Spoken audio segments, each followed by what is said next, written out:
The Dark Demon King, Volume 13, by Hishi Cage Dairy, translated by Shikaku, audiobook by Masquerade at Masquerade Audiobooks, Chapter 473. The End of the Fifth Galahad War. We won. Beside the pure white wreckage that had become of the Taurus, Simon heard the victory cry of the Spada army echo throughout the Galahad Mountains. They were going wild. The soldiers and adventurers there were so excited that they couldn't help feeling the urge to express their enthusiasm. Looking far away, there were still shrieks and angry roars amid the dense sprays of snow. Perhaps some of the withdrawing crusaders were being relentlessly pursued by some soldiers of the Spada army. How many more of those defenseless soldiers in white would meet their fate on Galahad ground as they turned tail? Wondering if he should keep concerning himself with such thoughts now that the battle was over, Simon stopped thinking. "Hey, Simon, are you injured?" He heard a refreshing voice coming from above as he sat on the snowy ground with a slightly vacant expression on his face. "Ah, Sophie." As he looked up, he was met with Sophie's plump brown body, which was a bit too exposed despite the cold weather. Her pure white dancer-like costume that enveloped her outstanding features would have normally been a delightful sight to behold, but it was currently covered with dust here and there. Simon finally came to his senses when he noticed the huge sweat droplets over her bewitching brown skin and the pale light blue aura that was rising like steam from her body. Thank you very much. How about you, Sophie? Any injuries? I'm glad to see you're worried about me. I'm fine, though. Just a little tired because I've used this divine protection for the first time in a while.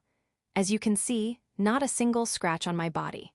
Simon used all of his reason to remain calm before the profuse cleavage that had been pushed in front of him, to which his eyes seemed to be nailed to. Is that so? That's great to hear." From the bottom of his heart, he was glad that both she and him were able to survive the battle. It must have happened a little while back, but mysteriously, there was a moment when Simon felt like a nostalgic distant memory. It brought him a feeling of tension. It was about the moment when he fired at the Apostle Sariel. Unfortunately, with Sariel's entry on stage, the Taurus he was piloting was destroyed in one shot. Fortunately, the area around the cockpit alone, which boasts the strongest defense of the entire Taurus, managed to avoid getting damaged. Even so, Simon had suffered a terrible aftershock from Sariel's attack, which caused him to faint while still inside trapped in the cockpit, but was suddenly brought back to his senses by a telepathic wake-up call from that terrifying fairy echoing in his brain. The strategy was the first thing to get into his head. After using Lily's telepathy to tell her that he was safe and that there was no problem in continuing the operation, Simon faced the bout of his lifetime. What he had in his hand wasn't Yatagarasu Type 2, but a new sniper rifle created specifically to defeat Sariel. It was the latest work by Strato's blacksmith workshop, and it had a magical mechanism that accelerated bullets with lightning attributes, similar to Kurono's, the Greed, by adding some of the remaining Slothgill's bones into its framework. Its name was Thunderbird. Holding his new sniper rifle, Simon kept silent and waited patiently for the time to come. He held his breath and tried his best to hide his presence while praying to the black gods that he would not be found by the enemy. "Your power is as dangerous as I thought. I will kill you and all of your companions." "Tisk, you stupid robot, you haven't realized yet, have you?" Then Simon pulled the trigger. Even without their telepathic link, he felt as if Kurono's feelings had been strangely conveyed to him. It was a direct hit. The memory burst was fired precisely from the rifle's muzzle at lightning speed, leaving behind a purple trail before striking Sariel's temporal region. It must have been reflexively blocked by her aura of blessing. The large caliber special bullet did not pierce her head, but Simon was convinced that the bullet's effect to destroy the seal on her memories had been properly applied nonetheless. "I did it, I got her." The moment that thought crossed his mind, he was surrounded by a pure white light and lost consciousness once again. He now realized what had happened then. Immediately after his successful snipe, he had received a fierce counterattack from Sariel, and Sophie had put her life on the line to protect him from it. There was no one on that snowfield where Kurono and Sariel had been fighting to the death a few moments ago. In other words, the battle was over. Kurono had defeated Sariel. We really won. Yeah, and that was a great shot. Sophie smiled devilishly behind the veil that partially covered her face, and Simon was truly pleased with her compliment. At the same time, his heart seemed to be beating a little faster than usual, which made him feel a bit embarrassed. Ah, that's right, I have to get Garden out of the cockpit. It should be okay to leave him there for the time being. He remembered the big golem knight, who was still left behind inside that cramped cockpit. Garden looked like a rude, almost vulgar adventurer in a sense, but as opposed to Sophie, Simon had a feeling of kinship towards him, probably because Garden was as interested as him about the Taurus, if not more. That feeling was especially deeper back when they were piloting the Taurus together and making a mess out of the Crusaders with it. The hatch was broken, so how are we going to get him out? Rescuing him would take time and effort. While still thinking about that, Simon once again took a look around. Most seemed to be pleased with the victory of the battle, but some others were standing near the dead bodies of their fallen companions as tears ran down their faces. Almost everyone who fell in this area had been killed by Sariel. She was able to do so much damage in such a brief period of time. If Kurono hadn't dealt with her sooner, Spada's victory would have cost a lot more lives, if it happened at all. And those over there, whoa, they're still alive. Suddenly, Simon's eyes were on a group of rugged giants that made him wonder from which dungeon they had come from. They were an orc, a minotaur, and a cyclops, all three of them members of the Iron Demon Brigade. Oh, those guys are really tough, and they have the divine protection of monsters. You'll have to make sure you've definitely finished them off, or they'll just keep getting back on their feet over and over again. Certainly, all of them still had their heads attached to their necks, and their hearts hadn't been pierced through, though that kind of damage wasn't something anyone would be able to recover from either way. Whoa, I'm beat. That was really close. Yeah, I thought I'd bite the dust for a moment there. That was scary. And my head still hurts. Even so, the fact that they could still stand up and have such a friendly conversation like that after all that had happened was proof that they were still rank 5 adventurers. Wow, they really are a tough bunch. Well, not everyone was so lucky in general. Look, things weren't so bright for the Blade Rangers. The colorful gear of the members of Blade Rangers was particularly conspicuous against the white snowy field. Simon could immediately see what Sophie was trying to show him. Damn it, I'm sorry. Guys, I swear, I'm going to avenge you all. The leader of the Blade Rangers, Pink Arrow, was standing before the lifeless bodies of red, blue, yellow, and green. Though she was wearing a dazzling, shocking pink suit, which gave her a playful appearance, she was feeling the pain of losing her companions all the same. She really was a frightening opponent. It was the first time I ever saw someone display such a level of skill. I'm glad Lily and the others were able to defeat her. Even though she would always keep an aloof attitude, Sophie couldn't help but put her honest thoughts into words. Even more so because although she had managed to block a single one of her attacks, she knew firsthand just how powerful Sariel really was. Oh, now that I think of it, where is he? He won, right? So he should be turning up soon enough. For Simon, the joy of having the dream of defeating the Apostle become a reality was something he wanted to share with Kurono. As a close friend, who he managed to survive that hellish defensive battle in Alsace together. Ah, that's right, you had blacked out, so you didn't see that. An unpleasant premonition rushed through his mind following Sophie's suggestive way of speaking. Wait, what happened to him? Calm down and listen, What do you mean he's missing, Lily? Though she hadn't raised her voice, a clear bloodthirst was adrift Fiona's expressionless face as she grabbed Lily by her torn dress. The fact that she was doing that to Lily in her child form made her look all the more menacing and abusive. However, Lily looked down for a moment and then immediately stared straight back at her angry golden eyes. It's just as I said. Both Kurono and Sariel were swallowed by a transfer spell and disappeared. Fiona didn't remember anything that happened after Sariel's right arm was blown off with her Ignis Fortis Sagitta. Her attack caused her to finally reach the limits of her body and faint. By the time she woke up, she was already in the medical quarters of Galahad Fortress.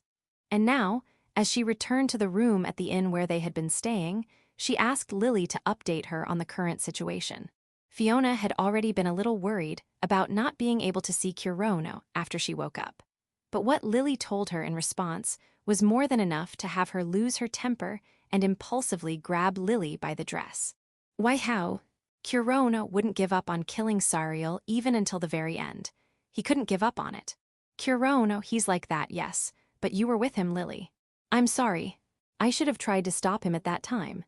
Fiona knew that Lily already felt responsible for Kurono's disappearance, so she saw no need to denounce her any further.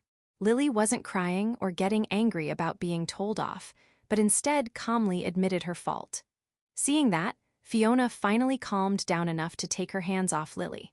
Besides, she knew that once their Exelion had expired, Lily would have her magical power so exhausted that even she would find it difficult to even stand and walk, let alone continue fighting. In that sense, it wasn't much different from herself, who had also fainted due to exhaustion. There was probably nothing Lily could have done at that time. But even though she could come to terms with that fact, the resentment that smoldered inside her chest had not subsided. Instead, it had turned into frustration at their own powerlessness. Where in the world is Kurono then? I don't know. Any idea in what direction that transfer spell sent him? I don't know. What's the magical formula for that transfer spell? Weren't you able to read even a portion of it? I couldn't see a thing. It wasn't clear which of them had sighed the loudest. Probably both of them did. After a brief moment of silence, Fiona began to move. With heavy footsteps that evidenced that she was still too tired, she walked across the room and reached the doorknob. Where are you going? I'm going to look for Kurono. And do you have any idea where to start looking? How could I? Then stop. Please don't try to stop me. Fiona turned around and glared at Lily, as if the golden sun itself was burning in them. Even she herself knew that her words made no sense. Please calm down for a bit, Fiona. How can you be so calm at a time like this, Lily? Instead of replying to Fiona's piercing words, Lily took out a gemstone from her pocket and showed it to her. The spherical gemstone rolled on Lily's small palm, glowing with a pitch-black light and a terrifying red aura. It looked like a human eye, but it was an artifact called Evil Eye, created after Kurono's eyeball. Kurono is safe. Looking at this, I know that he's still alive. That's how she could remain calm about it. The anger that rose up from Fiona's heart like lava from an active volcano wasn't precisely because Lily could afford to remain calm despite Kurono's disappearance. She simply couldn't help but be jealous of her existence as someone who can have such a solid connection with Kurono even when apart from each other. If Kurono's well-being is really in your thoughts, please refrain from doing anything selfish like that. We should do our best to make sure we can get Kurono back to us as soon as possible. Fiona knew that. She knew, but the inexorable feelings of frustration still burned wildly inside Fiona's chest, and all she could see was the black smoke of anxiety. Listen, the fact that Kurono is still alive means that he hasn't been taken prisoner by the Crusaders. It was extremely unlikely that the Crusaders would take Kurono prisoner. His results, the damage he had done to the Crusades, and above all, his extremely violent way to fight, were simply too dangerous for him to be kept alive. And above all, Kurono was but a mere adventurer. He had no political power in Sparta, and thus had no value as a hostage. There was no doubt that killing Kurono as soon as he's found would be the safest and best way to maintain morale for the Crusaders. You already know this, but Sariel had lost the power to fight back. Kurono was tremendously exhausted as well, but he had enough strength left in him to finish her off. There was no way that Sariel had the chance to turn the tables on Kurono after they were transferred away. At worst, even if Sariel had somehow managed to escape, she wouldn't pose much of a problem to Lily and Fiona now that they knew that Kurono was safe. An entire night has passed since the battle. Kurono must have recovered enough to be able to move. It was the 25th of the month of gloom. Dawn had already passed, and noon was approaching. Just like Lily said, with Kurono's tough body, a single night of sleep would allow him to regain enough physical strength to move and walk around without problems. After recovering by that much, Kurono wouldn't be fooled by the enemy anytime soon. And with Kurono's power, he could keep himself alive even in the middle of a dangerous dungeon without any problems. Even if Kurono had been sent to an area controlled by the Crusaders, he would have no need to take the risk to go to a nearby village. I'm sure Kurono is coming back to Sparta. If we're not here waiting for him when that happens, we'll most likely end up missing each other along the way. So you'd have us wait patiently for him here. That's no use. Neither you nor I can just sit here and do nothing but wait for him to return. For a brief moment, a cynical smile appeared on Lily's young face. She then immediately returned to her more serious expression and reassured Fiona. I have no idea where exactly Kurono has been sent by the transfer spell, but at the very least, I know that he's in the Pandora continent. Just as she was about to ask her how she was so sure about that, the answer briefly revealed itself before Fiona. Is it because of the power of the divine protection that is connected to Kurono? Evil Eye was created by the fairy queen Iris, just as the divine spell, Exelion, which allowed Lily to merge her mind and body with Kurono's, was also given by her. Conversely, it wouldn't work in places that the power of the fairy queen Iris couldn't reach. As long as there was influence from even a single one of the black gods, their divine protection could basically be manifested throughout the entire Pandora continent. If the evil eye were to show no reaction, then there could be only two possibilities. Either Kurono was dead, or he was somewhere far away from the divine protection's reach. The moment Lily could feel Kurono's presence with it, she was able to safely confirm that Kurono was alive and still in the Pandora continent. We have to consider ourselves lucky that he's in a relatively close territory in which we can actually go look for him, though. The Pandora continent is too big to find a single person, huh? Most adventurers would have seen a map of the entire Pandora continent. From its permafrost lands in the north, which had been completely shut in with ice and snow for thousands of years, to its southern islands of everlasting summer, where the sun shines all year round, the continent has every kind of climate known to the world. There was no telling how long it would take to just go from one the continent's ends to the other. But if Kurono were to need help, he would only be able to rely on Daedalus. Needless to say, the Daedalus territory was currently surrounded by enemy territory controlled by the Crusaders. Had he been in any other region, Kurono wouldn't have had any problem in returning to Sparta. There could be some danger along the way, but only the Crusaders would be clearly hostile towards him. If we were to go to Daedalus, we'd need to be prepared. We can't just throw ourselves out there without a plan. At the very least, Lily would have to disguise herself as a human, just like when they went to Avalon. Even Fiona had a high risk of taking some kind of action that could expose her true nature. So, I'll briefly go back to Sparta and start getting ready to go to look for Kurono in Daedalus. You should stay here at Galahad Fortress and wait for him, because he could return here before I make it back here myself. Considering such a possibility could only be called wishful thinking, but it still could not be said to be zero chances of it happening. Kurono could have been sent somewhere closer than expected, after all. Simon will remain in Sparta, and Prince Wilhart will be there as well.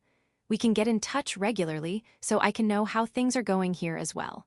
Then, if Kurono hasn't returned by that time our preparations are ready, we can go to Daedalus together and look for him. Sounds good, Lily, and I'm sorry for earlier. Fiona's face looked as if she was about to cry. Lily softly took her hand. It's okay, I'm about to lose it as well. The Sparta army managed to withstand the Crusaders' third attack, which started on the 24th of the month of Gloom, and finally succeeded in repelling it. The Crusaders vacated their position in front of the Galahad fortress and withdrew their entire army. Sparta's second unit, Tempest, set out to pursue them, but the enemy's rear unit showed tremendous tenacity, making it possible for them to escape total annihilation. Their battle marked the end of the Galahad War. The gigantic walls of the Galahad fortress had been partially destroyed by the enemy's ancient weapons. The fierce struggle had caused a serious number of casualties, ranging in the tens of thousands. However, the leaders of the Sparta army, including His Majesty King Leonhard, Prince Eisenhart, General Emilia, General Jessenberg, and so on, had managed to survive the war. Thus, the Fifth Galahad War ended in what could be called Sparta's victory. If you look at it from the outside, that is. A slightly heavy sigh escaped from the mouth of the second prince, Wilhart, as he said that with a vexing expression on his face. He threw a bunch of reports onto the desk and lifted the monocle on his right eye, a motion that had become a habit for him by now, and then raised his head. But at least we can have some peace of mind for now. In the direction of the gaze of those golden eyes that were characteristic to the Sparta royal family, there was a maid who, as a matter of course, was standing there quietly like a shadow. Of course, she is Wilhard's super maid, who handled everything from personal care to escort and intelligence, Celia, who he took pride in having at his service. That's right, it's an outcome that allows us to save some face before both our people and our allies. It has been reported that the Crusaders' numbers far exceeded those of the Fourth Daedalus army. Isn't the damage we've sustained reasonable for facing such a large army? If you look only at the numbers, but what about the actual fighting? This was full of bizarre developments unlike anything seen before from the Fourth from any of the armies in any country in Pandora. Wilhard was sitting in a dormitory for male students at the Royal Spada Seminary, exclusively dedicated to prospective leaders.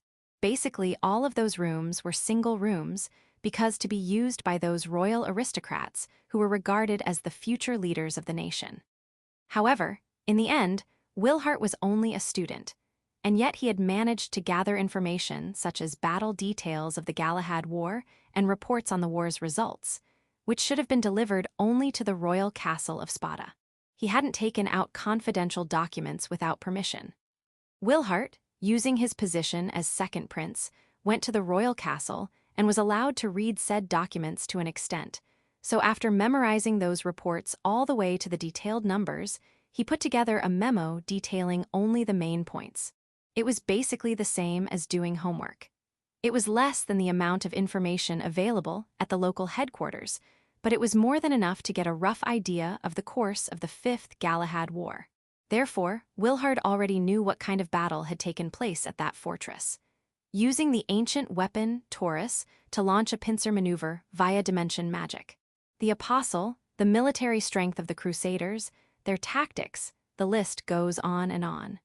We couldn't allow ourselves to take any small victory for granted because each subsequent battle was even more dangerous than the previous one. The pride of his father, King Leonhart, was not the thing he had to worry about. He knew that his father had personally assumed command on the battlefield, and there were reports of him crossing blades with an apostle. No one else could have experienced the power of the Crusaders any more than him. Therefore, the problem was their allies' reaction. Now that they had been able to successfully repel the enemy, it was quite likely that their allies would be reluctant to send support for future confrontations, thinking that they ought to be easier to deal with than the Crusaders. Even more than dispatching troops, to support an allied nation with money and goods during a war was a tremendous expense, after all. Money and goods were still preferable over soldiers because there was no bloodshed involved, but it was financially better for a country to keep them within limits. For Spada, eliciting more support was a matter of diplomacy. However, though King Leonhart was quite skilled in the battlefield, diplomacy was not his forte. Spada would have to refer to the enemy's might with a slight amount of exaggeration, but having such expectations from the taciturn Leonhart would have been a little too much. By the way, Nero and the others also took part in the battle. Should I add a line here so that we can appeal to Avalon? Since he was still just a student, Wilhart wondered if this was all he could do. Although his father expected him to be a prodigy, he still hadn't obtained any official position or status. However, Kurono, who was the same age as him, had been active enough to make a difference in the battlefield, and even that weakling Simon had resolved himself to join him on the battlefield as well. And now that the battle is over, it's my turn to get to work. Dealing with the post-war would help them be ready for the next battle. He had the status to enter the field of diplomatic strategy, in which soldiers and knights on the battlefield had no say. However, how many years would it actually take him to be in the field of activity? At the very least, he would still have to wait another year before graduating from the seminary. Wilhart thought that his life was like a minecart going down the rails inside a mine. His father, Leonhart, wasn't bound by his status as a scholar, and even though he had gone to the battlefield by himself, Wilhart knew he didn't have as much energy and ability to take initiative as his father. You don't have to rush things, Master Will. HMPH, I know that, Celia. I'm not a kid. I'm not trying to make myself look like an impatient fool. I was starting to get worried about you trying to run away with a stolen horse. How long has it been since I've last heard that nursery rhyme? You're giving away your age, Celia. That old phrase brought a smile to Wilhart's face, while Celia pretended not to know what he was talking about, creating a slightly sullen atmosphere. It helped relieve the tension a little, though. By the way, Master Will, there are plans to make a parade to celebrate our victory tomorrow. Ah, so he'll be returning here soon. The news of Spada's victory was already widely known among the people. All of Spada was enthusiastic about winning the war. They would certainly be waiting for the return of the great king who led Spada to victory. As soon as father returns, I'll try asking him. I'd also like you to investigate this for me, Celia. Are you talking about the whereabouts of Master Kurono, who disappeared from the battlefield? The news of Kurono's disappearance had already reached Wilhart's ears. He had been wondering if he had gone missing as opposed to being injured or killed from the beginning. However, he then learned that at the end of the battle with his nemesis, the apostle, Kurono had been sucked in by the same transfer spell that the enemy had used to escape. If that spell had sent him to the enemy's base, there was no hope for Kurono's survival. It was impossible not to be worried about him. No, that's not it. However, Wilhart wasn't talking about that. Kurono's situation should be left to Lily and Fiona. Of course, they will have my full support. Are you sure about this? HMPH, Kurono is my sworn brother. A real man would shut up and trust he will return safely. Kurono would surely brave through any situation, and he would definitely survive and return safely to Spada. Wilhart believed this wholeheartedly, though he had no basis for doing so. Our priority now is this apostle that father captured, this so-called 8 Apostle Eye. The 5th Galahad War had seen the appearance of not one, but 2 apostles. One of them was Sariel, the 7th apostle. It was said that when the battlefield was already decided and the Crusaders began to rout, she suddenly appeared from heaven, bringing her white light to protect those who fled. Then, in the blink of an eye, she killed a rank 5 adventurer and decimated nearly 1,000 of Spada soldiers. The details of the battle from that point on were unknown, but there was no doubt that element masters fought to the end, and as a result, both Kurono and Sariel disappeared from the battlefield due to the apostle's transfer spell. The circumstances around them were unclear, but what was certain was that the 7th apostle Sariel had thus been removed from the Galahad War. The 7th apostle Sariel had been the one who caused noticeable damage to the Spada army, but another apostle appeared as if to help her after the battle with the element masters got a little out of hand. That was the 8 Apostle Eye. The name was familiar to him.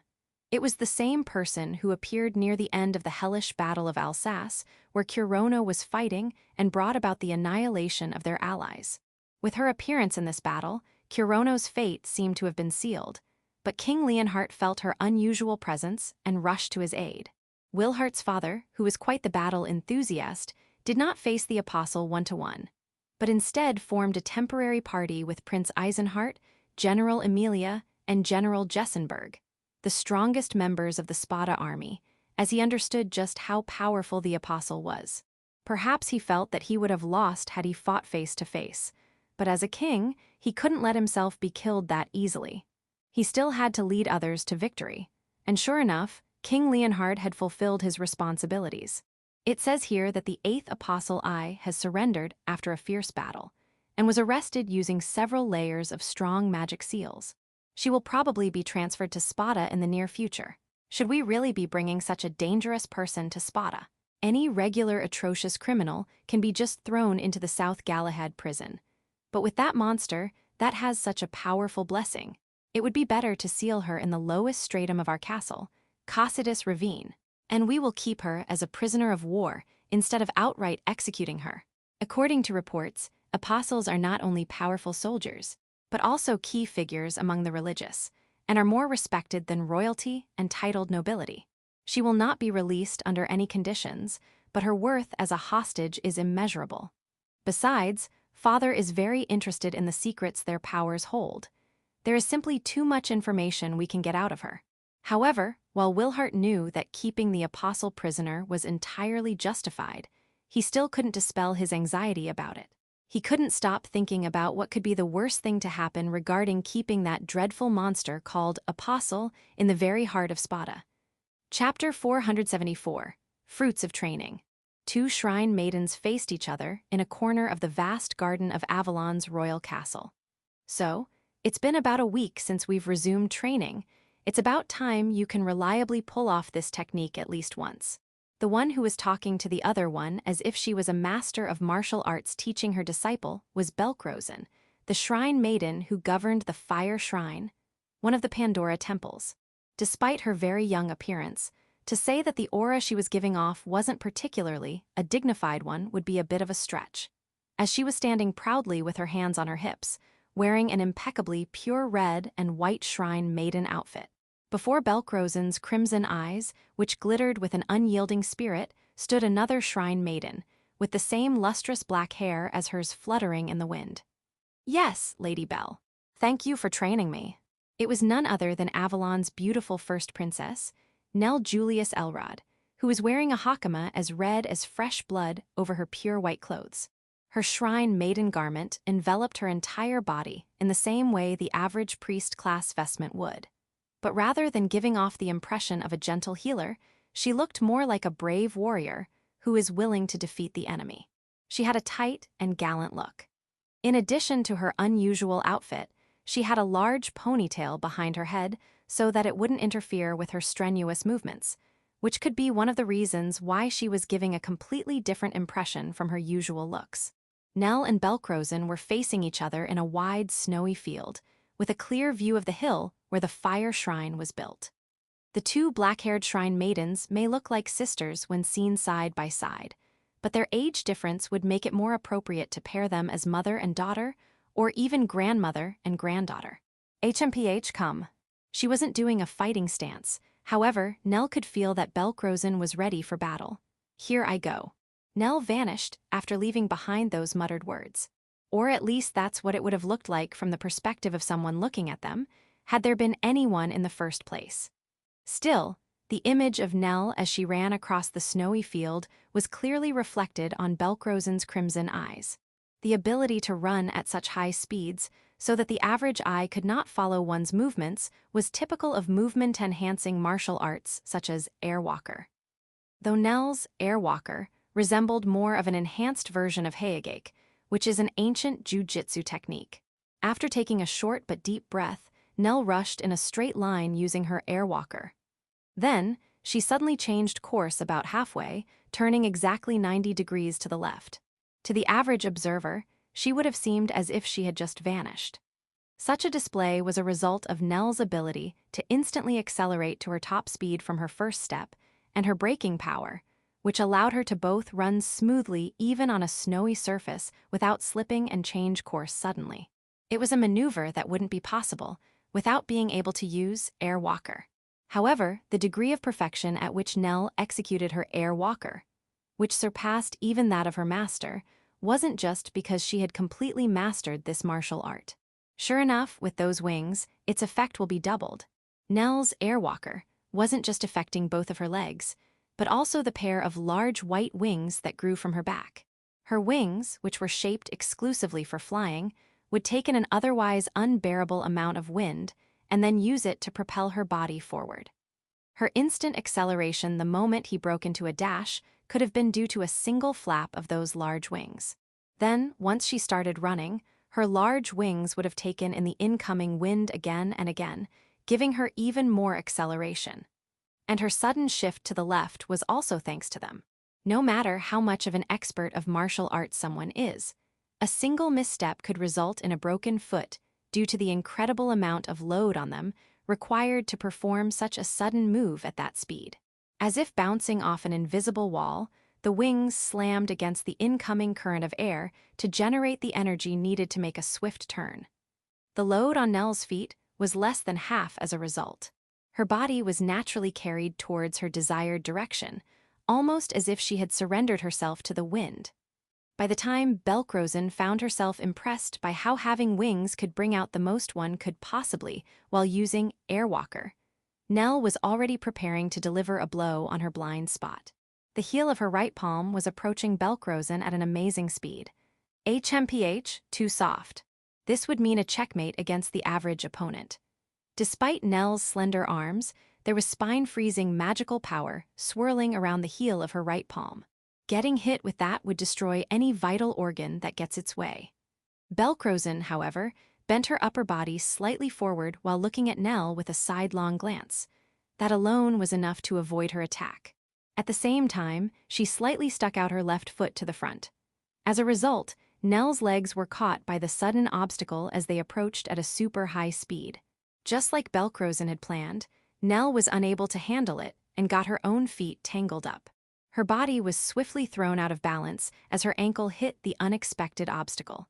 And as a result, she ended up being sent flying forward with all the momentum she had accumulated.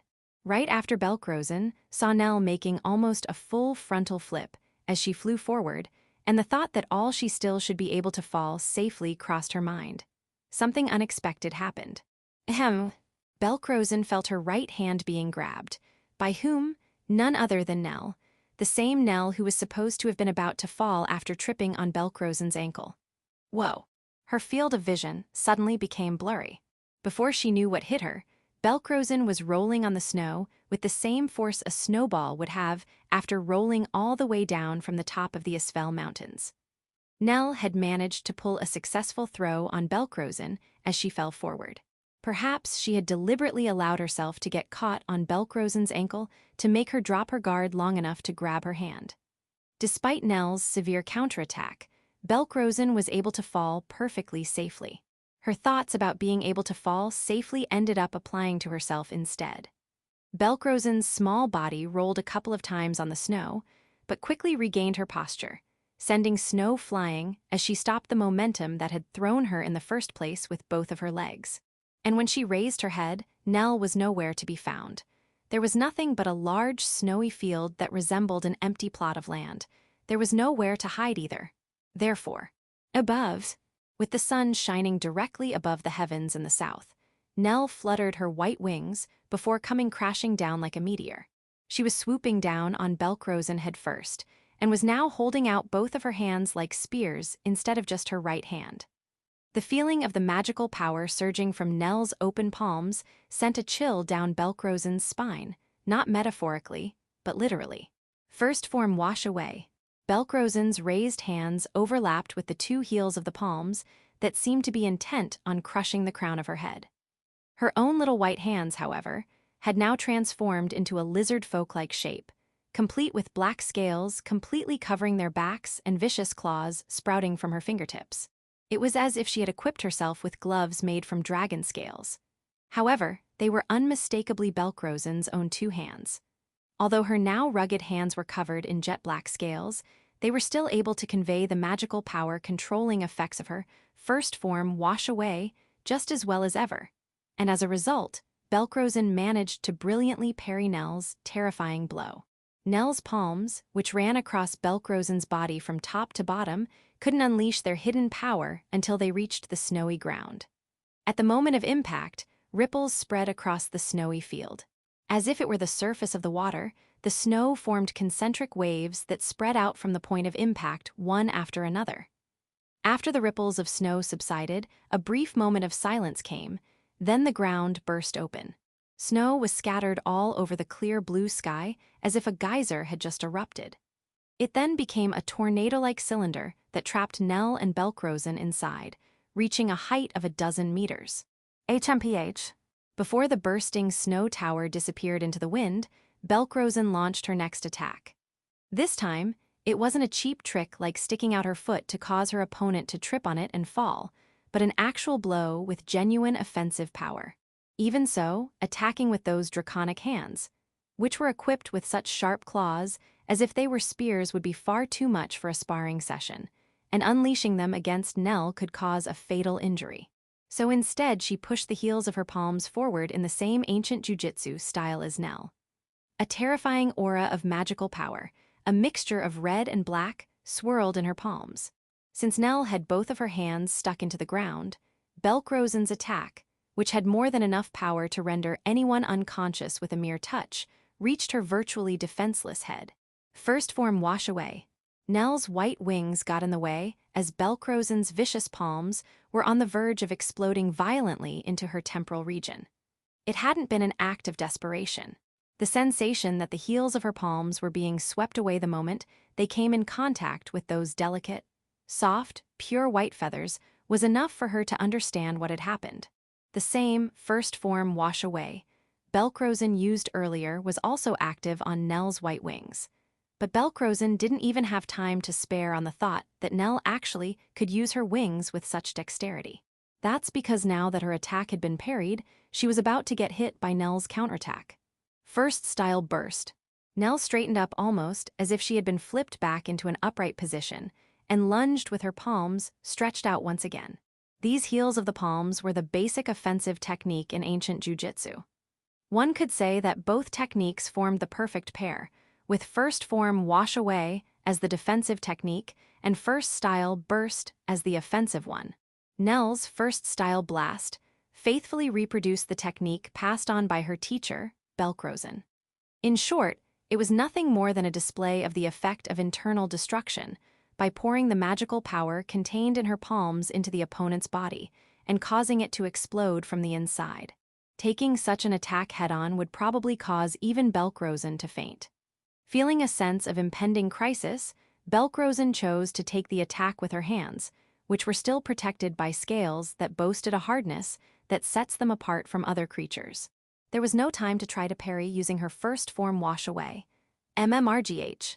Belkrosen found herself rolling on the snowy ground once again, with a shock so intense that made her groan instinctively. To kill the momentum she had been subject to, all she had to do was to keep rolling until she stopped. But Belkrosen was far more concerned about an eventual follow-up attack by Nell. If she were to come flying at her with that speed, Belkrosen would surely end up experiencing pain for the first time in a long time. Belkrosen quickly stood up, splattering snow all over as if a swarm of ice elementals had suddenly appeared in the snowy mountains and remained alert. The first thing she had to do was to find Nell, and there she was. Strangely enough, she hadn't moved an inch after that last attack on Belkrosen. I concede defeat, Lady Bell. I can't fight any longer. She wasn't just surrendering all of a sudden. Nell, who no longer was in a fighting stance, had broken her right arm, which had been put slightly to the front as she thrusted with the heels of her palms to unleash that devastating attack on Belkrosen. Both her right wrist and elbow were crushed, and her forearm had bent sharply in an unnatural way. That injury was living proof of what could happen to anyone attacking Belkrosen's draconic hands directly. Still, that was quite a display of skill, Nell. Thank you. Rather than mere flattery, Belkrosen's words were of genuine praise. But how did Nell receive them? With a princess smile that would instantly captivate any onlooker, Nell raised her broken right arm. Heal. The intermediate healing spell was cast without any prior chanting. The moment its pale white light flashed in the affected area, Nell's right arm was completely healed. Rather than the spell having a tremendous amount of regenerative power, it was Nell's own natural talent for healing magic that allowed her to recover to that extent. It's already lunchtime. Shall we return to the shrine? Yes, let's. After bowing to each other to mark the end of their sparring session, Nell began to walk gracefully on the snow as both her shrine-made vestments and black hair waved around matching her pace. Belkrosen's face had a bitter smile painted on her face as she gazed at her beautiful figure seen from behind, which could cause anyone to agree with whatever she said, be it as a princess representing her country or as a shrine maiden who served God. To think she's managed to do this much, she completely surpassed my expectations. Lowering her gaze, she stared at her hands, still partially covered in those black scales. As they had been hit directly by Nell's first style blast, some of the black scales had come off the back of Belkrosen's hands. Fresh blood dripped from both her palms and the spots on the back of her hands where the scales had come off. If I teach her all the way to the third style, I won't be able to stand fighting against her while in this human form. The black scales that Nell smashed weren't simple scales. Those belonging to lizard folk were, of course, incomparably sturdier than those covering the bodies of wild ground dragons and flying dragons. Black dragon scales. They were a symbol of absolute defense possessed by the strongest race that reigned at the top of the many different creatures that inhabited this world. Their power while in human form was insignificant compared to that, but they were still much sturdier than the scales and carapaces of any monster. And I'm afraid that I won't be able to teach her any more ancient jujitsu techniques if I have to spar with her in my dragon form. The true form of Belkrosen, who has been a shrine maiden for 250 years, wasn't that of a human being, but that of a black dragon. Her skill and knowledge of ancient jujitsu was up to the same basic level that was once mastered by all the knights of the ancient Elrod Empire. One could argue that any mysteries and secrets of ancient jujitsu beyond that were now completely lost since Belkrosen herself didn't know about them. That's why she couldn't help but feel disappointed. Because the girl named Nell Julius Elrod was incredibly talented, even more than any of the many members of the Avalon royal family she has taught in her life, and even more than her brother Nero, who was deemed by many as a natural genius. Chapter 475, the 31st of the month of gloom. Nell's first lesson in ancient jujitsu was when she was 9 years old. She remembered the day when her brother Nero took her by the hand and brought her to this fire shrine. It was summer. She remembered hearing a large chorus of cicadas echoing in the distance while she was puffing and panting under the scorching sun as she climbed a large set of stone stairs. Rather than an obligation, it was a semi-implicit custom for the Elrod royal family to be taught ancient jujitsu by Belkrosen. The only reason for the young siblings to stand before her on that day was that their father Miriard, the king of Avalon, thought it was about time they did. That was the moment when the 10-year-old brother and her 9-year-old sister began their training. Nero was the first of the two to learn a technique. A mere 3 months after first entering the shrine's grounds, he had successfully managed to use first form wash away, despite anyone else having needed at least a full year before fully learning that technique. Nero had accomplished this in less than a third of that time, which was enough of a feat to regard him as a genius. Nell, on the other hand, was having a much harder time with her training. While Nero was already working on the next technique, second form return, Nell was still lagging behind, devoting herself completely to a repetitive training involving tracing the patterns of first style burst. Rather than being untalented, she wasn't cut out for the job. It was obvious to everyone. Belkrosen had seen that this 9-year-old girl had a gentle nature that didn't allow her to kill even a single insect, and completely understood that despite learning ancient jujitsu, she wasn't the type of person who would use martial art techniques to defeat her opponents. If Belkrosen could manage to make her see that this training was simply for her to learn the basics of martial arts, as well as for building basic physical strength, that alone would be a great victory for her. What she was truly expecting of Nell was to see her foster that healing magic that had already proven to bloom past the level of average talent despite her youth.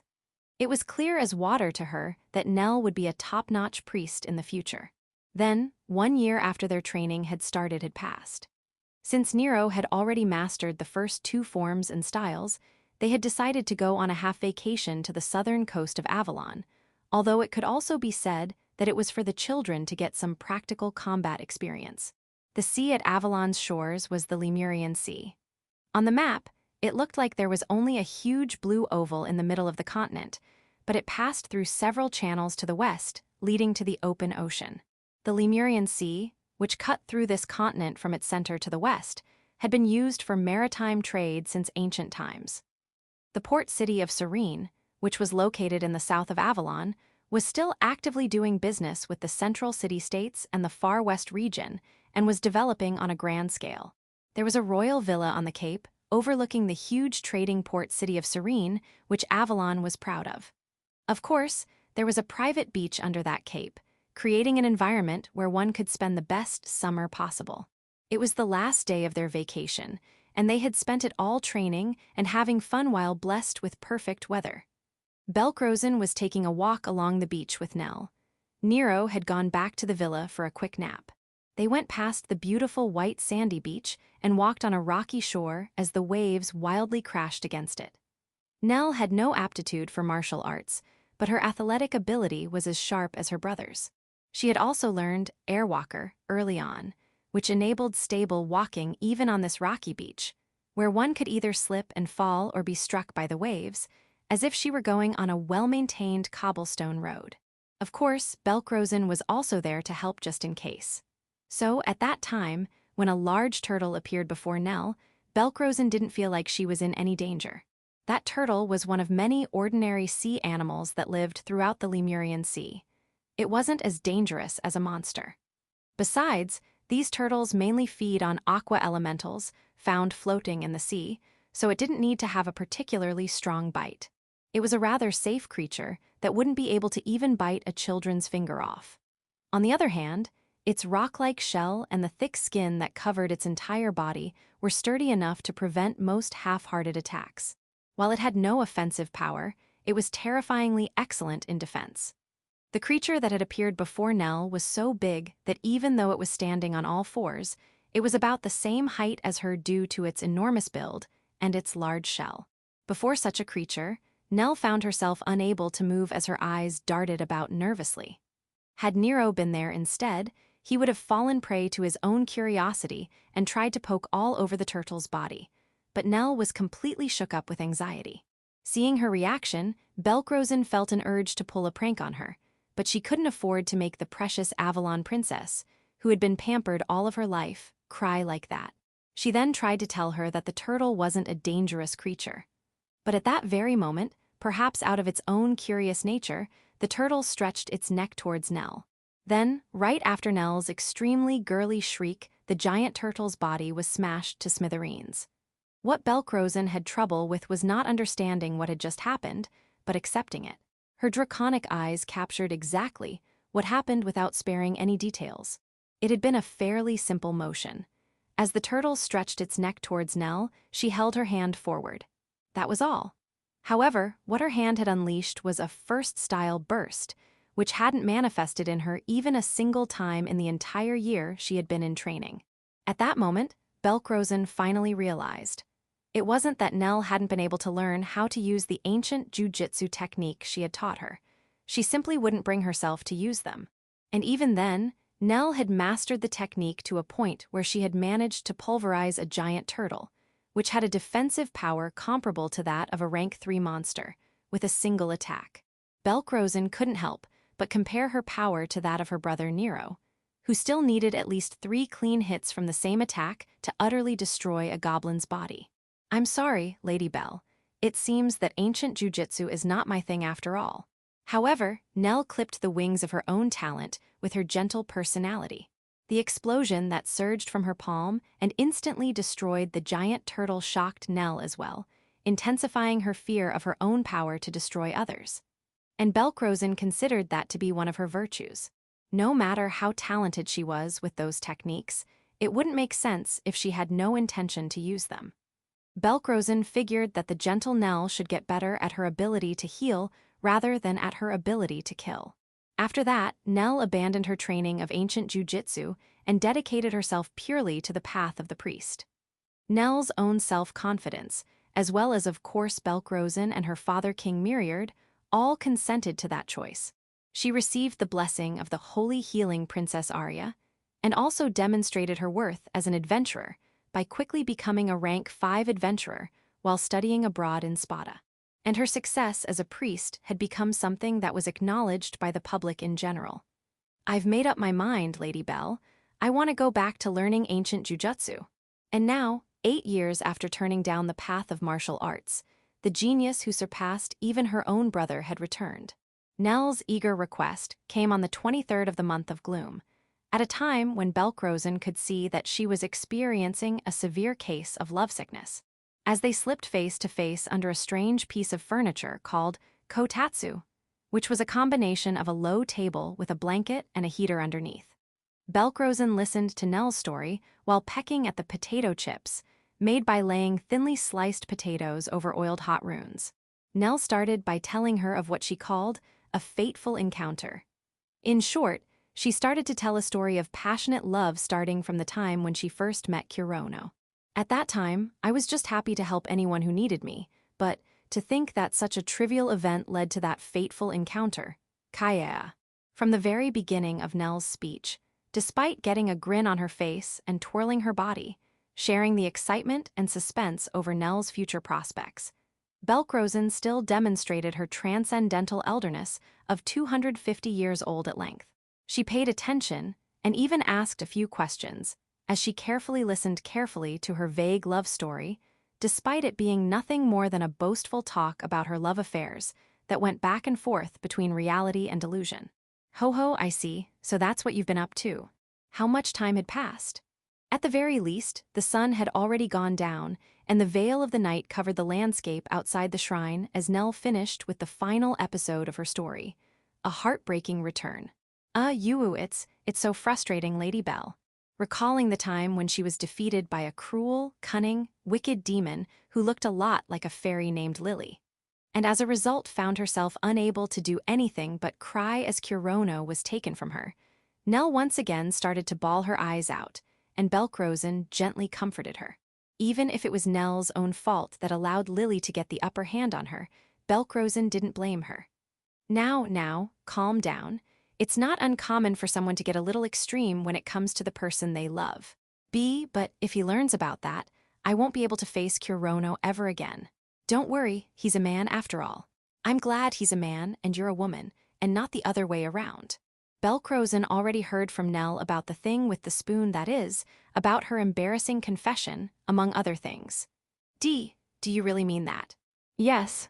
Most men would look at someone as beautiful, as you are, and get all sorts of wicked thoughts.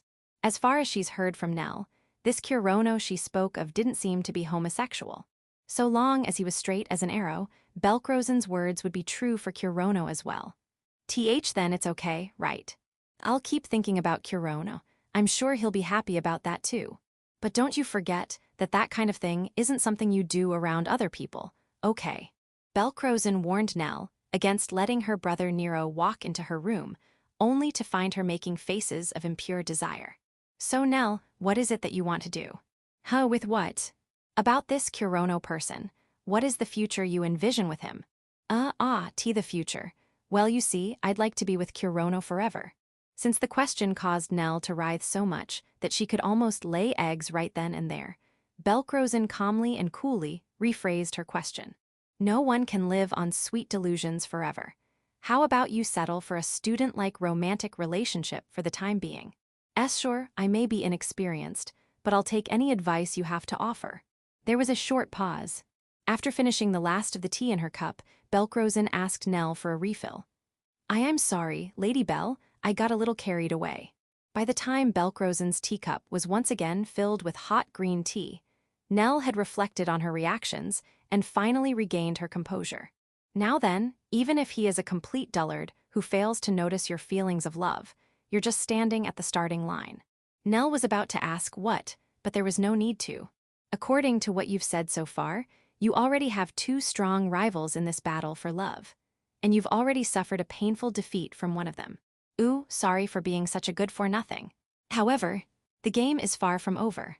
Nell's two rivals were Fiona and Lily, who were members of Element Masters, the same adventurer party Kurono was a part of. Neither of them had started a romantic relationship with Kurono yet. Of course, had a couple already been formed, Belkrosen had no intention to encourage Nell to incur in an affair to steal Kurono away from his partner. However, if Kurono was available, there would be an actual chance for Nell to begin a relationship with him fair and square. So long as her chances weren't zero, it was worth a shot. But I've already returned to Avalon, and Kurono has gone to fight in the Galahad War. Well, I can't deny the fact that you've fallen behind in this race. But it wouldn't be wise to run off to be with him, considering the current circumstances. In other words, Belkrosen advised her against rushing to the Galahad fortress, which was in the midst of a defensive battle. Actually, I am familiar with the name Kurono.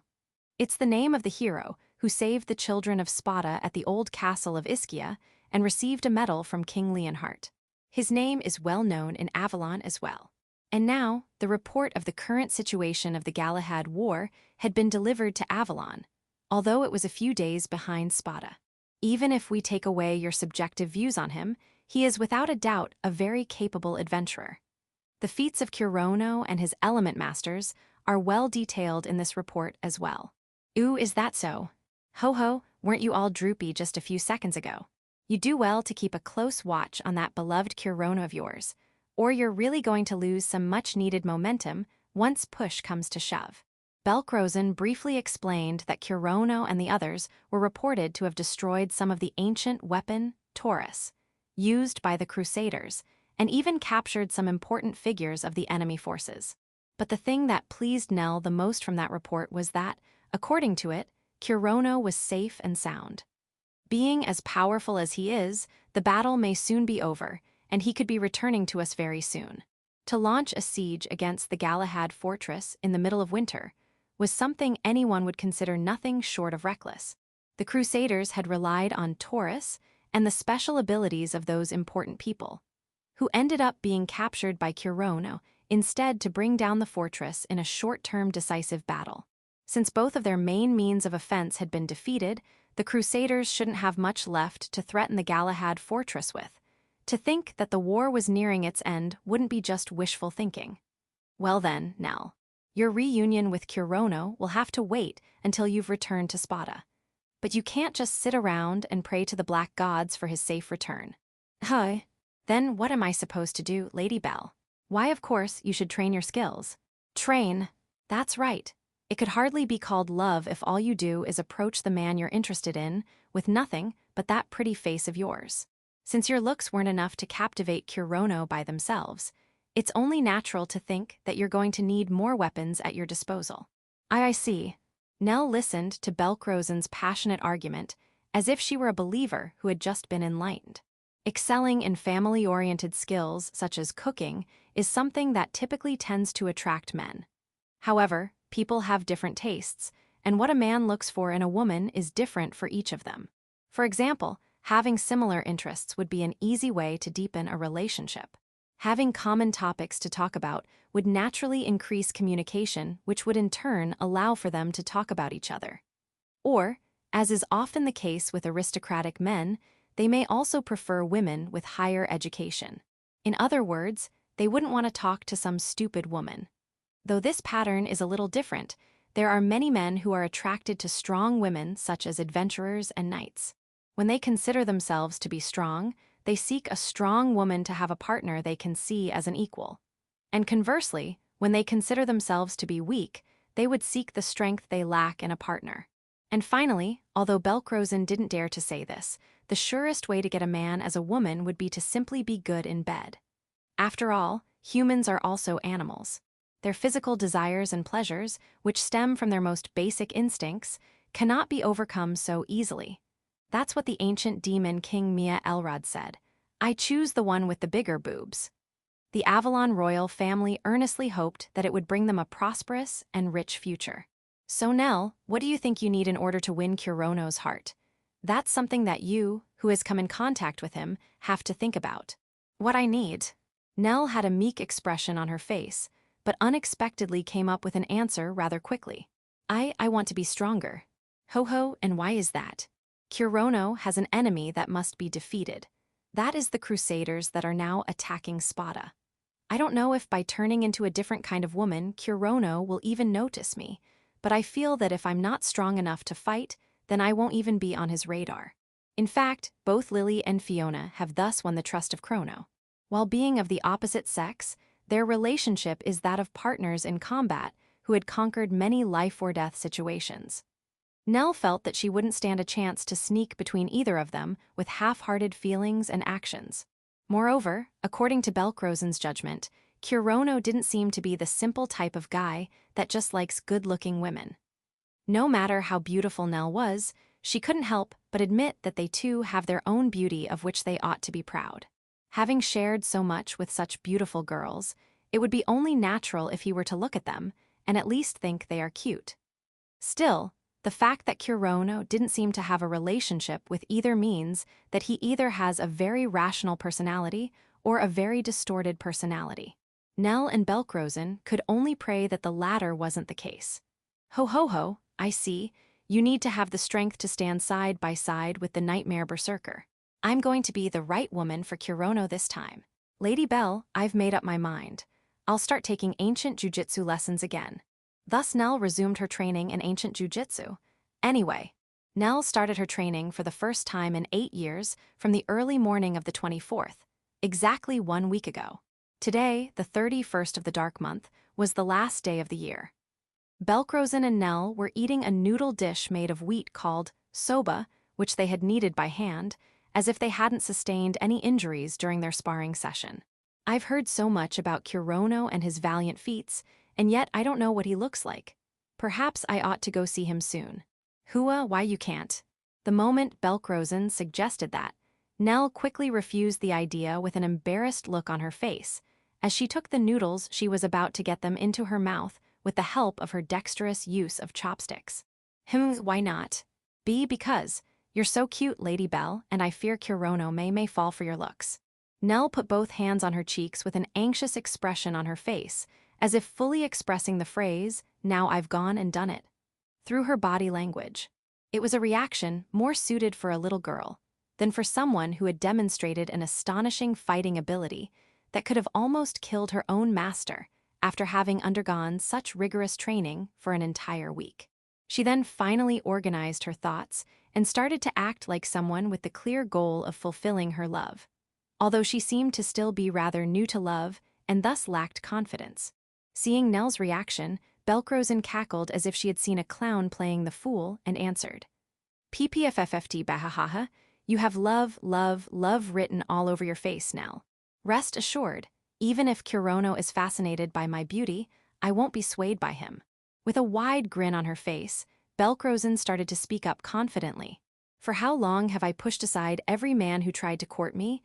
Ah, how nostalgic. The man who first spoke to me about love was the King Avalon of 13 generations ago. He came to me and confessed his feelings for me the moment I woke up. Is that what they call love at first sight?" However, it was thanks to Belkrosen turning him down that Nell was able to be born, and the blood of the royal family still existed to this day. It seemed that Belkrosen, who still looked like a young girl after 250 years, received many confessions from fervent gentlemen and degenerates alike on countless occasions, and she had turned each of them down. That was precisely how Belkrosen had managed to maintain her position as a shrine maiden who had to remain pure. The firmness of her determination was evidenced by a history of 250 years. But what if you fall in love with him, Lady Belle? Bahaheha, that simply cannot happen. There were surely no small number of good-hearted men that had tried to woo Belkrosen that still remained on good terms with her. Belkrosen's cheerful, yet broad-minded personality fascinated many people, men and women alike. That's why Nell was able to speak frankly about her love troubles with her as well. Belkrosen was a dragon, not a human. However, where was the decisive difference between a human and this dragon that exchanges words and understands the hearts of people? Not even Nell knew the answer to that question. How can you be so sure? I have a predetermined partner who has been established since ancient times. What? Who in the world is it? Nell involuntarily jumps out of the kotatsu and throws that question at Belkrosen in response to her previous answer. Who indeed? Not even I know who it's supposed to be.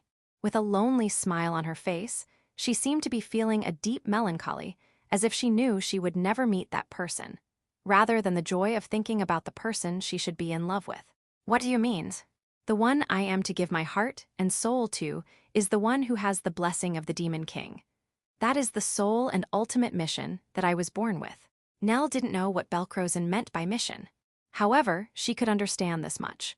The one has the blessing of the Demon King. It was a legendary being that has never appeared once in all of the history that has passed through this world's dark age to the present day.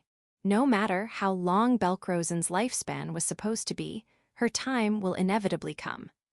Nell couldn't help being saddened by the idea of waiting for someone who hadn't appeared for thousands of years while still living in a mortal body. Whoops, if we keep chatting at leisure like this, the soba is going to get all soggy. It's the tradition of this fire shrine to eat it all before the new year comes, so make sure you empty your plate. Belkrosen's cheerful behavior touched Nell's heart as a human woman who was in love. Thus the curtain fell on the night of the 31st of the month of gloom. A new year started, and the calendars would mark the passage of time. The new year was 1597. What kind of year would this year be for Avalon? Spending peaceful days together with Kurono in his hometown was Nell's #1 desire on this day of new beginnings. Chapter 476, Days of Lies. The morning after one. It was a pleasant awakening. The dazzling morning light rushed into my slightly opened eyes, but my head regained consciousness at an accelerated pace, choosing to wake me up. Then, I fully opened my eyes. A refreshing sense of fatigue wrapped around my entire body, the same I would feel after having enjoyed practicing sports to the fullest. The breath that I had just exhaled was pure white. It seemed that it was very cold, but I wasn't feeling it. Apparently, my body had already recovered enough of its strength to block the cold of midwinter. Sure enough, my regeneration rate, physical strength, magical power, and energy hadn't been completely restored, but it was still completely different from yesterday, when I was so exhausted from all of the wounds all over my body that I could barely move. I felt so rejuvenated that I could have easily gone to a dungeon to do a quest to defeat low-ranked monsters. After noticing how well I was feeling, I sat upright on the bed. Next to me, I saw Sariel's face, who was sleeping as quietly as if she were dead. The only indication that she was not a doll was the breathing that gently escaped her little nose at regular intervals. I gently touched her pure white cheeks as if I was touching a porcelain doll, and approached her pale pink lips. Just before my lips touched hers, I suddenly regained my sanity. What am I doing? I was about to kiss Sariel in a terrifyingly natural way, and realizing that made me feel an immense disgust with myself. I assumed that, rather than still being half asleep, I was still under the influence of the fourth blessing. After having regained my senses, I grasped the situation once again. This is the worst. Anyway, I'm gonna need some water. I wouldn't be able to get started without it. Since I knew where everything was, I dug through a chest of drawers in the room for some bath towels, then wrapped one of them around my waist before heading out of the room. Its purpose was, of course, to allow me to wash my face and body in the stream flowing behind the hut. Back when I was living in Il's village, I would also come here to tend to my morning grooming. However, the moment when I came here to take my extremely dirty prison uniform off and clean my body after finishing defeating those goblins with Lily had left a deep impression in my memory. But this time, I felt like my soul was dirty as well as my body. My naked body could bear the flesh-tearing wintry air and the freezing water of the river only so much, and so I quickly finished my morning pseudo-bath. Thinking it necessary, I filled a wooden bucket with water from the river and took it back with me to the room. After that, I once again rummaged through the chest of drawers. I knew exactly what was in there and how everything was organized, and got myself a clean set of warm clothes for me to change into. The reason why there were such convenient winter clothes stored in the chest of drawers was Lily, and I bought them for cheap from a peddler that had visited the village during the summer. The clothes I put on were black leather trousers and a thick gray sweater, similar to what I had been wearing until recently. Back then, I couldn't help but believe that winter would come, then spring, then a year would pass, then another, and time would keep flowing gently without any major events happening. Knowing the Crusaders' invasion of Pandora and the horror they brought along, I should have been more vigilant, more prepared. I still had that regret. The fact that I had returned to this house by mere chance was making me all sentimental as well. And to make things worse, what I did with Sariel. Then, as I absent-mindedly finished getting dressed, Sariel opened her eyes. "Oh, you're up." Her wide-open red eyes stared straight at me. "Good morning." "Morning." Ignoring my mixed feelings about our carefree, almost casual morning greeting, Sariel used her remaining left hand to sit herself upright on the bed. I couldn't help but admire her glittering silver hair flowing smoothly on her shoulders and back as it reflected the light of the morning sun shining through the window. Then I stared at it, and finally realized that it wasn't tied up in a ponytail as it normally would. Then I remembered. Last night, I had taken her silver hair clip, which looked like I's sealed vessel, setting her silver hair free. The look of her long silver hair was a somewhat refreshing sight, but how much longer was I going to keep staring at it? I had to pull myself together. Is everything all right? Yes, I cannot sense any white magic on my body anymore. The blessing seems to have completely disappeared. I see. Speaking of which, remembering that was the reason why we ended up doing that in the first place made me feel utterly disgusted with my own stupidity. When I asked her if everything was all right, I wasn't asking if her blessing had disappeared and I was safe. I was genuinely asking about her health, but to worry about Sariel's condition in the first place was something wrong. I knew I was the one who had left her in that sorry state in the first place, but Sariel was still Sariel, even if her blessing had disappeared. She wasn't Shurasaki Yuriko. Right now, I only have the power of an average homunculus.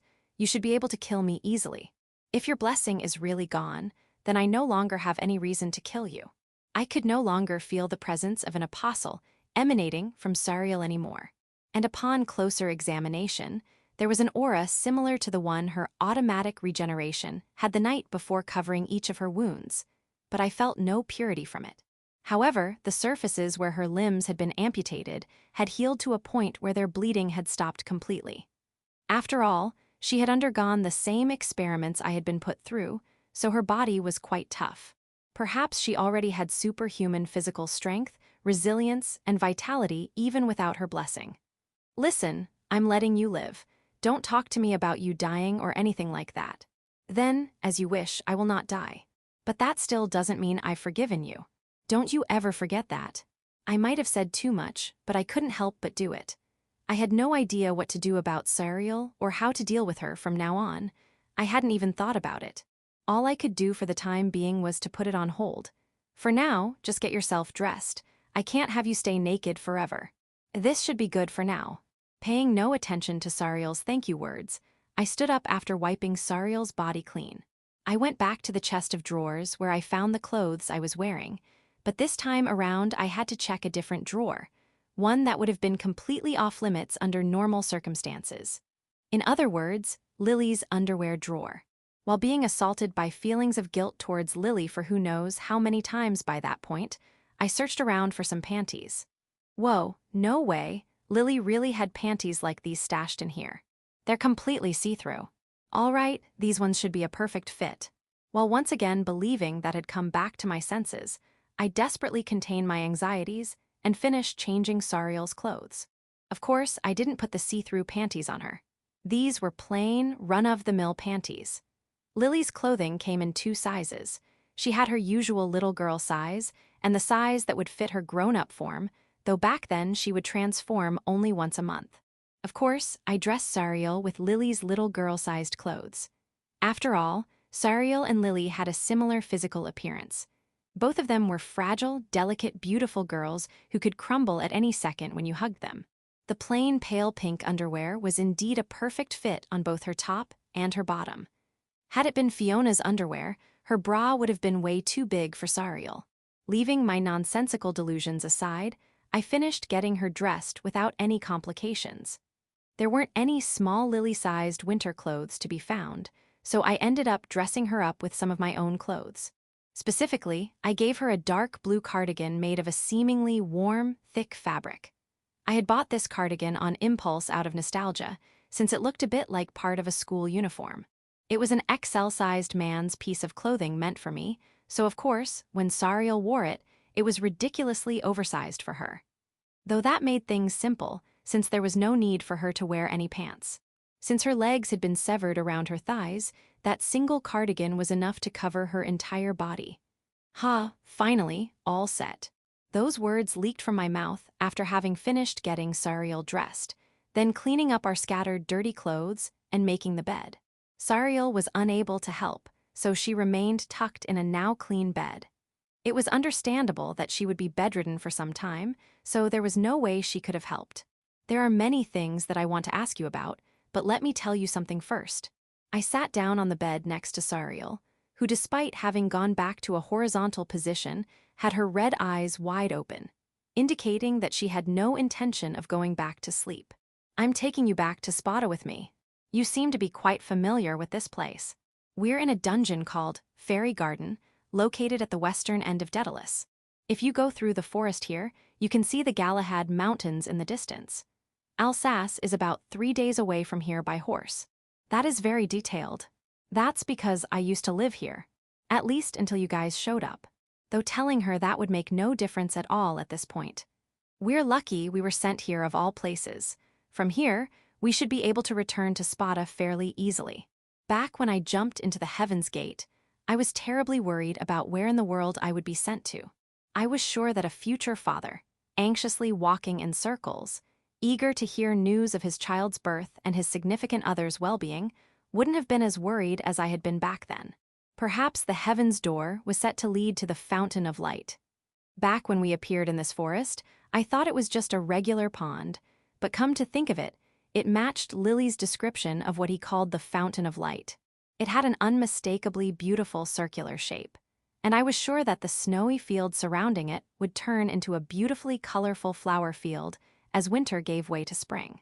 However, since Queen Beryl, who carried the protection of the Fairy Queen, had already been lost to us, it looked like a regular pond, and fairies wouldn't gather around it or be born near it. Was Fairy Garden just a name now? Anyway, I wasn't sure exactly why we had been sent to the Fountain of Light, but the fact that going back to Spada wouldn't be too much of a big deal was definitely a small mercy from this whole unfortunate situation. If we went straight along the highway, we should be back there in a little over a week. The problem is that the way is probably going to be full of crusaders, but we should be okay for now. However, the specifics about our return to Spada would have to wait. The way ahead would be much easier for someone who could walk on their own. For the time being, until we've safely returned to Spada, you and I are going to be spending time together. I'm asking just in case, but is there any way to regrow your lost limbs? It is possible to regenerate them, but it would require healing magic of a very high level and considerable time. The natural recovery of my body is not powerful enough to regrow my limbs on its own. Well, that made sense. No matter how impressive a homunculus body was, it couldn't regenerate its lost limbs as easily as a lizard could regrow its tail. Of course, not even my enhanced body can do it on its own. That's precisely why the eye of a god was inserted into my left eye socket in the first place. You won't be able to live a normal life as long as you're still missing your legs and right arm. I'll be taking care of you for the time being, so, please bear with me. Yes, I'll do as you say. Her robot-like reply made me pull myself together. Like I said earlier, I haven't forgiven you. I will take care of you, but that doesn't mean I'm going to be nice to you. I wasn't exactly letting her live, but I wasn't going to kill her either. As long as I hadn't decided how to deal with Sariel, that was the only thing I could do. I simply couldn't see myself having a normal conversation with Sariel like I would with Lily or Fiona. It wasn't going to happen, but there was no point thinking about that. Rather than dwelling in an uncertain future, I had to focus on my immediate goal. I had to return to Spada. That was all that mattered.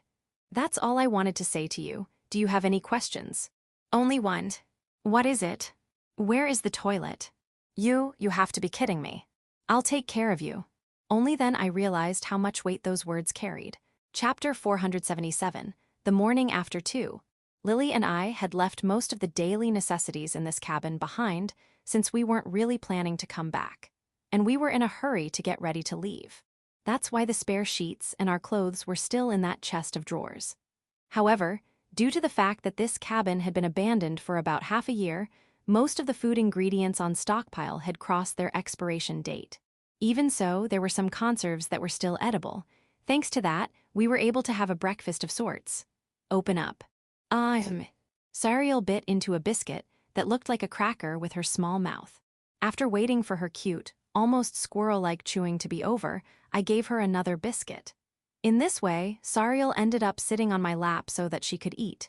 If anyone asked me, I would say that she was right-handed. It wasn't completely impossible for her to eat with her left hand, but she was far from proficient at it. This was the result of me realizing that it would be quicker for me to feed her than to endure watching her struggle to eat with her left hand. On second thought, it was a pretty embarrassing sight. Not even Lily had ever finished eating everything on her plate with an but I couldn't allow myself to get carried away by these thoughts. Thank you for the meal. Both Sariel and I said that at the same time. It made little sense, but Sariel said that like a Japanese would, perhaps because she now had access to Shurasaki-san's memories. Even then, would I have to go through this every day and night? It wasn't a big deal, but it could eventually give me a lot of mental strain. However, this kind of thing would be unavoidable as long as I had to take care of Sariel. After finishing our breakfast of crackers and pickled sausages, I went on to wash the dishes after taking Sariel back to bed. Now that I had a full belly, I could finally get to work. I'm heading out. Where are you going? Well, we're gonna need more supplies. This cabin was good enough to live on, but it didn't have the supplies or equipment needed to prepare for a journey to Spada while avoiding the eyes of the Crusaders across the Galahad Mountains. Basically, we needed things that most adventurers would usually need to have before going on a journey. and I had stowed anything that would fit that description into the shadow gate and took it with me before Lily and I left this place. There wasn't anything useful for an adventurer in this cabin anymore. Then the versatile warehouse that was my shadow gate got destroyed in the battle with Sariel. It was all her fault. Sorry. Don't apologize. It's pointless now. Actually, it had been I who had failed to see that she had set her sights at my shadow gate. I should have taken some kind of measures in the first place. It was pointless to blame this on Sariel, who was fighting with all her might and doing everything she could do to defeat me. We are poorly equipped to cross the borders. We're going to need to get ourselves at least a sword to even begin to think about going anywhere. Though I was certain that the moment I got my hands on even a single sword, I'd quickly use it up for a blast blade. Your pocket dimension has been completely destroyed. Collecting supplies will be difficult. As I would have expected from the one who destroyed it, you're right. I have never had the need to regenerate my shadow gate before. Though it had never been destroyed before, it was possible to restore it to the spacious pocket dimension in the shadows it once was even after disappearing completely. However, it would take time. Still, I could still feel the white magic Sariel unleashed at that time, still coursed through my shadow's veins like a poison. My breakthrough has an added effect that continuously inhibits pocket dimension's ability to expand. It made sense. If it didn't have that, some magicians would be able to regenerate their pocket dimensions immediately. Though even then, it would probably require a ridiculous amount of magical power to do so in the first place. With my current abilities, I cannot dispel it at will. The only solution I can offer at this time is to wait for its effects to wear off. How long will that take? About 3 months. If it was going to take that long, then I would really have to learn to not rely on any shadowy pocket dimensions for the time being. How about you? I cannot use dimension magic either. Apostles have access to their own pocket dimension called Arc, but I can no longer use it since I can no longer use any of my blessings anymore. And God wasn't so generous to have everything that had been stored inside it drop on the ground the moment he revoked Sariel's privileges. He had completely forsaken Sariel now that she had lost her virginity. And now, I cannot use any magic. The body of this Sariel series is built solely on the premise of using white magic bestowed by God's blessing. Therefore, as her supply of white magic power was completely cut off, she was rendered unable to use magic. Sariel could no longer illuminate the darkness with torch or light a fireplace using her Ignis Sigillta. I wondered if that meant that the model magic she had used in the past had been a reproduction created by her white magic. Was it similar to my pseudo-attribute abilities? Oh well, I wasn't planning on relying on it to begin with. I wasn't being sarcastic. I really meant that. I had no interest in seeing this as an adventurer's party where Sariel would join me and we'd work together towards our safe return to Spada. I was only going to rely on my own strength to accomplish that. Sariel was simply going to be someone I would carry on my back. I was thinking that it would be great if I could buy a new bag that has even a small pocket dimension in it. But more importantly, I want to know how things are around Alsace these days. Of course, I was already familiar with the surrounding area before the Crusaders started occupying these territories.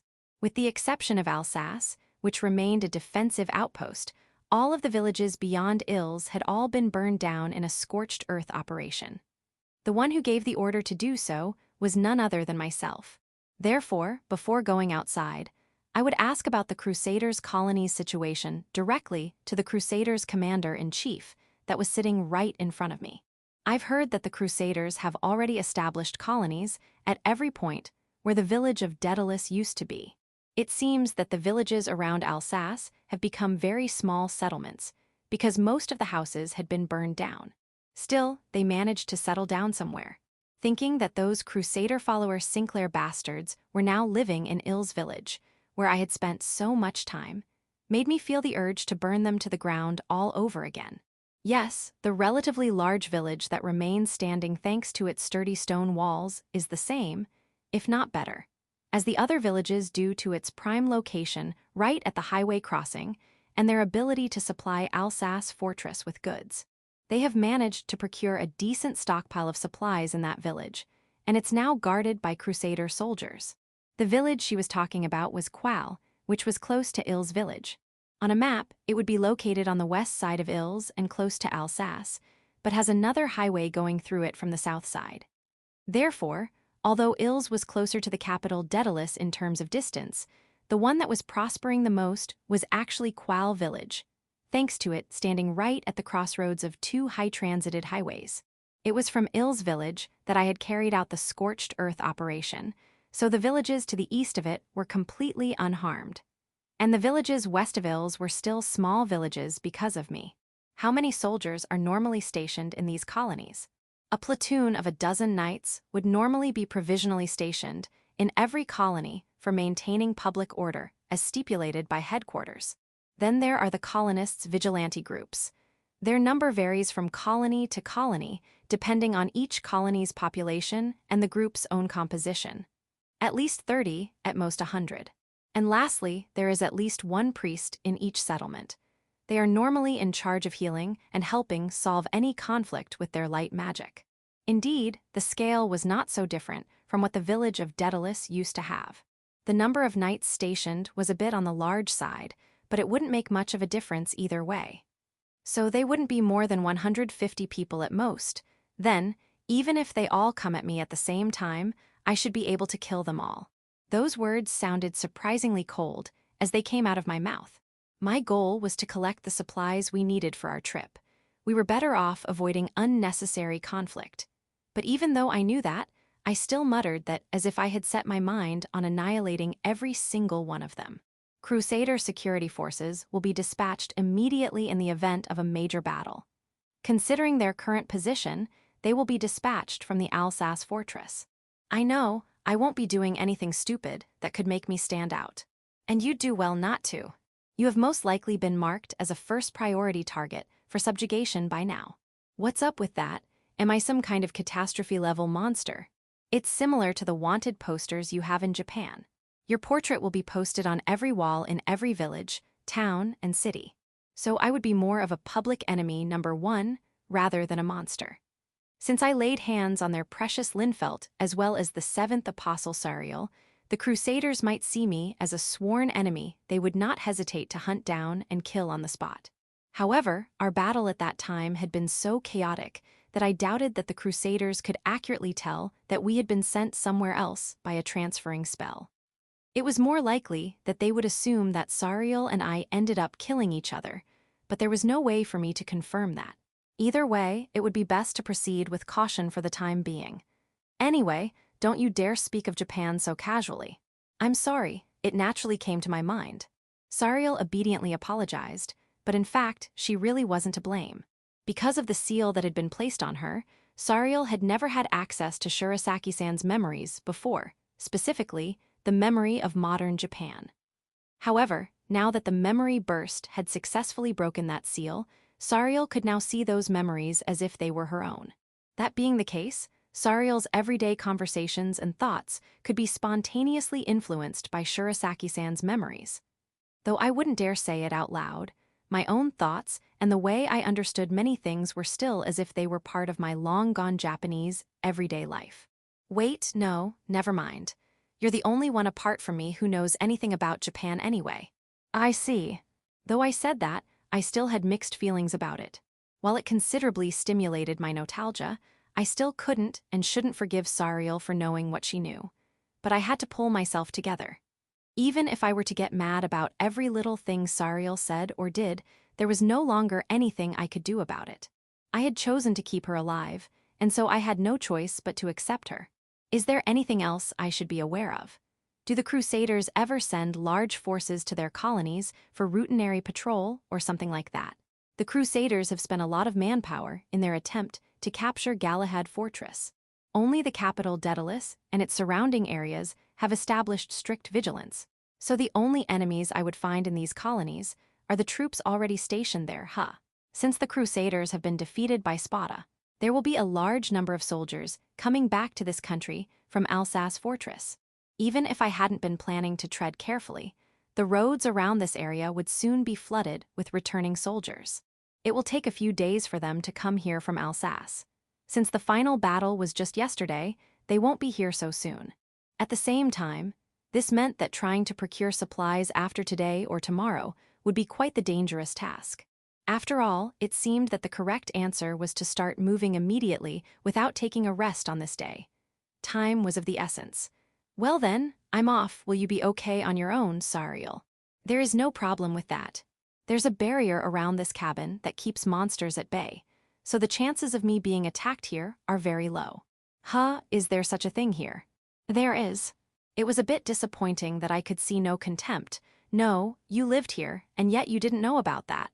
Coming from Sariel's eyes, despite them being staring directly through me. I see, then you should be fine, no doubt. With a vague attempt at dodging the situation, I got up and started getting ready to leave. This getting ready, however, was nothing more than me sliding a very small cooking knife, the only cutting tool left in this cabin, under my belt, and covering it with my pure white winter robe. The robe's hood was very fluffy and warm, and it could also hide my face well. I should be back right past noon. Well then, I'm off. Okay, take care.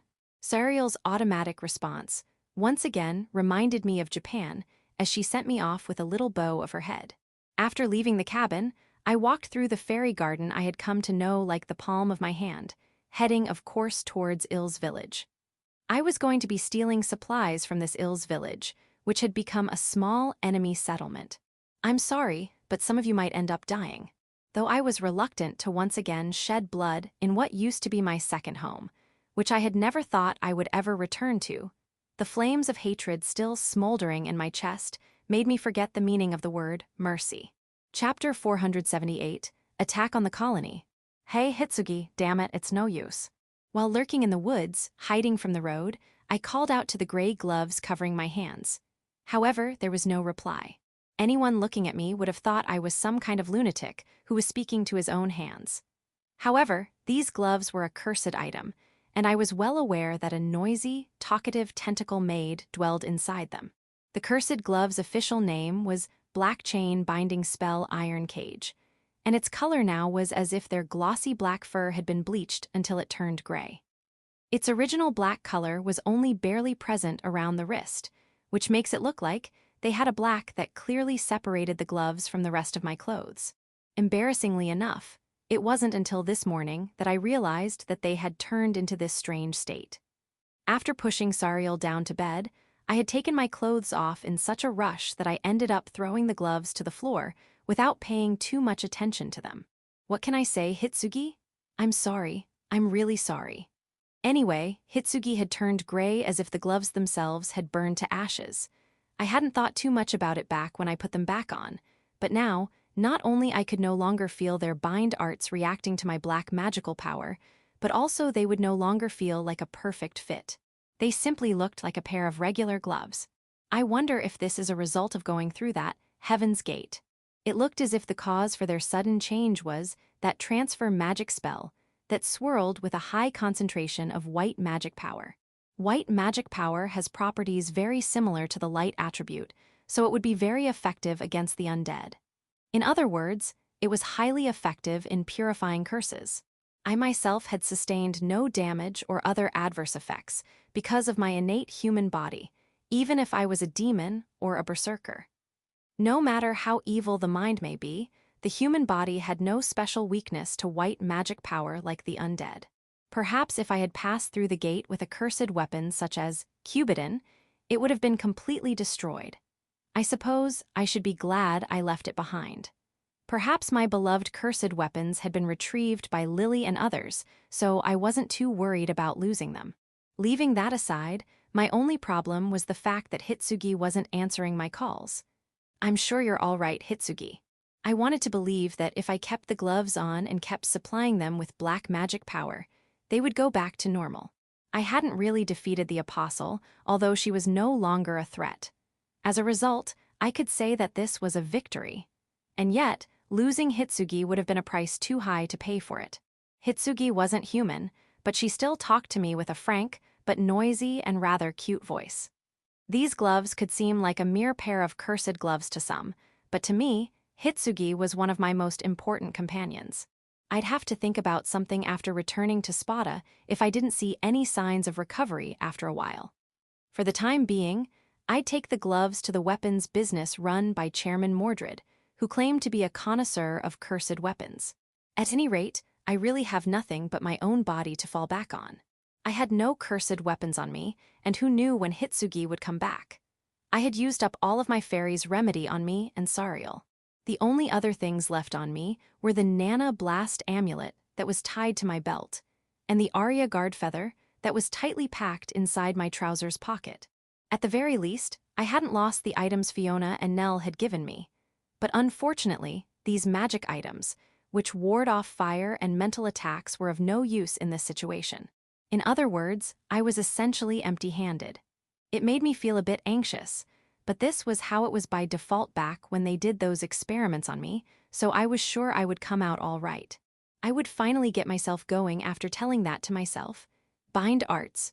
Without going through Hitsugi, I created black tentacles from both of my hands, which coiled themselves around the branch of a large tree that towered over the surroundings in front of me. The branch was so thick that I wouldn't break it even if I were to climb on it. Then, I finished climbing the tree to a height of about 5 meters above the ground. It was significantly easier than to run riot while hanging on the walls of Galahad Fortress. I didn't have any special knowledge of covert operations, but for the time being, I simply held my breath and crouched as far down as I could. Fortunately, the robe I was wearing was white, so it blended perfectly with the surrounding snow. It was the best outfit for scouting out here. That's one of the colonies. About an hour after I left the cabin, I was already close enough to see the village. Climbing on top of a tree, this tall allowed me to see the state of the village even from the woods. From the surrounding terrain, the way the roads were made, and above all, the wooden fences that prevented the invasion of monsters, it can be concluded that it was the place where the Ills village used to be. And a quick glance revealed that a new village was being created inside those fences. Perhaps the most prominent building there was the church, located on what appeared to have been built where the Adventurers Guild once stood. I could see that it was higher than other buildings, because only its thin single spire protruded from the white-painted walls that blended in with the surrounding snow. Of course, on the top of the tower, a white cross symbol was shining under the sunlight to show off its rule over the land. Aside from the church, there were many regular wooden houses. The only big buildings were some 2-story buildings and warehouses. Almost all the buildings were gathered within Ills village's wooden fences, and even though it was a rather small area, the settlement wasn't entirely finished. Outside the fences, there were just a few small sheds. It looked like there could be some harvestable fields around them, but in winter, the area around the sheds looked like nothing but a large snow field. It's so small that I should be able to trample over it easily. I couldn't say for sure if there were even 100 people in that settlement. I wondered if there were only 1 or 2 knights stationed there. Well, that didn't mean that I wanted to slaughter them all. I couldn't expect to be able to get a good haul in a poor and boring village such as this one, but I believed I could get enough food for the time being. Both Sariel and I have enough physical strength and stamina to keep going without eating for a week, but that didn't mean that I wasn't hungry. Eating properly every day would naturally allow me to use my full strength. There were only a few preserved foods left in the cabin. At the very least, I needed to get enough food to keep us going for a few more days so that I would be able to use the full extent of my body's capabilities. There don't seem to be any guards around. All right, time to make a move. As soon as I was about to jump off the branch, I suddenly noticed something. What is that smoke? Suddenly, black smoke rushed up from the center of the village toward the clear blue winter sky. There was no reason to burn a big campfire. The moment I realized it was actually a fire, I could see the panicked villagers scattering around and screaming. I couldn't see exactly what was going on from my position, but at least it seemed certain that there had been an accident that caused everyone to run away as fast as their legs could take them. Seeing that, I didn't quite feel like infiltrating a village that seemed to be in such a state of emergency. But on second thought, this chaotic situation made for the perfect chance for me to sneak into the village. At the very least, I still had some time to take a closer look and see what was going on before making my move. Hey, how far away are you going to escape? As I looked over the village, 2 small figures appeared at a place that I could clearly see from the treetop. They were 2 girls wearing dark blue robes. They resembled each other and seemed to be about 15 years old. At first glance, they looked like sisters, but One had blonde hair and white skin, and the other had silver hair and brown skin. It was as if they were a light elf and dark elf version of the same person put side by side. But my good-looking eyes clearly confirmed that their ears weren't long or pointy like an elf's. The black and white duo fluttered through the snow, clinging to the wooden fence separating the village and the field surrounding it, and climbing up with surprisingly nimble movements. After getting to the top of the fence, they jumped down and landed by rolling on the ground. Then they immediately got up again and started running away from the fence, and finished by bursting into a nearby storage shed. What's that? Were they playing hide-and-seek? I wondered if I could catch them while they were out of sight and ask them what they were doing, but it would be too much of a crime for me to do that. Even for people from the Republic of Sinclair, children were still children. My conscience wouldn't allow me to lay a finger on them. Or was it my pride? Even more so after what I had ended up doing with Sariel last night. As I was dwelling into my anguish, a new person showed up. This one looked like a regular villager and was wearing an old brown coat. Just like the duo, he ran towards the fence, and then his body was split in half. Suddenly, his upper and lower body were separated from the waist, and his lower side suddenly turned into a sea of blood. The man's corpse sank into that hellish pond of blood while spilling even more fresh blood and guts all over the place. That was wind, wasn't it? It looked like an air-crease Sagitta. Not only the man had been cut down, but the wooden fence in front of him as well. A log that served as a pillar for the fence was split in half as if someone had unleashed a powerful slash with a sharp sword, exposing the sharp cross-section and causing it to collapse. But analyzing what kind of magic had killed the man wasn't important at the moment. I had to think about the fact that a man had just been killed and figure out why. Damn it, I don't have time to think about this. From a nearby house, the people responsible for the man's death made their appearance. They were two men. One of them was wearing a white and green robe and seemed to be a wind mage. The wand with a dark green magic stone in his hand was probably the weapon that had murdered that man. The other man was wearing a mithril plate which glittered with a silver luster. The rest of his armor was decorated with gold trimmings and emeralds. A familiar green cloak was fluttering from his back. For a moment, I could see on that fluttering cloak the same thing that I had seen in the knights in green armor who had the tables turned on them at the castle walls. It was the coat of arms of that aristocrat, Count Burgund. I had heard from Fiona that this aristocrat was a key figure among the crusaders who had attacked Spada.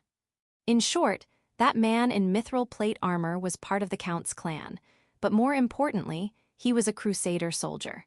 This is a massacre. The crusaders were still attacking Il's village right in front of my eyes. Ha ha ha ha ha. A dry laugh escaped from my mouth. It felt as if I had gone back in time. It seems that he had been taken back to the most disgusting moment ever, but I didn't have the chance to start over. Time never goes back. They weren't attacking Il's village, but the colony that now stood in its place, which were supposed to be their compatriots.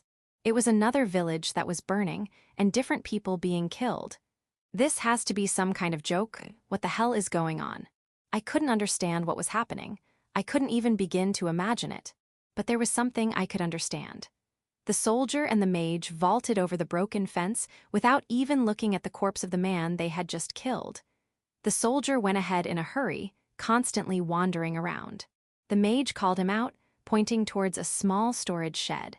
It was the same place where those two girls had barged in a while ago. A horrifying smile appeared on the soldier's face, which almost made me think that it was a completely different person from before. They were looking for those girls. It was this morning that a party of crusaders arrived at the 202nd colony. Make way. Here comes Lord Mashrem Joshua Helvetia Burgund, a young lord of the house of Count Burgund, wearing a luxurious outfit consisting of a shining silver armor and a green cloak that sported his family crest. A scanty and frail young man, which anyone could see at a glance, that was not used to wearing a knight's armor, was introduced in this flashy manner. His face was so pale and bland that no one could ever picture him bravely wielding a sword on the battlefield.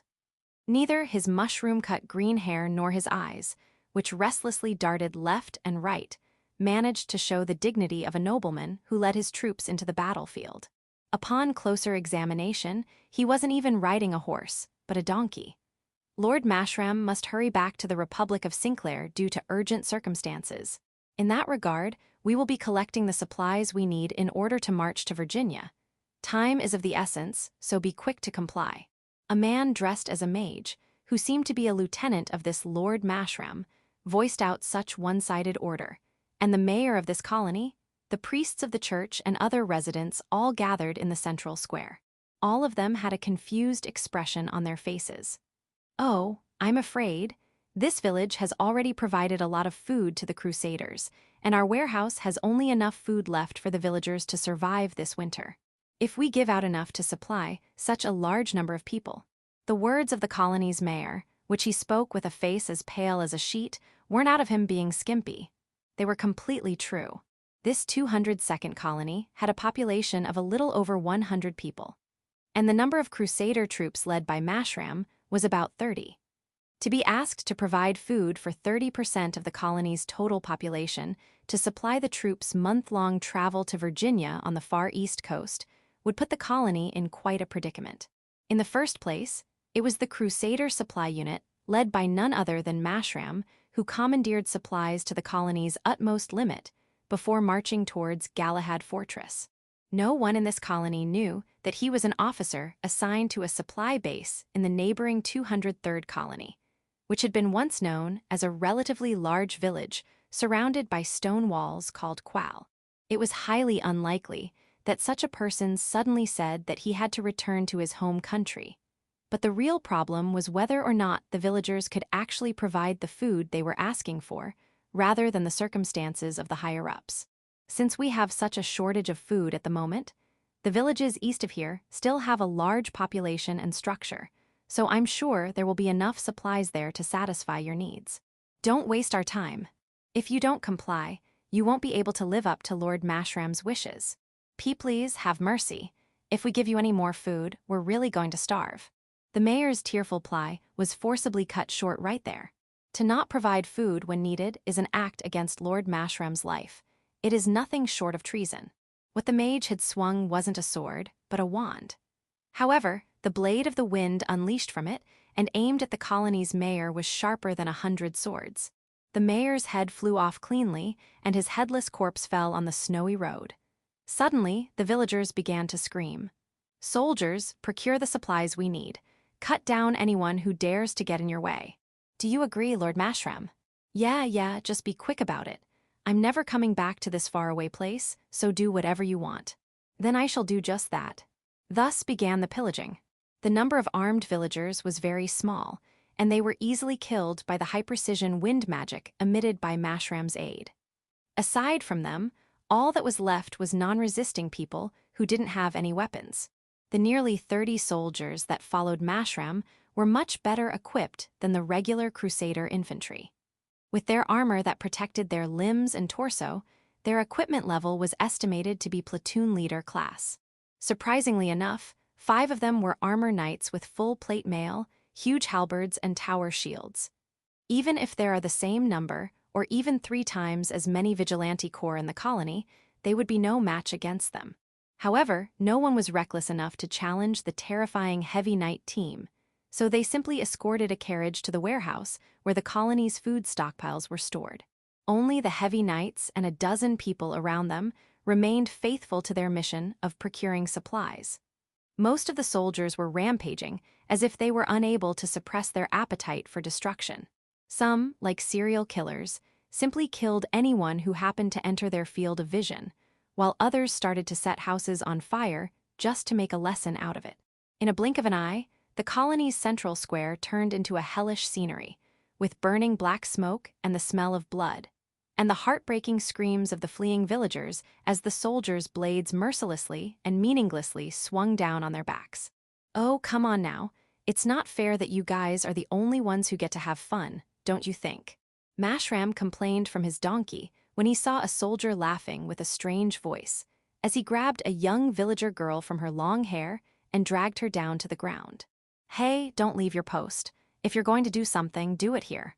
Having received permission to do whatever he wanted so long as he didn't leave his position, the soldier forced himself onto the girl he had captured. saying that doing something like that outside was kind of embarrassing, with a really filthy grin floating on his face. No, that's not what I mean. Mashrem pointed his finger towards his subordinate, who seemed to be enjoying himself quite a bit as he issued his complaint. Ha ha ha, I understand. I hope you get to have a good time here as well, Lord Mashrem. After his forced smile, the aide kept wearing his wicked grin on his face as he continued. Let's see, how about those little sisters over there? Since he knew his lord's preferences well, the aide confidently pointed at the church that was right in front of the square. Mashrem quickly examined the pretty faces of the two girls that were there, who were timidly looking at the state of the plaza.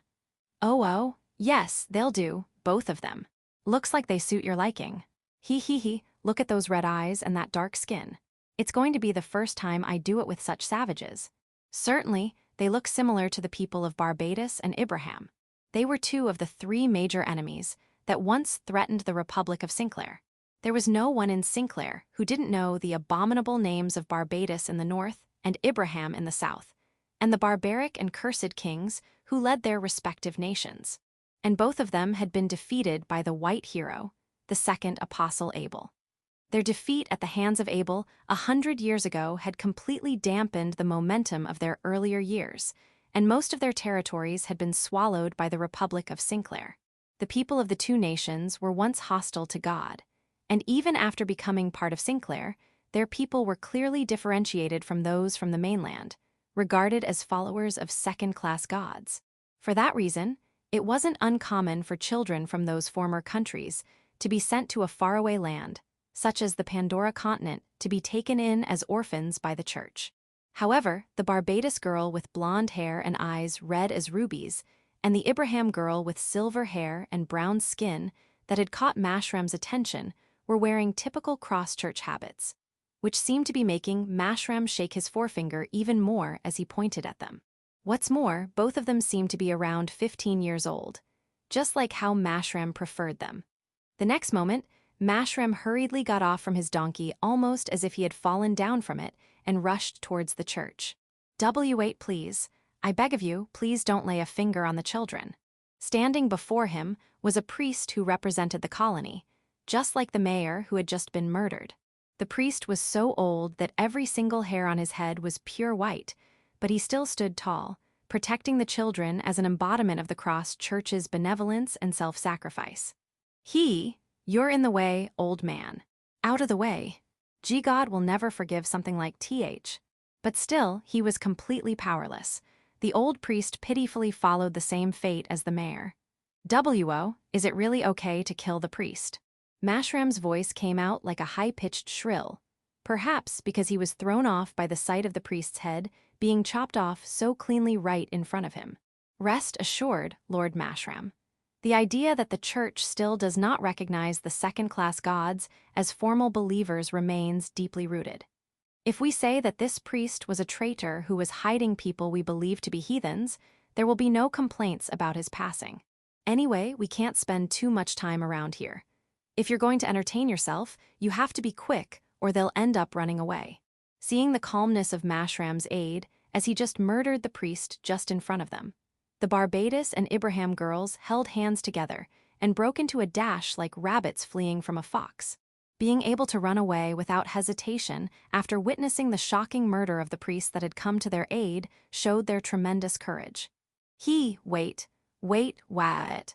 With the momentum of a horse running with a carrot hanging in front of its head, Mashrem looked almost ridiculous when seen from the side, but relentless from the point of view of the chaste girls.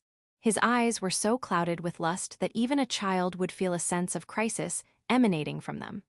The grim thought of the priest's death had already been pushed to the corner of his mind, and he had turned into a beast that was driven only by his own pleasure impulses. Oh, Lord Mashrem, please don't go too far away on your own. While watching his unsightly lord with kind eyes, the wind mage smiled and chased after him without forgetting his role as his guard. Where did you go? Hey, where are you? Going along Mashrem's wretched game of tag, the wind mage slew 3 more men that happened to get in his way, and finally caught up with his lord. After cutting through the 3rd villager, the force of his attack had cut down the wooden fence at the border of the village. Beyond that was a large snowfield covering the harvesting areas and a nearby forest.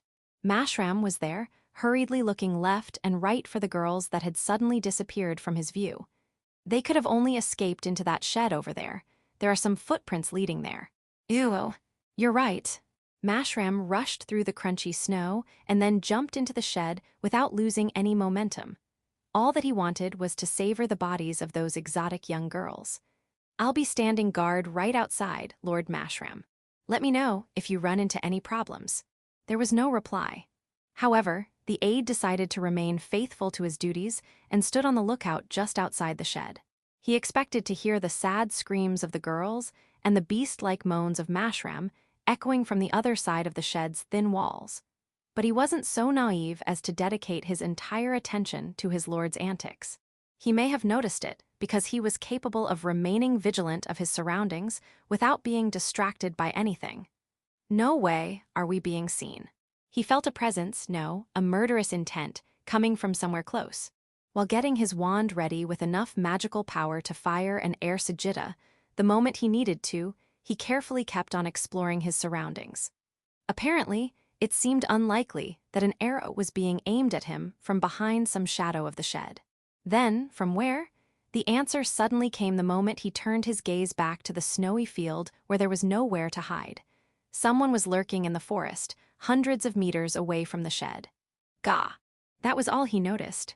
The only thing he managed to see was something that looked like a glowing black arrow flying straight towards him. By the time he realized that it had deeply pierced his throat, the aide's body had already fallen silently on the snow. He struggled on the snow without making a single groan. No help would come for him. When someone did come, it wasn't to save him. The thing that convinced him the most about his impending death was the sight of the black knife that had been thrown at his throat by his assassin. The word assassin fell short to describe this man in a white robe, who walked through the woods and crossed the snowfield straight, without even trying to hide his horrifying murderous intent. Was he trying to verify if his target was still alive? The assassin who had walked quietly towards him stopped by his side. At that time, the aide got a glimpse of his true face hidden behind a thick fur hood. The immense anger burning in his chest as his life poured out of his wounded throat distorted his assassin's face so much that he couldn't even look straight at it. Still, both his black right eye that was darker than a moonless night and his crimson left eye that shone like a burning fire were coldly glaring at him. Wayudita moaned. His assassin evoked such an aura of anger, fear, and death around him that he was worthy of being called a demon. Chapter 479, The White Devil. Huwu. Where's the other one? Mashram yelled with a tone of voice so ridiculous that it was very hard not to make fun of it. Is not here anymore. Shut your mouth and give up, you mushroom head. Go away. The habit-wearing little sister yelled back at Marsham with such a force that it raged like a whirlwind inside the small storage shed. Her short hair seemed to be vividly shining like gold. Her puppy-like big and round eyes were dyed in bright crimson, like a pair of actual rubies, with the hazy glow of a jewel. Her blonde hair and white skin were almost the same as that of the people of Sinclair, but her fiery red eyes gave a strong impression that could make anyone doubt what their own eyes were seeing.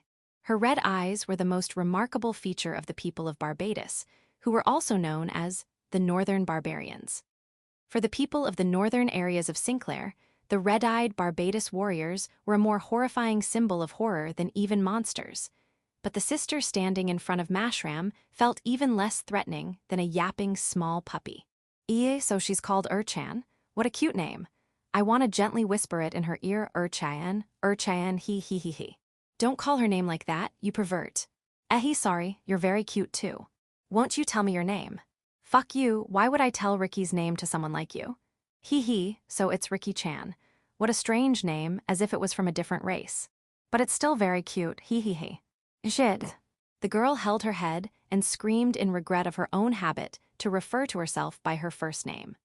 However, even sooner than pulling herself together, she seemed to have remembered the situation she was thrown into. Her small hands reached a rusty shovel that was leaning against the wall and held it bravely as if it was a spear. I won't let you get anywhere near Graha. What are you going to do with that? That looks dangerous. Though Ricky was giving Marsham the worst glare possible. A wicked smile was floating on his face as he kept on looking at her with the same lustful eyes of a beast. The habit, which completely covered the girl's entire body from the neck to the ankles, were made so that they could hide the natural physical appeal of women. And even so, Mashram's eyes were set in one particular part of Ricky's body. Her chest. Despite her garments, something was definitely bulging there.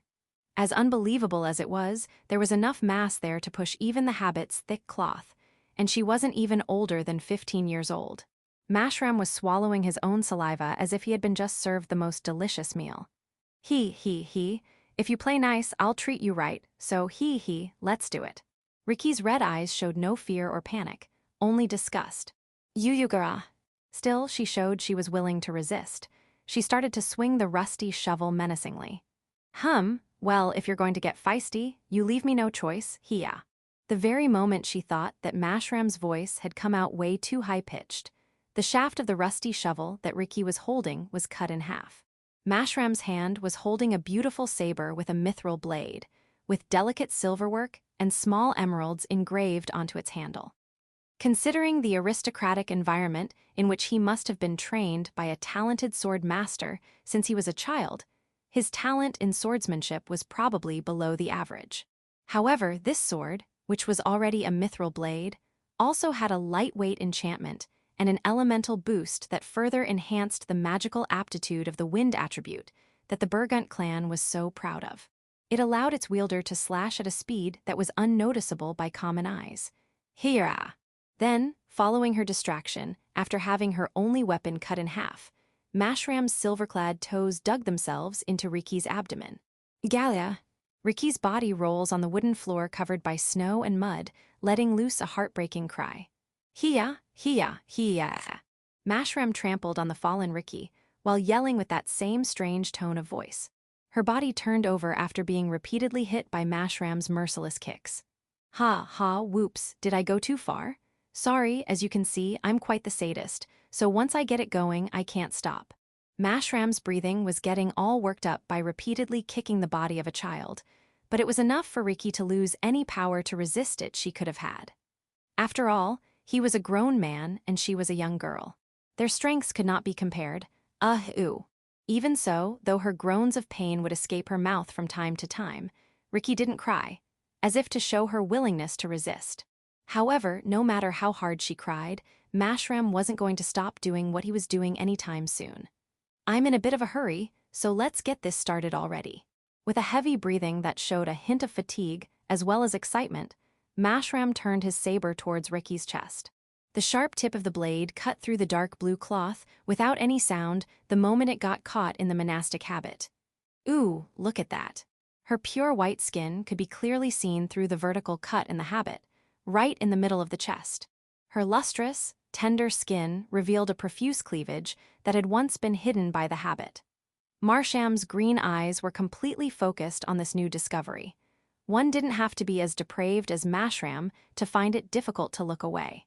The sight of a young sister exposing her big breasts was too lascivious. From that point on, Mashram didn't say another word. He just stared at Ricky's exposed body until a violent sound echoed somewhere. The door of the shed that was right behind them had suddenly been busted open. Hey, can't you see I'm busy here? With his enjoyment now disturbed, Mashram's excitement quickly shifted into rage as he turned around so rapidly that he almost dropped his saber as he tried to menacingly point it at whoever was responsible. The tip of the extended saber was pointing at a single man that was standing there. Who are you? He wasn't anyone Mashram knew, but a mere glance was enough for him to understand. This was a very dangerous man. The moment he saw this man, Mashram's body was already trembling. Mashram was too inexperienced to realize that this thing the man exuded was the intent to kill. You, who, what? The man was silent and staring straight at him. His eyes, one of them black, the other one red, were so sharp that Mashram couldn't muster the courage to look him in the eyes. Still, it seemed that the man was observing the situation here. Namely, the situation where a fully armed man was standing over a girl with a torn habit around her chest as she lay in the middle of a storage shed. Answer me? Hey, do you know who I am? I'm Mashram Joshua Helvetia Bergen Gyuwu. Suddenly, he was being grabbed by the chin. The man had been about 3 steps away from him, but the next moment, he was right in front of him. He had gotten past his extended saber and right within close combat range. He didn't even see him coming. But the fact that he was being grabbed by the chin was even more frightening to Mashram than that. Die, you scum. That was the only thing the man whispered coldly. It was enough for Mashram to understand. Wait, hey, wait, I'm sorry, my bad, I'll leave. While Mashram was hurriedly and fearfully trying to apologize, the man that had grabbed hold of his chin began to drag him out of the shed. Ricky was taken aback by the sight of this red-eyed man taking Mashram out of the shed with such ease. As if she had just awoken from a terrible nightmare, she couldn't believe the fact that that horrible man had been just dragged away like that. Wait, stop, please, stop. I get it, I'll leave. I'll leave this village alone, I won't do anything bad here. So please. However, Mashram's sorrowful cries, which could be clearly heard from the other side of the shed's thin wall, were dreadfully real. What was that man doing to Mashram? The thought of it caused Ricky to shiver. Stop, it hurts, stop, you're tearing me apart, og. Then came a loud thud, and Mashram's voice wasn't heard anymore. Then the other man came back. Alone. There was no Mashram with him, or probably even in this world anymore. Are you hurt? The man had a frightening face and dreadfully sharp eyes, and a rugged expression. How many children could answer honestly to such a question when being asked that by someone like that? Ricky felt this man's gaze all over her body, but unlike Mashram, he didn't give off any unpleasant feelings. His eyes showed less emotion than those of a doctor during a medical examination. The man seemed to realize that though her abdomen was throbbing in pain because of Mashram's kick, it actually hadn't left a very big trauma. He appeared to have immediately determined that it was not a life-threatening wound. Stay in here for a while, it might still be dangerous outside. Ricky couldn't reply, but at least managed to nod. Good girl. At that moment, the man turned away in order to leave. From his feet, something black, like elongated strings or ropes, no, tentacles. Dozens of winding tentacles suddenly spewed out at his feet. Whoa. Holy shit. Feeling a sense of danger, Ricky shrieked in fear, but soon realized that none of those tentacles were aimed at her. Those tentacles began to wriggle all over the storage shed, quickly grabbing hold of any tools that came in contact with them. Hatchets for chopping wood, big axes and saws for cutting down trees, pickaxes for breaking ice in winter, and so on. All of them were things with metallic edges. In other words, tools that could become deadly weapons. One by one, the tools caught by the tentacles seemed to be dyed in black in the blink of an eye, like some kind of optical illusion. Only when the man was already crossing the door outside with several blackened tools on him did Ricky's voice finally come out. Thank you very much. The man reflexively stopped halfway through the door. As he turned back towards Ricky, he looked a bit surprised but soon smiled. Wait here, I'll go help the village.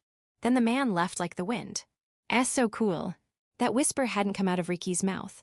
When Ricky quickly turned around, there was no one in that shed beside her. And yet, a figure gradually became clear. From the corner of the shed, white smoke suddenly began to rise as if a fire had been lit. Then, from the other side of the smoke, a girl appeared. She was a brown-skinned girl with long, wavy silver hair arranged in cute twin tails. This was, of course, the Ibrahim sister that Mashram was also looking for. Was a nickname. Her real name was Ursula. It's still dangerous, stay hidden. It's okay. In contrast with Ricky's constant and nervous alternation between facial expressions, Ursula murmured that with a face that barely changed at all. But I'm sorry, if I had used my power earlier, you wouldn't have had to go through that horrible experience. Oh no, Ricky is fine. After all, Ricky is the older sister. Older by only 1 year, though. But I'm still your big sister, and I worry about you.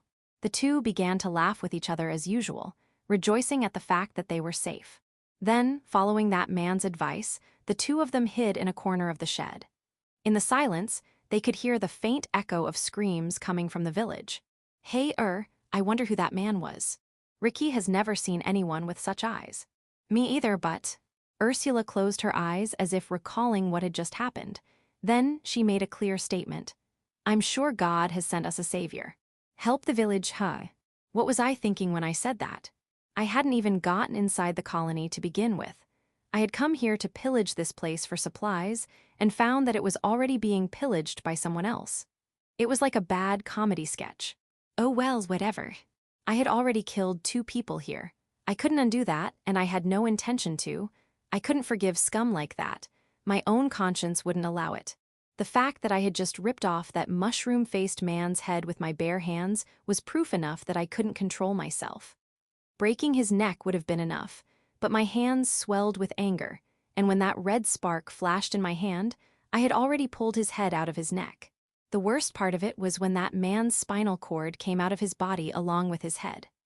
More than that, the reason why my power increased so much for a moment with that red light, even though I didn't activate my first blessing overdrive, was because I couldn't control the blessing. Or maybe it was some kind of mechanism that automatically activated in response to my emotions. Or maybe it was how this blessing was after being mastered. After all, this overdrive was the blessing I used most frequently. Anyway, it was hard to say that my magical power was in perfect condition. It would be better to get rid of the Crusaders attacking the village without resorting to my blessings, as they would take a heavy toll on my body. Rather than fighting them in a fit of rage, I had to kill them coldly and calmly. There they are. This wasn't a large village. I reached the center square after a quick sprint. I was running in the middle of the road, leading to the central square, without even trying to hide. No one would care about an unfamiliar face in this state of chaos. The villagers who were inside their houses were hiding while holding their breaths, while those outdoors were running for their lives. Running against the flow of fleeing people, I jumped right into the middle of this chaos. Bullet arts. What I saw was the central square of the village, which was completely different from what I remembered. If I hadn't known that this place had once been Ill's village, I would have sworn this was a completely different place. A white church now stood where the Adventurers Guild once had been, lined along wooden buildings that seemed to have been built only recently. Other than the church, I had no idea what those buildings were for. But for now, knowing that the people encamping in the middle of the square were Crusader soldiers. My first target were the mounted soldiers that stood watch in the middle of the square. I counted a total of 6 of them. Their equipment was a little more luxurious and had more armor parts than that used by regular infantry. But well, that wouldn't be a problem. A full burst won't do here. However, magical bullets wouldn't be the right choice here. There were villagers in the way. They had caught several young women and even girls in the middle of the square. They were all almost naked, but looking at the wine barrels they had taken out as well, the soldiers seemed to be only starting to enjoy themselves. I thought it was crazy to get this merry while outside in the middle of winter, but these guys no longer surprised me. I didn't know why this Crusader force was attacking such a small colony, but judging by the fact that they had occupied the square and the way they had left their horses, I could only guess that they would leave the colony soon. By the look of how they were just doing whatever they wanted, this could be the security forces Sariel mentioned, coming here to do their rounds. Perhaps this was a small unit that had voluntarily strayed away from the main core. And since the Crusaders lost in Galahad, it was also reasonable to think that they were a unit that fled to this colony.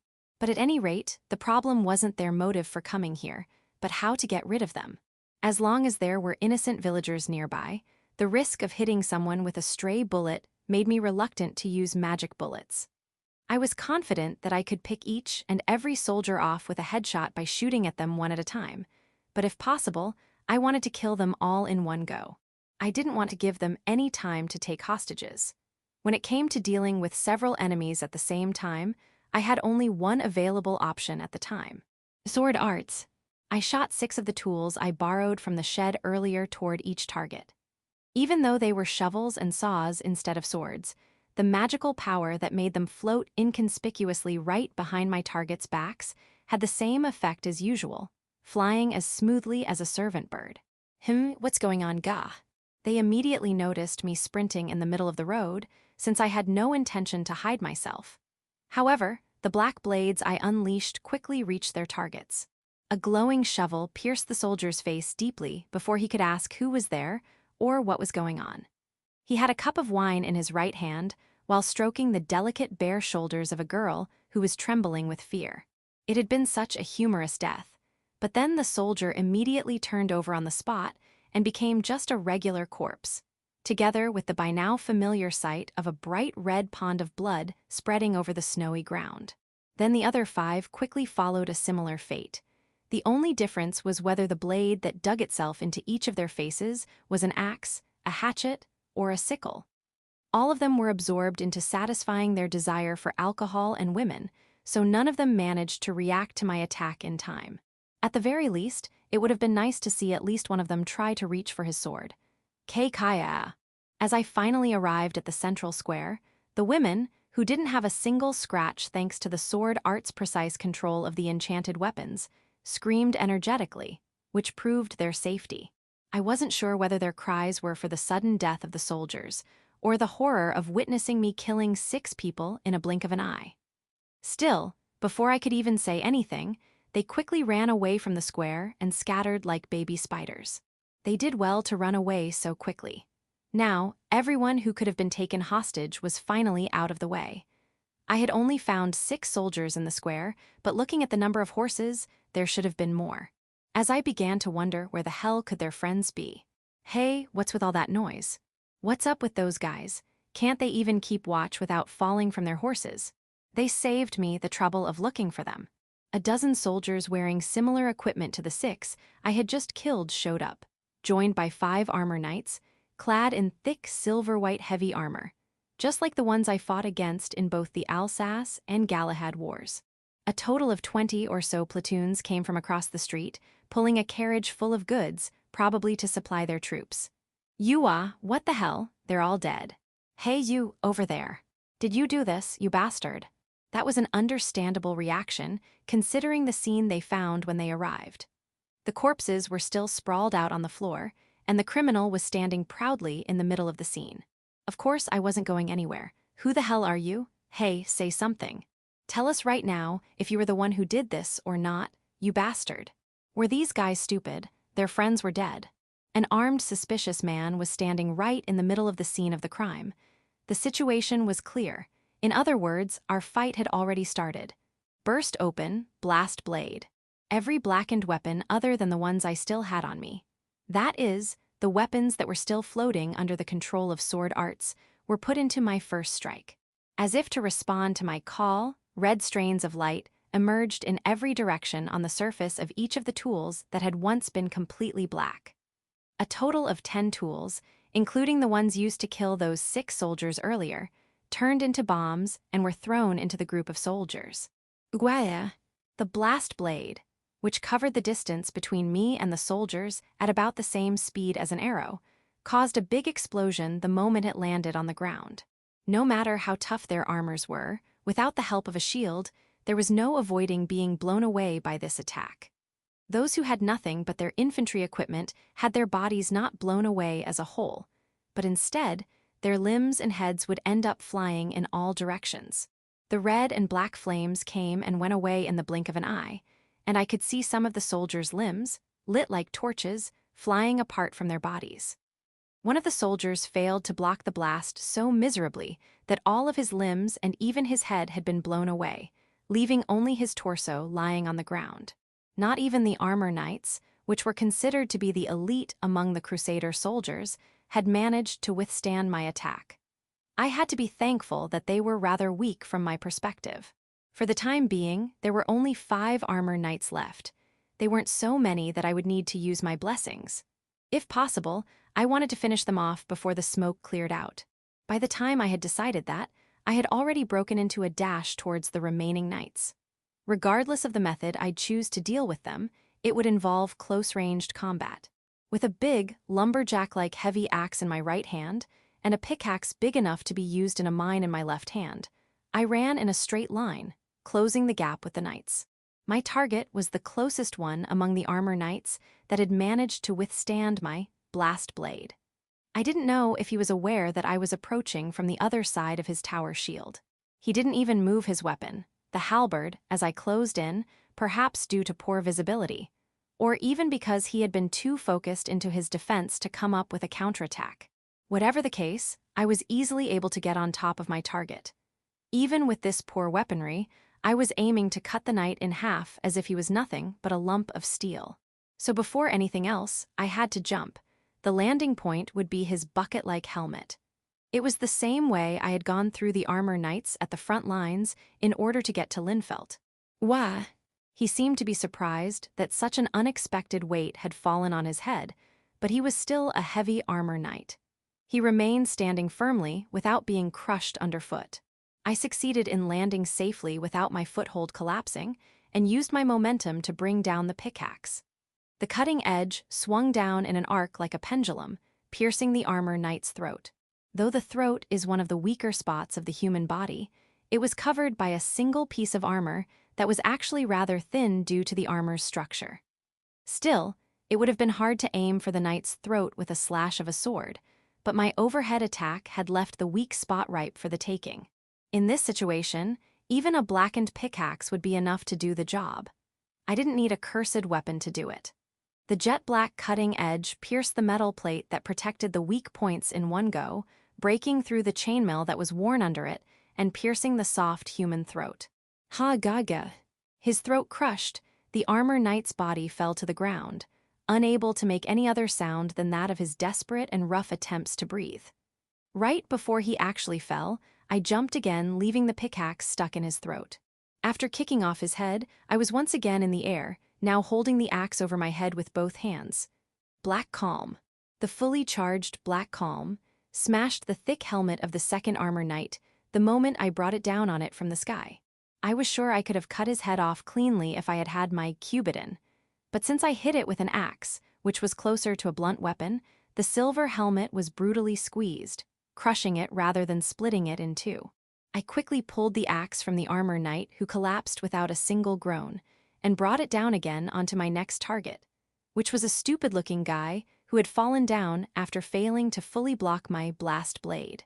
He was simply looking around, and didn't seem to show any sign of getting up even after I had ample time to get rid of two of his friends. I decided to quickly put him out of his misery with a swift blow to the head. With that, there were only two more left. Woo-woo, break.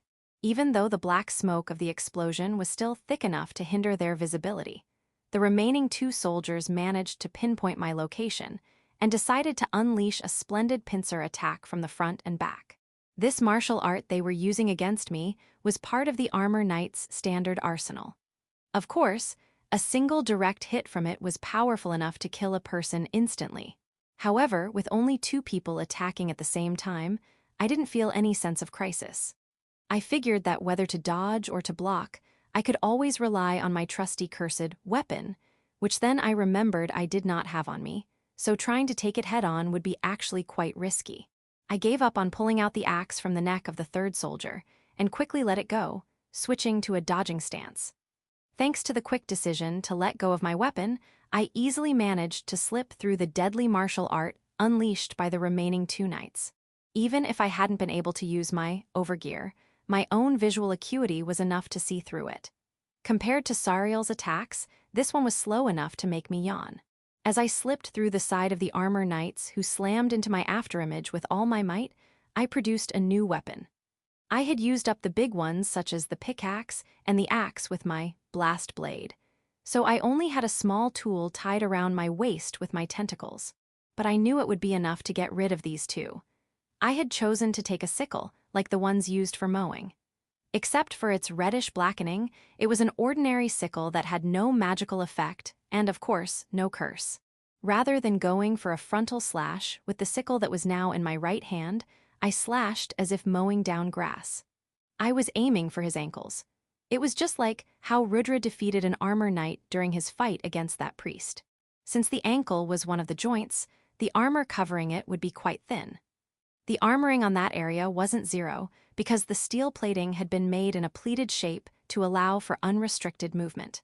There was no way I could sever his foot in a single slash like Rudra, but this sickle was good enough to cut a few centimeters deep into the knight's ankle, even with a few centimeters of cutting edge. That alone would cause so much pain that the knight wouldn't be able to remain standing. Arg! He had been desperately looking everywhere trying to find me after I had suddenly disappeared. Because of this, the armor knight began to lean forward with the momentum of his own violent motion as he turned around vigorously. I had no spare time to see him fall to the ground. My right hand pulled the sickle out of the knight's ankle, and at the same time, my left arm produced yet another weapon. I began to wind up a hatchet. Of course, this was yet another tool commonly found in most rural homes. The quickly unleashed hatchet flew through the wrist of the next armor knight. It was his right wrist, the one once connected to the hand that was holding his halberd. With that, I was finally able to get my hands on a proper weapon. That being said, there was now only one knight left. The moment I took the halberd, the armor knight that had just lost his hand fell to the ground. I had swiftly finished him off by driving the rear end of the halberd into his face. This halberd had been specially made for armor knights, so it is a halberd dedicated to heavy knights. So the ridge at the rear end of the halberd's handle was also very solid and sturdy. It was hard and heavy enough to crush the helmet's face guard. Leaving the knight's corpse behind, I jumped towards the last one of them. "You bastard, brush." Black calm. Our martial arts collided with each other directly. There was no need for any sort of tricks or feints. Considering we were using the same weapon, I definitely had the upper hand. My opponent was a trained elite armor knight, but he was just a human being. I had trained even more than that, and to top it off, I was a remodeled human. I was essentially a cyborg. There was no factor in which I would be inferior to him in power. Goo! The armor knight was hit by my halberd and lost his posture.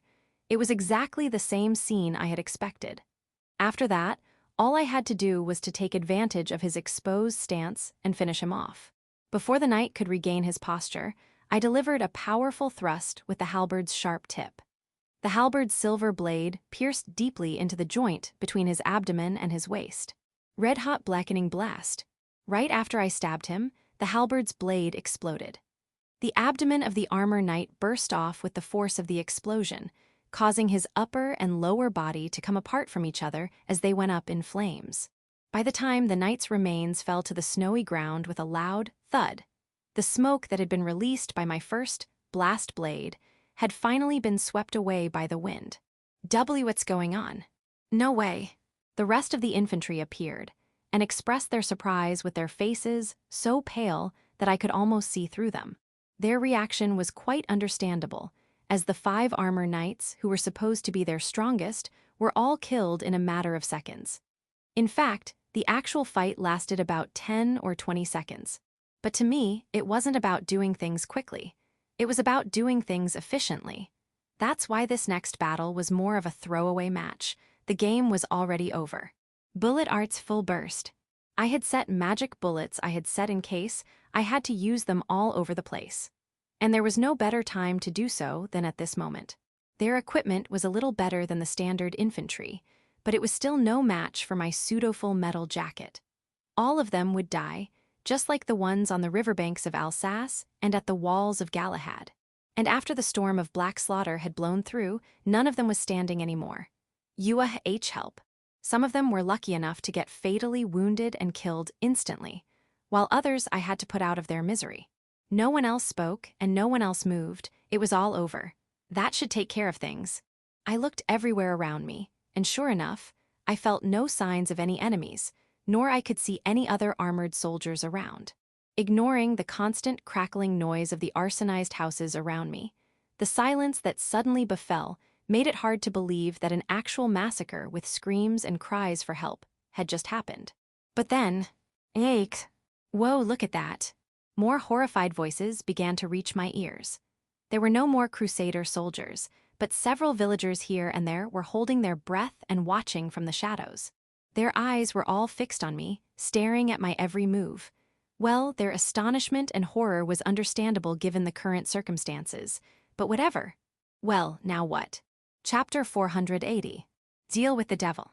WL first, please accept a small token of our gratitude. Please accept it. A short, thin old man approached me and began to bow repeatedly. Being a head taller than him, I had a clear view of his extremely desolate, bald head. In addition to being so frightened that he seemed on the verge of crying and begging for his life, his elderly appearance and conspicuous, black-rimmed glasses gave the impression of a dull office worker who was about to be suddenly laid off. Introducing himself as Randolph, he offered to talk to me as a representative of the village. He was wondering what I was going to do now that I had completely annihilated the Crusader soldiers that were ravaging the village. The gazes of several villagers were piercing deeply into the back of his head. It seemed that the reason why he was the one standing before me was that he had no other choice rather than him simply being courageous. For the time being, I couldn't do anything but accept his offer of gratitude. Knowing I could escape any time I wanted, I thought I'd get as much information as I could while I was here. Sariel had only roughly explained the situation in and around the colonies, and that was all the information I had. Confirming the situation with my own eyes was better than listening to 1,000 words. Saying okay with an overwhelming tone, I followed him to a room where we sat around a table in order to discuss things. Its white-painted walls still felt new, but this room, which already had hints of daily life, was part of the church. I never thought I'd ever set foot into a chapel of the Cross Church, but it was probably the largest building in the village, so it also served as a meeting place. I didn't think of it as anything else at this point. Well, first of all, I'd like to thank you for helping this village. For the time being, I returned a single nod to his words of gratitude, which seemed to be more him desperately trying to avoid incurring my wrath than honest gratitude. There was no need for me to say anything like, "You're welcome," or "I wasn't particularly trying to help your village." This old man was probing me, trying to see what my true intentions were, so I wasn't going to give him a chance to throw a barrage of questions at me. I would be the one asking the questions first. I'd like to know why those Crusaders came to attack this village and under what circumstances. Randolph looked a little annoyed at my question, as if I had responded to his words of gratitude with a jab to the chin, but he then took a handkerchief out of his fur waist pocket, wiped the sweat on his forehead, and answered my question. Yeah, they suddenly showed up and said they were in a hurry to return to Sinclair, so they ordered us to provide them with the supplies they needed for their trip. Randolph stuttered a lot as he answered, but still managed to accurately explain what happened. Just before I had started watching the village, they appeared without warning and started asking for supplies. However, the Crusaders had already commandeered supplies from this village on their way towards Galahad, depleting their food stockpiles until they had barely enough for themselves. The moment the village mayor begged them not to take what little food they had, he was beheaded on the spot. Then, they started to take whatever they wanted. The village's priest also lost his head in the chaos. After that, well, I arrived and killed them all. Do you know which unit was behind this? I'm certain that these were the troops led by Lord Mashram. Who? Why, you don't know about him. I've heard he's the nephew of Count Burgunt, who now leads the entire crusade in attacking the neighboring country. So it was that guy with a head that looked like a one-up mushroom. Certainly, his flashy armor looked like that of an aristocrat. So the Count's nephew, The name Count Burgunt was something I was familiar with. Fiona said he might be the supreme commander of the crusade, but this confirmed it. He was the only one who could have been behind Linfeld's castle siege. Lord Mashram must have been entrusted with the supply base in the 203rd that's close to this village, but we have no idea why he had to return home in such a hurry. He was escaping. He was running away. The Crusaders were defeated. That's the only thing I could think of. A large part of their soldiers must have managed to escape once their defeat was obvious due to being located far in the back lines. It was a blatant abandonment of his post, but I had heard Count Burgunt was shot down. I didn't know if it was because Mashram was aiming to become the next head of the Burgunt family, or just because he was afraid that the Spada army would chase after him all the way here. But either way, from his point of view, there were many reasons to escape. Is that so? Are you telling the truth? As opposed to my assertive expression, Randolph had a confused look on his face, almost as if he was saying, "Don't go saying such serious things all of a sudden like that." Had the Crusaders already publicized their victory as something certain to their people? The official news of the Crusaders' defeat will soon reach this village. I had no other choice but to be the bearer of such news. At the very least, it was true that the news of the defeat reached Mashram's forces, who were stationed at the 203rd colony, once known as Qual Village. I didn't know the details of the Crusaders' rout situation because I wasn't at the scene. But I was certain that if, on top of the scene of their entire army withdrawing before their victory or defeat had been established, the seventh apostle Sariel, who was to be their savior, disappeared from the battlefield, the Crusaders would turn tail and flee miserably. I see. Randolph was muttering to himself with his face down, but he immediately regained his composure and raised his face. By the way, what happened to Lord Mashram? I killed him. There was no point in me hiding it. After all, they'd soon find a headless corpse in silver-white armor and Mashram's head, with a solidified agonizing and crying expression, lying beside the shed. I see. With a forced, bitter laugh, Randolph's face gradually became progressively more pale. It looked like killing that aristocratic boy was a bit of an inconvenience. Will the village pursue the case of Mashram's death? I don't know. Normally, the one responsible for it would be severely pursued, or at worst, the entire village could be burned down as a penalty. But in the current situation, if it is true that the Crusaders have been defeated, then even such an investigation as that could be vague. They didn't seem to know how to deal with these situations. What do you intend to do?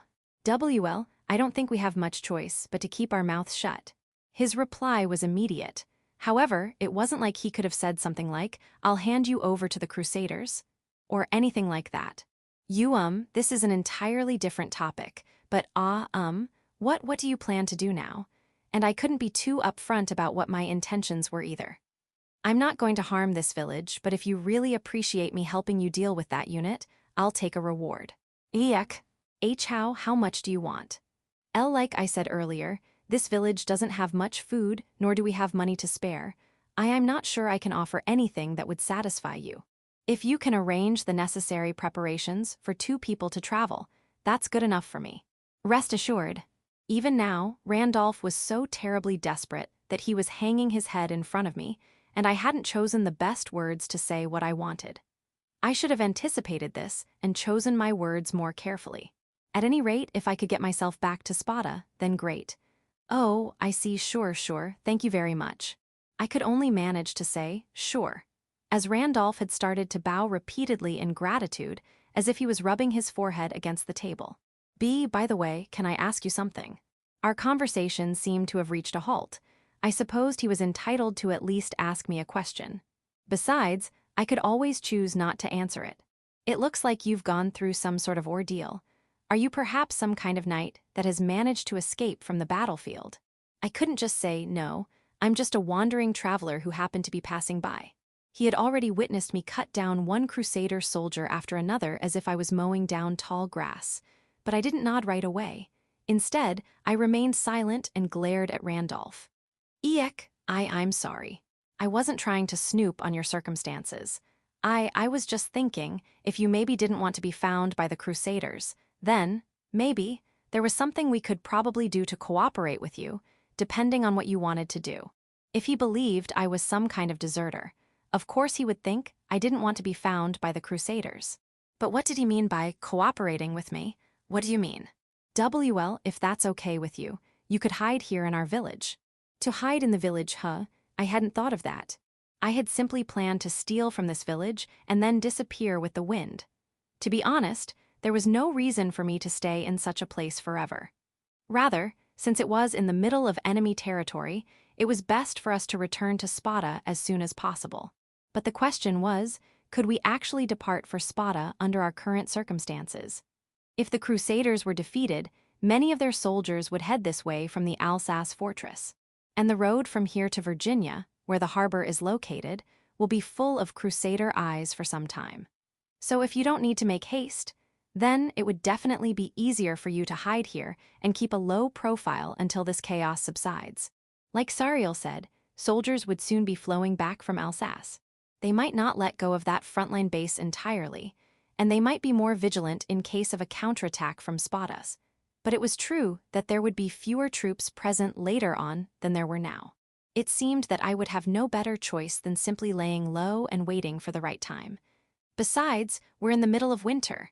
No matter where you go, the road ahead will be rough.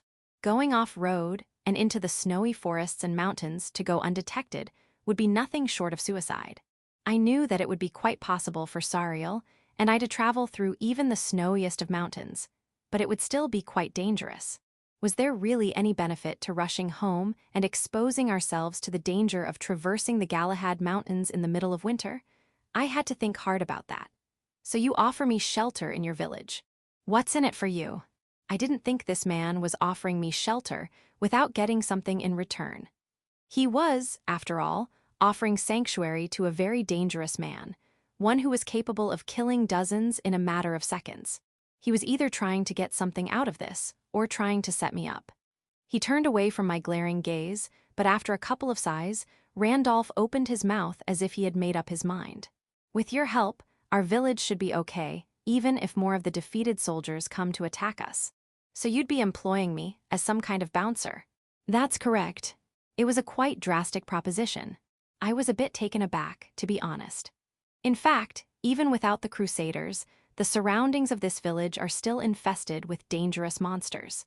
Even now, most of the village's vigilante corps members are in the woods, driving giant armored bears out of the village's borders. Mashram and his party had appeared at the worst time for the village. However, even if all the village vigilantes had been around, those 5 heavy knights and that wind mage would have destroyed them anyway. Those things have already killed and eaten 3 of our villagers, and are now persistently prowling around the village, probably because they crave the taste of human flesh. The first victim had been a lumberjack. He had been attacked and eaten alive by the first armored bear as soon as he set foot into the forest. The sudden appearance of such a fearsome monster prompted 2 of the Crusader soldiers stationed in the village to hunt it down. But although they were successful, they were soon killed by another armored bear. And at this moment, it seemed that every villager of their own self-defense force was out there, ready to die as they challenged those monstrosities. Even so, I had never heard of a monster called armored bear. Perhaps, as the name suggests, they would look like regular bears but wearing armor, that is, being covered in some kind of hard shell. But at any rate, they wouldn't be like anything I'd ever seen before. There is no guarantee that a new monster will not appear after these armored bears are dealt with. This village might be a dangerous place that could be crushed by monsters at any time. Still, to us pioneers who have been abandoned by our home country, we don't have any other place we can call home. Then, the tearful Randolph once again lowered his head. I'll scrape up a reward for you somehow, so please, please, stay in this village and protect it, at least until the Crusaders' flow back has subsided. I didn't know whether I could trust him or not, so I couldn't give him an immediate answer. I'll be back tomorrow. That was the best answer I could give him at the time. Ah, please wait. Would you tell me your name if that's okay with you? Ah, right. I had forgot to tell him my name. Or rather, I knew that it would be quite risky to tell them my true name, so I had purposefully avoided doing that. However, having reached this point, it would be better for me to give them a name. My name is Kuro. Of course, it was a fake name. Sariel was going through a period of terribly vague memories. Ha ha, one more day. The brain of a homunculus is excellent. And Shurasaki Yuriko's memory was also outstanding. At the very least, Sariel kept remembering her experiences and memories almost as vividly as if they had happened quite recently. Therefore, now Sariel, whose memory shackles had been completely destroyed through Kurono's efforts, now had her own memories as well as the memories of Yuriko Shurasaki. Ha phew, I found it. That's why there should never be a moment for her where her memories felt hazy or vague. If anything, it would be something like Shurasaki Yuriko's early childhood. Actually, there could be only one other period of terrible instability in Sariel's body that would make it impossible to remember it clearly. I found it, a way to leave my mind behind, even if I were to disappear. It was the time when Shurasaki Yuriko's personality, and the personality that would eventually become Sariel existed at the same time.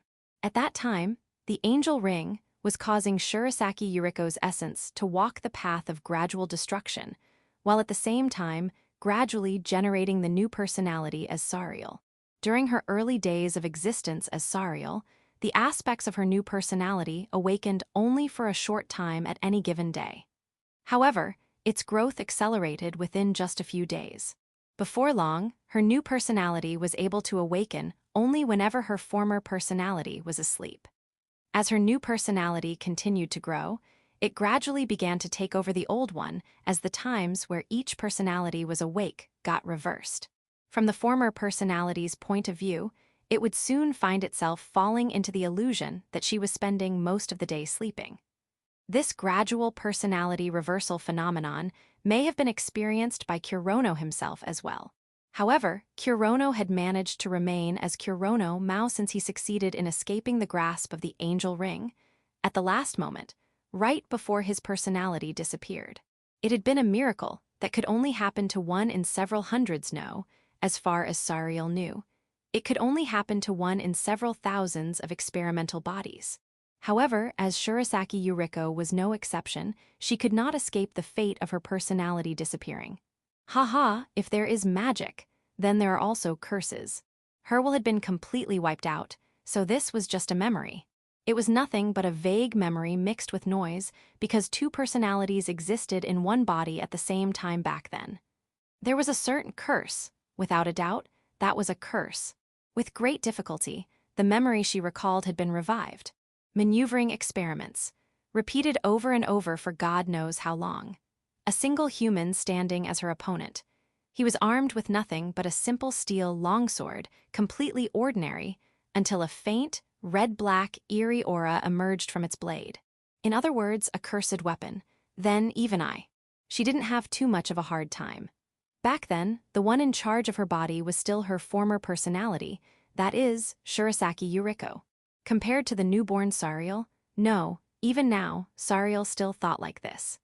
Even now that she had accumulated battle experience as the seventh apostle, she wouldn't be able to fight as well as Shurasaki Yuriko ever did. However, this is probably the last maneuvering experiment that Shurasaki Yuriko ever fought in. No matter how many times Sariel rummaged through her memories, she couldn't find any battle records of hers ever since. Then, Sariel accurately remembered the next maneuvering experiment.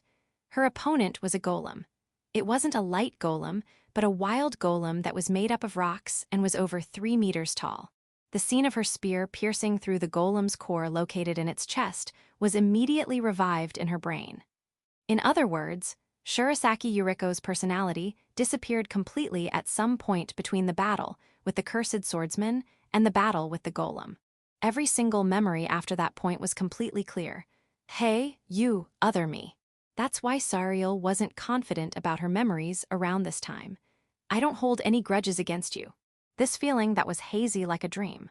But I don't want this feeling to disappear. Shurasaki Yuriko was speaking to Sariel.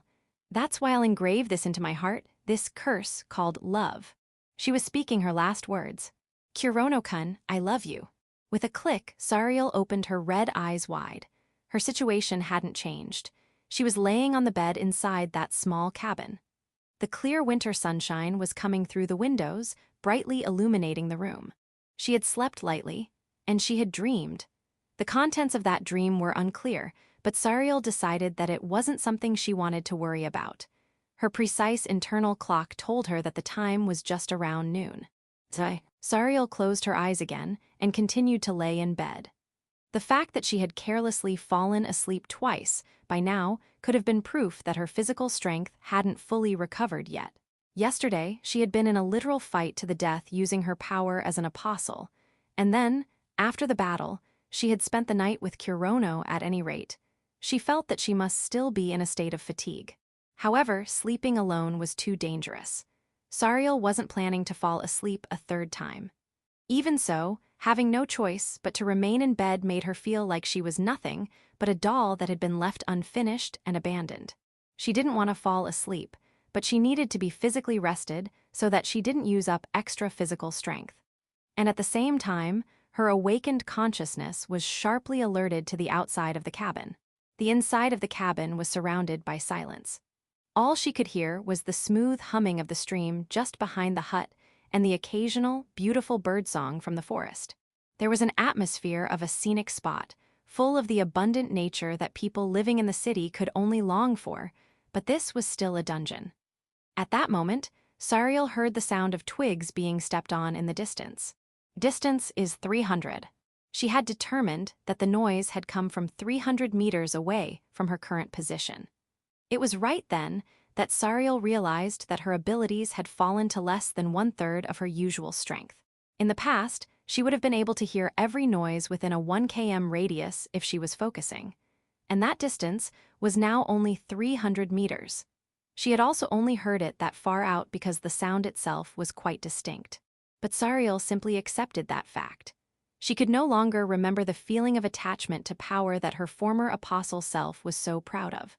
Without a single emotion in her heart, Sariel continued to pay attention to the existence of someone using her enhanced senses. Distance is 100. This someone seemed to be heading straight towards this cabin. She heard the sound of this person stepping over branches and twigs a second time, then a third time, but once he was within 100 meters, she could feel his presence clearly. And she was convinced that the person approaching the cabin was not Kurono. A rough, nasal breathing, the sound of footsteps moving through the thick snow. All these sounds had already reached Sariel's ears clearly. The thing outside the cabin was a monster. Distance is 10. The monster stopped right outside the cabin. It was only one monster. There were no signs of others like it around.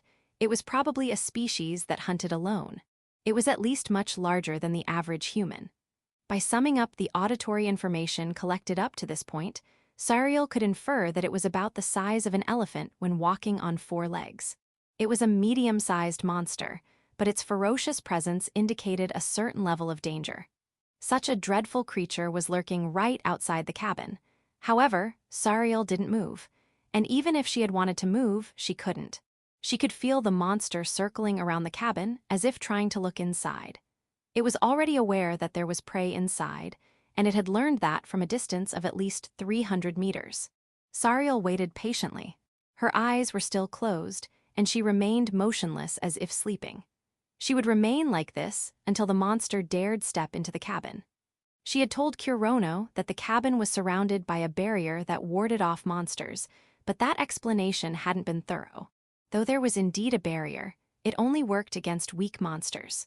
The weak wavelength of magical power emitted around the cabin was only able to ward off goblins and slimes at best. It wasn't strong enough to be effective at keeping this hungry, medium-sized monster away. Until this day, monsters and animals had not been able to enter the cabin, while it was empty thanks to the barrier that was still effective even if its master was gone. But now that someone was inside, larger monsters would be lured to the cabin as they searched for prey. Here it comes. After circling the cabin several times, the monster stood directly in front of the door and then took a step forward. Sariel didn't even need her superhuman hearing to detect the sound of the monster's steps on the snow as it approached the cabin's door. Then, it stood right in front of the door as if it was about to ring the bell, and the next moment, one of the cabin's walls was gone. The deafening roar of a ferocious beast echoed, along with the thunderous sound of doors and wooden walls being smashed. Armored bear. Sariel knew the name of the monster that had just appeared before her. It was a monster commonly known in the Republic of Sinclair as the Armored Bear. It was one of the most famous monsters that inhabited the entire Ark continent. As its name implies, it looked like a big bear wearing something similar to steel armor plates. The true identity of its armor was a metallic shell. It had an aggressive design with thorns, like a crab's carapace, and a dull gray shine. It's approximately as thick and as hard as the real full-plate mail worn by armor knights. In fact, comparing the raw defensive capabilities without taking magical effects into account, the Armored Bear had the better gear. The Armored Bear that had appeared was about 5 meters tall. It was larger than the average. If it were to stand up straight, it would break through the cabin's ceiling. It had broken into the cabin while walking on all fours, as if it was forcibly bending its body to do so. It then roared sharply, perhaps out of an urge to intimidate its prey, or even out of the joy of actually finding it. Sariel opened her eyes, directing her sharp red gaze towards the intruder.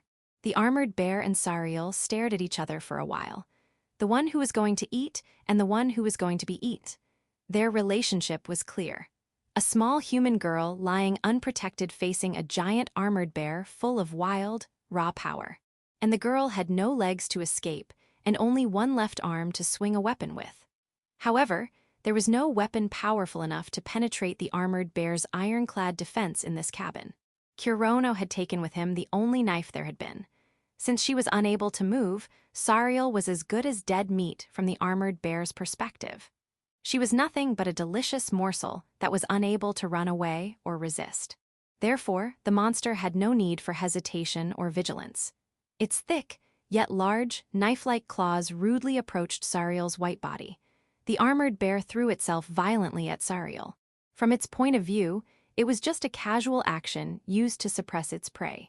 But the swing of its ironclad arms was powerful enough to smash the bed on which Sariel lay in half. Blankets and sheets were torn apart by the armored bear's vicious claws, flying in the air as if dancing to the roaring sound of the wooden bed being smashed. But there was no Sariel to be found under the armored bear's claws, and no delicate white body had been crushed by them. Phew! A short breathing sound. When the armored bear perceived it with its highly sensitive hearing, he was finally able to find Sariel. Sariel's body was floating in the air. It had bounced on the spot. The moment the armored bear brought its arms down, she used her torso like a spring, propelling herself up into the air without the need for arms or legs to support her motion. Sariel, who didn't have the ability to fly like a fairy, should have fallen into the wreckage of the crushed bed soon afterwards, but before that could happen, she moved her remaining left hand. Her white fingertips gently touched the protruding armored bear's arm. They were shaped as if a small thorn had been appended to their ends. Using them as a grapple, Sariel pulled her own body towards the armored bear. The monster opened its large mouth to chomp down on Sariel's small body. Her white hand was already in front of it, a small hand that resembled a knife. Stinger. A single ray of light pierced the armored bear's head. Since she no longer had any white magical power, Sariel couldn't use magic. However, the magical power in her body was not zero. She still had access to the magical power of life needed for homunculus to exist. Basically, magic uses primary color magical power. Which colors resided in the body, or whether one's own vital force could be converted into primary color magical power, depended on the talent and constitution of each individual. And without any white magical power, it was also impossible for Sariel to generate the pseudo-primary color magical power required to activate magic. However, martial arts that tap into one's vital force to be activated were no problem for her. Thus Sariel was able to unleash her Stinger, which had the power of martial arts in addition to her superhuman strength, which was hard to believe from her slender and frail-looking left arm. Its piercing force, which boasted the same power as a charge lance, was aimed at the eyes of the armored bear. Its head was covered with a shell like a helmet, and its forehead was also thickly covered. However, its eyes were completely unprotected. Sariel thrust his fingertips into the only exposed weak point of the armored bear's face. Her middle finger poked into an eyeball, mercilessly pushing forward as if digging into its eye socket. While breaking the shell around his eyes, Sariel's hand completely penetrated into the head of the armored bear. Her fingertips smashed through the hard skull effortlessly, finally reaching the fragile brain protected within it. It was much smaller than a human's. Even Sariel's small palm could hold it. Then she squeezed the armored bear's brain. It felt like crushing a ripe tomato. The armored bear stopped moving and collapsed on the spot, sounding out a short, painful cry as Sariel pulled her hand out of the hole where its eye used to be. Her broken body was strong enough to hit it with her martial art. But the action of pulling her hand out in an instant was impossible without the help of her right arm or both legs. Sariel managed to pull her left arm out of the armored bear's head by shaking her body after falling on the wreckage of the destroyed bed. Black blood painted the lower side of her arm all the way to the elbow, with small pieces of brain clinging to her muddy fingertips. Sariel gazed at her dirty left arm with her bright red eyes before looking left and right. What should I do? Sariel closed her eyes as if she was going back to sleep, either to think about how to apologize to Kurono for this mess, or to escape this reality for a while. Chapter 481, Fake Siblings. In the slums of the Republic of Sinclair, there was a pair of young siblings, a brother and her younger sister, who had lost their parents. Without any other relatives to take care of them, they, like many other orphans, were taken under the wing of the Cross Church. However, the place where they were greeted was not a regular orphanage for living a simple communal life. It was a mysterious facility with a series of pure white walls without a single stain. The secret organization of the church called White Sacrament was an insane proving site for conducting horrific experiments on humans. Since the brother and sister pair were loyal soldiers who served the white god, they would spend their days with harsh training, the killing of others like them, and undergoing inhuman remodeling surgeries. By the time the two became adults, they were elite soldiers who had mastered both martial arts and magic. However, the battlefield where the two were sent to fight their first campaign, that is, the Crusaders' battle for the Galahad fortress, had been a hell beyond imagination. A huge wall stood before them along with the powerful Spada army that protected it, and above all, the heroes who had amazing fighting ability, enough to compete with the apostles on equal footing. The sword King Leonhart, who had cut down their secret weapon, the Taurus. The devil of Alsace, who humiliated the holy girl of Helvetia in the middle of the battlefield, and not only them. There were many other powerful people fighting for Spada. Then, the Crusaders finally found themselves cornered. The brother and his younger sister, despite having been trained as elite soldiers, would also suffer a terrible defeat. As the Crusaders were instructed to withdraw, and in the turmoil of being chased by the Spada army, the two siblings seized their chance to run for their lives. No matter how strong they had become, they couldn't defeat Spada or their demons. Though they had escaped with their lives, their everyday life full of continuous inhuman remodeling and hellish training was the only thing waiting for them back home. Because of that, they decided to run away from it all. The older brother carried his injured sister on his back and escaped from the battlefield in Galahad. He turned his back on the god he was supposed to devote himself to and began their escape into treason, an act the church would never forgive. Would there really be a way out for these two siblings? Let's go with this story. Understood. Back in the cabin, which had lost its entire front wall and was now completely exposed to the wind coming from outside, I told Sariel a story that was half truth and half lies. I had sat down by the crackling fireplace while holding Sariel's broken body on my lap and covering it with a blanket. I could tolerate the cold, but I wanted to feel the warmth of a fireplace just like anyone else. Incidentally, I was merely holding Sariel like that because there was no other place in this broken cabin for Sariel to lie down or sit down. I simply had no other choice. I would never forgive her, and I would never fall for her.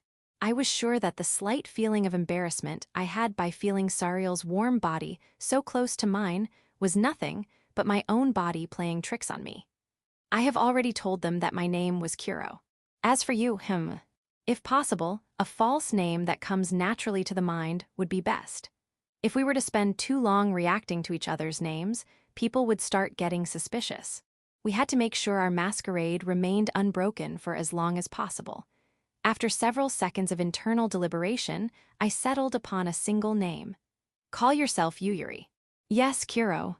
No, don't call me by name. Big bro. Just brother is fine. Understood, brother. Perhaps this was Sariel's idea of a joke.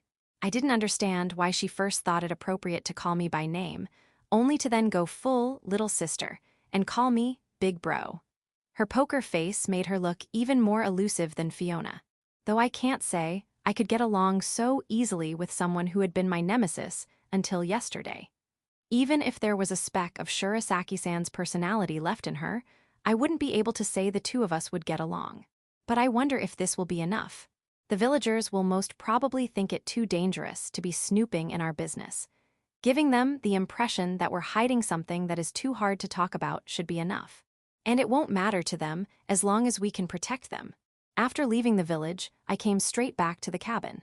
And then I found it in this state. The cabin's front had been cruelly torn apart. A ridiculous bear-like monster was lying dead inside, and Sariel was sleeping in a broken bed as if nothing had happened. Then, I was somehow able to grasp the situation.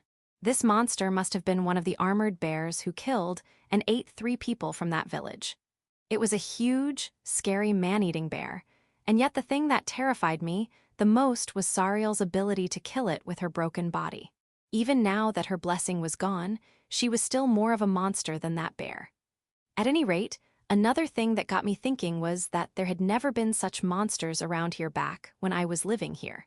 Perhaps because of the disappearance of Lily and the other fairies, this forest was now infested with monsters that have never lived here before. And now that I was thinking about it, this fairy garden had been kept safe as a level 1 dungeon because I had been timely eliminating dangerous monsters, just like Lily had been dealing with those goblins. However, as soon as the cute guardian deity of the forest disappeared, various monsters flowed in from other areas and started to live in this forest. In the near future, this dungeon's risk level could rise to as high as 3. Those were the things I could infer as the sun was about to set, and after the initial shock of finding the cabin in this state had subsided. As I couldn't go back to the village, I had no choice but to camp in the cabin for the night. But still, are we really sure this will be okay? After discussing it with Sariel, we decided that we'd accept Randolph's offer to let us stay in their village in exchange for me acting as their defender. Of course, we had our anxieties about it. However, considering our current situation once again, we realized that it was actually safer and more reliable to hide in the village and gather as much information while preparing to return to Spada.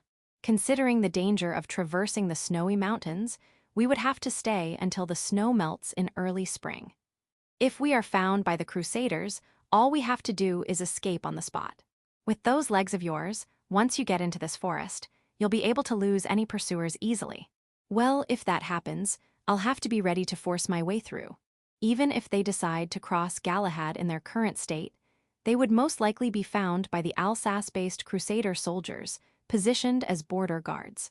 In preparation for Spada's counterattack, those soldiers would be building a surveillance network with their Pegasus Knights to ensure that not even a single fly crossed over the mountains, forests, or roads. Even assuming they could escape into the forest, their best choice was still to wait patiently. Well, the villagers have already seen my true face, so if the Crusaders start placing wanted signs in the village, it'll all be over, won't it? Let's start hiding our faces tomorrow. Sariel said that while looking up at my face, as I continued to hold her in my arms. She didn't seem to blame me for doing something as stupid as showing my true face to the villagers, but she naturally felt it had been a shame. After all, I should have worn a mask that completely covered my face instead of a simple hood, just in case. Isn't it too late for me already? Let's pray they haven't noticed yet. Who are you going to pray to? Don't Japanese people pray even if they don't believe in God? Ah, I see. Before I realized it, I was laughing. Truly, us Japanese only say things like, "Help me, God," when it's convenient to us. And the next day, we turn away from God and quickly pray to a different, unknown God, which I found to be absurd. What is it? No, it's nothing. I noticed that Sariel was staring at me. She told me that it was nothing, but she seemed to be staring at me too intently for it to be nothing. It felt really uncomfortable. Was it some kind of new mental attack? Let's call it for today. I couldn't stand being silently stared at anymore. Besides, it was already getting late. It was a good time to sleep, though I would be staying up to keep watch. Is it really okay? Is what really okay? To not do it today. I didn't even feel like asking, do what? I stared into her lifeless eyes and declared, never again. I couldn't do that anymore. Even I had some pride left after all that happened between us. All right, now sleep. Okay, good night. Then we spent the night just like that, with me hugging her motionless body as if I had flicked her off switch. Section. Ah, thank you very much. After a slightly awkward laugh, Randolph expressed his gratitude. I reluctantly left the broken cabin behind. With only Sariel, the luggage I could carry on my back, and while dragging the corpse of the armored bear over the snowy road with the Bind Arts black chains, I once again headed for the 202nd colony. The villagers didn't cheer at the sight of the corpse of the man-eating armored bear that had plunged the village into the depths of horror, but instead were left speechless as they stared at me with eyes full of terror. Randolph was once again forced to stand as an acting leader for the village, which had the same atmosphere as when I made a triumphant return to Spada from the old castle of Ischia. After that, he called me into the same room we had met the day before to have another talk. I'm really glad you're back. With someone as strong as you in our village, our people can safely work outside again. After a brief greeting, I went straight to the point and told him that I would accept his request to defend the village in exchange for letting us stay for a while. I couldn't afford getting involved in small talk, as Randolph could start getting anxious. I'll help you in any way I can. Once again, thank you very much. We're counting on you. After a firm handshake, our deal was sealed. However, there were still some details left to discuss. By the way, Sir Kuro, who is she? This is the first question that Randolph asked me as we sat face to face at the table, just like yesterday. I wondered if he wasn't forcing himself to ask that, though. She's my sister. My name is Yuyuri. Thanks for taking care of my brother and I. Sariel introduced herself without hesitation, and exactly how we had rehearsed it. The only thing that her act lacked was a cute smile, but asking this lifeless doll to do that without looking fake would have been a bit of a stretch. Ah, how do you do? My name is Randolph, and I'm the new head of this village. If there's anything you need, don't hesitate to let me know. I had so casually learned from this greeting that Randolph had officially become the new village mayor. It looked like there was no one better qualified for the job than him. I was told that I had to prepare a trip for 2 people, so I thought you had another member of your squadron with you. I see, so your brother and sister. Yes, Yuyuri and I are Crusader soldiers who went to fight in the battle at Galahad Fortress. As you can probably imagine, we're deserters. And so I set the foundation to gradually begin telling the story I had created. The 2 of us joined the special forces after hellish training. And once we took part in the war, we were faced with a disaster far worse than any training we'd ever had, and ultimately escaped. We had no method of returning to our original unit, and had no intention to do so either. When reciting this story, I tried to speak as if I was trying to conceal my sorrow. I wasn't sure I did a good job, though. Back in high school, I hadn't been part of the drama club but the literary club. And incidentally, Sariel too. I somehow managed to escape safely, but as you can see, my sister, a terrifyingly strong Spada knight, cut off both of her legs and right arm. Oh dear. It seems that the battle at Galahad Fortress was even fiercer than was rumored. Aside from my acting ability, Sariel's mutilated body was probably the most convincing factor in my story. I could see Randolph's teardrops shining as they overflowed on the edges of his black-rimmed glasses against his wishes. Well, we're glad the battle is over. I hid my true intentions with a coating so feeble it could come off at any moment, implying I would be grateful if we didn't talk about such sad things any further, and continued with our story. Ah yes, right, about your faces. The masks were a bad idea after all, huh? So far, I had talked with Randolph with my face completely revealed, but today, Sariel and I were covering our faces with makeshift masks. My white winter robe had a hood, so I managed to hide my face by simply wearing it and wrapping a towel around my mouth. It would have looked a bit better if it had been a muffler instead of a towel, but I couldn't really ask for much luxury at the moment. But Sariel's mask looked even worse than mine. She had covered her entire face with a bandage, giving the impression that she had sustained major burns. And of course, her trademark silver hair was also rolled in a large bun and covered completely with a towel, which made it look like she was wearing some kind of turban. Well, if you cover your faces like that, the villagers are going to be scared of you. Besides, if you're constantly wearing a mask, people are going to start growing suspicious of you both. He had a point, but at the moment, we had no other way to hide our faces. I should have bought that cursed stone mask at the tool shop when I was living in Ill's village, even if it was a fake. Wait, no, that mask would have made me look even more suspicious. Do you know any better way? Ah, yes, I do. Actually, I have prepared it right here. I couldn't believe this guy. I was surprised to see that he had considered we might want to hide our faces, and actually prepared something in advance to aid us in that endeavor. Perhaps this trait of his was one of the things that had allowed him to become the new head of this village. Please, feel free to use these magic items to disguise yourselves. He quickly placed 2 items on the table. A pair of black-rimmed glasses similar to those worn by Randolph himself, and a pair of small, unadorned hairpins that would be easily lost if dropped on the floor. Coloring eyes and prismatic hairpins. Oh, so you know about these. Sariel casually called those items by their names. I supposed I could infer what their effects would be based on their names. Thank you very much. We'll use these. I quickly took the glasses for myself while giving the hairpins to Sariel. So, how do I look? Yes, they've changed all right. Are you okay with having blue eyes?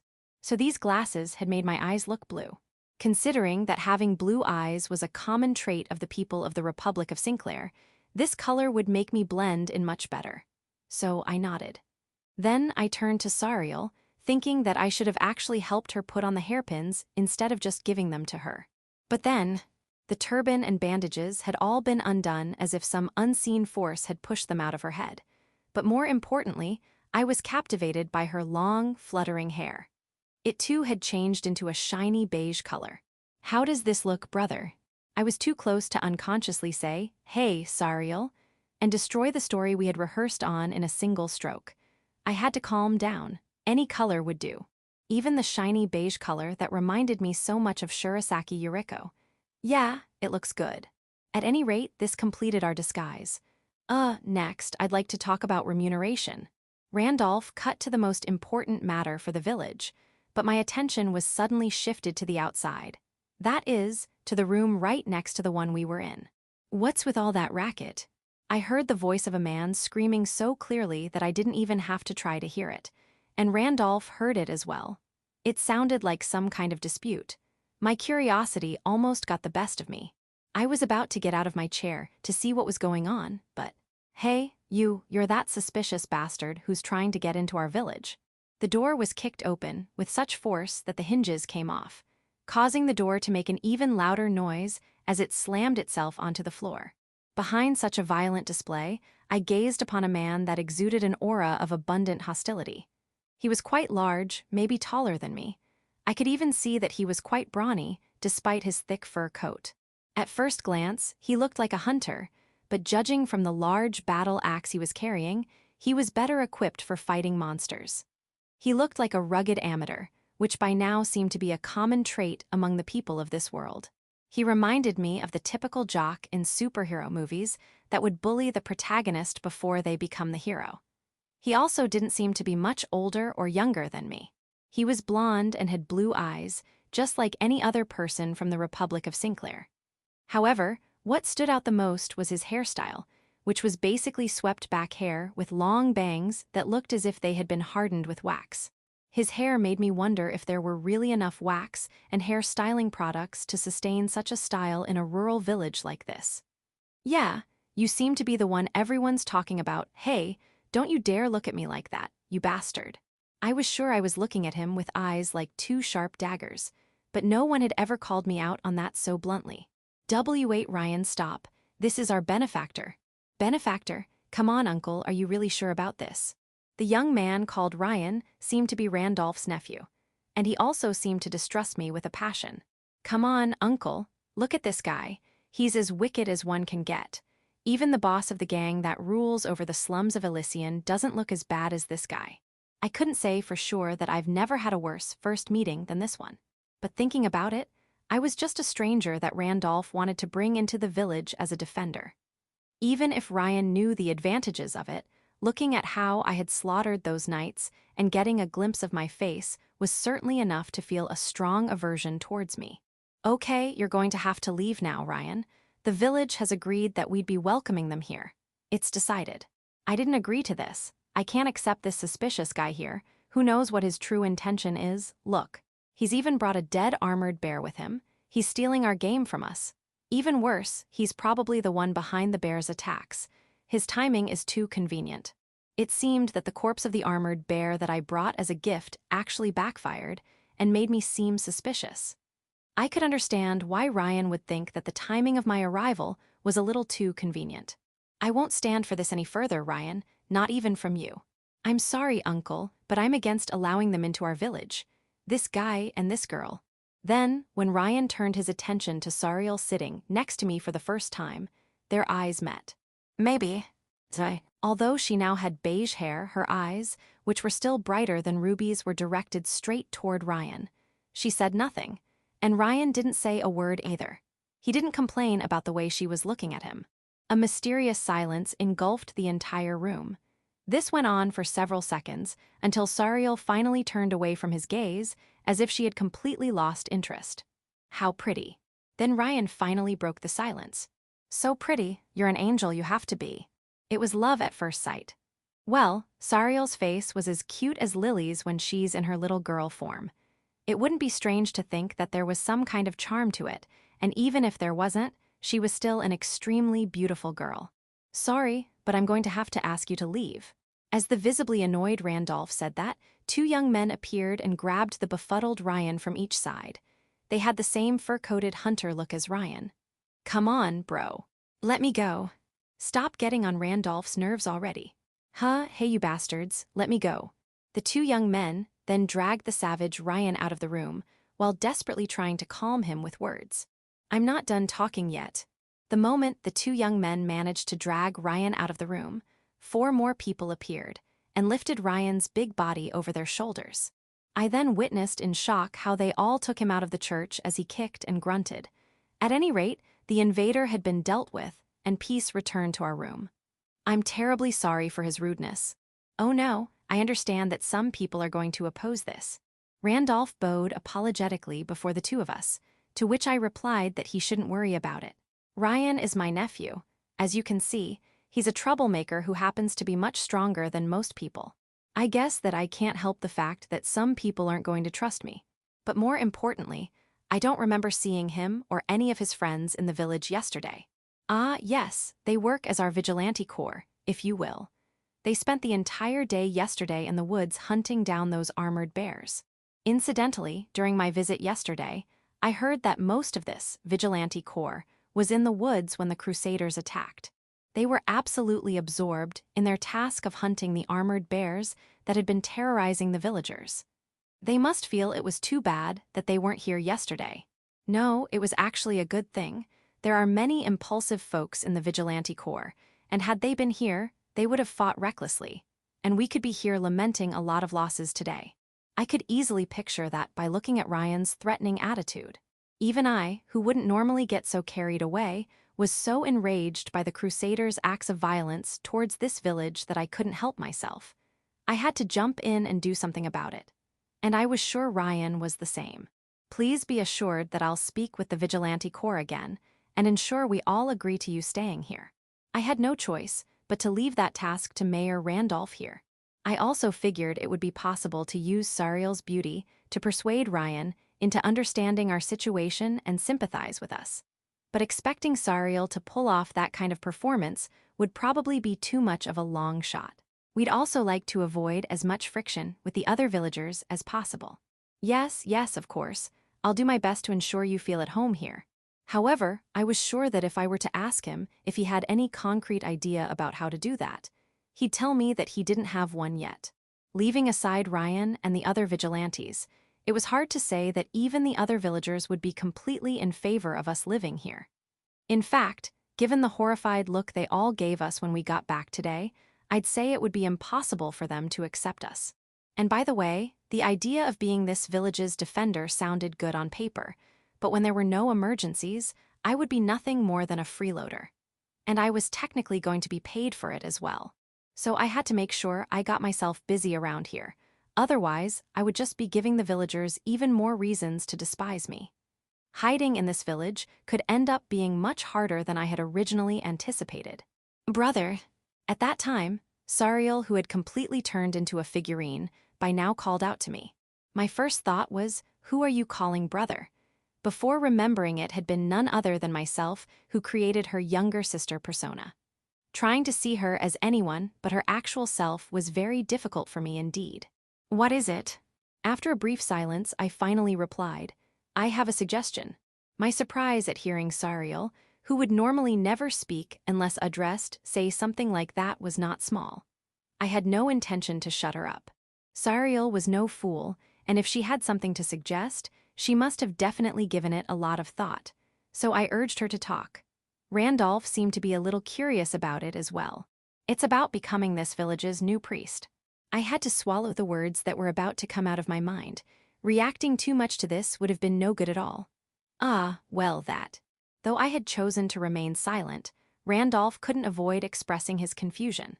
The chances of finding an immediate successor to the deceased priest are 0 as a result of this 200-second colony's size, location, and importance. I believe that the position of priest would not be occupied for at least another year.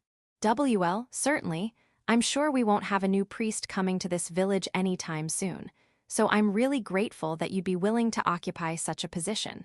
But we have the education required to serve as this village's priest. Well, more than a priest, She used to be an apostle. I'd say she's actually overqualified.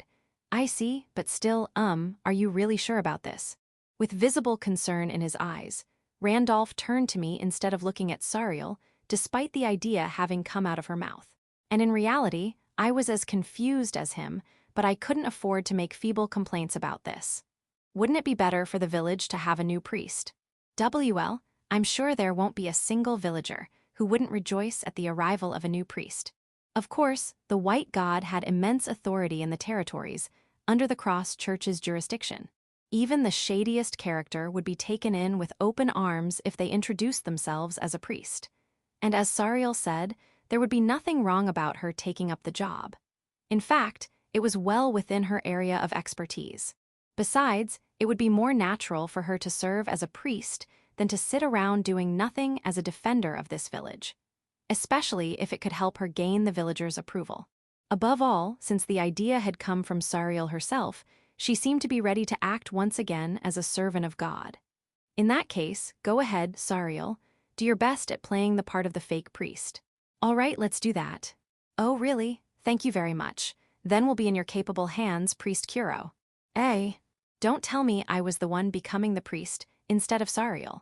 Chapter 482, False Priest.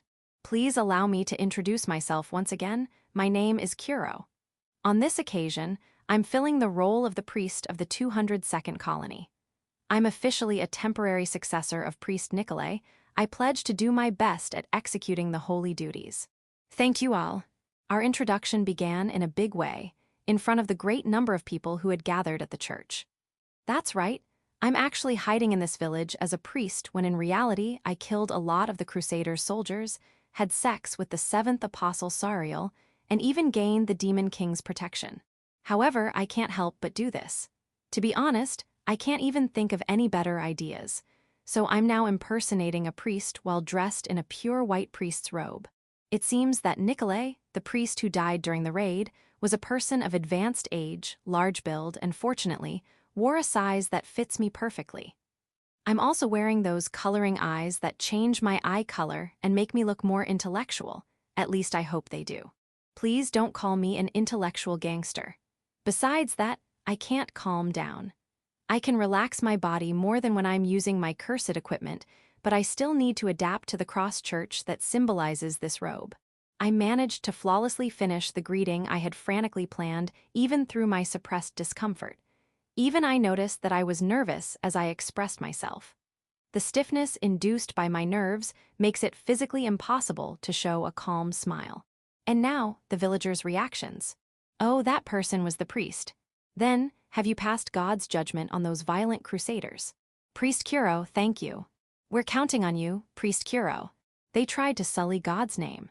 It appears that my slaughtering of those crusader soldiers was well received, as the villagers seemed to be relieved and satisfied. Moreover, I'm pretty sure Randolph has already laid the groundwork in advance. I'm Yuyuri. I devote myself as a nun, along with my brother. As you can see, Yuyuri has lost her limbs and is disabled, but she has never lost faith in God. She'll definitely carry out her duties as a nun's sister. She'll appeal to the hearts of those who don't have faith in God. With Sariel's beautiful face and her pitiful condition, it turned into a moving atmosphere quite easily. Getting to the point, I think we should hold a ceremony for the victims of this raid. Randolph, do you agree? Yes, the arrangements for the cremations have already started. This had already been decided since the start. In order to further introduce myself as a priest and increase my persuasiveness, I'll start my first task as soon as possible. But that's not the only reason for the ceremony. It's necessary to hold funerals for the villagers that were killed and to bury the Crusader soldiers quickly, as the untreated corpses may give rise to plagues, monsters, or undead.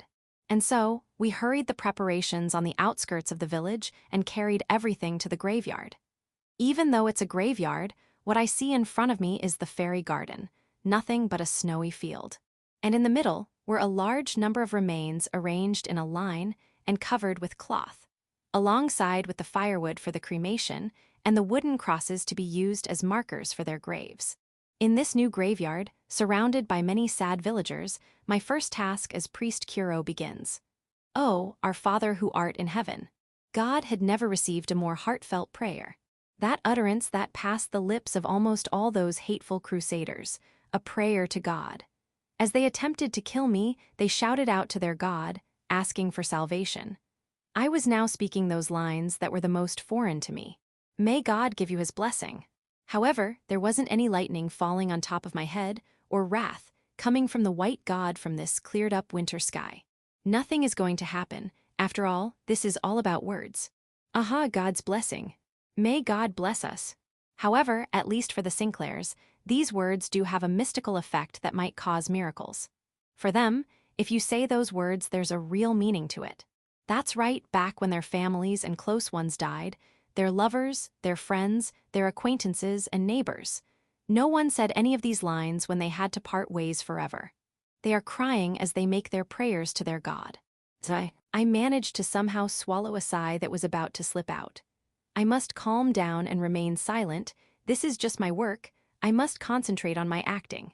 The actual preparations were all already managed by Mayor Randolph himself. I just have to pretend to pray and read the Bible in my hands. A very simple job. Gospel of Levier, chapter 5, verse 4. Page 1 until the 12th line. We are all sad. However, God's love will surely comfort us. Besides, Sariel will only listen to me and indicate what I have to read. She's a perfect support. Even though the meaning of everything written there is pure gibberish, I'll solemnly read aloud this other world's language's citation with all I've got. I have a family sobbing in front of me, and the others were all wearing grieving expressions. I can't even tell if they heard that I'm going to read aloud from the Bible. But even so, Sariel stated that I must think of it as BGM required for the cross-church funerals, so I started reading. Despite all that, the funeral went on smoothly. This pure soul will certainly be led to the paradise of Eden in heaven, may you reach our God. As I spoke those lines, the great number of deceased villagers piled up, and the remains of the 27-man Crusader army I killed myself were being carried into the fire afterwards. It seems that for the cross-church, burial is ideal, but if the church doesn't take responsibility for the aftercare, then there's a risk of them becoming undead. Therefore, cremation is chosen when the church isn't fully operational. After all, it's not as if cremation was prohibited in the cross-church doctrine, so as long as the funeral is held, there's no problem at all. Sacred song, chant in unison. It seems there's a custom of singing, along with the roaring flames. As you would expect, there's no way I can improvise a song, so this is where I'll leave it to Sariel. I carried Sariel like a ventriloquist's dummy and shifted my posture as the a cappella song began. From Sariel's mouth came out an elegant singing voice. It is a chant in unison, but no one is noticing I'm not even singing. The villagers reunited here only stared at Sariel as she sang alone, wearing an expression as if they were seeing a real miracle and held their hands in prayer. I wonder what's going through their heads as they listen to this song being sung so beautifully. Perhaps the feelings induced by the song help them clear up their minds, or do they perhaps feel as if they were being saved by it? And then, I wonder what Sariel feels when she sings this song that praises God, the same God that left her alone and that she has already abandoned. I'm no telepath, so I can't know anyone's feelings. I can only wonder like this. Moreover, the only feelings I can understand are mine. Just like them, I had once stood in this very place, grieving over the burning bodies of Nierko, Nino, and the others, and all of the villagers of Ills, swearing revenge against the Cross Church for what they had done. And now I'm here dressed as a priest of the Cross Church, mourning along with the Sinclair people. Merely for form's sake, but what the heck went wrong in this world for things to turn out like this? In my surroundings, there's not a single trace of truth, as if I were in a world where everything is coated with lies, where every corner is filled with emptiness. Ah, damn it. I wonder what I'm actually doing. I kept listening to Sariel's sacred song while suppressing those self-deprecating feelings at the bottom of my heart. After the funeral ended without incident, we gathered again in the church for another fake sermon. Another passage of the Bible I have to read out loud, that kind of ceremony. At last, a greeting from Mayor Randolph, and this day of work is finally over. How should I put it? It was a very tiring day. I'd have an easier time fighting against crusaders all day than doing this. Pretending to be a priest gives me a lot of mental fatigue. Anyway, with this, I was released from the pressure of the first day. I went to the chapel of the church and took a breath, completely relieved that it went smoothly. Sariel and I are priest and nun, so of course, this church is our residence now. There's no reason for traveling 1 hour to repair Lily's hut. If we are the only ones here, the church would be a completely private and perfect residence, and that would help us relax. But to be honest, there's another person living with us. Hey Kuro, it's me, Ricky. I'm counting on you. One of them is a girl that speaks like a foreigner for some reason. Her kinky, short, blonde hair resembling dog ears bounced left and right with energy. She talked as she wore a bright expression on her face. She gives me an impression of being extremely lively. A glaring girl with red hair that resembles an elf, that's Ricky. I'm Ursula, nice to meet you. The other one is a girl that acts more grown-up. A gentle light fills her blue eyes. Although she's a kid, she wears a mysterious expression. She has an exotic dark indigo skin tone, which enhances her mysteriousness even more. Ursula is a silver-haired dark elf with 2 ponytails. Kuro, thanks for helping me yesterday. Thank you. Yes, those are the girls I helped at the beginning. They're wearing the same deep blue habits I saw them in yesterday. In other words, I hear from Randolph that in this church reside the sisters, those that are apprentices. Priest Nicolay made them both move to Pandora. It seems that even at the end, there wasn't a single caretaker, so they had to bring someone for the orphanage out of necessity. Poor kids, I wonder if thinking like that is disrespectful in this situation. Anyhow, there's no doubt that they had to go through more than their share of hardship. Don't worry, I did what had to be done. Speaking of which, I hadn't seen Ursula back in that storage shed, but perhaps Ricky was hiding her. I can only remember that back when Ricky was running away, Ursula was there too, making for a memorable black and white pair. Even though they had to go through all these things, they expressed their gratitude in this way, so I'm sure they're good girls. I reflexively matched their line of sight while bending my knees and stroked their heads. Ha ha ha, Kuro, you don't have to act in front of Ricky. What are you talking about? Wait, I'll protect the village. If you talk to me in that way, it's okay. You don't need to hold back, no more. Ricky's voice sounded embarrassed, but still, her thoughtfulness reached me. Kuro's true form, Ricky, and I know it already. That's why, now that we're going to live together, you don't need to act in front of us. Oh, they sure are good children. I've been struggling to put on an act as a priest. I must look like an idiot. I see. Thank you, Ricky and Ursula. I'm counting on you from now on. And this is how our residence at the church, with our lovely roommates, started. Well, after all, we have to sleep together. The bedroom is the same as the one that priest Nicolay used to use. The size is about 4.5 tatami mats. There is a bed and a closet, and then a small desk with a chair. It truly feels like a bedroom that was only used for the purpose of sleeping. During the apprenticeship of Ricky and Ursula, they used the same room. It's a small one like this one, and the bed already occupies most of the space of the room. Every room is small, as this is a small church in the remote countryside, so it can't be helped. In other words, we can't have separate rooms with Sariel. Moreover, if you line up 2 beds in a room, there wouldn't be any space left. I'm okay even on the floor. So you would have the little sister on the floor, while I take the bed all for myself. What a devilish big brother. If by some chance someone sees that scene, I wouldn't have any excuses.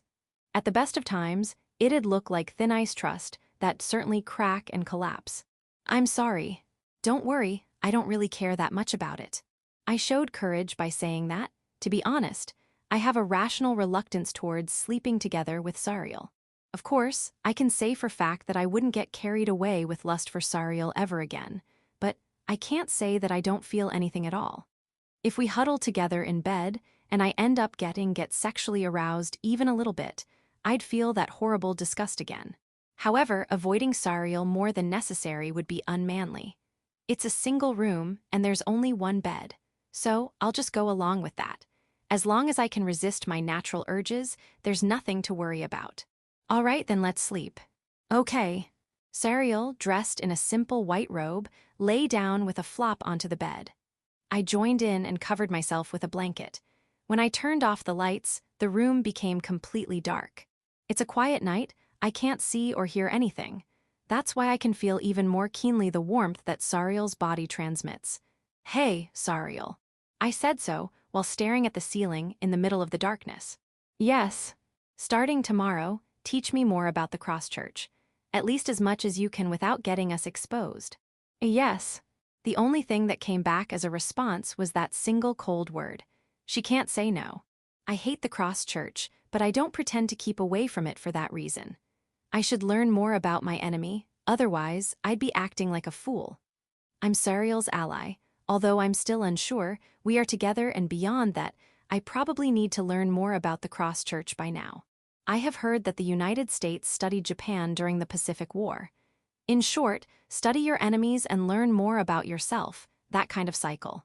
However, it'd be good to leave it there for today. It's not that late yet, but I'd rather get to sleep early today. I'm gonna do my best tomorrow, and I closed my eyes with those half-hearted feelings. There's also something that I'd like to learn from you too. It was unexpected from Sariel. What would that be? About you. Why would she ask? Such a stupid question. That's something she doesn't even need to know. Especially for her, who let me live and who I didn't let die. Where should I start? From when you first came to this world. Anything about you when you lived in Japan, I can still see in Shurasaki Yuriko's memories. But I don't recall talking to Shurasaki-san. The Kurono from high school, Shurasaki Yuriko already knows Kurono Maou really well. She really is honorable. It seems that Shurasaki really liked me back then. She might have heard about me in the literary club. Maybe she asked that Seika guy about me. No, he wasn't the type who could keep a secret. That's why I want to know about the Kurono Maou of this world. Except for the final battle in Galahad, I've only met Sariel twice. That time when I escaped from the laboratory and when I climbed Daedalus Wall. And I didn't have any spare time to say a single thing about me on either occasion. Sariel doesn't know a single thing about me. There's one condition. What is it? Tell me about you. I don't know about Sariel either. I had a glimpse of her memories because of the back door, but I could only see fragments. I don't know any details. All right. Sariel didn't have any objections. As for me, I can't say there isn't any reluctance. Still, if I'm going to be with Sariel this much, I'd better get to know her better. And I should tell her more about myself. If we do that, will we understand each other better? Would I be able to forgive Sariel? And would she forgive me? I don't know, but that's something I must do. But I'm going to sleep today. I'm tired after everything. I said so one-sidedly and finally closed my eyes. The drowsiness immediately began taking my consciousness to another world. All right, good night. Sariel's calm voice echoed comfortably. Chapter 483, The Priest's Work. Gloom Moon Day 27th. Today, my life as a priest begins. After waking up, both Sariel and I began taking care of our appearances, and the first task of the day was about to start. Should I make it ring 3 times? That's a bell you ring to indicate the time. At the theological school in Spada, there was something very similar. This kind of system is used to tell the time everywhere in this wide world. That would be the role of the church in Sinclair. The cross symbol on the spire on the top is also for this purpose. While looking up at the large bell that was about the size of 3 floors, I hung on a rope and pulled it in the morning to inform the 202nd colony of the time. It is currently 6 a.m. Good morning. Kuro, good morning.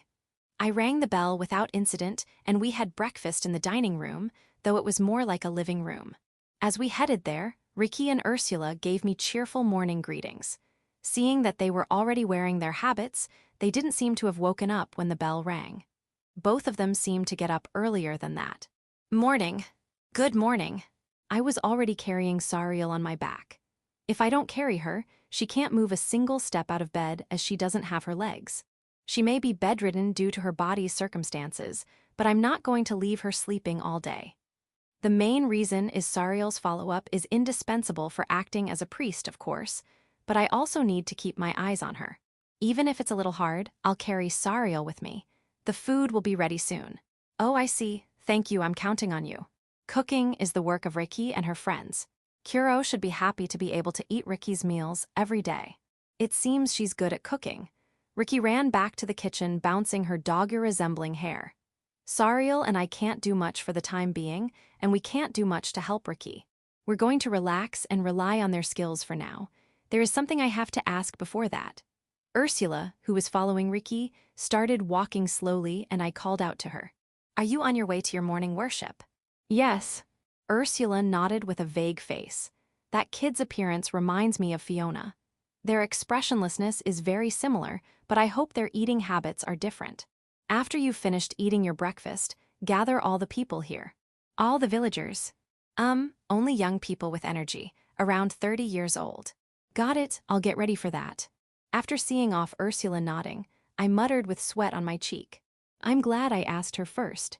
The reason I think that is, I heard from Sariel that there's a ritual in the cross church where you confirm if they're doing their worship in the morning. The reason I asked her about her morning worship is that Sariel advised me to do so when I woke up. If Sariel wasn't paying attention, I'd have eaten breakfast while asking myself what a priest is supposed to do normally. Gathering a lot of people around 30 years old will surely not be quick. I'd like to avoid not knowing how to mask my character as much as possible. I carried Sariel to the table and decided to discuss our plan beforehand. Hey, breakfast is ready. Soon after, Ricky appeared while lightly carrying a huge pot and then put it on top of the dining table. As dense, white steam rose to stimulate our appetite. This is the main dish, and there are a lot of solid black breads as the staple food. Ursula quickly prepared the bread and the tableware on the table for us. It's a very simple breakfast, but I'm not bourgeois enough to complain.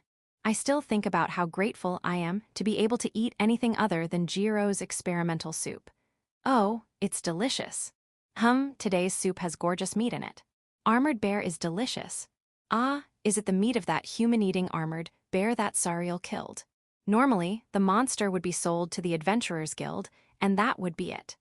But in the current village in development, there is neither a guild nor any other purchaser to begin with, so monster meat is used to supplement the village's supplies. That's also why the bear was quickly dismantled by the villagers as soon as I brought it in. It was made into meat, fur, and shell. Well, the fur and shells may be transported and sold somewhere if there is an opportunity, or they may be bought by a merchant. Either way, there's no other way but to eat the meat part. Actually, yesterday's dinner was also prepared with this armored bear meat. Kuro caught it for us, thank you. After all, he's our savior. The two were overjoyed because they were still poor in the development town, and they could eat meat in the middle of winter. Seeing their smiles, Sariel may also feel praised for doing a good job. Then, let's eat it before it gets cold. The moment I said that, Ricky and Ursula stared at me with open-mouthed faces. The prayer before meals. The moment Sariel muttered next to me, I realized. Ah, that's right, there were words of prayer before meals in the cross church. Come to think of it, I remember that there was such a thing in Christianity. Thank you for your grace. It's probably something similar to that. Damn it, to have failed at such a trivial thing, you, white god, set up a cunning trap for me. Prayer before meals is not something I do at home. Is that right? No, I'm not bound by customs, because keeping tradition isn't the essence of faith. I don't know what I'm saying, but for the time being, that be Priest Kuro's policy. Done, I hate it because it's a little long. Yes, it's important to eat the food quickly before it gets cold. That's also a courtesy to the people who cooked it. Thank you, Ricky and Ursula. I'll eat with deep gratitude. Yes. Well then, it's time to dig in. Thanks for the food. It seems they are convinced, for the time being, and they said so with a slightly different intonation. Apparently, I succeeded in pushing through my incomprehensible theory. If they weren't children, it might have been useless. I'm sorry. No, don't apologize. Sariel apologized to me without them noticing, and I let it pass as I extended my hand to grab some food. The cheap black bread is hard and dry. I haven't eaten it in a long time. The last time was when I lived in Il's village previously, and honestly, it's not delicious at all. However, the hot armor bear soup tasted like pork soup and was quite delicious. If I find one of those in the forest, I'll try to hunt it too. Our God in heaven. The morning worship advanced without a hitch. In the cross church, rituals are like a daily routine, so the content is not that difficult and it doesn't take long to be completed. Its pattern is very similar to yesterday's funeral ceremony, starting with the usual prayer and reading a passage of the Bible in front of the crowd. The passages of the Bible you have to read are already stated, and it's natural for the official priest to read it aloud. However, it seems the act of reading the Bible itself has some kind of meaning. so as long as I confidently turn over the pages and read it aloud, no one would look at me with suspicion. Thanks to the rehearsal we did in advance, I knew the place where I was expected to read thoroughly. Then I had to greet the villagers, and it was over. I was able to finish the worship without any problems thanks to Sariel's support. Well, then we have the class. The priest's work is to be present at important ceremonies and other such occasions. Such priests are, of course, important for the cross-church ceremonies, but in this village with a population of around 100, events such as weddings and funerals are not held every day. A mass funeral was just held yesterday. Incidentally, the only people that came to work on the reclamation of this land are young and in good condition, so there are only a few old people in this village. Today, I heard that Mayor Randolph is the third elderly person from the top. In other words, no one is going to complete their natural life for a while. The only fatalities are accidents such as being attacked by monsters. By the way, there have been no plans for a wedding ceremony for a while. Most of the young men and women in this village are already married, so there won't be another marriage until their children grow up. Of course, at that time, I'll already be away from this village. And of course, the only event that will be held this year has already been decided. By the way, as far as celebrations of the cross religion go, the next event to be celebrated is the ceremony called New Year's Worship on New Year's Day. That is on the 1st of the month at dawn. Today is the 27th, so it will be held only 5 days from now. Personally, I only have the impression that another year is over. If you ask Sariel about New Year's worship and prepare for it, you should be able to clear it without any problems. As for me, the only thing that happens is that another year will be over. If I ask Sariel about New Year's worship and prepare for it, I should get it done without any problems. Now then, about today's work, the class I have to do. As you can imagine from the word, seminary, religious facilities have played a role as educational institutions that have taught academics since ancient times. However, in modern times, the seminaries are just a remnant of the idea of a school. Even in Spada, Sinclair, and the Elysian Magic Academy Fiona attended, it is no longer an era where the churches are responsible for all education. But that story is only limited to urban areas with a large population and good development. It seems that the church is still the only school here in the countryside. Therefore, teaching basic things such as math, reading, and writing are typical jobs for a priest dispatched to a rural area. That being said, according to Sariel, even in Sinclair, the literacy rate is not that high in rural areas. So it seems that the basic education system of the church isn't all that useful. In the first place, a person who wants to study hard will just leave the village, whereas if they continue their life as a farmer, they don't need to study at all. Farmers are farmers, and there is always plenty of work to do. Aside from those general educational circumstances, it seems that in the case of this village, the classes will be more strict. Randolph told me that the previous priest, Nicolay, used to be enthusiastic about education, and was trying to educate the sisters Ricky and Ursula, as well as the children of the village and even adults, if they wanted to learn. In that case, I have to do the same thing. At least, doing so would enhance my reception here. Honestly, this is the thing that makes me most nervous. If you have knowledge up to the second year of high school, you wouldn't have any problem teaching. Well, I know basic math, reading and writing, but teaching it to others is another matter. Moreover, I'm going to be teaching children. Even if I don't do anything, they're probably going to start crying just by looking at me. Well, would you rather not do it? No, I'll do it. Okay, so let me take care of history and deciphering the Bible. Yes, I'm counting on you. Then, I prepared the blackboard in the chapel, and I felt an air of tension, as though I was preparing for a challenge like a trial of monsters, as I waited for the invasion of young students. Wow, are you going to give the lessons after all? Study is important. Do your best to avoid falling asleep today, Ricky. Despite my preparedness for this decisive battle, the only students who appeared were Ricky and Ursula.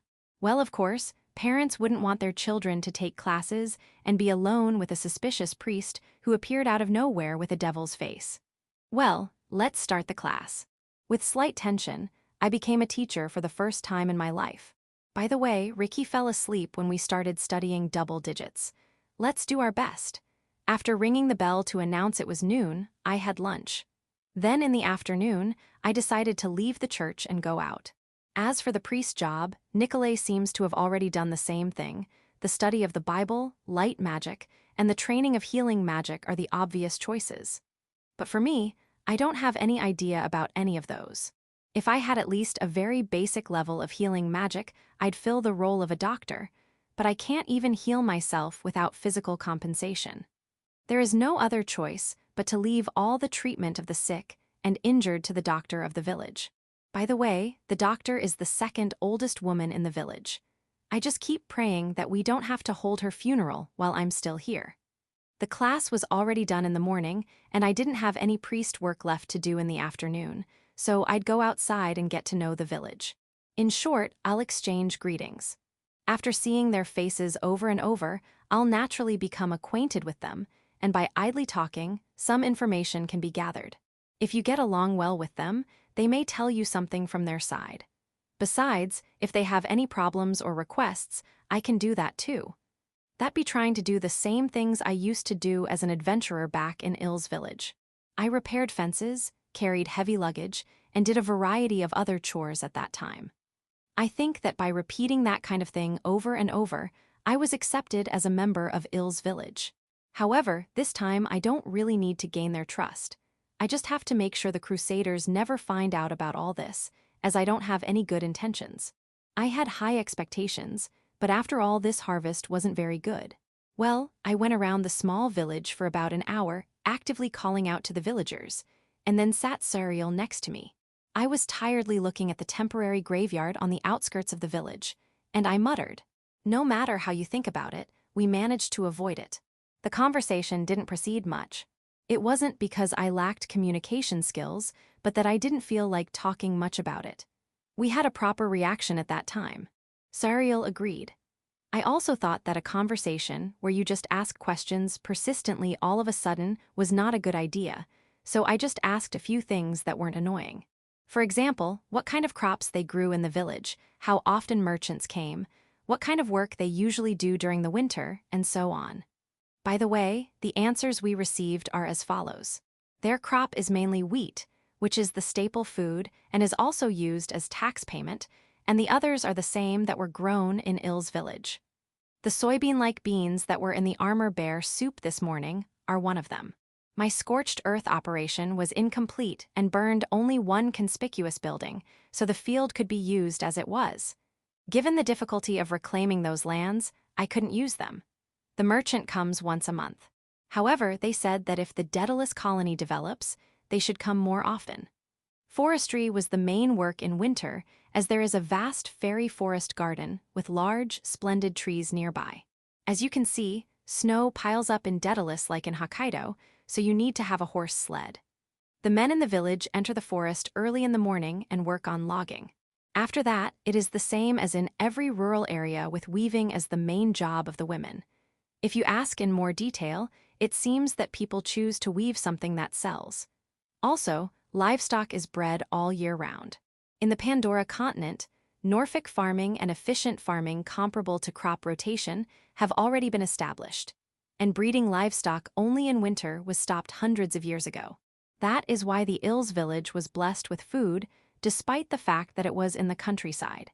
It seems the reason why this advanced agricultural method could be established is the same as in Sinclair. The fact that there is a crusader population with great forces requires securing a large food supply. However, in this magical world, the existence of crops that grow in large quantities over a surprisingly short period of time is one of the major reasons why it is so easy to obtain food. Even if it looks exactly the same, the yield is very different from that on Earth. Animals also boast magical fertility so that no matter how much an adventurer hunts a monster, it cannot go extinct. Even in such small villages in development, if you survive the first year when you just settled and there is no harvest, you can deal with it. I experienced spring and summer in the Ills village, and I know the climate of the Daedalus territory is good enough to be cultivated without problems, so I can't say those speculations are out of reach. Anyway, what I learned from these greetings was that it was clear that this village in development was just an ordinary rural village. However, that wouldn't change much. It would be useful for the repatriation of Spada right now, as there isn't any important news from the Crusaders. Did you notice anything? More than half of the villagers were second-class gods villagers, which is not unusual for a colonial village in development. Second-class gods villagers, the people of the countries conquered by the Republic of Sinclair, are classified like that. I heard from Fiona before that the Republic of Sinclair is a huge religious nation that controls the western part of the Ark continent. But of course, you can't have such a huge territory right from the beginning. The origin of Sinclair is Elysian, its capital and sanctuary. From there, it took 1,000 and several hundred years to expand the territory, and hence the sphere of influence of the Cross Church, and that still continues to this day. How many countries were swallowed in the process? The areas conquered more than 100 years ago have been purified and indoctrinated, and are no different from normal Republican territories. Currently, 80% of the second-class gods villagers' population are made up of former citizens of 3 countries: Barbados, Evram, and Dragonov. All of those are country names I'm not familiar with. I don't have any idea. The Barbados people have golden hair and red eyes. The Evram people have silver hair, blue eyes, and brown skin. Those are their characteristic features. I didn't see any Dragonovs in this village, nor in Daedalus in the middle of the east along the coastline when we were doing arrangements. However, I remember seeing some around the materials in the military headquarters. Sariel explained those things to me before, but I couldn't listen to the complete story. Hey, then Ricky and Ursula are Barbados and Evrams. Is that the reason why they couldn't find a caretaker? That may be it. Many cross orphanages refuse to accept second-class gods villagers. It was such a depressing story that I regret I had to listen to it. Well, that wouldn't cause a rebellion. The Republic's assimilation policy is sophisticated and has a very strong and long history, but it cannot prevent rebellion completely. Oh, by the way, that was your job. And with that, the conversation was over. It's no longer an atmosphere where we can talk with each other and get along well. We don't have that kind of relationship to begin with. I recalled that Sariel was an apostle. It has been only 3 days, but I may have been forgetting those things as she stayed by my side. However, I hate this situation where we cannot keep our distance. The question of what I should do begins to circulate in my brain again. I spent some time relaxing as I vaguely gazed at the scenery, where the cross grave markers were standing in the middle of the pure white snowfield. It feels like the sounds of life in the village echo from a very distant place. As expected, I feel empty. After all, the world is filled with lies that feel like that. Would you like to go back to church? I asked that, but carried Sariel's body without waiting for her to reply. I was already familiar with carrying this girl on my back. Sariel is like a rucksack for me now that I have this kind of useful backpack. Then I started walking, and just at that time, "Hey, priest, so you were here." A man appeared standing with his arms crossed. He had a large battle axe slung on his back and wore a beast hunter's coat while sporting perfectly slicked-back blonde hair. "Hello, Ryan. Do you need anything from me?" I faced this threatening man that had a huge smile on his face that I just met yesterday. I wonder if he's returning from his logging work. Behind him were a lined-up group of vigilantes that I saw yesterday and some other men I didn't know. "Oh, just a little. Could you lend me a hand?" I didn't have a very good premonition with this Yankee-like dialogue. All right. However, I can't refuse. No matter how you think about it, I could feel the same atmosphere as when I was involved with Nell's guards at the seminary. Hey, it'd be quick, and it helps me a lot. Follow me. I decided to obediently follow Ryan, who had a ferocious smile on his face. Chapter 484, Fist-Fighting Duel. The fairly large 2-story building next to the church is a tavern, and it is the only entertainment facility in the 202nd colony. It was from here that the soldiers who attacked the village carried out a barrel of wine. The interior was similar to the first floor of the Adventurers Guild Ills village. There were only a few round tables lined up in a simple wooden hall. And regarding its decorations, there were only wild items such as monster horns and fur hung on the wall. It is not a luxurious place, but it is more than enough to have a drink and have a good time. It was midwinter, but I could feel the heat of the crowded customers. Well, I am now standing naked in the middle of that tavern. It is not part of a punishment game or a strip show. Hugh, his muscles look like steel. That's because he's not a priest. Amazing body, I may like it. The men who were already under the effects of alcohol received quite good comments from the waiters at the tavern. But it was definitely not a strip show. You seem prepared, priest. Are you confident in your skills? Ryan was standing in front of me. He was also shirtless and showing off his stunning muscles. Confronting a man just with one's body without a weapon is nothing else than a duel. Of course, as expected from Ryan, the errand he needed my help with was this one-on-one duel. However, it is just a duel just to test our ability. Yes, so those Crusader soldiers can be punished for what they did. Hehe, you're good. Hey, prepare some gloves. A man who was standing nearby reacted to Ryan's quick call. I remained silent and pushed my hands forward, and with a strangely experienced hand, the man quickly put on large gloves wrapped in a worn-out piece of cloth. The opponent, Ryan, also wore gloves wrapped in a tattered piece of cloth, and his companions as well. It is like boxing. It is Elysian style. Do you need to hear the rules? I can imagine some things, but please do. After wearing the gloves, Ryan took a step to leave his fellow mate behind and approached me directly. Only the upper part that was drawn out and the back of my hand were covered with the gloves, and he tapped my chest with a gentle knock. The only weapon that can be used is a fist. Kicking, throwing, and magic enhanced by God's miracles are prohibited. I was relieved to hear those easy rules. Oh, even if I hit you on your face, it'd just break your nose and front teeth, so keep calm and take that hit. It is wonderful. It is a duel where you don't take lives. I wonder if Ryan will take it with normality as long as he doesn't have to take it seriously. But you should take off your glasses. Don't worry.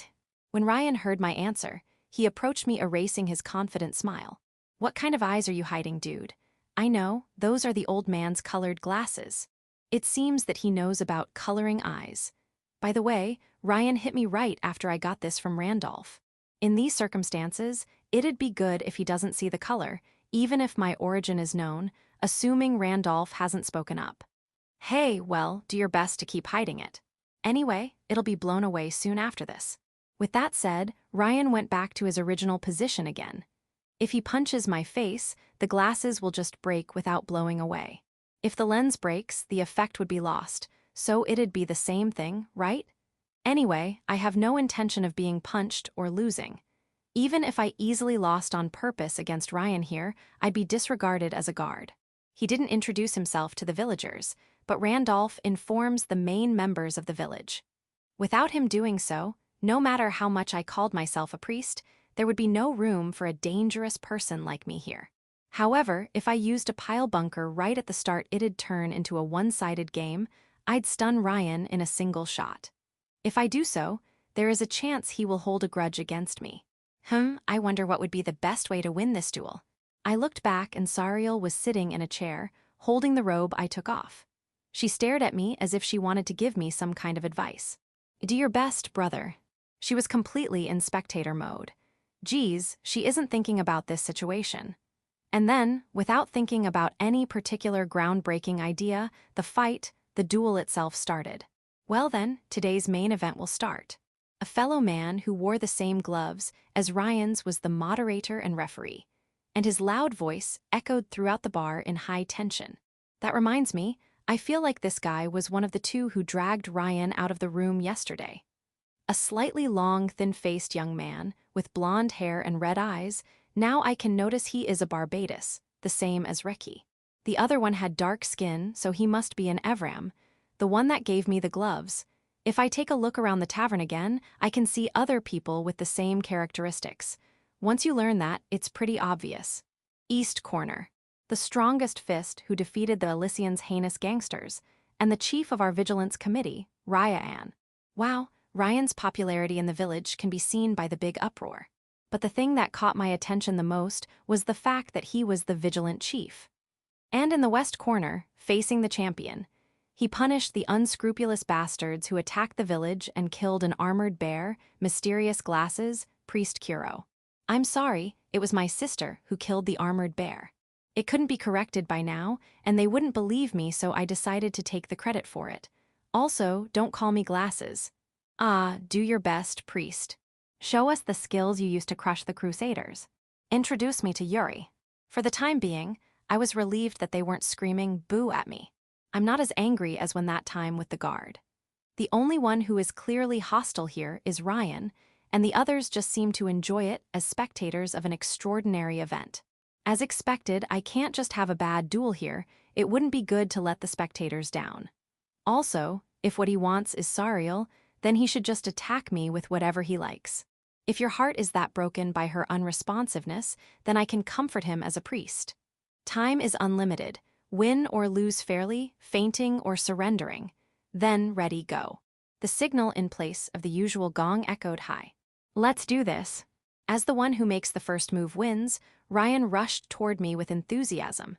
He has a body frame normal for a heavy knight, but he's light and quick. You can see he is considerably powerful from the straight punch he delivered from his thick arm. However, that is normal for a human. Teesh. Does he think I'll avoid it at the last minute? I just leaned back and evaded his first punch. That right straight was a big miss. Without even backing down, he tried to hit again with his already extended arm with a backhand chop. If I stepped down just a step and slightly turned my upper body, I could see Ryan's roaring fists passing by. Come on, come on. After that, along with a cry and a fighting spirit came Ryan's fierce rush. I still have no idea how I should defeat him, so I will keep evading his hits to earn time for the time being. One step to the right, another one to the left, and sway back. This tavern's ring is not that big, so you can't really move too far away from the spectators. With this narrow margin, I have just no other way but to guard it and avoid it. Ryan attacks, with raging attacks. Prize Kuro avoids Ryan's super rush with skillful foot moves, but he can't fight back. So that is what it looks like from the spectator's perspective. In that case, even if I turn things around here with a one-shot KO, it would look like it was a lucky shot. If possible, I would like to avoid all the possibilities of the villagers noticing that Priest Kuro has the skill to defeat Ryan and abilities even their vigilant chief doesn't have. It is a good idea to pretend to fight from here. No, if there is a difference in ability so big that I can still read all Ryan's movements, then I will just keep evading him for as long as I can. How should I win? I finally came up with a plan. Come on, what's wrong, priest? If you just keep jumping and running like a rabbit, I can't defeat you. Ryan took some distance with a step back and adjusted his breathing. He shouted that and then came back to try to fiercely hit again, but he stopped. What? His left fist, which looked more like a cannon, hit my right fist. To be more precise, I didn't guess it. I just did it at the same time, quietly, calmly, and slowly. Shit. Ryan got out of his shooting position, but there was something that didn't let him cut through. He withdrew his right hand, swinging up, and ended up in an unnatural posture. What? With a twisting posture, I prepared my right hand and tried to gouge his left fist. This didn't require any speed in my movements. If I can understand the opponent's movement this far, it is not hard to anticipate his and interfere with my attacks. What the hell is going on? All Ryan's punches are blocked before they hit. Thank you very much for your enthusiastic commentary. If I keep controlling Ryan's attacks several times, even inexperienced people will notice that it's not luck but skill. Damn it. No matter how many punches he tried to hit, I easily kept up with it, stopping all the soft gloves punches. What's going on? Is this a god's miracle, right? No, this is definitely not any magic that would violate the rules. It is purely Priest Kuro's power. Oh, the audience roaring's reaction feels a little comfortable. If we had this duel on the scale of the Spada's Grand Coliseum, it would be amazing. At the time of the Curse Sword Fighting Tournament Carnival, I was desperate to win, but I couldn't do it. It should be enough already for now. Let's settle this duel here. Is it okay for me to attack? What? You can't just beat your opponent just by running away or protecting from his hits. While saying that, I slowly raised my right fist. A posture that shoots a straight punch and would be easy for anyone to see. Of course, I don't have magical power charged. If I use a pile bunker, the human Ryan will die no matter what, although Vulcan didn't die. Guard, please. You might die. Don't mess around. Ryan was sweltering, and his body was covered in sweat due to the first half of the rush and his containment on the second half of it. The sweat drained like a waterfall as he took a rough breath, and I could considerably feel in his glare the fact that he was facing me with great intensity. However, there is an enormous difference in ability between ordinary humans and cyborgs, and I wonder if he is seeing somehow how big of a difference there is between us. Ryan reflexively raised his arm to protect himself, and so the spectators standing behind him also started protecting themselves from left and right, as if Ryan's body would be blown away at any time. All of them made good guessings, and they were safe. Now I can finally attack. Then I'm going. Dan, do, Van. The three sounds echoed at the same time consecutively. Dan is the sound of my step, the moment I stepped on the new wooden floor. The next dull sound was my right fist hitting Ryan directly. I didn't aim at his face or belly but his chest. After noticing the point where it would be the hardest to defend with his both arms, I punched there. And finally, the bang sound that rang loudly. Of course, that roaring sound was the result of Ryan losing his momentum and being blown away, and crashing into the wall on his back.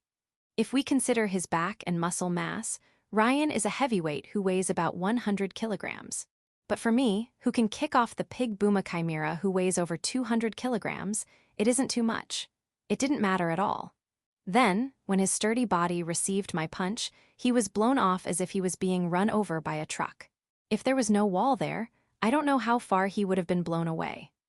Ryan seems to have completely lost his consciousness after the super heavy punching force he received on his front and the impact he received on his back immediately afterward. His body slamming against the wall immediately took off his leg strength, and he came out of his posture, suddenly collapsing as he was. It is very unlikely that he will get up within the 10-second countdown.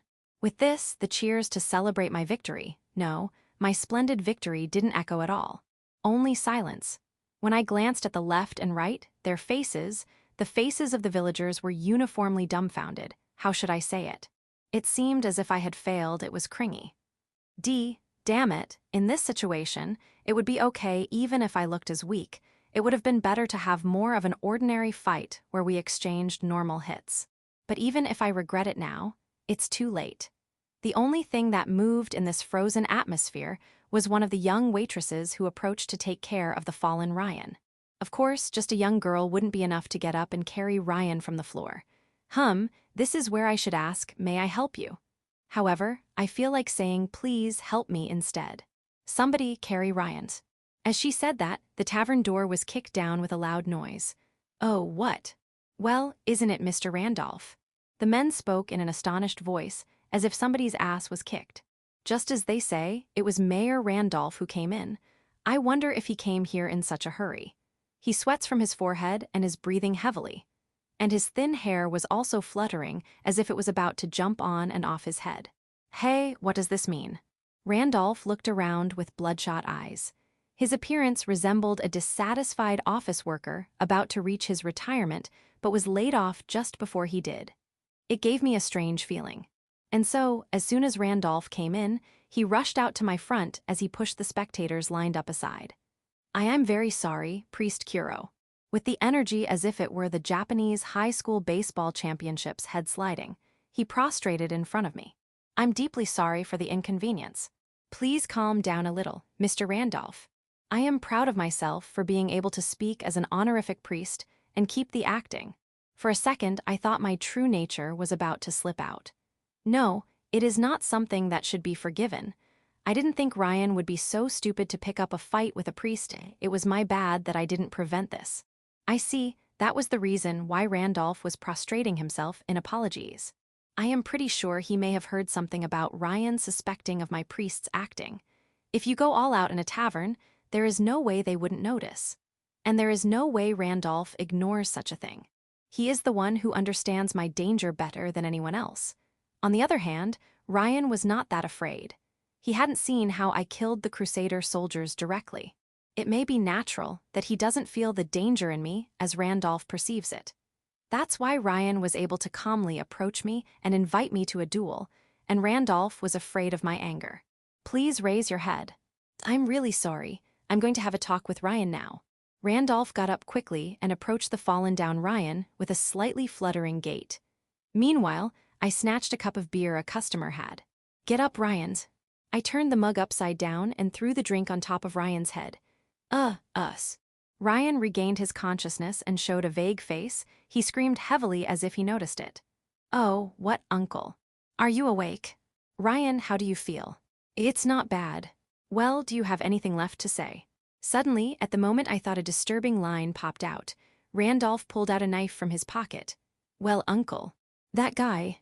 "Ryan, you chose the wrong opponent for this fight. I can't help you, it's going to be lethal." "Oh, This is the only way to settle this matter. Do you get it?" "Uncle, I'm sorry." Then, Ryan closed his eyes with a face that seemed to accept everything, and Randolph swung his knife up with a flowing, natural movement. It must be a lie, no way. Wait. It was at the last moment. Randolph was already swinging his knife down, and Ryan didn't resist despite the blade approaching his neck.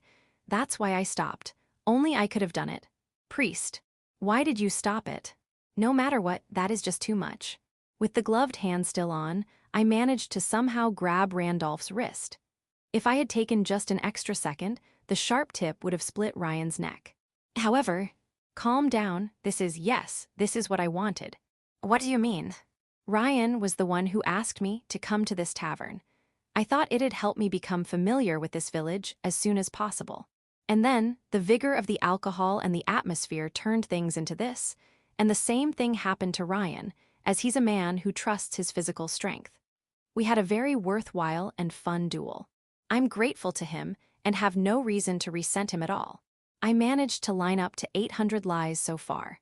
If you ask the villagers here, I'd probably be discovered in the blink of an eye. But despite that, I'm not even angry, so I'd like to let Randolph know that I have no intention to harm the village in any way at all. That'd probably be the best idea." "Yes, is that all right?" "If that's the case." "Yes, it's like that, so don't worry about this. For the time being, it seems better for me to leave immediately before the lies are immediately revealed here. Sorry, it seems that the fun place has turned a little pale. I'm leaving. Ricky and Ursula are also waiting for me." While saying something appropriate, I received the robe from Sariel, covered it completely from my head, and quickly changed my clothes. No matter what, if I go out with my shirtless, I'm impatient. I said something appropriate and received my robe from Sariel, and I proceeded to cover myself entirely from the top of my head. The highest priority is to get out of this place calmly and comfortably. Everyone, please enjoy yourselves after this. Holding Sariel under my arm, I started walking toward the exit. Along the way, Ryan stood up quietly, staring at me with a stern look, but he didn't say a word. Then, if you'll excuse me. Then I left the tavern. I didn't think it would become such a fuss. They were all Sinclairs, right? What caught my attention the most was, of course, Randolph's attempt to kill Ryan without hesitation. If you were killing people like that, they would be extinct in no time. Randolph's actions are certainly different from the general reaction you'd expect. He seems to be closest to gang behavior and principles. It seems that he has a pretty dangerous past. I should change my perspective of him. For the time being, it seems better to act with more caution. I agree. While deeply reflecting on it, I went back to the church next to the tavern. Chapter 485, Swordsmanship Training? Hey, he. Well, I returned to the church from the tavern in about 30 seconds, and at that moment, I heard a strange shout from behind. It was easy to notice these were Ricky and Ursula's voices. Are they still playing outside? It's already late and pitch black. Ricky and Ursula went out to help the villagers with their work in the afternoon after their morning classes were over. Unlike in the city, the children in rural areas are good at manual labor. Even the apprentice sister won't just stay in the church all the time. That's why they can only play at this hour, now that they finished helping and returned, but I should return to the church already. Therefore, I appeared from their backs and spoke out. Hey, Ricky, Ursula, what are you doing? I was asking a different question from the one I had planned to ask. Oh, Kuro, welcome back. Can't you tell by looking? Ricky was holding a branch in her hand that couldn't even be called a stick from a tree near them. Ursula was holding another even smaller branch with his hand, as if it was a wand. Are you doing pretend play? Exactly. That's right, she meant. Reiki swung the branch with a smiling face and said, hey. So it was a baseball practice and not swordsmanship training. Perhaps, do you mean you also want to stop us from training with our swords? I wonder if I looked at them with fishy eyes. Ricky looked at me with dubious eyes. I can stop. No, you must protect yourself. Self-defense. It seems Ricky wants to practice swordsmanship seriously. Ursula doesn't seem to feel like it at all, as she had already thrown the branch from her hand. Do you want to become stronger, Ricky? Yes, I want to become stronger and certainly protect Ursu next time. She already looked strong enough, as she said that, with her red eyes shining. Even though they were attacked just 2 days ago, she is trying to overcome it instead of leaving it as a terrifying memory. She looks powerful and refreshing. Is it a bad idea? Nikolai was angry because training with swords is not something that sisters do. That's why I am doing it. This time I will train seriously and power up. Please, Kuro, don't stop Ricky's training. Non-stop. I see, Ricky has had this aspiration to become stronger since a long time ago. And the day before yesterday, it grew even stronger. It's no wonder Nikolai, being a legitimate priest, stopped such a little girl from trying to become a sword fighter. He probably wanted them to become good sisters. However, being a berserker as my main job, I don't see why I would stop them from wielding a sword and wanting to become stronger. No, I would actually suggest they do so. Ricky, if you want to become strong, you should do it. You can devote yourself to your training as much as you want. Really? Is that true? See, can I do it? Yes, it's a good idea. Why don't we give it a try now? Ricky couldn't help but jump from excitement and said, "Please, I'm counting on you," and bowed her head. I'd say she's honest and cute, but she looks rather dazzling. Ursula, well, if you don't want to do this, you can just come and watch us. In contrast to the enthusiastic Ricky, Ursula nodded with a delicate expression and moved next to the wall. Then wield it. On the opposite side of this, there is a fairly empty space, with only a house built a dozen of meters from here. Perhaps if there weren't this much snow, it could be the church's backyard or a vegetable garden, but now it's just a vacant lot. We can practice with swords as much as we want here. Ricky started swinging triumphantly with branches in both hands. Hey, why? Wait a minute. I took a glance at her first swing and stopped her. I see, now I get it. The first strange voice I heard was her swinging shout. Isn't that shout a little weird? Is that so? Yes. Then what should I say? And I had a hard time answering. By the way, what did I used to say when I swung my sword? No, the problem is that I haven't studied swordsmanship at all, to begin with. There seems to be some kind of logic for the voice you use when you practice it, but I don't have such a thing. I can't teach that to others.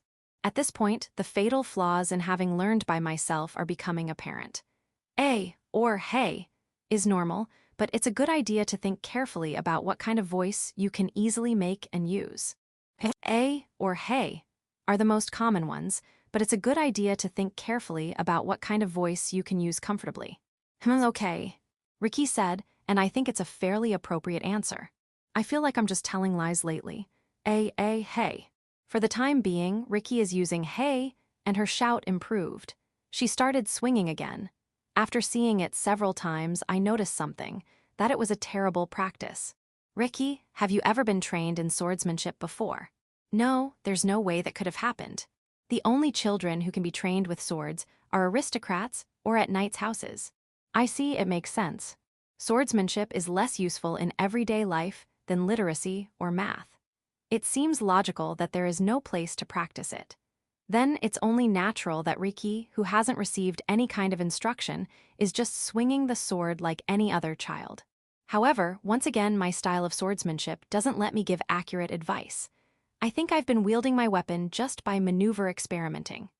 I've experimented with light golems and other humanoid monsters, with weapons such as knives, swords, spears, axes, and hammers I stole from them. I have never known the correct way to swing a sword, and that doesn't change even after having escaped becoming free. Perhaps my sword skills were naturally refined by the will of the curse, as I kept using the cursed broadsword Tsujijiri. If you pay attention, you can use almost any weapon in its own way. That's why I can't teach her the proper way to use a weapon. Correct your posture and don't open your armpits too much. Look straight so that your body doesn't shake. After that, don't swing vaguely. First think about how you are going to do it and then swing quickly. Yes, I am disappointed. This is the only proper advice I can give. I was never conscious of what I just said. In the end, Ricky's skills did not improve much. Well, swordsmanship isn't that easy that it can be improved just immediately after hearing one piece of advice. Or if Ricky has a natural talent, it's okay to keep swinging and master, slash. I heard at the seminary that there are rare geniuses who can learn martial arts just by looking at them once. Okay, it's all right. Hey. Oh, hey. Ricky, who had finished swinging about 100 times, had a fresh face with no sweat. Kuro, what's wrong? Great, you have talent. I honestly said so to Ricky, who looked up at me as if she was expecting me to say something like that. I noticed certain discomfort while looking at her swinging. Ricky, isn't that branch light? Huh, the branch is light. I borrowed the branch Ricky was holding to see it myself. When I was about to swing it, I realized I was still carrying Sariel. Yuri, I'm going to leave you here a little. Yes. The ground is bad because of the snow, but I got Sariel off my back. I couldn't just throw her down, so I sat her down next to Ursula, who was observing the flowers on the wall. Well, this branch is the problem. One light swing. You can see that its weight and flexibility are not unusual for a branch of a tree. Conversely, it is not particularly lightweight. I've used several wooden swords at seminaries, and it seems that it's about the same weight in comparison. In other words, it can be said that it is a reasonable weight for a stick to practice with, and its weight shouldn't be something that just a very little girl can easily swing. Can you swing it even if it's heavier? Yes. Because Ricky is powerful, I can even hold bigger water buckets than Yuru does. Apparently, she is the strongest among girls of the same age. Even so, I felt that the lightness she showed was more than just powerful for a child. I'd like her to try swinging it with a real longsword, but suddenly I feel that seriousness was dangerous. Oh, well, an axe or a pickaxe would be good. Wait a minute. Immediately after entering from the back door of the church, there is a warehouse. Of course, it is also a small place, but there are scoops and other things all around the place.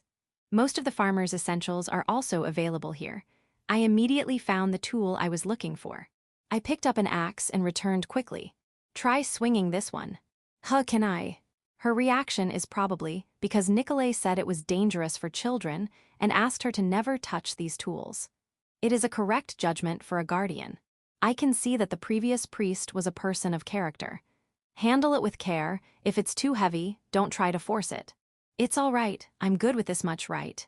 She easily carried the axe on her shoulder to show me that she was not just pretending to be strong.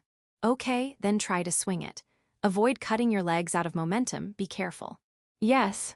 And so, Ricky swung up the axe. Yeah, now at this point I see that she does it in the same way. After all, that branch was too light for Ricky. Hey. That swing was quite powerful. Without being swayed by the weight of the axe, Ricky stopped the blade just before reaching the ground. Great power, Ricky. As expected, I can only think that it exceeds the strength of a child. Well, is that so? Ricky is a little embarrassed and looks so cute, but I was just wondering how strong she was. As expected, she doesn't have the superpower of Irio, but she's been blessed with physical strength to be proud of. If that's the case, then Ricky has the talent to become stronger as a sword fighter or warrior. This requires a physical endurance test before swinging. When the sun went down and the village was surrounded by the dark night, Ricky's physical endurance test was over. I tested her running power, jumping power, throwing power, muscle endurance, and everything I could hear. First of all, I measured her running power by making her run 50 meters on the main street, which passes in front of the church and is the easiest to run in this village. Of course, there is no stopwatch, so I measured the time with my body clock, but there is not much measurement error. The next one was her jumping power. This one consisted of long jumps and vertical jumps. Her throwing power could be measured by excavating one of the rocks around this area from under the snow. A minor problem was the pull-ups to measure muscle endurance. There isn't a conventional horizontal bar. I had no choice but to ask Ricky to hang inside the church, at a beam that was just right to grab. Yet, as a result of her hard work, Ricky demonstrated her terrifying ability with her pull-ups. Ricky seems to be very powerful after all. The number of repetitions Ricky could do was unmeasurable. I stopped counting on the way. I did so because I realized I could just keep counting forever. It may be because she is lightweight, but this is ridiculous. Incidentally, I can keep doing pull-ups endlessly until I get tired of it. If you measure my resistance with the number of times, you would need a unit of weight in the 100 of kilograms. Leaving aside my specs, I noticed again that Riki has high physical endurance overall. When she runs, she is fast. If she jumps, she has good jumping power. The more she throws a stone, the farther it will fly. It is amazing for a child, but she is still in the human category. Still, Riki's stamina found when she did the pull-ups is amazing, because she can keep swinging the axe at the same power and speed all the time, which means she can withstand long battles. Regarding this, not even the adults out there would win. But I'm a little tired. Riki lay down on the snowy field despite the cold, and she exhaled a cute white breath. We were behind the church again. I'm glad, Riki. If you have this much power, you're definitely going to become stronger. Really, is that true? You don't need to flatter me. If you have any doubts, try competing with other kids with what you just did. Riki will certainly win. On the contrary, if children with such abilities had been all over the place, Spada would have lost already. While I was immersed in my slightly cold thoughts, Riki was slackening with a joyful face. How should I put it? She is pure like a lily. Well, then teach me martial arts, Kuro. Hi. I'm having trouble answering her questions again, my self-taught Kurono. Crap, I don't have anything that I can teach properly. I am very proud of my combat abilities, but as a master, I am totally incompetent. Teaching martial arts is impossible no matter how much I might try. Oh, damn it. If this is the case, just because I used Kuronagi, I could have taken Mr. Oak's martial art classes until the end. Even if I regret it, it's too late now. Either way, I have to tell Riki that there's little I can teach her anyway, that would come out soon. If I'm going to tell her, then now it's my best chance. I'm sorry, Riki. Actually, I learned it by myself, so I don't have any skill I can teach to others. Huzz.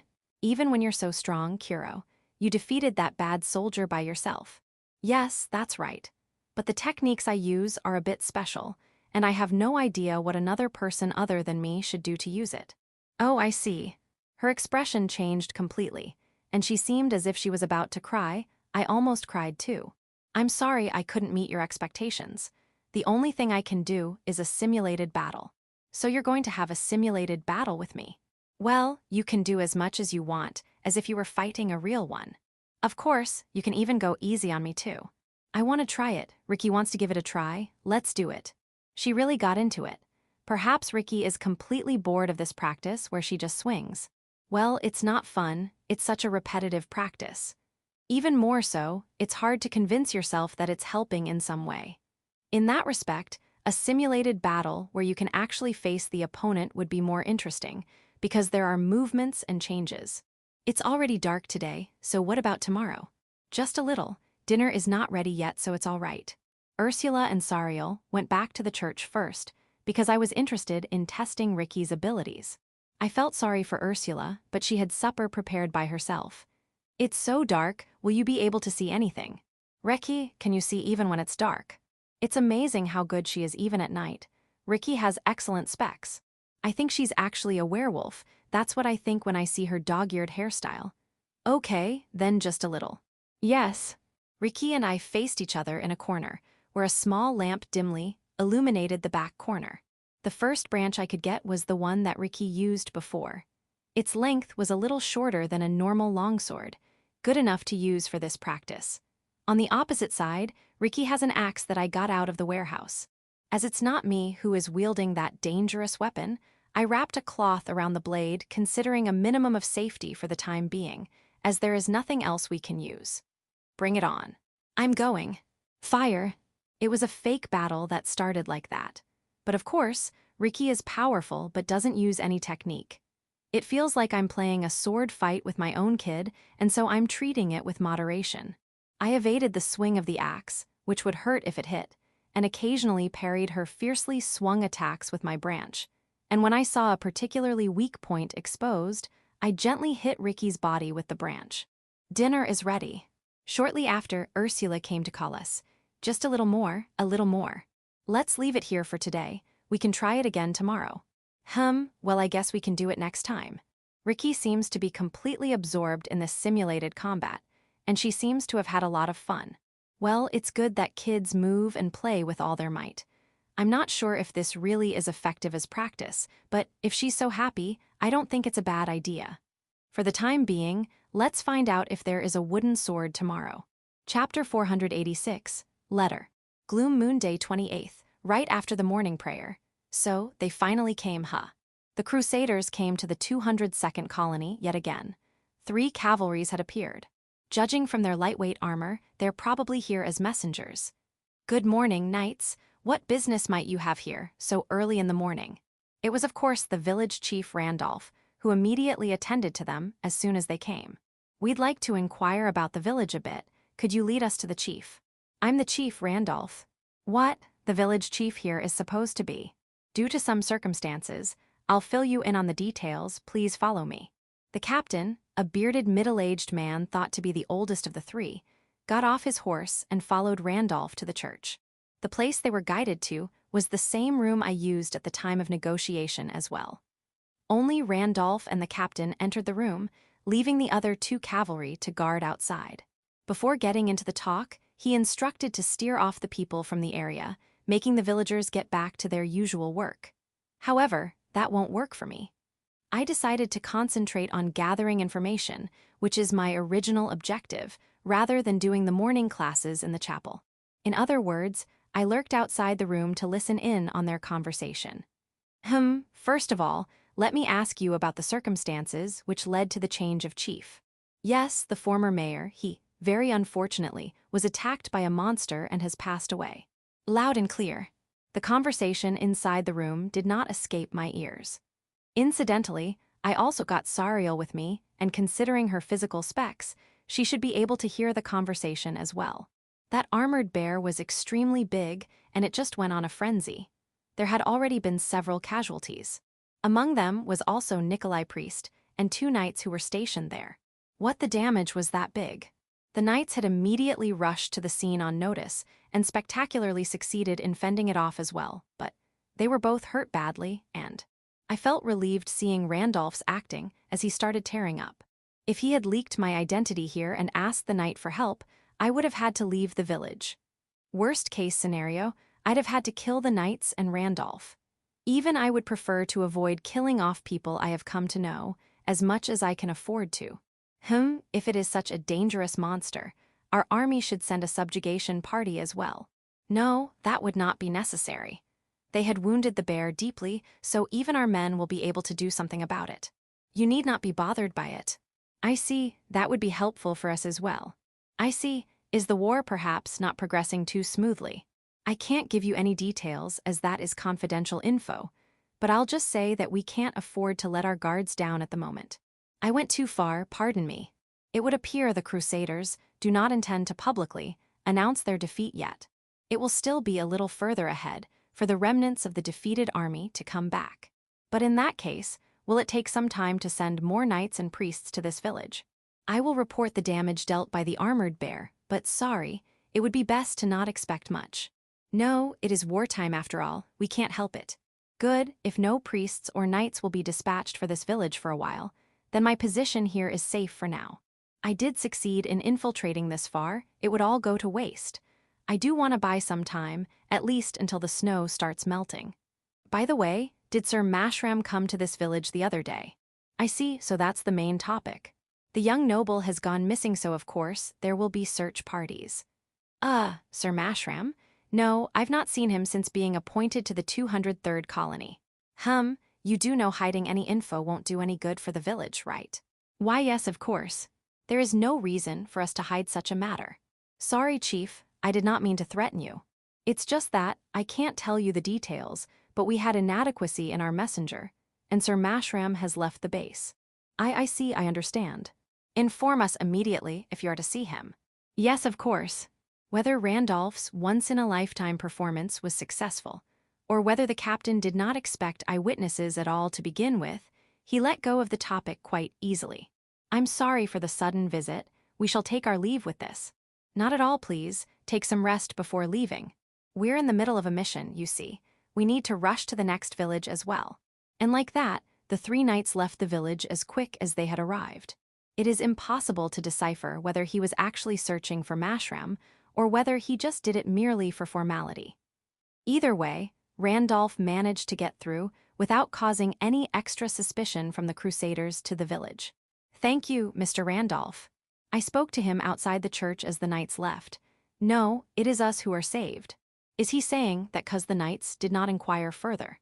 Or is it 'cause he succeeded in dealing with it without making me angry? Please rest assured, Mr. Kuro. This village already shares the same fate as you.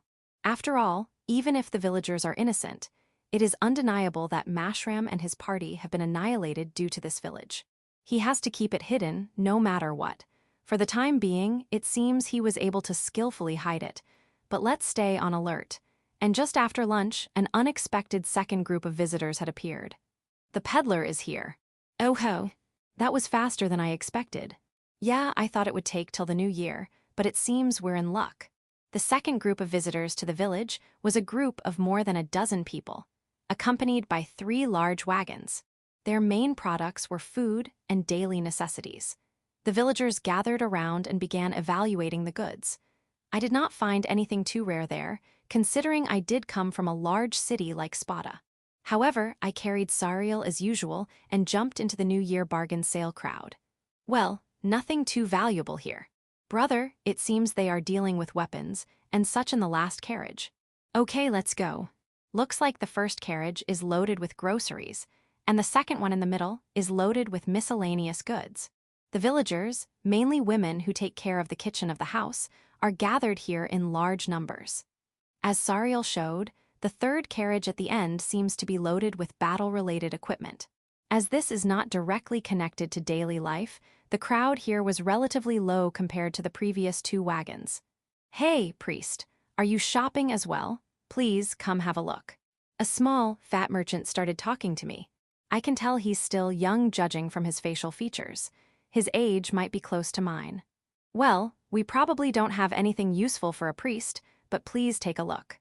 What stood out in the products that were lined up was weapons such as swords and spears, armor such as helmets and gloves, and the majority of the rest were lower-class potions.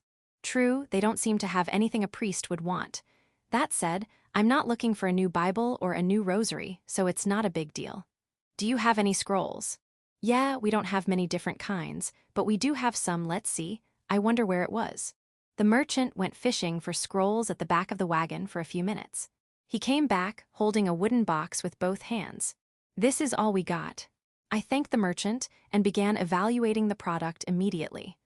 While I do say that, the one actually evaluating was Sariel. I'm not too familiar with magic items yet. I took the various large and small colorful scrolls out of the box in order and showed it to Sariel, who was on my back. "How is it?" "There it is, the one with the bird's crest." "Bingo. We're lucky to get something good from such a small collection. Rather, it is a universal product that is distributed everywhere." "Messenger and summon, eh? I see. Are you looking to send a letter back home or something?" "That's right, this is a scroll to use the savant bird who carries letters." "Yes, something like that." "Oh, but this is of a lower grade, so even if you do use it to send letters, you won't reach Sinclair. From here, let's see, it'll probably barely get to the port of Virginia." "No, that's enough. No need to cross the ocean. What I want it to fly to is the Galahad Mountains on the other side. It's fine if it just reaches the fortress along that way." "How much will it be?" "Even though it is a lower grade, it is still a scroll, so it is somewhat valuable." "Let's see, this will be." I bought it at the merchant's asking price. Thanks to the peddlers coming in early, the preparations for the return to Spada properly began. First of all, the equipment that I was in possession of at the time I was teleported are Nanoblast Amulet and Arya Guard Feather. After returning to Lily's cabin, I got the white robe for winter. Well, there is no need to stick to this equipment, but at the same time, there is no need to go out of my way to prepare more either. This should be enough to cross the mountains once the snow melts. As for the weapons, I could upgrade at once after annihilating that squad from the Crusader army. 4 armored knights' halberd and more than 20 long swords, which are standard equipment for the infantry. Mashram's favorite mithril rapier is particularly excellent. It is light as a feather and has outstanding sharpness. Additionally, it also has a large emerald decoration, and so is a great product to use as well as to sell. In addition, I also got full plate armor and chain mail. They also had 2 types of bows and bow guns for long distances battles, but I wouldn't need them since I got bullet arts. The green wand that the vice commander-like wind sorcerer had was also of high quality, but I can't use that either. I thought of selling off the unnecessary items to the peddlers for some money, but I can't afford to do that since that might raise suspicion. I guess I have no choice but to leave it to the vigilante corps to use accordingly such that it does alert the crusaders. That said, I don't really need to worry much about money. This is also one of the benefits from annihilating that squad, including Mashram. I could take away all the money they had on them. As expected from a young noble, he was carrying quite a lot with him for travel expenses. I could live here easily for about 3 years with this money, and won't be lacking money to buy any necessary goods. Of course, I can buy scrolls at their given price without a second thought. For what it matters, I did make a contract with Randolph to receive remuneration for being the priest and bodyguard of the village, but that was just as a formality, and I don't really expect much from there anyway. In addition, he also transferred all the property priest Nicolay had as a reward, which was quite insignificant. But well, what more can you expect from a priest who comes all the way to a countryside village like this one? What's more useful in his property is the house of the church and the daily necessities there rather than the money. Unfortunately, the peddlers did not have any kind of bags with dimension cast on them, so when returning, I plan to use the sturdy-looking bag and rucksack priest Nicolay probably used when traveling all the way here. With all that out of the way, the very crucial date and time of return is yet to be decided. I wonder if it's okay like this. For the time being, I started writing a letter the day I secured the messenger savant. I wanted to finish writing during daytime, but it would be troublesome if I were to be seen by chance. The letter would of course be sent to Lily and Fiona of the Galahad Fortress. This is Adventurer Element Master of the Spada Army 4th Squad Gladiator. If you have picked up this letter, please send it to the Spada Army or to the aforementioned party. Lily, Fiona, I'm sorry to have worried you. I'm safe. At the moment, I'm being sheltered at Daedalus' old friend's place, so don't worry about me. Due to the difficulty of crossing the Galahad Mountains in winter, I plan to wait until spring when the snow melts to return. I will keep lying low and return to the Spada Army as soon as I can. I want you to wait in Spada instead of acting rashly. I can completely hide myself as I have original, so I definitely won't blunder and be caught by the Crusaders. You don't have to meet me at Galahad. I'm really sorry for troubling you. I want you to inform Simon and Will that I'm all right as well. I hope to see you again soon. That's all for the contents of the letter. There are a lot of things I want to write and tell Lily and Fiona, but this is about all the letter can fit. For now, I kept my name and location hidden and tried to inform them of the situation as much as I could. In the unlikely event that this letter passes into the hands of the Crusaders, they shouldn't be able to retrieve much info from it. Lily and Fiona would know that the whole hiding myself ability thing is a lie. I'm sure the two of them will read into the situation and understand that I want them to wait at the Galahad Fortress to prepare and cover for me. And finally, I wrote down the address for the letter to reach in case it didn't reach them, but reached Spada, the dormitory of leader cadets of the Royal Spada Theological School. To the second Prince Wilhart's room. In the case that it reaches there, Will or Celia will pass it to them. I think that will do. Sariel, who was looking at my ugly handwriting from the side, gave her approval, albeit sounding a bit doubtful as to whether this properly explains the situation or not. I have not writ anything about you, but I can't really say something ironic like it would be more favorable for Sariel this way. After all, it would be most favorable for me to just not write anything about that at all. With what face am I supposed to tell Lily and Fiona that I couldn't kill Sariel, and how I extinguished Sariel's protection on top of that? Even those two gentle souls might be in contempt and abandon me this time. It's gloomy, but still, it's something I chose myself. It is certainly painful, but I do not regret it. Well then, send it. Okay. I will entrust the usage of this messenger, savant, to Sariel altogether. And that is because I have no idea how to use it. I can go up to summoning it. However, from there, I don't know how to set the destination. Of course, the birds summoned here do not have a nest in the Galahad Fortress. Since it does not use something like the homing instinct of a carrier pigeon, it doesn't need a nest, and it's convenient for both the receiver and sender. Basically, it is a mechanism that realizes reliable two-way communication by installing a magic circle at the sending and receiving point. That said, it is still possible to send the bird to a location where there isn't a magic circle, and with no guidance like in our situation. To go into details, it is done by directly carving the telepathic technique into the summoned magic circle to imprint the image of the destination in the bird, very impossible for me to do currently. I got no choice but to rely on Sariel, who has experience on this matter. I could only sit on the bed and silently stare at Sariel as she quietly wrote the dedicated magic circle on the paper with her non-dominant left arm. Hopefully it reaches. Within that night, I released a white bird that resembled the pigeon with my letter tied to its feet. All we have to do now is pray that it will be delivered safely. Chapter 487.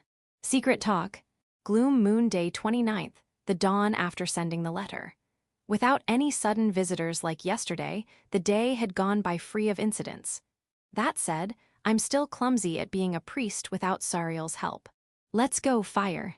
The last job of the day was to have a mock battle with Ricky. Ricky sure is full of energy today as well, shouting every time she goes for an attack. She was equipped with a wooden sword and not an axe. Her one was a size bigger than normal, shaped like an eku. One of the peddlers yesterday had it lined up with other goods, so I thought, why not? And ended up purchasing it. Unlike normal wooden swords, this one is made to practice using greatswords. It also ultimately became a present for Ricky, although I had not planned for it. Gifting a wooden sword to a girl lacks any sort of glamour, but I didn't really think that far ahead but that's just an excuse, huh? Since I didn't think about presents until that moment, I decided to buy something for Ursula as well, to be impartial. And so, I halfway panicked to buy a book for Ursula and 2 hairbrushes for her and Ricky. The villagers ended up witnessing such a miserable shopping scene, but since the 2 of them were delighted with their presents, it's not a problem at all. Ursula was immersed in the book today as well. It seems to be a fiction story about the love between an angel-like princess and a revenge-crazed soldier. Ricky was happily swinging the wooden sword at me too. Her swings had quite the intensity, making thunderous noises as it cut through the air, but still not enough. One can easily tell where she's aiming. Yeah, that won't do. You're leaving open way too many weak spots while attacking. At the church's backyard, while evading Ricky's attacks on top of the hardened snow, I pointed out her flaws one after another. I lightly jabbed her wide-open flanks with the normal wooden sword I bought for myself. Don't try to blindly keep attacking. If it ends up leaving you open for attacks, do not hesitate to fall back. Phew. Along with a quick exhale, Ricky took a big dash backwards as I instructed and created distance between us. Her movement is as light as a feather, hard to believe that she's still just a child. Ugh, I can't make a hit at all. Your movement is getting better.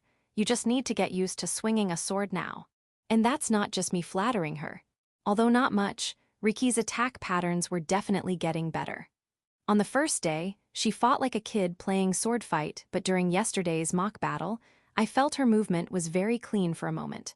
And today, that movement became much more noticeable, showing its true form with the brand new wooden sword. But, Ricky thinks she needs an ultimate move right about now. Don't be blindsided by just martial arts. It's not like I can always defeat enemies with my black calm either. In fact, I feel like it has been evaded or blocked more. For now, just keep swinging that sword as much as you want. Okay. Just when Ricky was about to launch another attack with her energetic shouts. You guys seem to be having quite a lot of fun, huh? Ryan, what are you here for? Ryan from the vigilante group had appeared from the shadows. I haven't seen him since that boxing fight. Ricky addressed him quite up front there, but it seems like he didn't pay any heed. I could hear your voices from the front, you see. Your noisy dog-like voice, Ricky. Ricky isn't that loud. What's that? I can't hear what you're saying from all the loudness. Damn it, I'll beat you up. Now, calm down. I intervened and stopped Ricky as she changed her target to Ryan. Did you need anything, Ryan? Right before that, could you step away a bit, Ricky? Yeah. Sorry, could you listen to him this once? Even Ricky could read the atmosphere, as Ryan asked politely. I guess I could since you're asking that much. I'll go take a break. Appealing that she still had plenty of strength in her by swinging the wooden sword, Ricky entered the church through the back door. And with that, Ryan turned to face me again. I didn't really need anything, but I thought I had to thank you once. For what? Don't play dumb. You went to the trouble of lying to cover me from Uncle. I did expect it, but it does seem to be about the day before yesterday's bar incident. A person was trying to die, so it's only natural for me to try and stop them. Ho, a very priest-like thing to say. Is this what they call a benevolent soul? Anyone would try and barge in there, even without such grandiose spirituality. More so when it's the person concerned. Either way, it doesn't change the fact that I was saved, thank you. Thanks to you, I'll be living a bit longer. You're welcome. Although it did not really feel like an expression of gratitude from heart, Ryan extended his hands to shake mine. Just as I shook his hand firmly, his expression became grim. What's with the grim face? Still not as grim as you. I am quite sensitive about it, you know.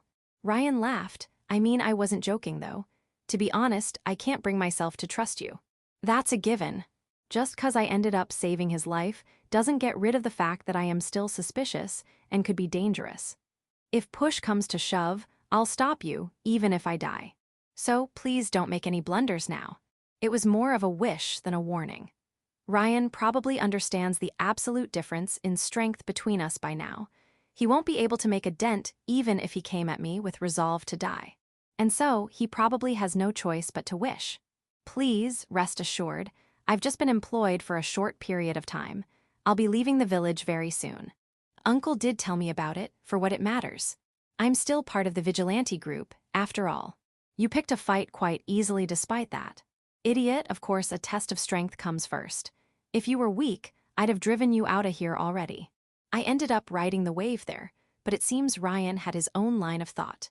No matter how he was persuaded, he wouldn't be satisfied until he confirms my strength by himself. It was rash and dangerous either way. Well, do you acknowledge my strength now? That certainly was enough strength to slaughter dozens of soldiers. Priest, I haven't seen someone as dangerous as you even in Elysian. Really, what in the world are you? I'm sure you've heard from Mr. Randolph. I'm a deserter. I ran away from the battlefield because I was scared, just a coward, you see. That was the right decision. Thanks to that, Yuri is alive, right?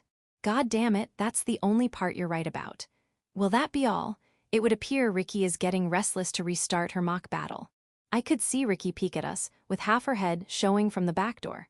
Before I realized, the sun had gone halfway down the Galahad Mountains, so there's only a bit more time left for mock battles.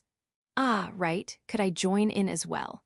Just when I thought he would finally leave, Ryan smiled and came up with an unexpected suggestion. I don't really mind, but why? I'm the vigilante group captain, you know? I train every day. Sparring with someone as strong as you would be the best training ever. Hey, do you know how much it costs to have a mock battle with an expert at the Knights Academy? I see, so he has a desire to improve. Although it does feel like he also thinks it would be a loss to not fight. You should just leave, Ryan. Kuro will be looking after me. Hess, it's too much of a luxury for a brat like you to get man-to-man, training from an expert like him, Yano. Go home. Shut up, damn brat.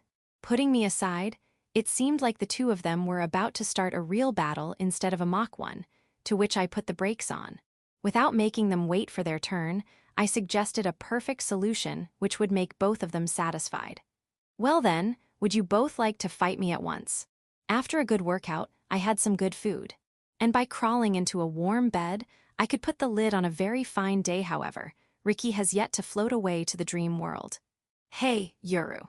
What? It would appear her best friend sleeping right next to her has yet to fall asleep too. Although the bed was thin with just a blanket, it wasn't as cold when both of them slept together. What do you think of Kuro? Ursula went and faced Ricky close up, enough to feel her breath. Messiah, answer seriously, Ricky said, pulling Ursula's cheeks. Ursula absent-mindedly blinked a few times. Well, then what do you think of him? An amazing person. What's amazing about him? You didn't see, so you don't know. No matter what I do, I can't hit him, it's like magic. It was only the third day since they started having these mock battles. However, Ricky has yet to land a single hit on Kuro. The best she went was to have him fend off her attacks with his sword. Although Ricky had absolutely zero knowledge about sword skills, she knew for sure that his movements were beyond the normal human's territory. Besides, he is a nice person. Aren't you scared, Ricky? Oh, that's a bit of a sad thing to say. You don't know Kuro is sensitive about his scary face. She had actually heard Kuro and Ryan's conversation today. Unrelated to her ears looking like that of a dog's, they were actually good at listening. Not that. All the villagers are still scared of Kuro, 'cause he killed a lot. But Kuro was seriously angry at that time. It is 'cause she understood that she was able to thank him properly when he saved her. He is a person who is able to get angry due to the right reasons. Yuru, you understand too, right? Yeah. There probably isn't a single soul who was present there that couldn't feel his anger. The intensity was enough to even make a monster who doesn't understand human language to turn tail and run, let alone a human. There is no one who would get seriously angry on our behalf. And so, I am not scared of Kuro. Her honest words properly portrayed how things were in the country called Sinclair. Nobody there would be honestly angry on behalf of second-class people of a different race, or try to help them. It was just simple discrimination. That said, maybe because there are many of the same race here, they had good mutual relations and weren't cruel to each other. Having been under Nikolay Priest's protection, these two were certainly on the happier side. However, if you were to ask if he was able to properly be a foster parent, then the answer would be no. He was a man of character, however. He was also a pious believer of Christianity. Whether it's Ricky or Ursula, Priest Nicolay's ultimate objective was the indoctrination of children, even during his time in Sinclair, where he had taken in orphans of other races as well. Even if it's a child from a different race, they will be saved if they convert. The Lord wants the faith of more people of all the people on earth. He was a man of such principles and ideology. There was no reason nor logic for these children to understand his beliefs born from his zealous piety, but even still, Ricky, Ursula, and the other kids, they had somewhat perceived it. The sharp child senses had perceived that Priest Nikolay did not even view them as different individuals, he only saw them as children of other races, or rather, unbelievers. Kuro is lying. As such, Kuro is not normal. As a Sinclairian, and most importantly, as a Christian. Is it because he is not a real priest? Ricky had put her good ears to use to listen in on Kuro and Randolph's conversation. She hadn't heard the discussion of the day he saved the village as she was hiding in the storage shed as ordered. However, the following day, Ricky overheard their conversation about Kuro being the bodyguard and priest of the village when he came back with his sister and the armored bear. Deserter of the Crusaders, his sister Yuri all lies. And the one who had asked her to eavesdrop on them was none other than Ursula. Is Kuro a demon? Maybe because Ursula had predicted such a reaction, she was able to stop Ricky from shouting by holding her mouth with her hand quickly. What does that mean? He doesn't have the awareness to discriminate, 'cause he is not a Sinclairian. A simple conclusion. The difference between Priest Nikolay and Kuro is exactly what Ricky herself had just said. He is someone who could honestly get angry on their behalf, on behalf of these kids of other races. Kuro knew that the Crusaders had lost. There's no mistake that he was on the battlefield. The defeat had yet to be publicly announced. However, such is the probable case, even Randolph thought that when the search party came for Mashram. After all, Kuro wasn't the only one eavesdropping there. As usual, Ursula had requested Ricky to listen in on the chief's conversation. I don't know with what means he made it this far, but he can't be a spy. If he were, he would infiltrate in a much more inconspicuous way and wouldn't have stayed in a village like this. Therefore, Kuro either coincidentally or had no other choice but to come this far into the enemy territory. Oh, as always, Yuru is so smart. Then, about Sister Yuri not being his little sister. Maybe because the sweet talk made her feel better, Ursula continued with a slight smile. Sister Yuri is undoubtedly a real sister. She is too well informed about Christianity. While Ricky had been doing mock battles with Kuro, Ursula was alone with Sister Yuri in the church. They had plenty of opportunities to have a good talk.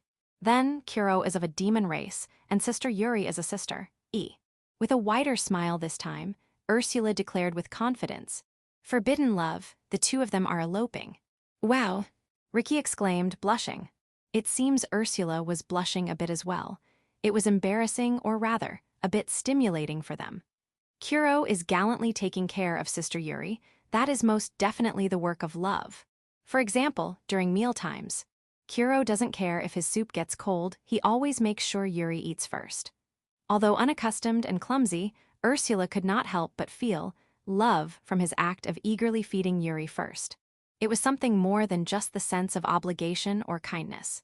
It wouldn't be weird if he were to delegate this matter to Ricky or Ursula, but he only does so when he has no choice but to act alone.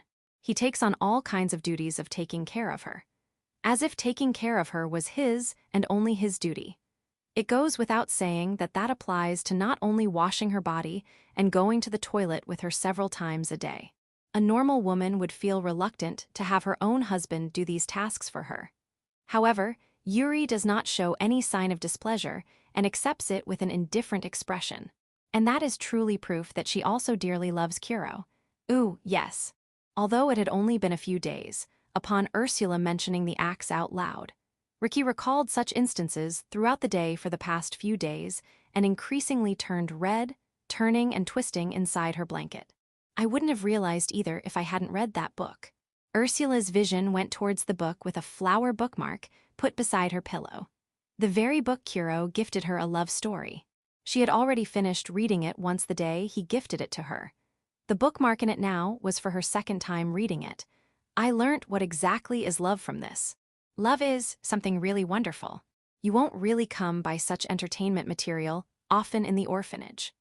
Not only did they practice simplicity and frugality as the principle for their lifestyle there, the pious priest Nikolai would never allow something like this, an amusing entertainment novel about love between man and woman. For the girls who are immensely curious about matters relating to love, this prohibition is something that would stress them out. Ricky wants to read it too, but she can't read something with that many letters. We'll read it together then, it'll be fine. That is, after she was done with her second time reading it. It didn't seem like she would dictate to her right that evening. Ooh, now I can't sleep 'cause I'm getting restless. While they were still apprentices, sisters' mornings were early. Staying up late at night was prohibited. However, once you listen to a stimulating story like that, it would be somewhat difficult to fall asleep afterwards. Then, do you want to hold my hand? Yes. Ricky happily held Ursula's hand, which was slightly colder than hers, under the blanket.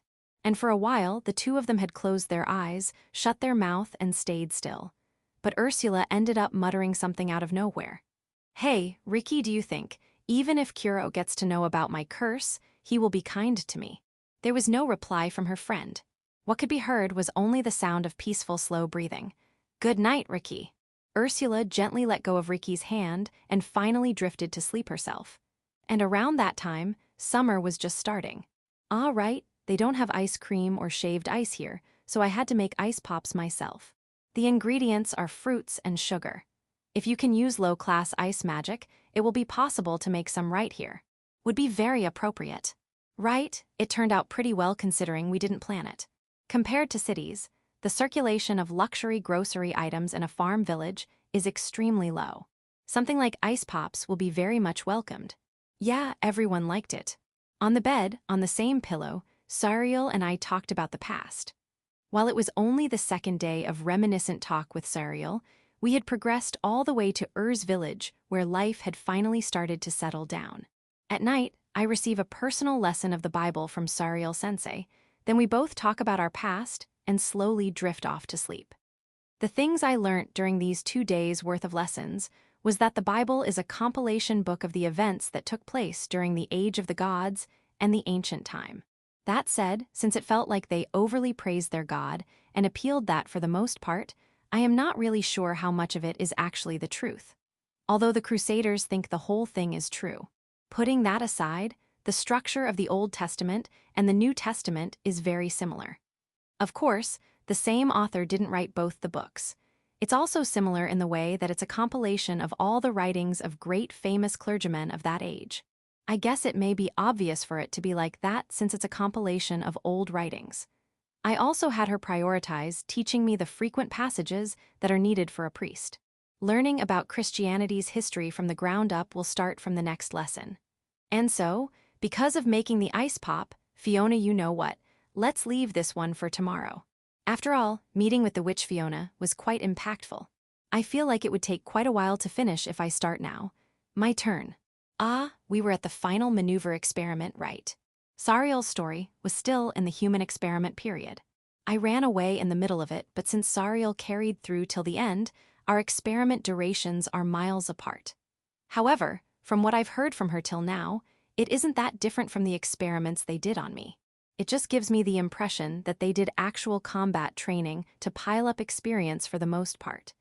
If I had to say what's different, then it would probably be that she also had model and martial arts skill training. But those are also experiments that I would have gone through as well if I stayed. At the very least, the 100 numbers have surely gone through the training course. The secret about how Sariel was made to be an apostle isn't getting any clearer. It seems Sariel herself doesn't understand what was key in her awakening as an apostle. As I expected, only Bishop Judas, the ringleader, would know the secret behind that. The final experiment was on me, number 6 and no. 24. I know I saw during that time. Sariel's number was 13, and mine was 49. It's ironic how two of the most unlucky numbers ended up surviving. I assume that the two were experimented on in a different section. That was the first time I met them. It's like the final match of a tournament, Considering how the highest number in the Homunculus Sariel series is 30, there were at least 30 of them there. I spotted number 1 during the early days of the experiment, so it isn't like some of the first numbers were missing either. However, it seems all 30 of them never assembled somewhere at once. From Sariel's assumption, they were probably divided into 3 groups of 10 and managed differently. The latter half of the experiment included actual battle training in a real dungeon. Just like in an adventurer party, the experiment subjects would form a group and conquer the dungeon. It seems such a party play continued for a bit during that time. Despite having the same face, body, and having taken the same training, the Sariels had different personalities. However, during the late stages of the experiment, even these previous personalities would start to fade away, just like Shurasaki's personality did, and they would all become a group of expressionless, emotionless dolls. Even then, there were a few differences. Subjects who showed interest in small animal-like monsters, subjects who let others do complicated dungeon traps, and subjects who ate a lot during meals, the differences became clear. Even with the same appearance, when these differences became clear with a glance, the dungeon conquer training was complete. I heard yesterday that the next training was a battle royale between the subjects. No. 6 was excellent in close quarters combat. She was more skilled than me at the time. However, she was unfit for scuffles, so I took advantage of number 24's attacks and succeeded in killing her. I had seen the moment where Sariel's sharp hand cut off no. 6's head. Number 24 was excellent in offensive magic. She was more skilled than me as well. However, once the distance is closed, putting her down is not a difficult task either. It appeared as if she was trained as a magician to annihilate enemies one-sidedly from afar. I had also seen Sariel's stinger explode on the opponent's vital organ after she broke through the burst of flames. In the end, you were the strongest since you had a good balance between martial arts and magic, Yes, even if the experiment was repeated under the same conditions, the probability of me winning would have still been higher. The Sariel series was probably divided in 3 groups to raise them with different courses. Specialized in martial arts, specialized in magic, and all-purpose. I awakened as an apostle about a week after that final experiment. During that time, I wasn't really given any medication or been operated on.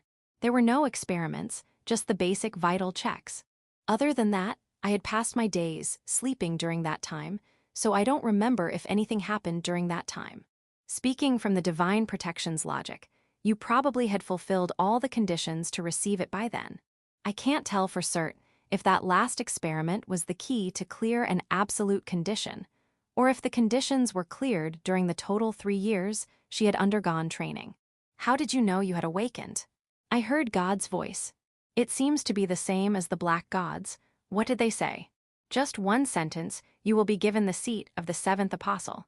I have not heard God's voice ever since. Vastly different from my case, as I had a long conversation with Mia in the back alley. That kid suddenly appears for no reason and gives me fish paste cake. Besides, even Lily and Fiona said that they were invited to the gods' world in their dreams and had conversations with the fairy Queen Iris and Black Witch Endymion. That said, it is rare to have enough contact to properly have a conversation with a god. In most cases, they are told about the divine protection one-sidedly, or in dragon or monsters cases, they just see them for a moment and that's all. With that in mind, Sariel's divine protection conferment was nothing out of ordinary. Did you sense something clearly different after receiving the divine protection? Yes, the white mana flowing through my body had greatly increased. The percentage increases even further if I switch to battle mode. Battle mode is the mode where she gives off that silver aura. Considering how us three could fight her head-on that time with her sealed state, one can't probably determine the increase in strength just by seeing. The greatest strength of an apostle is the lack of mana shortage, as we're supplied with unlimited white mana. But a human body can't really withstand unlimited mana. Yes, and that's why I lost to you. Lost to us. To be honest, Sariel was very exhausted the moment I hit her with Supernova, so it would have been enough to just push with the Spada army's numbers to defeat them. Although that's why the Heaven's Gate exists. According to Judas, Sariel is a foolhardy warrior who doesn't know when to back off. Well, that's fine. More importantly, don't apostles have some other special ability other than getting unlimited mana? For example, a magic like Misse's Madonna Charm, which has effects crossing the boundaries of normal magic. Rather than thinking of those as one's original magic, it is more likely that their god bestowed it upon them. Yes, all 12 apostles have their own characteristic magic. However, an artificial apostle such as myself did not have any. So that's why Judas said you were the weakest. In other words, Sariel was only given the mutual basic abilities as all apostles. Now that I think about it, Sariel has the fight style of a quick magic swordswoman, using Grand Cross at the core and magic like Sajida and Kreese Sajida. She can't use special magic like Misse's Charm, Eyes Adel, or Rian Felt's Sanctuary. Although Alaruk's Aegis did seem like a special magic, its effect is actually quite simple, being just a stronger version of a high-class defensive light magic. One can probably reproduce something like that if they have enough mana and magic knowledge, even if they don't have divine protection. Exactly what kind of abilities do the other apostles have? I do not know the details either. The abilities of 1st to 5th apostles is especially unknown. However, there's no doubt that they are a league above other disciples. Yua, I don't want to hear that. Please, let those strong dudes stay where they are. If I recall right, all the apostles can't join in on battle as they have to defend the country as well, right? That's the truth. The Sinclair Republic is currently at war with multiple countries and countless resistances. Only the Pandora expedition is actually moving, but it won't be weird if a full-blown war breaks out in the borders. It's a poor plan in itself to take on multiple countries at once. However, when you take the scale of the Crusaders' army in account, I guess their national strength isn't that weak that it would affect them too much. In fact, they might be able to get away with just one apostle at a border site rather than a whole squad of soldiers. The apostles being the country's defense does make sense when you think of it like that. There's a high possibility someone among the 6th, 9th, or 10th apostle will be dispatched in my stead. There isn't anyone who will come to take revenge for you. I do not know. It seemed like you got along well with Misse, or that good-looking blonde guy. They seemed to be quite friendly with Sariel and her memories. Although Sariel's response was the same as usual, at the very least, it didn't seem like they hated her. I do not understand human feelings. I have never thought about how other people thought of me. Do give it a thought from here on. You have roommates like Ricky and Ursula too now. From Shurasaki Yuriko's memories, I now understand the importance of cooperativeness to live in a human society. A Japanese like Shurasaki would have definitely had the sense of reading the atmosphere, as it's very important. In fact, she's like an angel, even had feelings for someone like me. There's no doubt that she was much more open-minded than other girls and had a very kind personality. Could it be that she felt pity towards me since everyone was afraid of me because of my face? I'd like to think not. I believe in you, Shurasaki. More importantly, let's get back to the topic at hand. I want to know about the abilities of the apostle who might come as your substitute. Unfortunately, I do not know about those three's abilities well myself. I only have some knowledge about the 11th Apostle Missae and the 12th Apostle Maribel. Oh, what? She knows about that woman Missae's abilities. She's number one among apostles I want to kill as revenge, but putting that aside, considering she actually appeared in the Pandora continent before, the chances of her coming again is not low.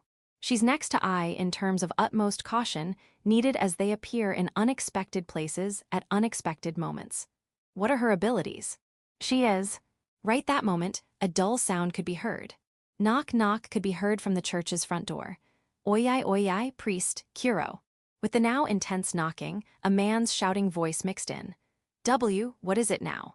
It seems like they're calling for me, but during such a late hour I guess it's just 9 or 10 p.m., but even still, that's a bit too late to resolve yourself to confess for your crimes. No, it's the opposite. If it's an emergency situation where I need to be called so late in the night, then I need to think about it. Don't tell me it's the Crusaders. No, there's no reason to launch a night attack on a village on your own territory. If so, is it a monster attack? I'll be back. Let's hurry for now. Leaving Sariel on the bed, I just wore my spectacles and headed for the front door while still being in pajamas. I realized after getting out of the room that I didn't bring any source of light, but I guess it won't be a problem passing through the chapel to the front door without it. The moonlight is enough for my eyes. Priest, please wake up. Once I had made it to the chapel, the voice got much louder, and I could feel the hurry in the man's voice. It felt like he was in such a hurry that he would break the door to come in any moment now. I can't have the door destroyed, so I hurriedly opened it.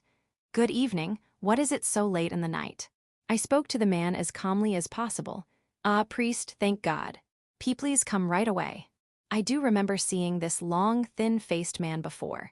If I am not wrong, he's part of Ryan's vigilante group. It's the referee cum announcer from the boxing match. His characteristic red eyes were shaking with agitation. You're Ted, I am Ted. Well, Mr. Ted, why are you in such a hurry? Has there been a monster attack? No, monsters have not come, but... Ted answered, as if he wasn't expecting that question at all. It looks like the village is not in danger. Then, what happened? It'll be born. Yes, my child will be born. Soon, very soon, my boy, no maybe girl either way, my child will be born very soon. So please come quick. Ted grabbed a hold of my arm and started pulling, so I hurriedly stopped him first. Please wait a moment. If you don't hurry, my kid will be born without us there. No, please, really, just wait for a moment. I'm no obstetrician gynecologist or something. I see no need for me to be present during a birth. And of course, I do not have any experience in helping during a birth either. There's no way I do. No, wait. What if the priest has a crucial role to play during birth in Sinclair? I can't put it past them. And I, for one, have no idea regarding that. I have not heard anything about it either. Please hurry, priest. I understand. I'll prepare right away. Please wait a moment. And so I rushed back to the room. Save me, Sariel-sensei. I couldn't help but shout out loud. Chapter 488. Daily Life at the Pioneers' Village 1. The new year was here before I realized. With the Galahad War and the confrontation with Sariel, the turbulent gloom moon month had come to an end, and the month of dawn began, or so I thought deeply, but that month of dawn was close to ending as well. Although it was just a month, my time here was quite busy. The first on that list would be that time I was called out on Gloom Moon 29th because a child was being born. Without knowing anything about the whole thing, I witnessed a birth and even performed baptism on the child, a Christian ritual. It wasn't anything too hard. I read a verse from the Bible, splashed a few drops of holy water on the child, and devoted a small prayer.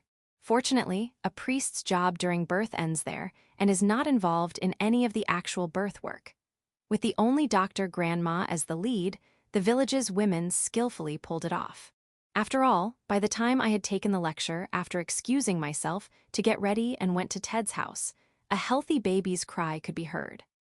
I sighed a breath of relief after successfully clearing the birth event, but there was no way I would have known at that point that I would be called out at night for the same thing again on New Year's Eve.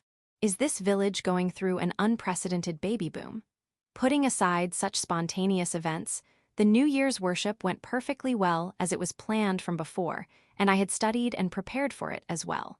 Other priests would be giving more preaches during these events, but I just performed the necessary rituals properly and saw myself out after greeting everyone. Well, despite it being the New Year's Day, the villagers weren't as idle to laze around all day. They couldn't afford to spend the first 3 days of the new year under a kotatsu with oranges. However, it was exactly after 3 days that the village got somewhat noisy. That day, another messenger had come like before and officially announced that the Crusaders will temporarily stop trying to capture the Galahad fort, which is basically declaring that they lost. Afterwards, you could see wounded soldiers being carried from the Alsace fort almost every day. Through the main street of the village, which was right in front of the church, which is exactly where I live. The reason why there was still no problem was because this 202nd pioneer village was just a site for them to pass through. They would start moving from the Kuel village and stop at 203rd Pioneer Village for a night to replenish their supplies and cross this village by noon the next day. As it was just a passing point, there was almost no contact with the Crusaders' army. They got all the supplies they needed from the last village, so they didn't come demanding for anything either. The only thing I was worried about was my own emotional state. I thought I would be filled with the urge to blast them with grenade burst, but surprisingly enough, I felt no such drive as I saw the gloomy line of soldiers pass by in front of me. It's not like I forgave them or much less sympathized with them. It's just that the sense of relief from succeeding in making the Crusaders retreat slowly filled my heart, and that was enough to make me feel satisfied. After all, this scene we won through victory is no doubt a precious one, the result of continuous bloody battles and struggles. As a result, I was able to pass my days without any problems till now. Although there were a few small incidents between the soldiers and the villagers, it didn't really spread as the Chief Randolph and the squad leader intervened quickly enough. Additionally, nobody really thought much of me not showing myself, despite being the priest of the village. I guess to them, it doesn't really matter if there's a priest or not as long as the village deals with anyone who dies along the way. I did perform several rituals for burial in the cemetery, for what it matters. The villagers and I just indifferently dealt with these corpses without feeling any sort of emotion. If there's anything else that interests me, it would be info regarding the Crusaders. Well, how was it? Unfortunately, I couldn't get any new info. Talking to Randolph in this one room in the church, how many times does this make? The reason why I was speaking so casually was because there was no need to act with honorifics with Randolph. Randolph was a gangster before, so I can't have him underestimating me, and I also don't want him being too friendly either. Honestly, I want to talk to one of the soldiers and ask them stuff directly, but the risk of doing that is too high even with a priest disguise. Which left me depending on the chief to have some idle talk with the soldiers or the squad captains as they pass by here. And it's not like Randolph became my underling or anything, he just simply wants to know more about the Crusaders as they would play a big role in the village's future. That's true for all the villages here. It seems even the Crusaders' army is a bit disordered due to the unexpected defeat. It seems all they talk about is rumors or speculation. More specifically, their plan regarding the army reorganization, the border defense system, and the re-attack on Galahad Fort. I did get to know that there's no doubt that Baron Hellman was left in charge of the border defense, as he was standing by at the Alsace fort. If I am not wrong, Baron Hellman has quite a strong connection with Earl Burgund. I guess the responsibility of defeat was pushed onto him. I act like I know it all, but all this info about the Crusaders' executives is from Sariel. The Crusaders aren't all united like a monolith, they are largely divided into 3 parts. The first army, the one that achieved victory in the Goldrun, and in direct control of Commander-in-Chief Sariel. Next is the second army, which is occupying Daedaros, the one we fought against during the Alsace battle. And the last is the third army, the Nobles' Alliance, which came attacking Sparta. Sariel knows the most about her first army, but doesn't know much about the second and third, or rather she wasn't told much about them. As expected, Sariel doesn't have the commanding ability to take control of a huge army like this. She's just a war machine. Rather than her actual commanding ability, she was at the top because of her being a symbol as one of the apostles. In other words, a puppet. Even still, she at least knew of the names and faces of the key people in the Crusaders' army. It would be troubling otherwise.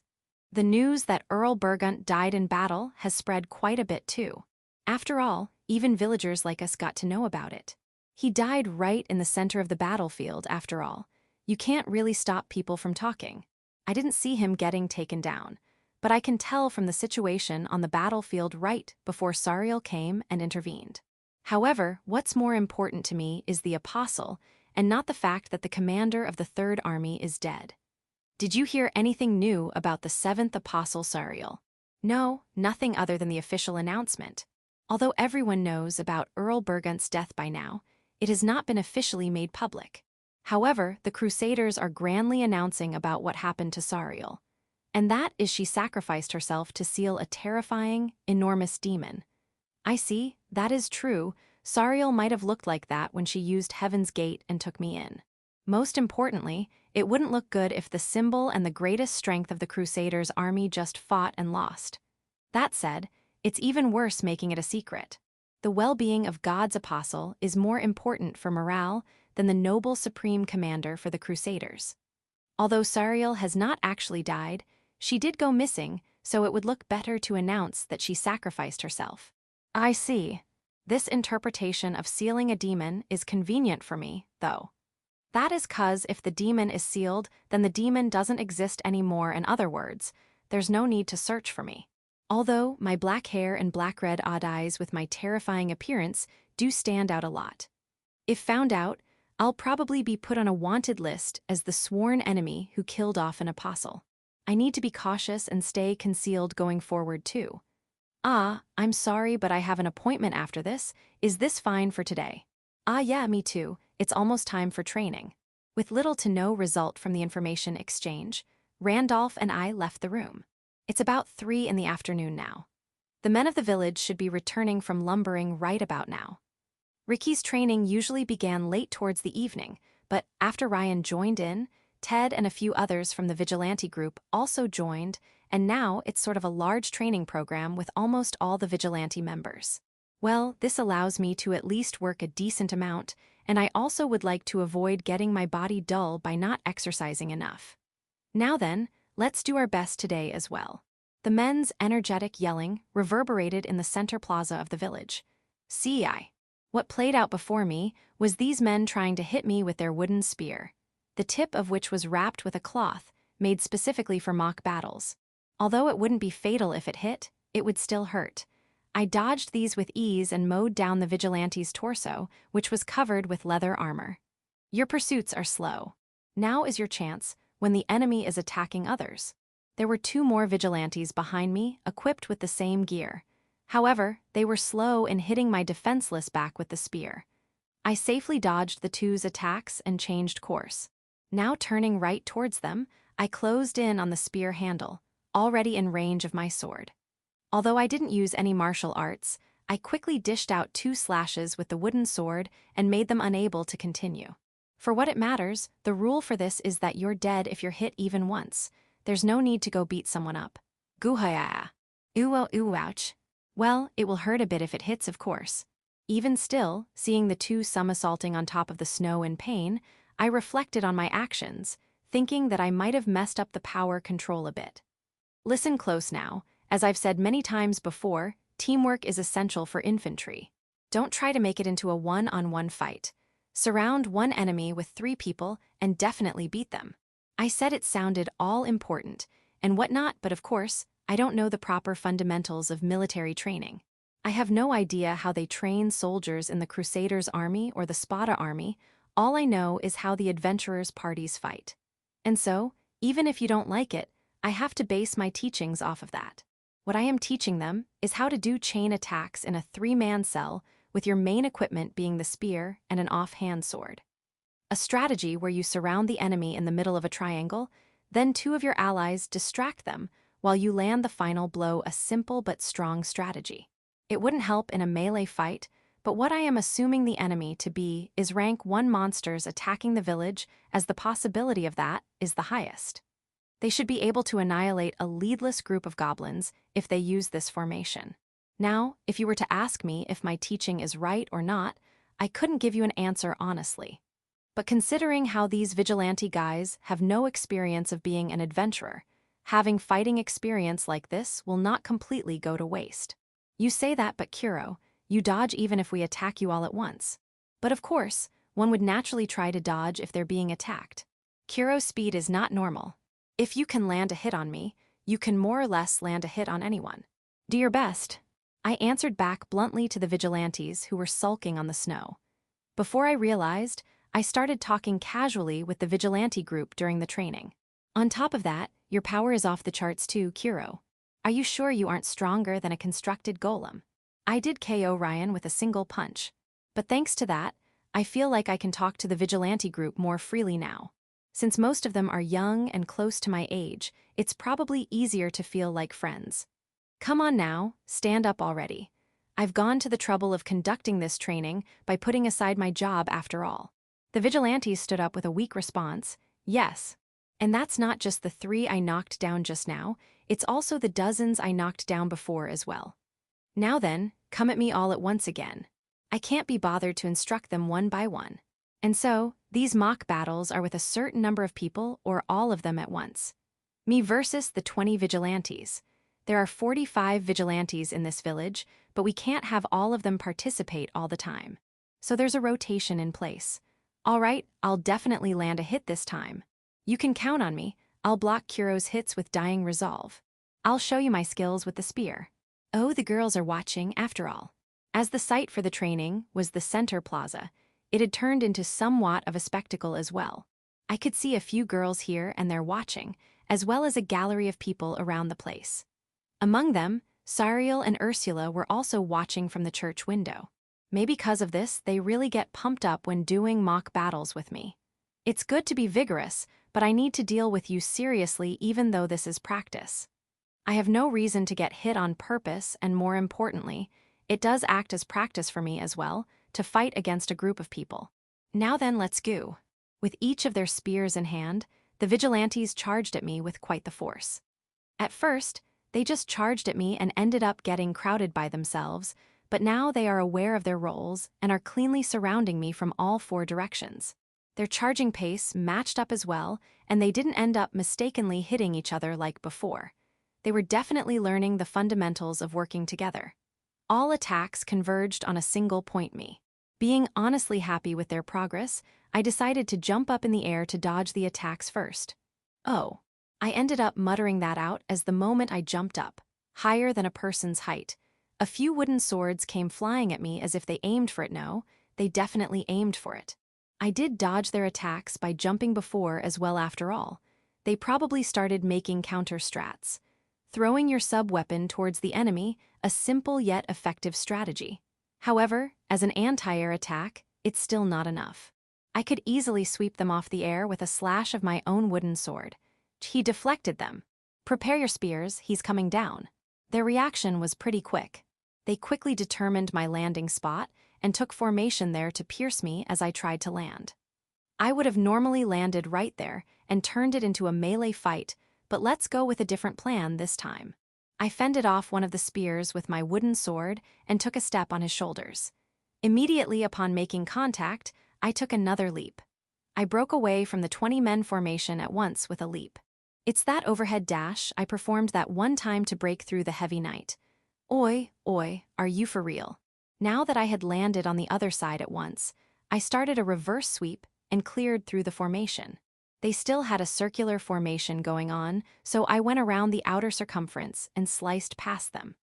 My movements were such that they don't surround me again, but since we're talking about over a dozen people here, they could very well disperse once and surround me again, but then again, it would be harsh of me to expect that level of proficiency from them. Damn it. And like this, the vigilante group tragically got destroyed. There wasn't anyone who could face me head-on yet.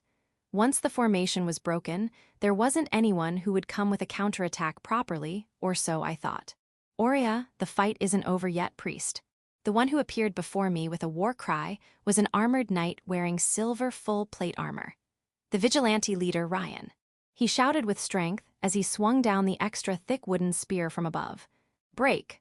He isn't the leader just for show. Ryan was the only one in the village who had learnt martial arts. However, normal martial arts isn't even enough to stop me. I have taken on countless breaks from hard-trained heavy knights. I think I can even deal with 3 of these coming at me at once too. I sidestepped his full-body weight martial arts swing and swung my wooden sword sideways to his flank. It would have ended here normally, but it seems Ryan had predicted there would be a counter-attack, and so he blocked my attack with a tower shield that he had on his left hand. That said, it does feel like Ryan is oddly accustomed to using a long weapon with a big shield at the same time.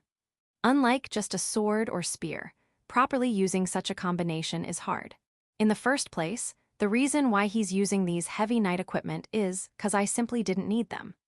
As I couldn't sell off these Crusaders equipment and felt like it'd be a waste to let them rot deep in the storage, I let Ryan take them as it felt like he could maybe make use of them. It should be his first time using such high-quality heavy knight equipment, but judging from how well he's doing, he might just have some experience of it.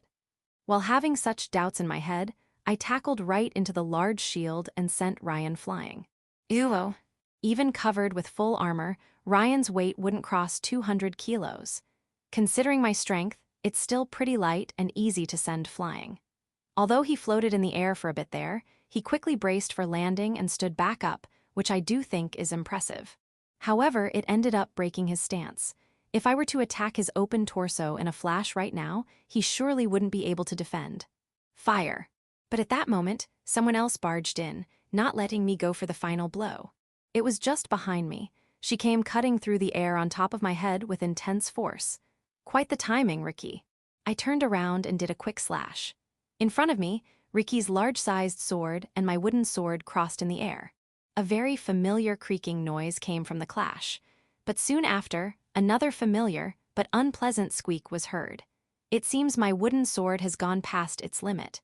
Scattering chips of wood all around, my wooden sword broke in two.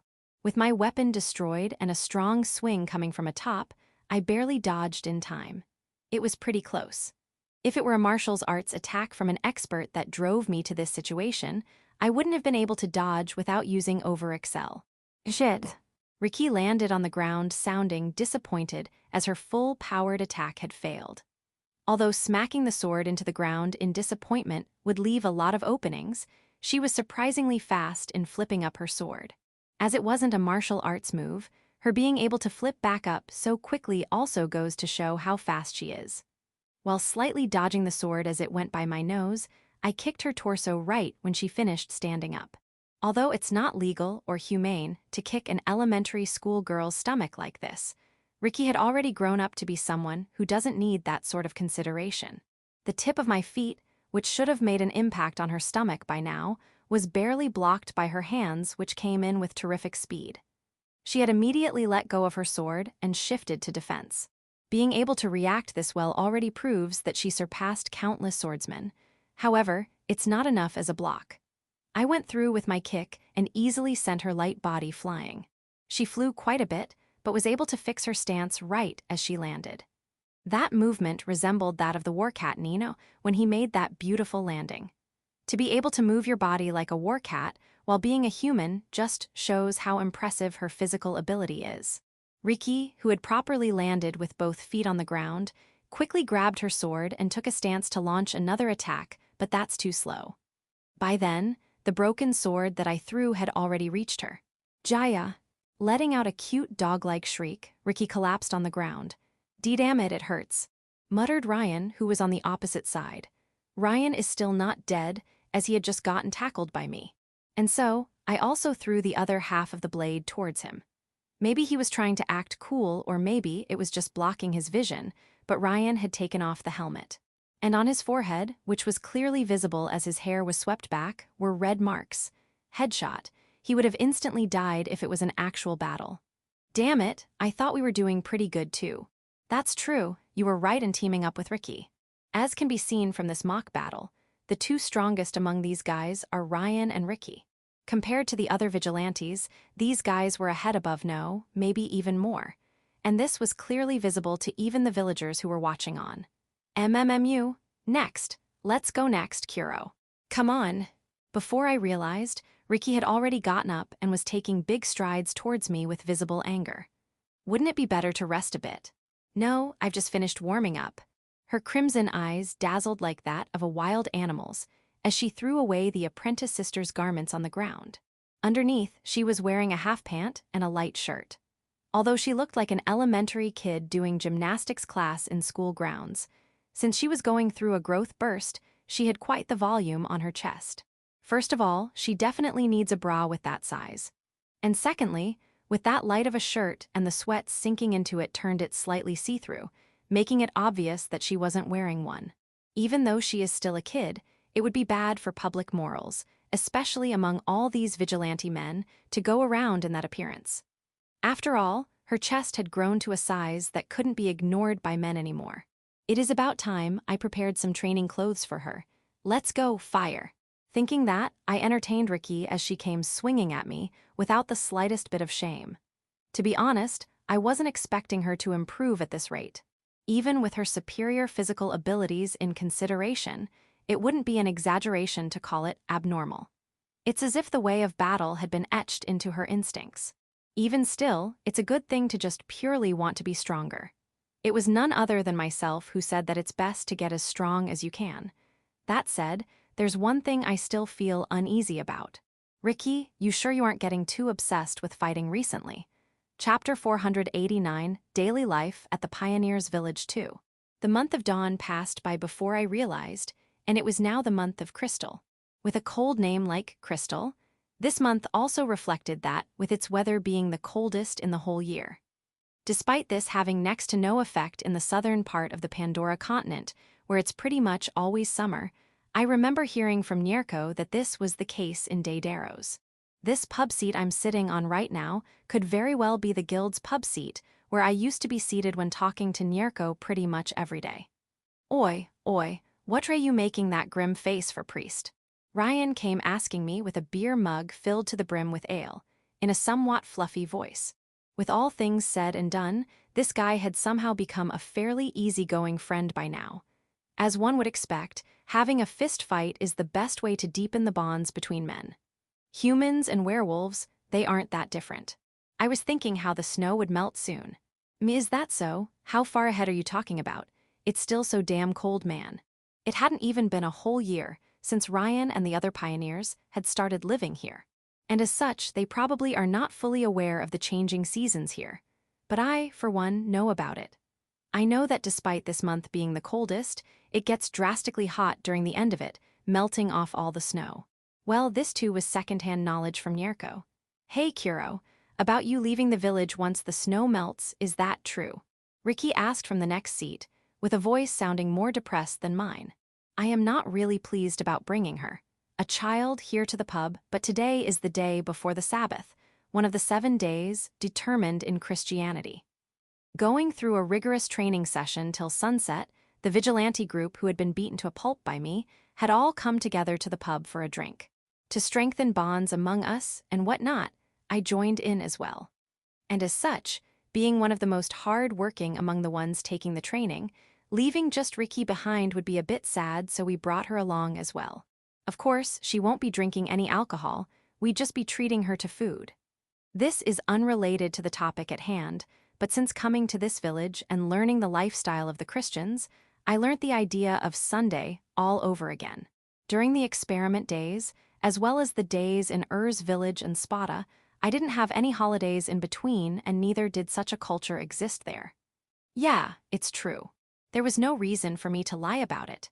While there certainly was no reason for me to lie, seeing Ricky so down about it made me feel sorry as well. Ooh, Ricky is yet to even land a hit on you, Kuro. Ricky, you're improving at a very high rate. If you keep it up, you might just be able to hit me once before I leave. Non, if Kuro were to leave, Ricky can't get any stronger. Ricky said like a bark, raising her shoulders. She might be more tense about it than I thought. The obsession to keep getting stronger. And she also seems to be idolizing me a bit. She is still a child. Farewells would obviously be tough. No matter how old you get, no matter how many times you experience it, farewells are always painful. I know that all too well. Ricky still has so many things that she wants Kuro to teach her. Ricky wants to train. More and more, till one day when she can beat Kuro. Until then, Riki wants to stay together. Hey, if you're so sad to part ways, then why don't you just stick with him, huh? Ryan. Rower, Riki growled as her dog-ear-like hair stood up, to which Ryan just smiled like a bully. I mean, it isn't really a problem, now is it, priest? Taking care of a kid or two. Oi, that would be a bit. Seriously, though, you realize yourself, don't you? The fact that these other men can't really keep up with Reki already. And with just a bit of actual battle experience, she can become a mercenary or adventurer or whatever. Well, she's a sorry sight as a sister, though, that's for sure. Gahaha. Ryan laughed like it was none of his problem and gulped down the ale appetizingly. How many mugs does that one make, really? Don't come to when you fall flat on the ground, I don't know any healing magic.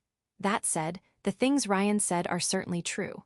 Riki had certainly acquired enough strength and skill to beat down any of the vigilante members, except Ryan. Despite the fact that I haven't taught her any of the fundamentals to swordsmanship, she was improving at an exceedingly high pace. The way how she becomes sharper and smoother with the sword, and the impacts from her attack with each passing day, is truly astounding. I honestly think she will be able to land a hit on me before I depart. Even then, that's not the problem. Riki can't go with Kuro. Riki wants to go, but Riki has Yuru, her best friend, and she sort of thinks of Ursula as her younger sister, as Ursula was a year younger. The sole purpose of Riki getting stronger was to protect her. Having above-average combat skills and stamina, she could easily go out on a trip or attempt dungeon captures if she so tried. However, Ursula is a normal kid. At this point, if we're speaking strictly in terms of if it is possible or not, I'd say it's very much possible for Riki to survive the trip back to Spada. On the other hand, I don't even need to think to say that it will be impossible for Ursula. And Riki being separated from Ursula is also impossible. Now that I think about it, they might have not come to this village solely because they are of a different race. Is it not because Priest Nicolai thought he shouldn't let go of these two that he went through all the trouble of bringing these two here to the Pandora continent? Yeah, that's right. You're going to protect Ursula, Riki. Continue your training, even when I'm gone. You understand what you need to do to get stronger now, don't you? Yes. It's very admirable of you to hold your tears and not be selfish, even though you really feel like it, Riki. Really, what a good kid. I couldn't help but gently stroke her frizzy dog-ear-like hair. Hess, you made her cry now, priest. And that's where I decided I'd pull a strong one on Ryan during tomorrow's training. A month had quickly passed since it had become a custom for Kurono and Riki to have dinner at the pub on the day before Sabbath. The church's stay-at-home party had also gotten used to having dinner at home quietly. Sariel, who was already a girl of little words, with Ursula, who had a docile and quiet personality. One would think that this oddly quiet atmosphere would be extremely awkward, but in reality, such was not the case here. Hero Abel's Adventures, Chapter 12, A Fated Encounter. Sariel said that as Ursula returned to her seat after getting done with dinner and tidying up. Do you remember the story up till last time? Abel, who had been turned into a slave due to committing a sin of covering for a heretic teacher, had made his escape from a slave trader on the path. While he had massacred the slave merchant and all the escorts, he was also in a dire situation himself. Ursula dictated the details accurately with ease. Sariel was well aware of her intelligence, being able to perfectly understand and recall a story just by hearing or reading it once. As such, her question towards Ursula was nothing but a gesture to get things rolling. Well then, let's continue. What could have possibly been the cue for Sariel to start telling Abel's story? To begin with, the first time the two had talked to each other was the day Kurono and Riki first had a mock battle. Perhaps she had too much free time on her hands, or perhaps she was just purely interested in Sariel. She spoke up to her.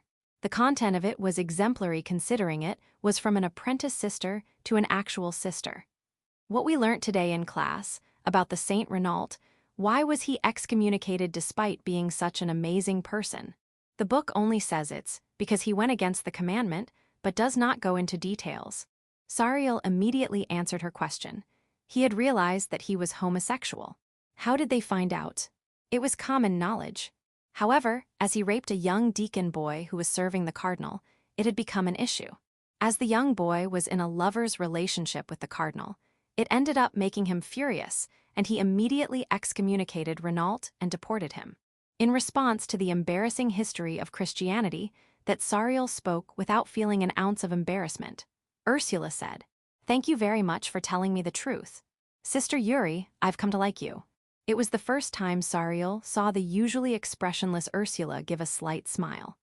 And as such, Sariel, who had now been liked by Ursula, continued answering any and every question she had. The contents of these answers ranged from being complicated depictions that children would find difficult to comprehend to the harshness of reality that a proper adult would try to evade answering.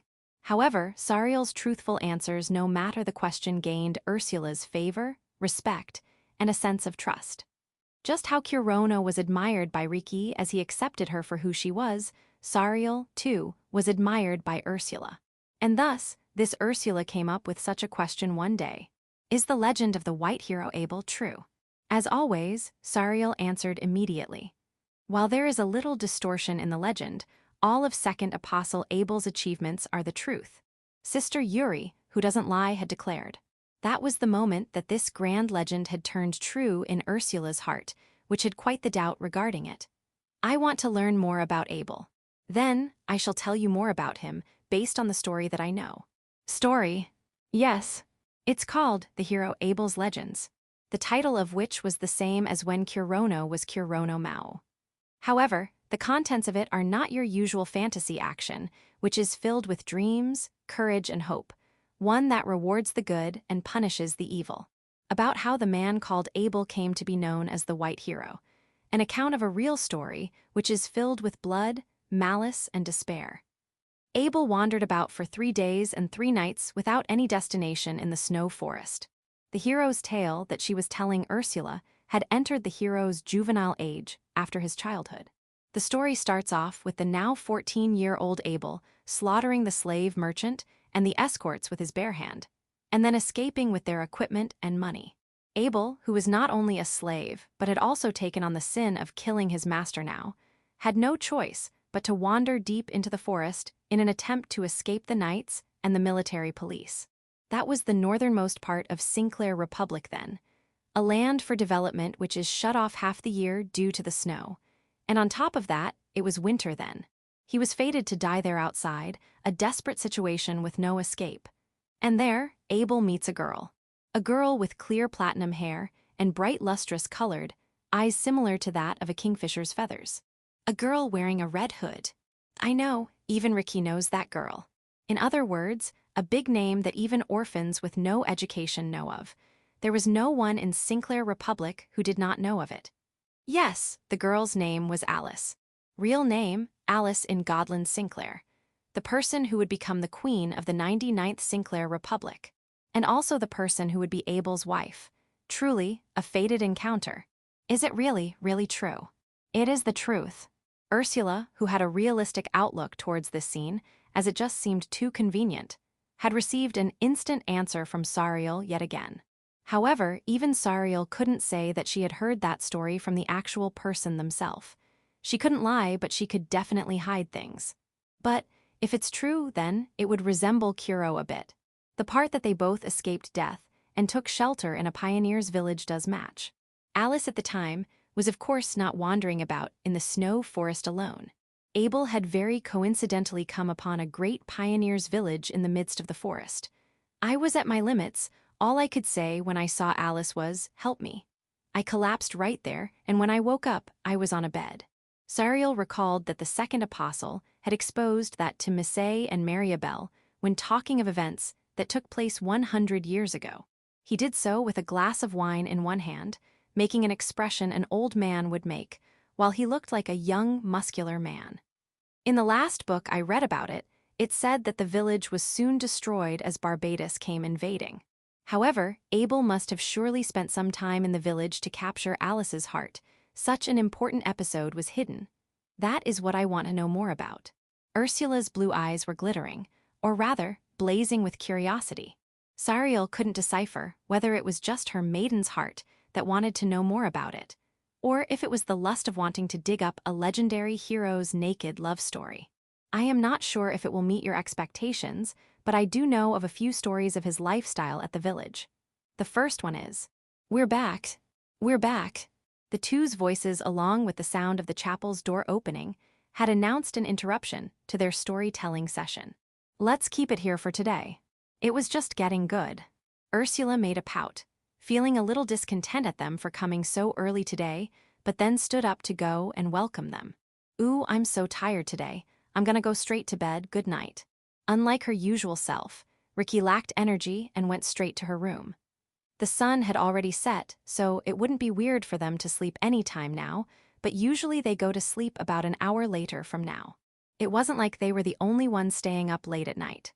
One would use lamps or lanterns as light if they don't know magic, and since oil, which is the fuel for it, is cheap, most households spent some time staying up at night. Oil was mass-produced both in Sinclair and Spada. Sorry for making you guys watch the place at night. Here, this is today's souvenir. It had somewhat become a habit of mine to bring some side dishes from the pub. I put the moderately sweet baked cookies and the working-class grape wine bottle on top of the table. "Oh, it's just been baked. Thank you very much, brother. I sometimes drink wine with Sariel. There isn't really a reason behind it, but if I were to give it one, it would be making a performance in front of Ricky and Ursula so that they don't doubt our relationship. There's a possibility they might catch up on us if I were to act distant with Sariel, considering how Ricky is unusually sharp and Ursula is quite clever. Well, it could also be that they already know of my lie by now. Ah, speaking of which, you guys are getting quite well now, huh?" I said, seeing that the unusual three had sat down on the table, as Ricky already went to bed. "Sister Yuri teaches me everything." "Oh ho, what does she teach you?" "About the Bible, the history, the details not listed in the books." "You're quite the studious student, Ursula." "I completely assumed it would be something more worldly-minded." "No, now that I think about it, Sariel wouldn't know stuff that would be well-received by kids." I felt like Ursula grew an interest for love affairs as she really got into the love story novel I gave her. But to think her interests still fall in line with Christianity, she might just have a talent for being a sister after all. Ursula is a very smart kid. She remembers everything I teach her.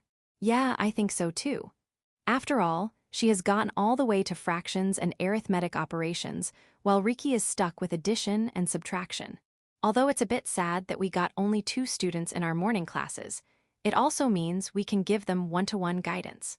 We started off with the same base for both of them, but with just 3 days in, the difference in their scholarly ability was clear, and I decided it would be more efficient to teach them separately. Even Sariel could teach without a leg or arm. Although she only has combat skills as an apostle, she should have the same, if not more, knowledge from high school second year than me from Shirasaki's memories. With that said, Ursula's scholastic performance skyrocketed with these one-on-one lessons, which is such a privilege in this world that only children from noble families get it. Mufufu, it's a bit embarrassing if you praise me that much. I could see Ursula's usually stiff expression loosen a bit as she grinned a bit with her fists on her cheeks. Although this kid is mostly expressionless like Fiona, it is still clear that she is filled with emotions like any other human being. Considering how she can understand adults' talks and is intellectually curious, it's no wonder she can get along well with the doll-like Sariel. Now that I think about it, I didn't really get the opportunity to talk to Ursula much since I was dealing with Ricky. Sorry if it looked like I was being partial to her. No, I'm also happy to see Ricky have fun. After all, only Kuro can take on Ricky at her fullest. It should be the adult's job to take on the kid's fullest. However, it isn't my place to say that here, and I shouldn't make these kids worry about that. I also have fun sparring with her. She's a prodigy. She develops every day, no, every fight, even. You can see her movements change to adapt with each fight. There isn't any mentor who wouldn't be happy to see such growth. It's more Ricky's talent than my teaching that's doing the work, though. Kuro is very merciless these days. I saw you send Ricky flying with a hard kick the other day. That's how much she has grown, after all. I can't let my guard down.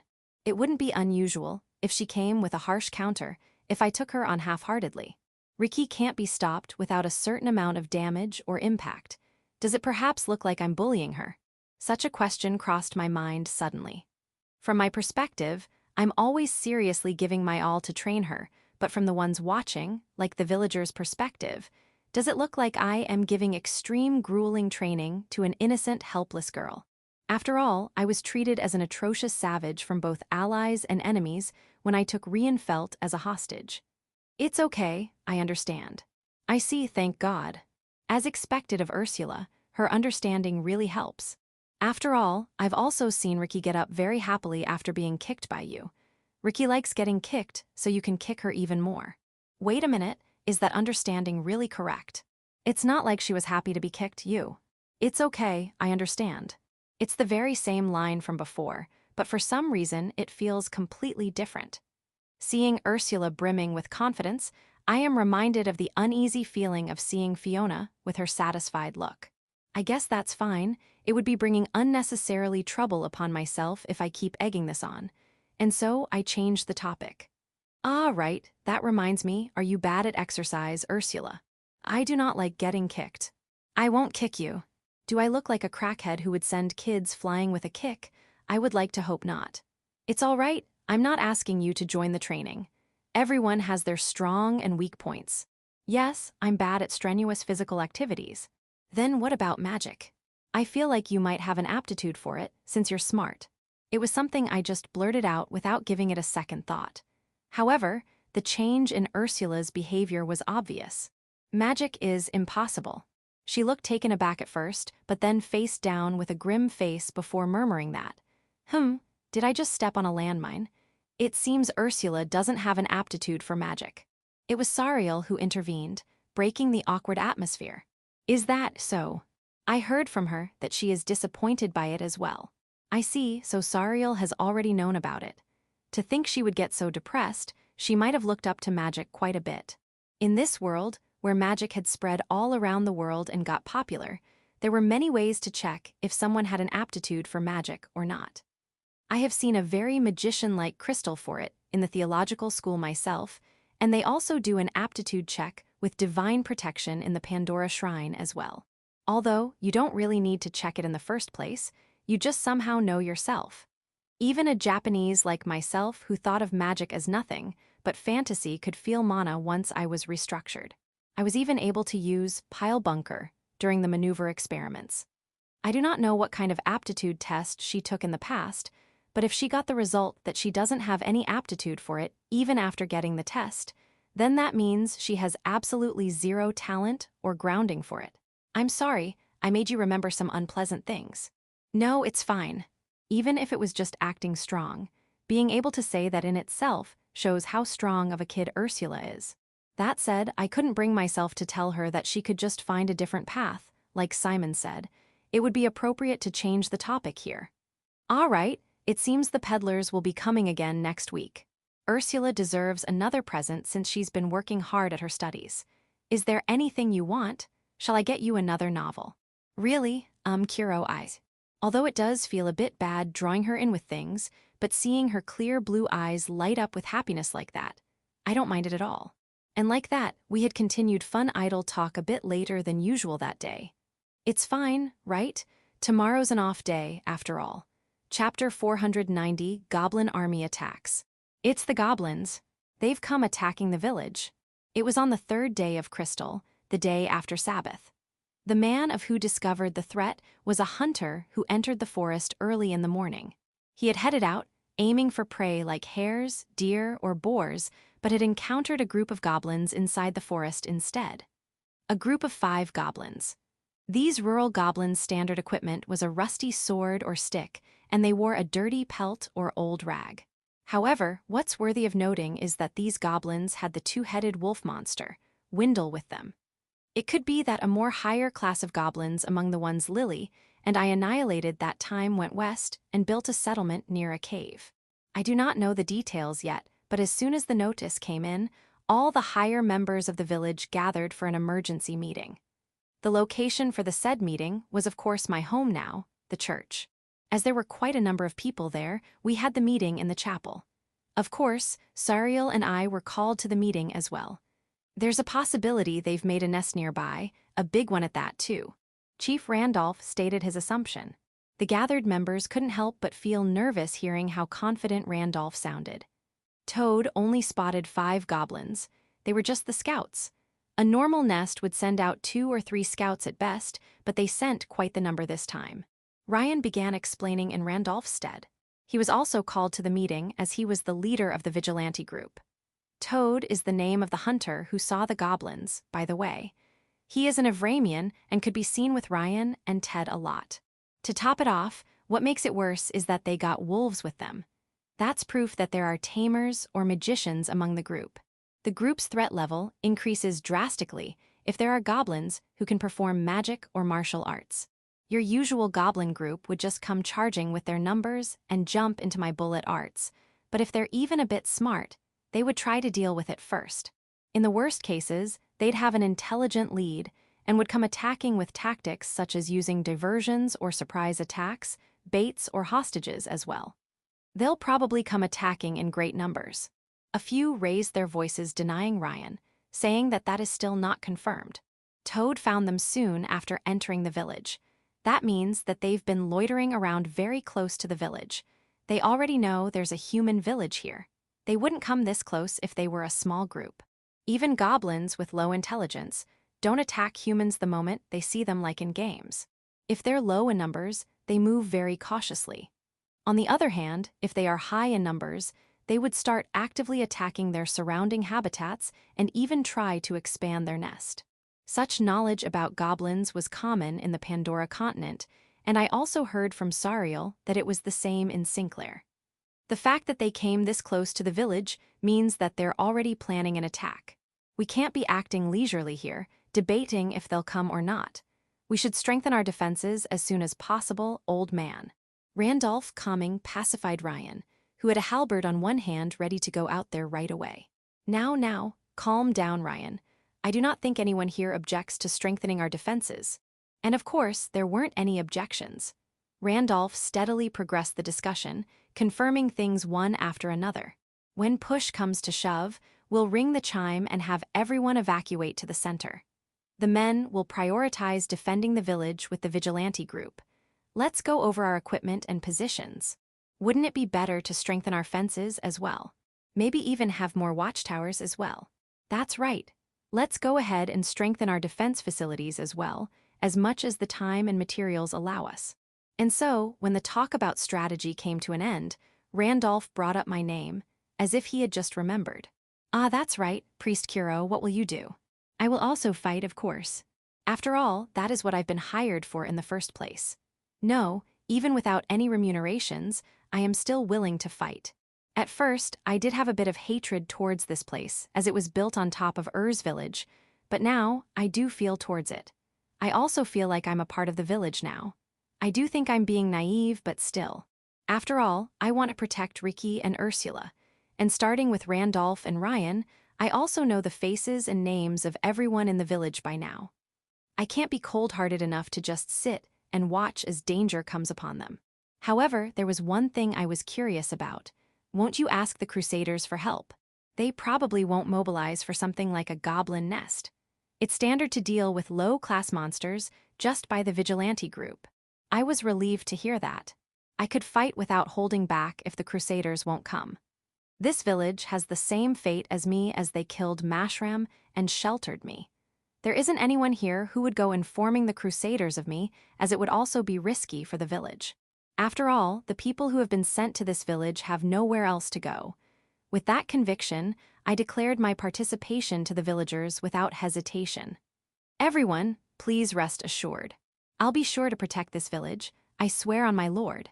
Well, that lord isn't your white one, though. It's the cute lil demon lord. The church's bell rang louder than ever the next day, 4th of Crystal, upon spotting the goblins. Within just a day, or rather, they must have completed their preparations for the attack way before. Early morning, just when the men of the village were about to go lumbering, they spotted a whole group of goblins flooding out of the forest and taking formation in front of the village's front gate. Fortunately, as they were large in numbers, it took them a while to prepare for attack. We had the leeway of having the kids and women evacuate to the center and move to the defense lines. There's a lot more of them than I thought. I gazed at the goblin group in front of the gate upon meeting up with the vigilante group, who had finished preparing their weapons. Yeah, this might get a bit rough, Ryan said, standing next to me. He was already equipped with the full armored heavy knight equipment, excluding the helmet. I wonder if he has some fixation about that part. And just as Ryan had just said, the opponent might be more dangerous than what we had assumed. I had never seen such a large goblin squad, even with my limited adventurer experience.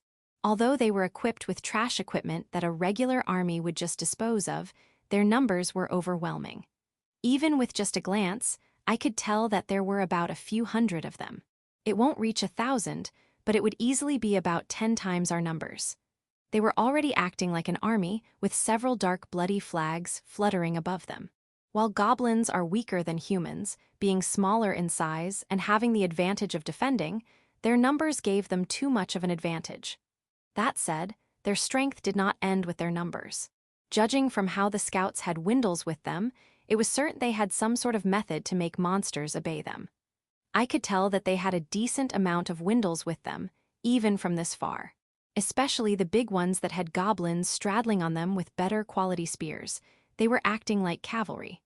Other than that, they also had low-level monsters like slime, frogs, and lizards, which I hadn't seen outside of the fairy forest, fairy garden. But what's surprising was not these small fry monster groups. To think they even have Doltos obeying them. Their huge hill-like bodies stood out in the group of small goblins. The Doltos, which looked like gray mammoths, were berserk with their eyes giving off a red glow. About 10 or more goblins were on top of those Doltos. One could tell that they had completely tamed it judging from the leading goblin holding ivy-like reins to it. They probably plan on using that to charge into the village at once. And these rank 3 monsters, Doltos, which are also known as berserk monsters, can easily break the weak fences at once. There's no way the goblins tamed such a huge monster like that. That said, we need to do something about it now that they've appeared with them. You say that, but a rural vigilante group can't take that on. People will die. Even Ryan, who's usually full of vigor, couldn't help but mutter that out loud seeing such a great force before them. Even I am reminded of the old Ischia fortress battle from the second trial by these mixed forces of monsters. Although, compared to that army, this one is still very small, but big enough to sink a village like this. But that is if I was absent. No, I won't let anyone die. Open the gate. Ha, what are you talking about? Don't tell me you're going to go alone. I just nodded with a smile. Are you insane? It isn't as reckless as you think. I can use magic, so I want to aim for the moment they surge in. If it turns into a melee, I'll just slice through and group up with you guys. Priest, you can use magic. For real. Oh right, I didn't tell them. There isn't much of an opportunity to use them during the training, and besides, it's better if I don't show black magic as a priest as much as possible. However, I can't say that in such a situation. I can't afford to hold back against this big group of monsters. I get it. Go ahead and blast him off with some flashy magic, priest. Why yeah. It's all right, it'll probably look flashy enough with how I am now. I mean, something like grenade blaster does explode and everything. However, if I had the grid here, I could use plasma blaster and annihilate them all at once. Curse you, Sariel, but I'll leave that for later. I should be able to intercept a group of this size even bare-armed. Now then, come on. I went out the gate alone and confronted the enemy army head-on. Right that moment, it seems their preparations were also done as the sound of a war drum could be heard. The drums were made with wood and covered with leather from animals, and they had crafted small bones into appropriate sticks. This sound acted as a signal and increased their fighting spirit. With that, the goblins started making a ruckus at once and began splitting to the sides, opening up the middle. What could be taken as the leader appeared from within? 4 clearly well-built goblins were holding up a palanquin with the leader on it, lying with its legs stretched out. It looked thin like an old man, but was wearing decently clean white fur with clothing with different primal colors on its shoulders, resembling the fashion sense of a barbarian. He was wearing the claws of what looked to be a Duggeruptor as a necklace and had a helmet on with colorful feather decorations. It had a staff longer than himself on his hand, and while it was just made of wood, it had a goat-like skull decorated on the tip and was giving off a dark green glow from within. It looked like the magician and chief of this group, no matter how you look at it. It was probably the one who tamed the monsters like Doltos as well. Gob, Garagia. The chief came in front of the army and started giving some sort of a speech, but since it's not human language, I had no idea what it was saying. But I could somewhat tell that it was saying things like their victory was confirmed seeing our numbers and equipment. Judging from its performance, one could tell that it was a head above in terms of intelligence than the rest of the rural goblins. I can see how they formed such a big group with this leader. This tribe chief looked the most dangerous among them. Bullet arts. And so, I decided on taking it down first. The fact that their supreme commander boldly came in front of the enemy like this, and was on top of a palanquin with no cover. With such conditions matched perfectly, there is no reason to not shoot. I raised my left hand and prepared a magic bullet without showing any preparatory actions, and took my shot towards it with no hesitation. The chief looked immersed in its performance and didn't even pay any heed to me. It had its guard completely down, assuming that we couldn't attack from such a distance, and in fact, it couldn't react at all. GI. However, the bullet did not hit. Not because I missed, it was repelled. Defensive wind magic, so it seems they did take some precautions. Being hit by a thin layer of green mist right before hitting the target, my bullet's trajectory had slightly bended. The bullet, which was supposed to go through the middle of its eyebrows, went up and blew away its feather-decorated helmet. Jera. Burning with anger, the chief let off a high-pitched screech like a monkey, and then got off the palanquin before disappearing into the group of soldiers. It's quick on its feet, mixing in with its soldiers to avoid the second bullet. It seems it also gave the command to charge the entire army. The goblins let out a roar and started rushing towards us. Oi, priest, that's dangerous. Come back already. Ryan called out to me, sounding a bit panicked seeing the horde of monsters flooding in. Gatling burst. I rained down black bullets on the fools who came into my kill zone. As I didn't have black ballista replica nor the grid, I have accustomed myself to bullet arts thoroughly. To the point, I was almost always shooting these left and right during the Galahad War. And now that I think about it, this convenient, long-ranged black magic has gotten more natural for me to use over time. The feeling of activating the magic was as natural as breathing for me at this point. And as such, it wasn't a difficult task to pulverize such a charge with a barrage of bullets. Compared to the time I exterminated the goblins half a year back, my mana efficiency to construct the bullets, bullet speed, rapid-fire speed, all of them increased drastically. What in the world is this? The melody of destruction I created drained out Ryan and the other vigilantes' voices. Along with the constant howl of the machine gun, the bullets shot from it kept piercing the enemies, making a mountain of corpses in front of me. The fragile goblins' bodies scattered and burst upon making contact with the bullets. As these were big, high-caliber rifle bullets, the goblins' bodies were just exploding rather than being filled with holes. Their heads, limbs, and internal organs spread about in the wild snowy highroad and literally turned it into a blood path. And of course, the same fate was upon the other monsters in the army as well. Windles, who are much swifter than goblins, had no means to escape from the barrage or get close to me. With their characteristic green fur being dyed red with blood, they also sunk into the bloody path one after another. The slimes, the large frogs, the lizards, none of these monsters had any means to escape or break through this storm of bullets. But as I thought, Doltos won't be stopped from unarmed magic bullets. The Doltos kept advancing forward like tanks amidst its slaughtered brethren, who had now been turned into a piece of meat. These monsters were a size larger than the elephants one would see at a zoo, and even against a target this big, the bullets couldn't halt their movement. Not only do they have extremely tough fur covering their whole body, they also have a defensive extra, which lets them control the wind. The two fangs of the Doltos resembled that of a mammoth, but was flat in shape like the ones elks have, and these were the organs responsible for manipulating the wind. As such, even if one were to rain arrows upon them, the air turbulence covering their huge body would deflect it all. And my bullets were no exception to that as well. Although they failed to completely deflect the bullets, it seems it has more than enough defensive ability to avoid critical points. Even with blood oozing out of their heads and front legs, the Doltos didn't stop their charge. I could have easily pierced through them if I shot with the grid, but no point complaining about things I don't have. Sword Art's Blast Blade.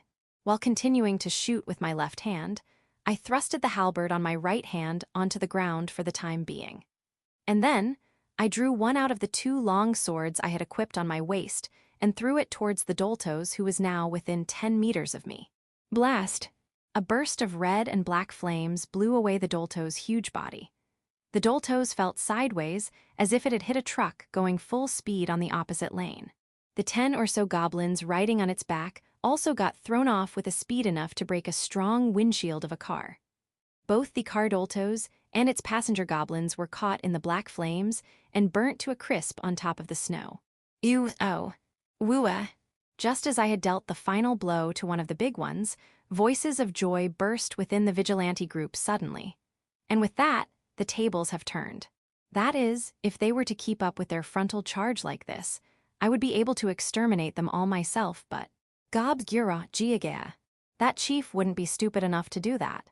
Just as a voice resembling his could be heard, the goblins' charge stopped abruptly, and they hurriedly went back to the starting point. Although, most of them couldn't reach that line, as I wouldn't let their defenseless backs go. They retreated. No, it's not over yet. Their chief is smart. However, if he were to retreat after being destroyed one-sidedly like this, it would affect his reputation. Besides, he still has plenty of soldiers. As I thought, they are spreading out. Everyone take a stance. They're gonna attack from all 4 sides. With numbers still greatly higher than ours, the goblins now chose to have close-quarter fights in the wide field. The army that had huddled together in the highway was now spreading left and right into the forest so as to surround the village. Their plan to charge head-on through the front game was already in ruins thanks to me. If so, they just have to attack from a range where my attacks won't reach. While it's a pretty simple strategy, it is still an effective one against a small force like ours. Oi, put your backs into it. It's our turn now. Leave it to us, boss. We'll show you the fruits of getting beaten by the priest every day. Come on now, at least say the priest's training there. Anyway, it seems like their morale was at least high. Considering they dispersed to all sides, their files of troops also thinned out. Against this amount, even the vigilante group should be enough. I can only pray such that no one dies. We got a problem. Goblins appeared in the opposite gate as well. There's a big one too. What? Although we had assumed as much, that falls into the worst-case scenario. I ended up shouting out loud inside my head like Ryan too. Considering the number of troops they have here, it wouldn't be weird if they had more. Most of the vigilante group was gathered here since the enemy chief appeared. We have only deployed the minimum amount of troops on our flanks to be cautious of surprise attacks. It sure won't hold if they come attacking with more troops, even more so if they have more Doltos. If they get into the village, only the small garrison left in the middle for protection would be left. Although the garrison sounds pretty strong, most of them are kids and women, normal civilians. They could deal with 1 or 2 goblins, but any more than that would be difficult. It would be checkmate if they pass through the opposite gate. Ryan, I'll head over there. Can I leave this to you? We have no choice if they also have big guns there. I'll leave that to you, priest. And so, I hurried to the other side to support. I couldn't help but feel uneasy. Rather than the village being in danger, I was more worried about Ricky being in the small number of troops there. Chapter 491, Elephant Cavalry. Ricky, you fight too. Right now, we need as many people who can fight as possible. You can do it, right? Kuro asked Riki as the villagers gradually gathered in the church for evacuation. And of course, her answer was obvious. We'll do it. Riki can do it. She was overjoyed about being relied upon. Her only insecurity was if they asked her to stay in the church with the other kids. In other words, that would be denying her short yet intense training and all the hard work she put in. It would be the same as saying that's the same as child's play. And as such, she was happy being told by Kuro to fight without even asking. She felt like she could start shouting out loud from all the happiness. That's a good kid. However, don't be reckless. She felt even happier as he stroked her hair after saying that. Riki, being Ursula's elder sister, did not like being treated like a child, but for some reason, she didn't really mind if it was Kuro. Despite being overflowed with emotions in her heart, she properly heard the instructions and smoothly prepared her equipment. Riki's position was on the other side of where the goblins were gathering. While she was still a kid, she still understood that that was Kuro's way of being considerate, not putting her on the very front lines right away. She was happy just by being put in the battlefield, and besides, there were a few vigilante members there as well. They couldn't afford to slack off either. There was a good possibility of a fight breaking out. Riki had taken her position after being seen off by the expressionless sister Yuri and worried Ursula. She couldn't calm down and kept restlessly looking around the surroundings and changed her spear hold over and over again. "We'll definitely be fine since Kuro is with us." That said, Riki, despite being the youngest there, was the bravest. She had taken a daunting pose with the heavy knight's halberd and had a longsword along with a knife equipped on her belt. Riki's equipment was better than the other vigilantes, but knowing her skills, nobody complained a bit. Although, since there was no armor for children, she was still wearing the garment worn by sisters. Her absolute belief in Kuro's strength was none other than because she had experienced it herself. She could feel herself getting stronger day by day too.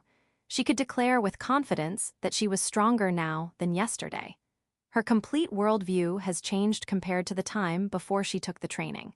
And yet, she couldn't even hold a candle to Kuro. It was like taking a small, tiny step towards the peak of a towering great mountain which crossed over the clouds. She couldn't even imagine how long it would take till she reaches his real strength, till she closes that gap. Well, Kuro is absurdly strong after all. Yeah, he's stupidly strong, so I guess we'll be fine, huh? Although not as much as Riki, these guys have also experienced Kuro's superhuman abilities firsthand. There was no doubt that the vigilantes of this village relied much more on Kuro than some knight. At the very least, they didn't know of anyone who could easily fend off over 30 people at once. It was a while after they had regained their composure, after the tumult of the fight from the other side could be heard. Riki was the first to sense its presence. However, before she could even say anything, the enemy had appeared. Yuo, they really came. Oi oi oi, give me a break, there's quite a few of them. Goblins came rushing out from the forest beside the highway. 10, 20, 30, most probably a group of close to 50. Arrows. Oi, quick, shoot the arrows. Fortunately, this squad wasn't equipped with long-distance weapons.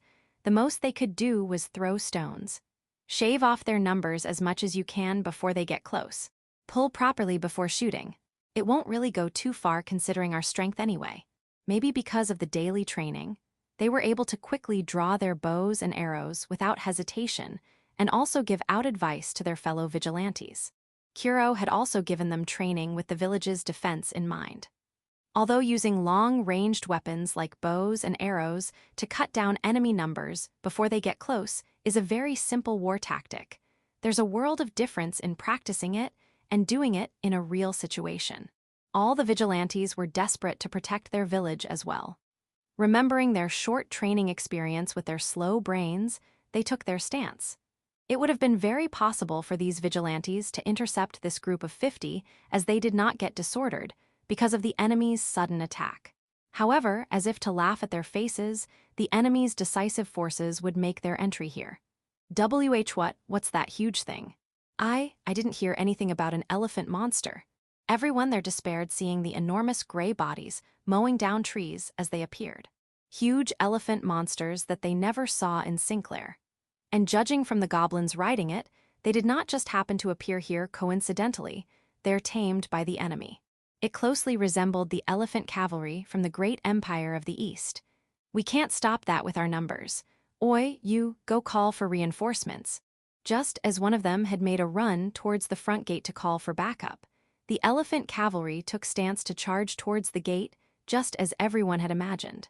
It's coming. And within a moment, the gate was destroyed. With unbelievable speed considering its size, the elephant cavalry came charging in like a boulder falling down a slope. Some sporadic arrow shooting would not stop that momentum. Without being able to properly intercept the attack, all the vigilantes could do was spread about the gate to avoid getting crushed. Shit. Riki glared at the elephant cavalry, barely dodging a fragment of the gate flying towards her. The Barbadosian's red eyes were burning with radiance as she forgot the weight of the steel halberd she gripped on her hand. The situation was desperate enough for even a child to understand, but for some reason, she didn't feel fear. Feeling her heart throbbing, she took a step forward. Juyoi. With a rasping, high-pitched screech, goblins came flooding in through the broken gate. Like the elephant cavalry of the East Empire, it seemed like controlling these monsters were also difficult as the goblin riding it was having trouble calming it down after breaking the gate. There was a small leeway before it began charging towards the center. That said, the goblins rushing in behind it would fill that gap. Fortunately, it appeared that they were not led properly. They did not start attacking the vigilantes with all their troops. Some went to pillage a nearby house, some threw burning torches to destroy structures, and some just ran straight for the center. Even then, a decent number did engage in battle with the vigilantes, and one of them was confronting Reki. Seeing that she was a child, they gathered around her thinking that she would be an easy opponent. My allies have their hands full with their opponents, so I can't expect any help. Such a thought didn't even cross Riki's mind. Riki swung her halberd with all her might towards the enemy in front of her. She pictured the mock battles with Kuro at the back of her head. Riki herself understood that the attack she just launched right now is anything but good. She ended up swinging her weapon and trusting everything to strength. Kuro would easily dodge such a sloppy attack. He would probably dodge it even without looking. She couldn't imagine it hitting even if it were a surprise attack. However, what was in front of her wasn't the strong, kind, cool, superhuman-like priest, it was just a wild goblin. At the point Kuro would have already moved away, the goblin just stood there without moving an inch. As if it was natural, the normal thing to do, the goblin took the hit right on its head. The halberd crushed through the head into the inseam with force. Although she had just cut through a tough skull and numerous bones, Riki only felt a soft, light sensation on her hands. No, to be precise, she felt that exactly because she was Riki. Whoa. With intent to kill burning in her heart and weapon in her hand, she had just taken her first enemy's life. Riki had been taught several times about how heavy killing off a life was, both in the ethical and spiritual sense. Even though she had listened to those lessons by Priest Nikolai while half asleep, she remembered those wonderful cross-church's teachings. However, Riki had just understood that it was all just fabrication. The weight of killing was as light as a joke. It didn't matter at all to her. Chopping a fish on a board and slicing through a goblin with a halberd, there wasn't much of a difference between the two. Kill, such a simple act. And when she had realized that fact, her halberd felt even lighter than ever. Hey, you lil shits, I'll kill you all. The swing of her halberd blew away the goblins, almost too easily. Even with sluggish movement and a stance full of openings. Not much different than cutting off a scarecrow just to test a blade's sharpness. No, the goblins were much easier to kill as they were short. Kuro, who she usually fought against, was more than 2 heads taller, and the same goes for the other adult vigilantes. The small goblins were about as tall as her. It was her first time dealing with such easy opponents who were so easily cut. Dodging all the blades swung at her from all directions, Riki kept killing off the goblins one after another. The halberd was truly like a storm of blades as she swung it around her with all her strength. Her swings were so strong that they couldn't even defend against it with their swords. It broke through their guards and cut through them. Riki's one-sided massacre had ended within a minute. Before she realized, she was surrounded by dismembered bodies of goblins, and she was the only one left standing. At the edge of her vision, she spotted 3 vigilantes fighting off a goblin just like in training. She wondered if she should go in and assist them, but immediately discarded the thought. That's 'cause right in front of her, the rampaging elephant cavalry was about to charge again. If that thing was to start running again, it would easily get to the center of the village. And if, by chance, it were to hit the church with that momentum. We'll do it, Kuro. Riki will protect Yuru, and will protect everyone. Riki chose to confront the elephant cavalry by herself. She swung her blood-stained halberd and made a break for the elephant monster. Riki could easily catch up to it before it starts charging.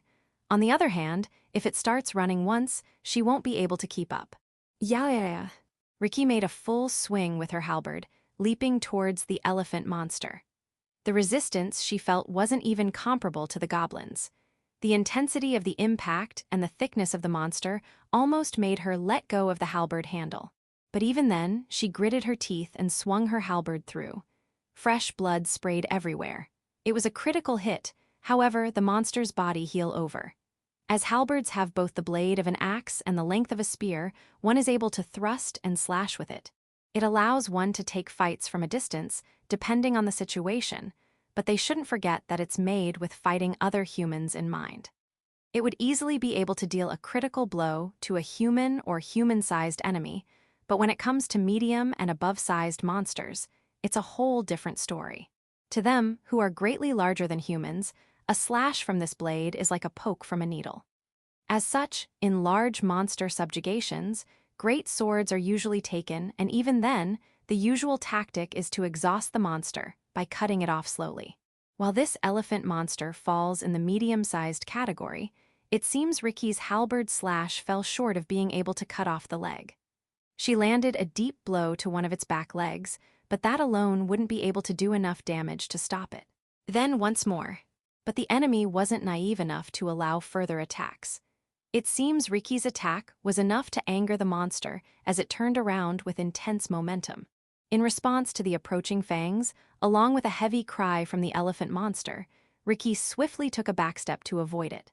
The distance she moved back was certainly out of its fangs' range. However, Ricky didn't realize the fact that that alone was not enough, since she still did not have experience nor enough training. Wah-oo. Ricky felt a floating sensation, as her small body was easily sent flying the very next moment. Her body, which was blown away like a pebble, took the trajectory of a parabola and fortunately landed on a thick pile of snow on the second floor of a building. Jiao. Ricky, who fell and rolled through the roof, almost fell off due to the momentum as she barely killed off the acceleration.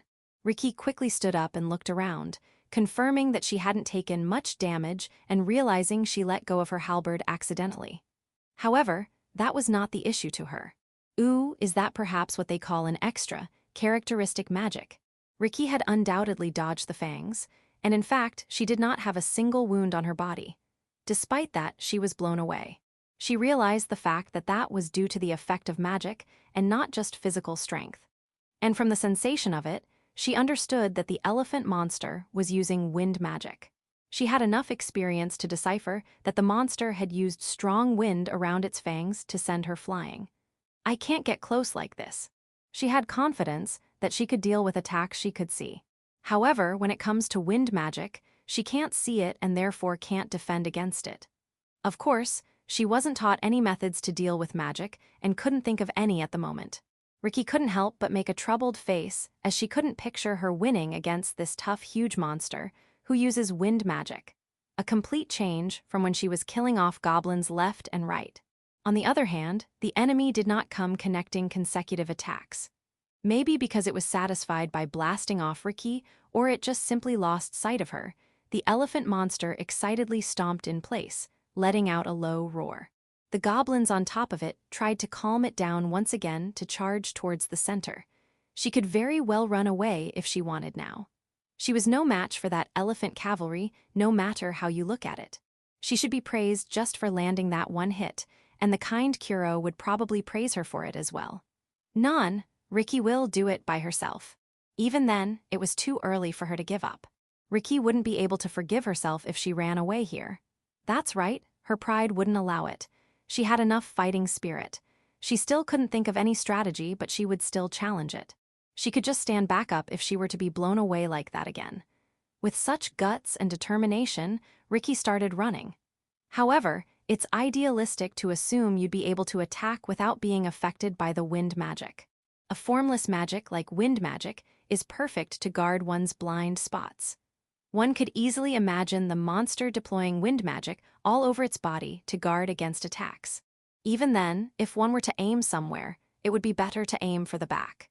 If one were to be hit by its huge, thick nose, it would hurt more than getting pummeled by a big, strong man, and you don't even need to imagine how dangerous its fangs can be. Even though it's not as sharp as a blade, it could easily rip apart a human's body. Not to mention, Ricky wasn't even wearing proper armor. Just when Ricky thought it'd be safest to go for its backside, near its ass, and was about to jump off the roof. Azuo. A genius plan crossed her mind. And once she had thought of it, she had no choice but to immediately execute it. Ricky stepped back onto the roof and started running towards another roof. Ricky swiftly ran across the piled snow on the roofs and lined up with the elephant monster while running. Fortunately, the The buildings were lined up towards the center in such a way that she had enough room to chase it. Now, waiting for the perfect opportunity, Riki dived off the roof, aiming for the elephant's back. Riki realized that the elephant's back, where the goblins were, was the safest place. Go to hell. Riki landed right where she aimed to as she jumped off with a shout. She spectacularly got onto the back of the monster by kicking off one of the goblins. Juge Jia. The goblins on the back panicked, seeing the sudden intruder. They shrieked with their mouths wide open like frogs as they saw the girl with their muddy eyes. In contrast to the disordered goblins, Riki had jumped onto the monster's back with killing intent, so she swiftly drew the knife on her belt and stabbed one of the goblins nearby.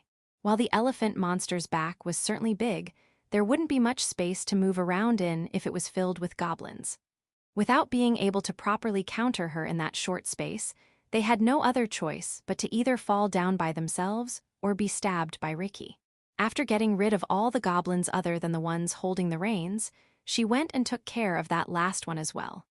The goblin did have quite the guts, not letting go of the reins even with Riki coming towards it with a bloodstained knife, but however, in doing so, he ended up succumbing to it with next to no resistance.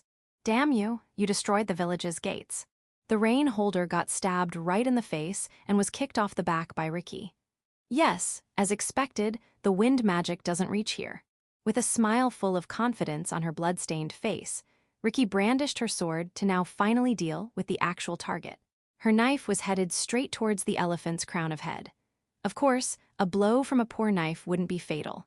After all, even after the long gray fur and its thick skin and meat, there was the solid skull which was protecting its delicate brain.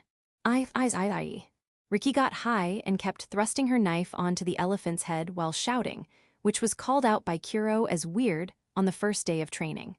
A concentrated attack on one spot. The wound spread wider and deeper. She kept burrowing through till the huge body dropped dead. Ooh, new. But of course, the elephant wouldn't just take this silently. It made the air turbulent from its flat fangs and shook its head left and right to shake off the enemy on top. Due to the elephant stomping around, the goblins at its feet were crushed about, turning the white snow all red. It was clear that Riki would meet the same fate if she were to be shaken off. As if on top of a rampaging horse, Riki desperately kept thrusting the knife with her right hand as she held on to the reins with left hand, all the while being hit with intensely strong wind. Ow! The elephant's huge body tackled into a 2-story tall building, making Riki's small body fly up and overturn while she still kept hold of the reins. However, it was Riki's victory as she didn't let go even at the end. Maybe due to the impact from tackling the house, the elephant's movements became dull for a moment. Riki fixed her stance quickly during that short period and moved to land the final blow onto the open wound.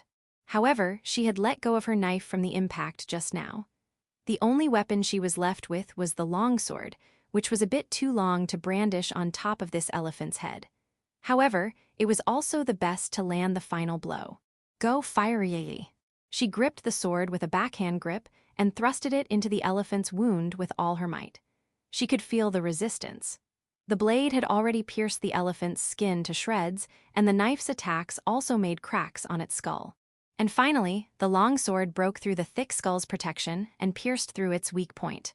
Ooh, wooah! The elephant bent and fell on its head, with a deep groan that resounded throughout the depths of its stomach. And with that momentum, Riki was finally thrown off its head as well. She fell hard on the snowy ground, along with the thunderous noise of the elephant's enormous body falling down. Oh wow. Rubbing her small behind, Riki unsteadily stood up. Her head felt a bit shaky, but it was no problem. It looked like she didn't take a bad fall. In front of her, the fruit of her battle, the elephant's lifeless body was lying down with darkish blood oozing out of its brain. I did it. Congratulations, me. Riki. She was cheering and celebrating for herself alone, but heard an unexpected voice. She could tell who it was even without looking that way. The voice she was most used to listening to in this world. Yuru, why did you leave the church? And as expected, she found Ursula running close to her while being out of breath. I heard that goblins also appeared at the back, and heard a loud noise, so I was worried. Ursula is smart and knows full well that it is extremely dangerous. The fact that she still came out because she was worried about her best friend, made Riki extremely happy. At the very least, she thought that it wasn't her place to say stuff like "that's dangerous" and whatnot, and so she decided to just be happy with her. Fufu, Riki is fine. Look, Riki even defeated such a big monster by herself. Riki said, puffing her chest proudly. However, her best friend, who was supposed to be sharing this happiness with her, froze in place. Yuru. What happened? At first, she thought Ursula was taken aback from the gruesome corpse of the monster, but that doesn't seem to be the case. Looking very far ahead, Ursula shakingly pointed towards it. Jesus! There was another elephant cavalry towards the pointed location. There were 2 of them from the start. It appeared after the gate was destroyed and finally invaded the village. That's how simple it was. However, such was the despairing reality. The elephant cavalry's eyes glowed red and its breath was rough. Like a crazed wolf, it began charging in. The rider goblin held the reins with all its strength as the elephant monster ran through the main road. Riki and Ursula were standing in the middle of its path. However, with Riki's physical abilities, she could easily dodge an attack from that distance at that speed. Riki. Dodging it was out of the question. Ursula was here as well. She had come out to the battlefield out of worry. Even considering the fact that Riki has more strength than even adults, it would be difficult for her to completely jump away while carrying Ursula. Judging from the range of the attack, she would probably not make it. I'm sorry. Ursula realized her mistake, and so she apologized, and so her voice sounded like it was crying. Yuru. Riki decided to make a run for it while carrying Ursula. Even though she knew all too well it was impossible, even though it was evident, she couldn't stay still. After all, she had the guts to fight until the very end. She extended her hand towards Ursula while screaming her name out loud. Please, get rid of that. A wind blew. No, that was more like a pure white mist. It surged out from Ursula's body. It spread in the blink of an eye like a smokescreen, but covered its target like a tornado. The white misty tornado wrapped up the elephant cavalry in front of it. And within an instant, the elephant monster, as well as the goblins on top of it, disappeared. Would it be appropriate to say that they had evaporated? Along with a sound which sounded like something burning away, the bodies disappeared.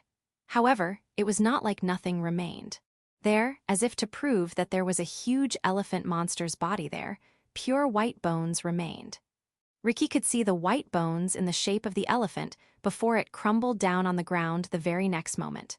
The big white bones belonged to the elephant, and among those there were a few goblin skulls as well. Yuru that, just now GGHH. The white mist, which devoured the elephant cavalry, had already vanished. However, the same white mist was slowly but gradually leaking from Ursula's body. And Riki, who was standing right beside her, was caught in that mist. The mist wasn't just enshrouding around her. It looked as if the mist was aiming for Riki as it covered her whole body. However, Riki had lost the composure to realize that change due to the sudden exhaustion and the stimulating pain on her skin. That feeling resembled that of drowning in a river. Riki, I'm sorry, I'll move away right now. Probably because the cause was evident that the coping method was simple as well. Ursula started running with an expression of grief and tears at the edge of her eyes to get away from Riki. And there, she realized. Ursula, what was that just now? Priest Kuro was there. He had seen it, everything. He had seen everything. The cursed power that Ursula wanted to hide, Kuro, the person she wanted to hide it the most from, had seen it. Section, Audiobook by Masquerade at Masquerade Audiobooks. Chapter 492, The Curse of the White Mist. On a hot, scorching summer day. At the stuffy church's dining room, when all the other orphans had finished their lunch despite sweating due to the heat and humidity, one Evramian little girl, Ursula, was still slowly having her meal. Lukewarm soup in a crude, darkened, thin wooden bowl. Her spoon sluggishly scooped up the beans soaked with the soup and carried it over to her mouth. Distasteful, just as usual. As such, Ursula being the last to finish was also nothing out of the ordinary. And like that, the girl was finishing up her meal, taking up almost all her lunch time, when suddenly she was interrupted. Hey Ursula, there's something I'd like to ask. A girl came and spoke to her. She was a bit older than Ursula, maybe over 10 years old.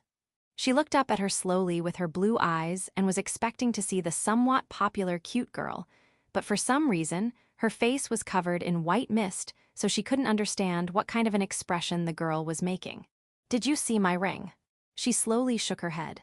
She hadn't seen it. She had no idea the girl wore a ring to begin with. But that's troubling. That was a precious ring I got from my mother. The kids were allowed to keep their parents' memento. However, these accessories are sometimes precious metals, and as such are strictly maintained and kept in custody by the church's priest generally. As such, this girl could not have lost her ring. Do you really not know? Could it perhaps be in your pocket? There was no way for it to be there. However, without even thinking such an obvious thought, Ursula willingly listened to the girl and started searching the pockets of her cheap short pants. She could feel something firm at the tip of her fingers inside her pocket, which should have nothing in them. She brought it out to see that it was a silver ring that she had no recollection of. "Ah, that is my ring." The girl's shout reverberated throughout the dining. With that, all the kids' vision went towards Ursula at once. "That's terrible. That's so awful of you, Ursula, to steal my ring." She tried to deny it. "You're the worst." However, she couldn't say it out loud. The girl slapped her hard on the cheek. As if to drown out the echo of the noise from the slap, the girl started sobbing out loud. Not Ursula, who had been slapped, but the other girl for some reason. "Oi, what happened? What, why are you crying?"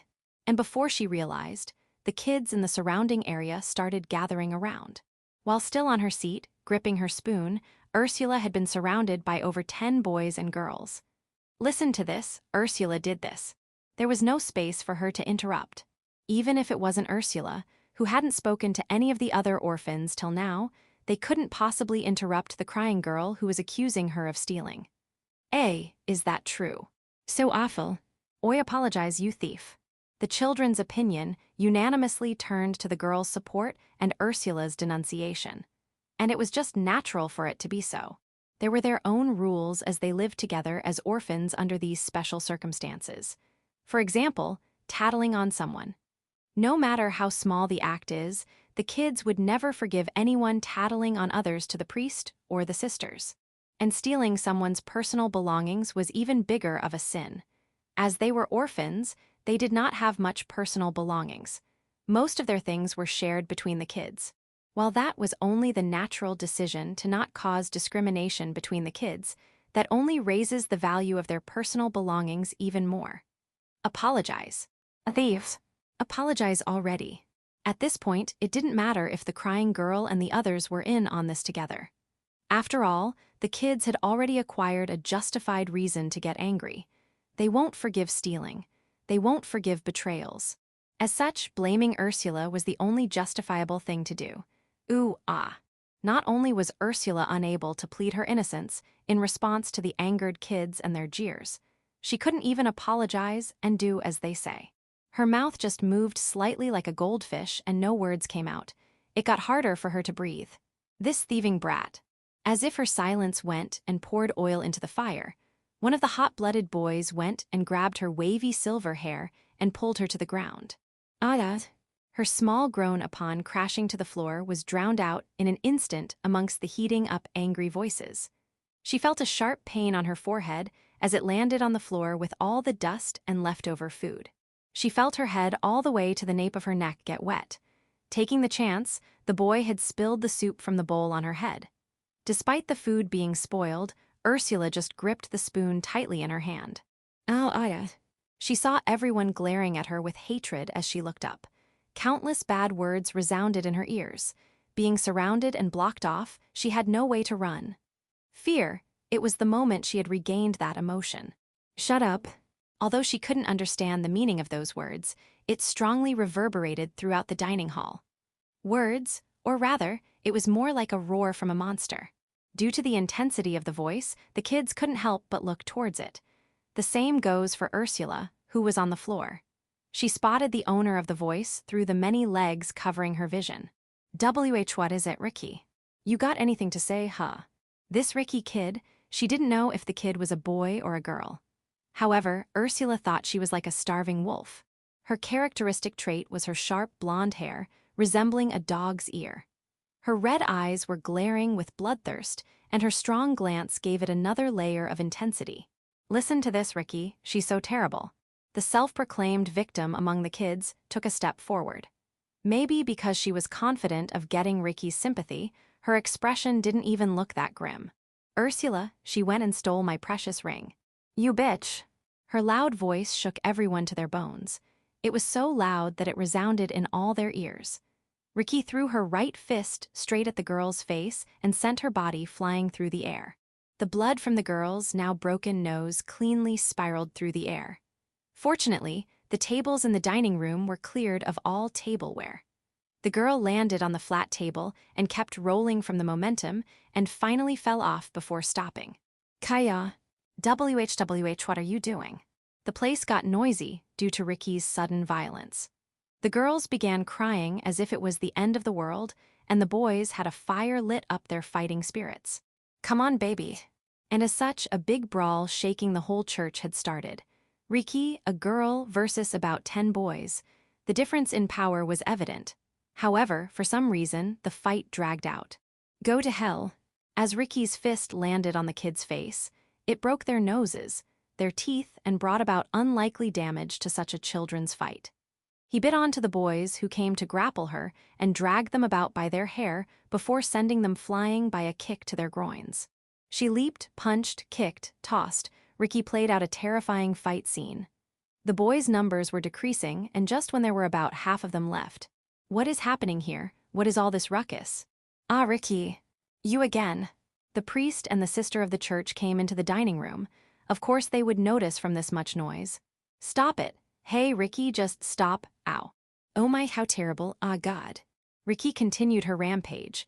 The boys she beat lied on the floor like corpses, and the other girls shrieked like no tomorrow. Just then, among all that chaos, Ursula, who was still groveling on the floor, awakened. An extreme culmination of anxiety, fear, and chaos awakened the curse in her. Disappear. It was as if a blizzard from a snowy mountain in midwinter had suddenly manifested. The raging white mist cut off everyone's vision at once. Just as Ursula had wished, the white darkness erased everything. "Hey." Hearing Ricky's frail voice, Ursula regained herself. And before she realized, the mist had disappeared. And like the calm after a storm, everything became awfully quiet. Ursula, now with her vision back, saw everyone except Ricky on the ground. The kids, the priest, and the sister, everyone except Ricky, were lying on the floor as if they died. Ah. The terrifying scene took her breath away. And more than anything, it terrified her that this was all caused by her. Ursula had already caught on. The fact that she was the one who brought about that mist. And now, her body felt unusually light and good, as if she was filled with a sense of liberation. Oh my God. However, the most mysterious thing there was how Ricky gave a very satisfied smile and then collapsed. Section. They had succeeded in repelling the goblin squad. There were a total of 4 Doltos, 2 at the front and 2 at the back, and now with them, the biggest threat, out of the picture, all they had to do was get rid of the other enemies in order. Although the back gate was broken, with the Doltos gone, there were less than 50 goblins left.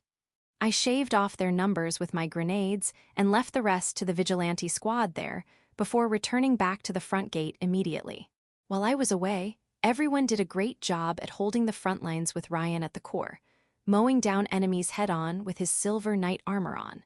And with me back on the front line, the enemies were annihilated within 5 minutes as I added my gunfire into the mix.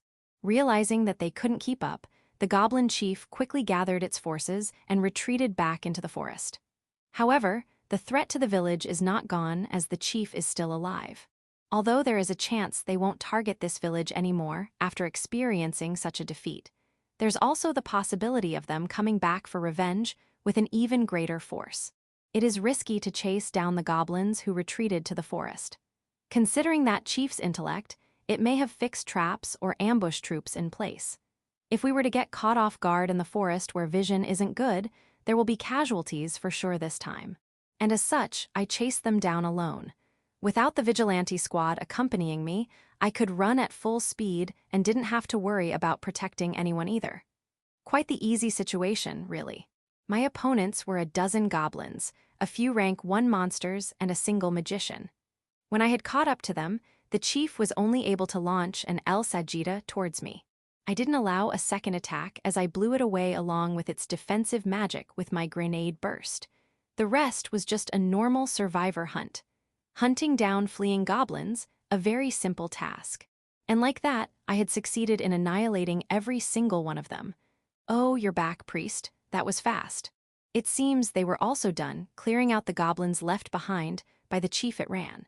Ryan called out to me as I came out of the forest. Were they able to run away? No, it's fine. I cleared all of them. Oof, as expected. Turning you into an enemy, those goblins sure were stupid even among monsters. Ryan laughed out loud as he smacked my shoulder. But you were the one who snapped at me first, weren't you? I restrained myself from letting out such a retort. More importantly, do we have any casualties? None whatsoever. God's miracle, I suppose. I felt relieved hearing that. The back gate was broken, and I left a decent amount here when I went to chase the chief too. It wouldn't have been unusual for there to be casualties in such a situation. They really are lucky. I still have no intention of thanking the white god, though.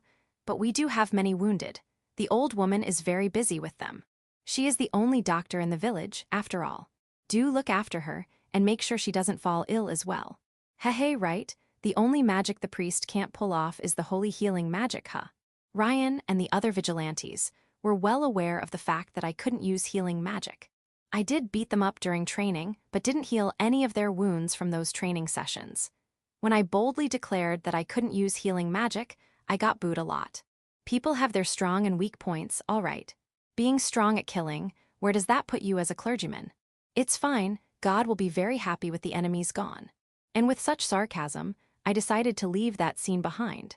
Once the fight is over, a priest adept at killing like myself has no role to play. As there are no deceased, I don't have to do funeral service either. Well, I probably have to help fix the gate and fences later on, though. Well then, I leave the rest to you, Ryan. I have something to talk about with Ricky and Ursula. That Ricky, I heard she killed one of those big uns all by herself. That's a big achievement. Do make sure to praise her. She'll be very pleased. Right.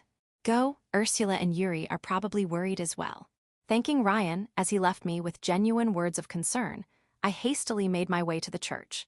Now then, I think I'd have to deal with a new problem just when we succeeded in properly intercepting the goblin army.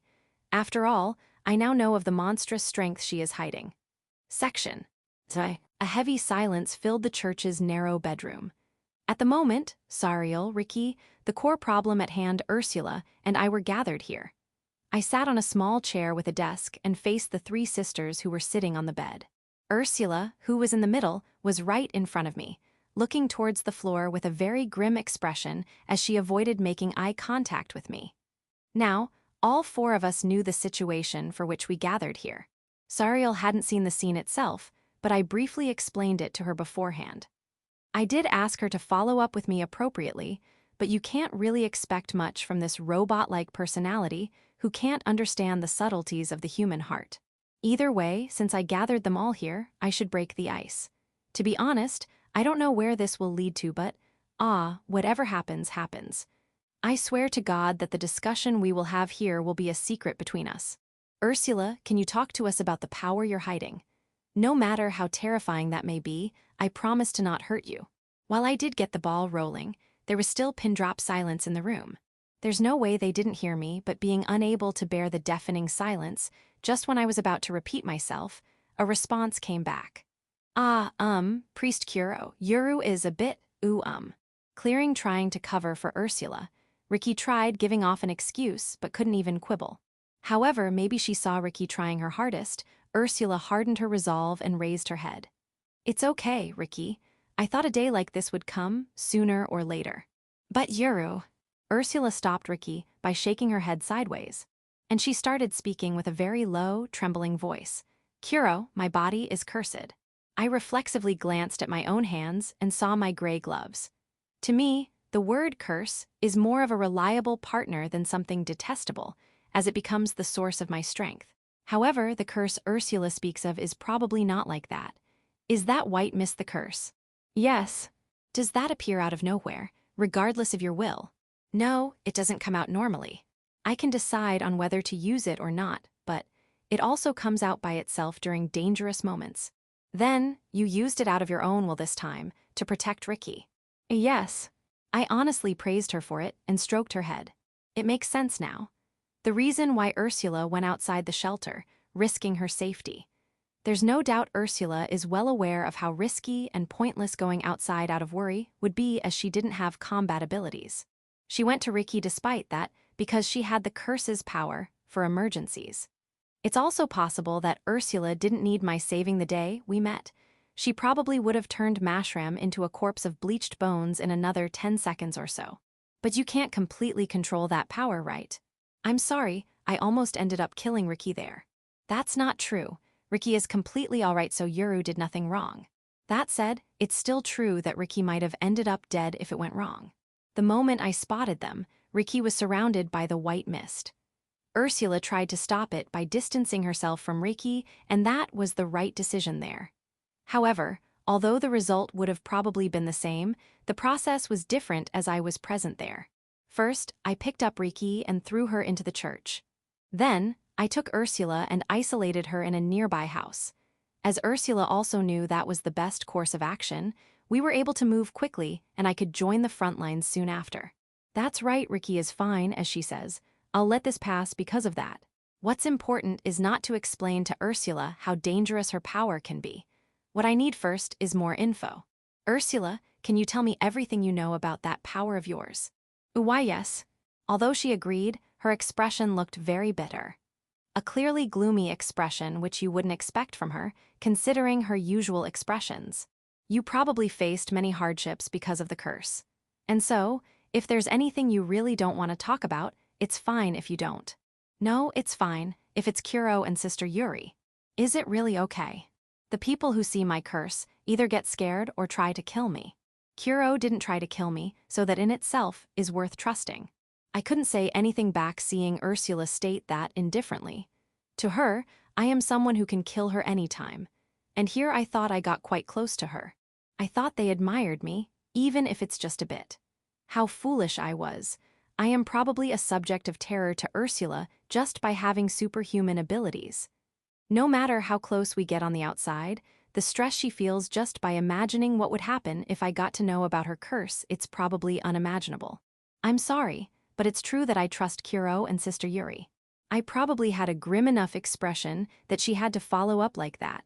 I just can't help but feel pathetic towards myself. Ursula didn't pay any heed to that and got into the main topic, which is knowing more details about the curse. My curse has been with me from birth. It seems she wasn't cursed by someone or was possessed by an evil being. She knew about her curse ever since she could remember. However, my parents didn't call this power a curse. They said it was a very wonderful thing. Perhaps it was taken as a divine protection of some sort by the Avramians. I don't know the details of it. I only remember my parents really being affectionate towards me as I had this power. I don't remember their faces or how I came to part with them. It looks like she was taken in by the church one day. She got to know that she was taken in as an orphan a whole year after the church took her. Ursula's memory being vague is not something that unnatural. If a kid ends up losing their parents in an unfortunate accident and was taken in by the orphanage, they might not grasp the whole situation immediately. If one day a child's whole lifestyle changes and they become unable to meet their parents, that would be a big stress for their mind and would leave a deep mark in their memories. It wouldn't be weird if it became a trauma. However, from what I am hearing, Ursula doesn't seem to have that.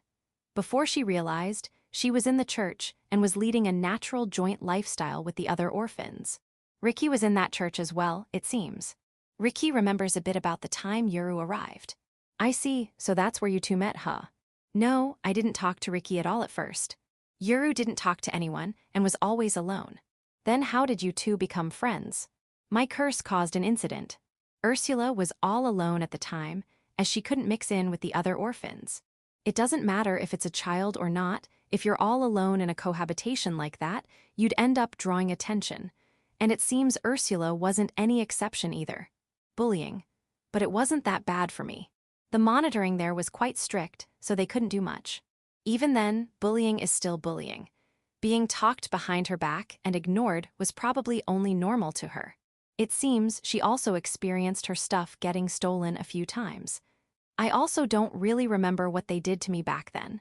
I didn't care much either, however. I clearly remember the incident. One day, a more extreme teasing had taken place. I was falsely accused with stealing a ring. And so I heard everything about the incident. Sorry, give me a moment. I felt like crying, or rather I might have spilled a tear or two already. My eyes felt hot.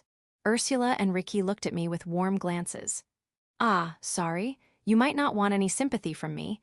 It seems I'm a bit weak towards that kind of story that I thought. A girl getting bullied in an orphanage. There are plenty of stories like that. I feel like I saw a drama like that, and such a situation might be happening in Japan right now too. But getting to know that a kind girl I know went through that experience, maybe I truly felt how tragic of a past the orphans are burdened with. It's okay, it's in the past now. You're very strong to be able to say that, Ursula. Having faced tough experiences myself, I know how hard it is to get over them. After all, I seriously considered running away with Lily and Fiona, abandoning the fight with the Crusaders. That said, Ricky was quite the mischievous brat, huh? That's all in the past. Like a university student reminded of their embarrassing middle school game character names. Ricky felt embarrassed as she covered her face with her hands and rolled around on the bed. It isn't that embarrassing of a story, though, I think. Punching the bully all of a sudden, that's pretty cool in my opinion. Please stop. It seems she doesn't like talking about those times, huh? I am very curious as to how such a reckless girl turned into such a bright and energetic one, but I'll put that aside for now. Sorry, let's get back to topic. Well, what happened after that? More importantly, was everyone alive? No one died. I would have probably been executed if anyone died. That's no exaggeration either. According to Ursula, after that incident, the priest called her, the cursed child who's possessed by a demon, and appealed to the church to immediately execute her. Making dozens of children and the clergyman faint, Ursula was immediately taken by the Inquisition. I am not quite sure what the Inquisition are, but from what I've heard from Fiona, they're like witch hunters or the sort. In other words, the moment they are put onto trial, they are guilty as charged. They'll be convicted in the name of God. But Priest Nicolay saved me. And there's where my predecessor and the official priest of this village, Mr. Nicolay, comes in. He pleaded for the dismissal of the action as Ursula was still just a child. It wouldn't have been accepted under normal circumstances, but it seems Nicolay was quite well known in the church, and so his request was heard. However, it wasn't an acquittal. The conditions for letting her go was that Nicolay would take her in and religiously convert her, as well as perform exorcism on the demon possessing her. That was the official stance of him taking in Ursula. Either way, that was how Ursula was safely sent under Priest Nicolay. Then, did you part ways with Ricky there? No, Ricky came along with me.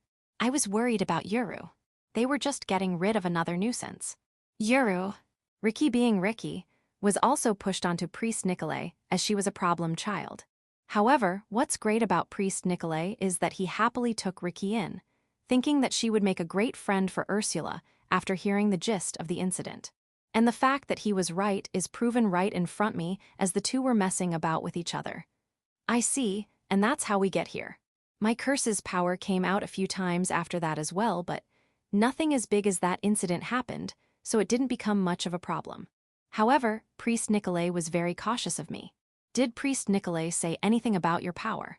No, nothing in particular. Just that the curse will probably be lifted if I live a proper life as a sister. Although solving the problem at its core would be impossible, considering Ursula can use the power at her will, she won't need it as long as she leads a peaceful life. Then, as expected, you know next to nothing about your power. The curse moves as I want it to, but the power is too strong and I can't suppress it properly. That's probably why the mist was starting to cover Ricky after getting rid of the Doltos. It was clear that she couldn't control the power. Is there anything more to the mist other than turning the power of reducing the Doltos to its bones? I think it's all the same. If I make it strong, it turns them into bones, and if I make it weak, it just makes them faint, I think. So it's basically the same power. Also, I can hide myself if I so wanted. That's pretty impressive. The mist may be of the light attribute and might be able to reflect. I don't understand it well, but thanks to this, I was able to hide from that man in the storage shed. I see, now that I think about it, I could only spot Ricky there at that time. so she had hidden herself in the corner of the storage room. Do you have any other powers? No, I can only use this. I see, thank you for telling me. I patted her head again, but this time around, she looked much happier than before. She probably feels much more at ease now that she talked all she wanted to about the curse. And is it just me, or is Ricky kinda pouting at me? Ursula, can I ask you just one question? Anything. Now that's a good expression. She looked bold as if she had nothing to hide anymore. Have you ever heard the curse's voice? Voice? I didn't hear anything like that. I see, I get it now. While being relieved hearing that, I also resolved myself. Ursula, would you like to be able to control your curse's power? Can I really do such a thing? If you have the determination, you'll definitely be able to. But it's dangerous. Just by touching that mist. There's no need to worry, I will be fine. As for the reason behind it, I have faith in being able to control curses after all, I said, brimming with confidence. Chapter 493, Cursed Original Magic. Ursula, your magic isn't a curse. It's most likely an original magic which has a strong drain effect. I came to that conclusion after hearing her story. Sure, it would seem like a curse as it can put dozens of people into comatose state or even reduce a monster like Doltos to its bones. But if it were such a strong curse, it would definitely have an immense grudge with it.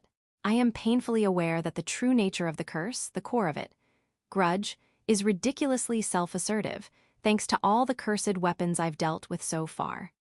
That's right, curses are originally the power of a wish, intense enough to easily turn the possessor insane. However, Ursula did not hear the curse's voice or touch its wish. In other words, this proves that her power isn't from a grudge from someone, it's her own. That said, one can't always completely master a power just because they're born with it. To put it simply, similar to Fiona, Ursula also can't properly control her magic. And so, to get accustomed to your power, it's best to actually use it. Now then, Ursula, unleash your power at its max potential. Hey! Ursula looked dumbfounded with no sign of eagerness. Or rather, it seemed like she didn't even follow along. I guess no matter how smart she may be, something like magic theory can still be hard. That will, probably, be very dangerous. And that's why we've come all the way here, where there's no one around. We had come hundreds of meters away from the village, to a vast snow field with only the highway close by. Even if someone were to pass by the highway, we would notice it right away, and if monsters come out from the surrounding trees, we have enough space here to do something about it. For what it matters, I did talk to Randolph about it. Besides, the village is busy dealing with the aftermath of the war with the goblins, so there's no chance they would come all the way here. After our talk at the church, I decided to bring Ursula here as I thought it'd be best to strike while the iron is hot. But Kira will. I'll be fine, I'm strong against curses, you see. But you said it isn't a curse. Well, whether it's a curse or an original magic, I would have to forcibly hold it down, so it isn't really much of a difference. That is because I am relying on blackening. One can strengthen materials or control curses by enchanting black magic. I also trained my favorite horse Mary in the same way. She has become an undead nightmare now, but even when she was alive, I was able to get in sync with her by pouring mana. So much so that I was able to break through the monster encirclement with Nell and reach the Ischia fortress despite being a horse-riding novice. Ursula, I will help you hold the power down. Don't worry. I gently put my hands on her delicate shoulders. Standing in front of her this makes me realize anew that she still is just a little girl. It doesn't feel like she is hiding such immense magical power within her. Is it your first time using the power at its max? Yes, even I don't know what will happen. It's fine, it'll definitely go well. Can you trust me? To Ursula, my words might seem completely baseless, and in fact, I myself am not sure if it'll really work well. Even then, I strongly believe that it wouldn't be wise to have Ursula stay like this. From the Crusaders' point of view, her power would truly look like a curse. However, that doesn't make it all right to execute her in the name of exorcism, and she shouldn't have to live in fear of a power she doesn't understand herself. Such a fate is just too cruel. In short, it'll all work out if she is able to control her powers. At the very least, if she is able to control it, she can perfectly keep it hidden. She won't have to be anxious about accidentally revealing it one day and can live peacefully without worries. She could even pursue the path of an adventurer with this power. In this world, having strength is welcomed by all means. Even for pure self-defense, such a power has immeasurable value. Like so, there are many merits for her, but at the end of the day, I just want to help get rid of her worries, and that's the biggest reason behind doing this. Yes, I will trust Kuro. It looks like she finally resolved herself. The change soon arrived as she closed her large blue eyes. The white mist slowly gushed forth as steam, making her silver twin tails waver in the air. The pure white steam slowly got denser by the passing moment. Ursula was wearing her usual nun-trainee garments. The mist just endlessly overflowed from the hem of her long sleeve. And before I realized, my vision was completely blurred by the mist to the extent that I could only barely see Ursula's face despite being at arm's length. And then I felt it with my whole body. Yeah, there's no doubt, this is a drain magic which forcibly sucks out your mana. Long ago, while fighting a guy called Kipros from White Mask, I was hit with an intense drain from his servant snake. This feels exactly the same as back then. If I recall correctly, it was called Crime Eater, and was developed specifically to safely restrain the human subjects which could control the black mana. And as one would expect from an exclusive servant, its drain was overwhelmingly stronger than this. It drained at a rate which would suck my mana dry within minutes, and in fact, my mana did hit rock bottom then. While being completely covered by the mist as Ricky had been at that time, I still didn't feel like the drain was at a dangerous level. It could very well be that my mana increased from back then, and that's why I have such a leeway too. If that's the case, then considering how Ricky was the only one standing when Ursula used this at the orphanage, and she wasn't weakened from it today as well, it implies that Ricky also has high mana, or rather, she has higher vitality than your average person. A blackening. Sensing the drains slowly increase in power, I activated my black magic. I'm using it a bit differently than normal this time around. While pouring mana to Ursula through my hand on her shoulder, I also defended myself from the drain and released the mana from my body.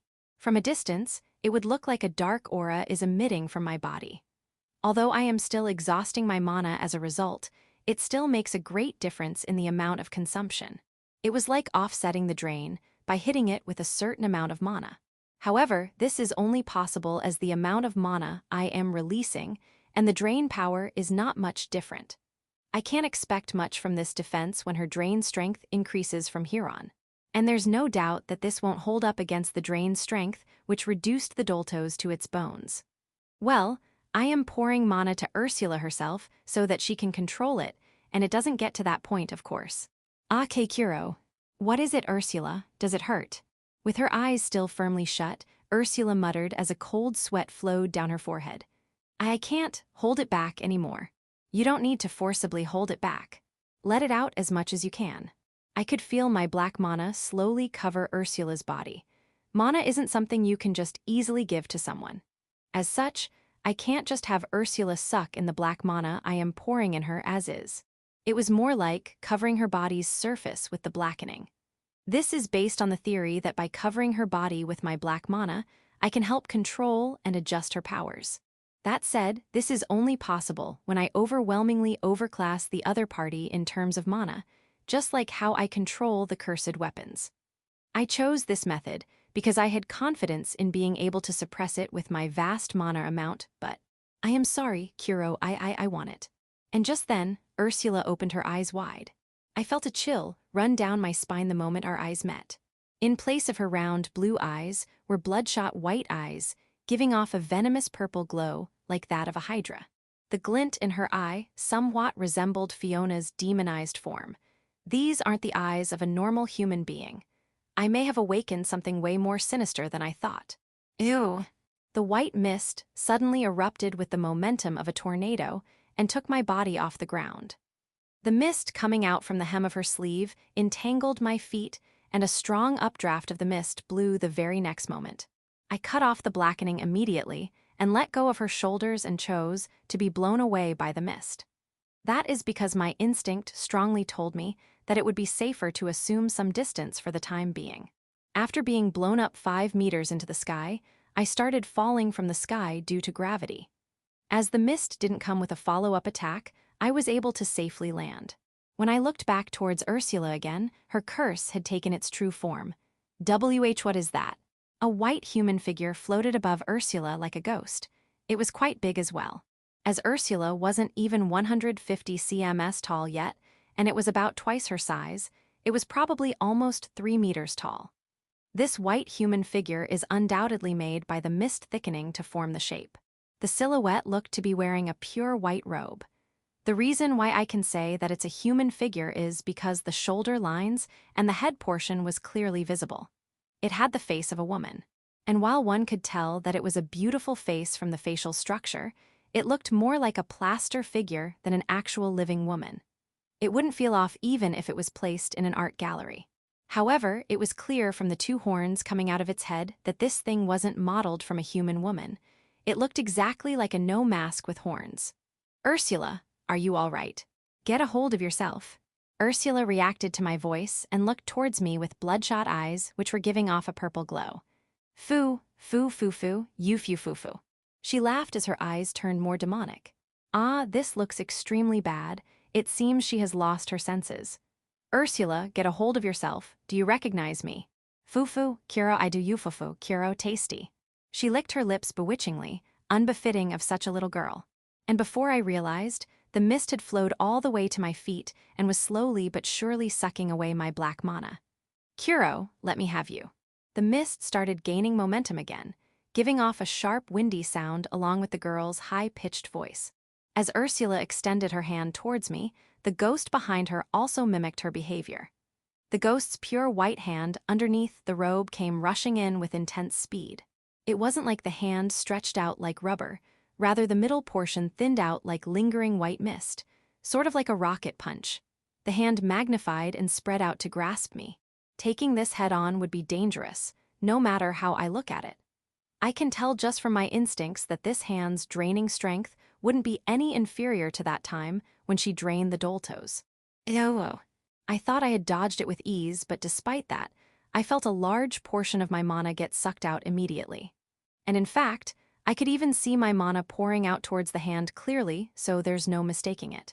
This is a bit, very problematic. This drain has reached the crime eater level already. Fufu, Q-fufu, Kuro, Kuro. Ursula extended her other hand too this time. And now 2 big misty hands were drawing in on me. GHH, grenade burst. I was forced to resort to attacking it as the hands drew ever closer with immense draining power. I can't hope to endure this situation by dodging alone. Of course, I am only aiming for the mist's hands. There's no way I would hit Ursula herself. No matter how dangerous it may get, I can't let her get a single scratch from this. That's the least I can do as an adult. Well, I am still only 17 years old though. As I thought, it only works as a stopgap measure, huh? The grenade burst I launched hit the fists accurately, and the burst of black and red flames dispersed the misty hands, which only looked pretty on the outside. That said, there was no sign of damage dealt, nor did it feel like the ghost used any mana. The dispersed hands soon weaved back to its original state in no time. It just reformed like that. In fact, its form in itself probably doesn't hold much value. Ursula's power is all of the enveloping mist in the area. This ghost just looks like a woman merely as an illusion, and the extent of her drain power is the aggregate amount of the mist she can produce. I want it more. Hey, Kuro. She looked happier than ever. Or rather, she looked more like she was in a trance as she extended her hand, even further demanding for my mana. All right, very well then, Ursula. The easiest way to get over this predicament would be to kill Ursula. But of course, such an action would very well be like putting the cart before the horse, and I'm not going to do it. Then, the next option would be to knock her out. It may hurt a bit, but the damage to her body would be minimal. However, I am not going to do this either. To begin with, I was the one who told her to unleash her full potential. And while her power was more than I expected, this situation is similar to the one I wanted to bring forth. I took this drastic measure with her going berserk in consideration. I will give it you until you're satisfied. Now then, with my resolve firm, I shall accompany Ursula till my mana runs dry. We're back. The sun had already set by the time we returned to the church. I entered, gasping for breath, barely returning alive with my dear life. Hey, welcome back Yuwa, Kuro, you look pale. Ricky, being surprised, was also only normal. I was extremely low on mana as Ursula almost drained it all. I'm fine, I'll be fine after a good night's rest. If possible, I would like to have dinner right away. All right, food's already ready. To be honest, I felt like going straight to bed, but if I don't have a good meal, I won't be recovering well. And so I did my best to eat properly. Besides, Ricky went to the trouble to prepare dinner. I'd surely be punished by the heavens if I were to let it go to waste. Yuru, are you doing good? I am fine.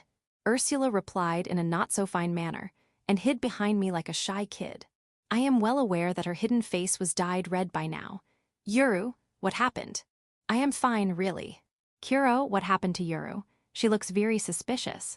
Ah, that's 'cause she drained quite a lot of mana for the first time, so she is feeling not well. No, she is too well, in fact. It's like she has overflowing mana in her.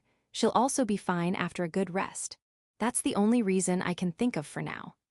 Back when I asked Fiona about what would happen if someone were to drink a mana potion when they already have plenty of mana, she said it would make them feel hot inside and they wouldn't be able to stay still, just like how Ursula is right now.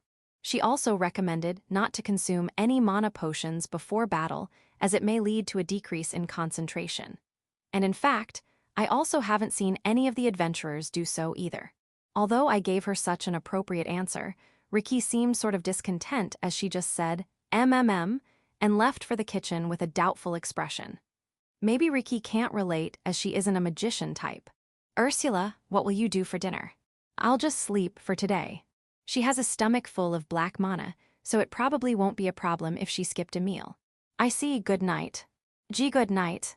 Ursula looked awfully fidgety as she went for her room. Of course, her eyes had returned to their original blue color long ago. It had returned the moment her original magic was undone. As I thought, it is related to her power. Parting with Ursula, I headed towards the dining hall from where the usual bean soup scent was drifting. Welcome back, brother. I'm back, Yuri. I found Sariel waiting at the table in the dining hall, and so we exchanged greetings with our usual barefaced acting. Before I realized, I had gotten used to being called brother by her. Were you waiting for us to return? Yes. While asking that, I took my usual seat beside Sariel. Dinner was yet to be presented on the table. You could have eaten before us, you know. Although I didn't think it would take this long either. I should tell them to have dinner if we're late from tomorrow. You have used up quite a lot of mana. It can be assumed that Ursula's original was stronger than expected. Do I look that bad? In terms of outward appearance, you look pale. However, my sixth sense is accurately perceiving a decrease in mana. As expected of you. Seems like her sharp sixth sense is doing well. She could easily take hold of this weakness, how terrifying. As you said, Ursula's strength was more than I expected. To think it was that high. Do you regret it? No way. I am glad I could know of it while I am here. A normal magician wouldn't have been able to stop Ursula at all. I can easily tell that the situation would have escalated to the point she would be brought to execution grounds. Ursula's ability is Drain, as I had guessed. However, it is strong enough to give off a woman's illusion with the mist. On top of that, Ursula loses her senses if she unleashes all of her power. A common phenomenon when using a strong original magic. It can be analyzed that the one using it would feel a sense of omnipotence and extreme excitement in such a state. And so it's only natural that such a power can turn a Doltos to ash within moments. My current strength is something I basically acquired from the hellish human experiments. Maybe because I have endured unbearable pain that I can withstand being possessed by the overwhelming strength. I would have probably let it go to my head if I acquired such superhuman powers right after arriving in this world, thinking that I have been chosen or something. It felt like Ursula wanted to have more of my mana. She said it was tasty. One of the reasons why Drain magic is forbidden in Sinclair is that while using it, the user may feel intense pleasure. Oh boy, wait a minute, I haven't heard anything about that. Sorry. As always, being honest to a fault, Sariel apologized right away. Now that I think about it, I took Ursula there right away after the discussion and didn't ask for Sariel's opinion even though she was there too. It was completely my mistake. Then, what does this mean? Does the Drain ability have some sort of a drug-like side effect? Yes, I have heard that the ones who acquired drain magic couldn't help but try and drain all the mana around them. If so, then Ursula is. She is equipped with resistance. If she didn't have resistance to it, she would have gone berserk after the first incident and repeated the same crime. So you're saying some are immune to it? The ones who are more likely to get addicted to it are those who do not have the drain ability originally. As an original magic, that control is built into their instincts. They won't feel excess pleasure. I see, you didn't stop me because you knew that, huh? I also agree that being able to control the power would help Ursula. Sariel was probably thinking best of Ursula, as well as she got close to her recently. I don't want to think it's all just a surface-level acting on her part, but I'll still ask Ursula about it tomorrow, for what it matters. From what it looked like, she just couldn't rest easy with all that mana, but there's still a chance for the unlikely to happen. After all, in the end, I am just an amateur. Well, do you have any idea about her abilities then? Yes, drain ability, which forms an illusion. That's one of the divine protections given by the gods of Evram. I have no idea about the history between Sinclair and Evram. However, I assumed an apostle such as Sariel would have some knowledge about it, and so I asked, and it seems like I was right. Is it well known? It is well known in Sinclair as one of the strongest curse, possessed by the cursed king of Evram, Everham. Long story short, it seems this Everham dude used this immensely strong drain ability to nullify and drain all kinds of magic, and used it as his own power.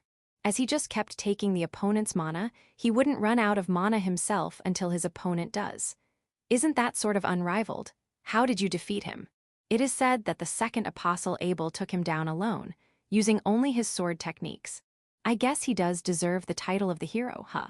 Not only did he not have magic, his opponent, Everham, could use any kind of magic limitlessly too. Anyway, more importantly, do you know anything about how to control or train it? While the ability itself is quite well known, only a select few starting with Everham could use it. It is treated as the innermost secret amongst magic between the Evramians, and as such, the details are unknown. I guessed as much. Either way, guess I'll have to look for a way as we progress.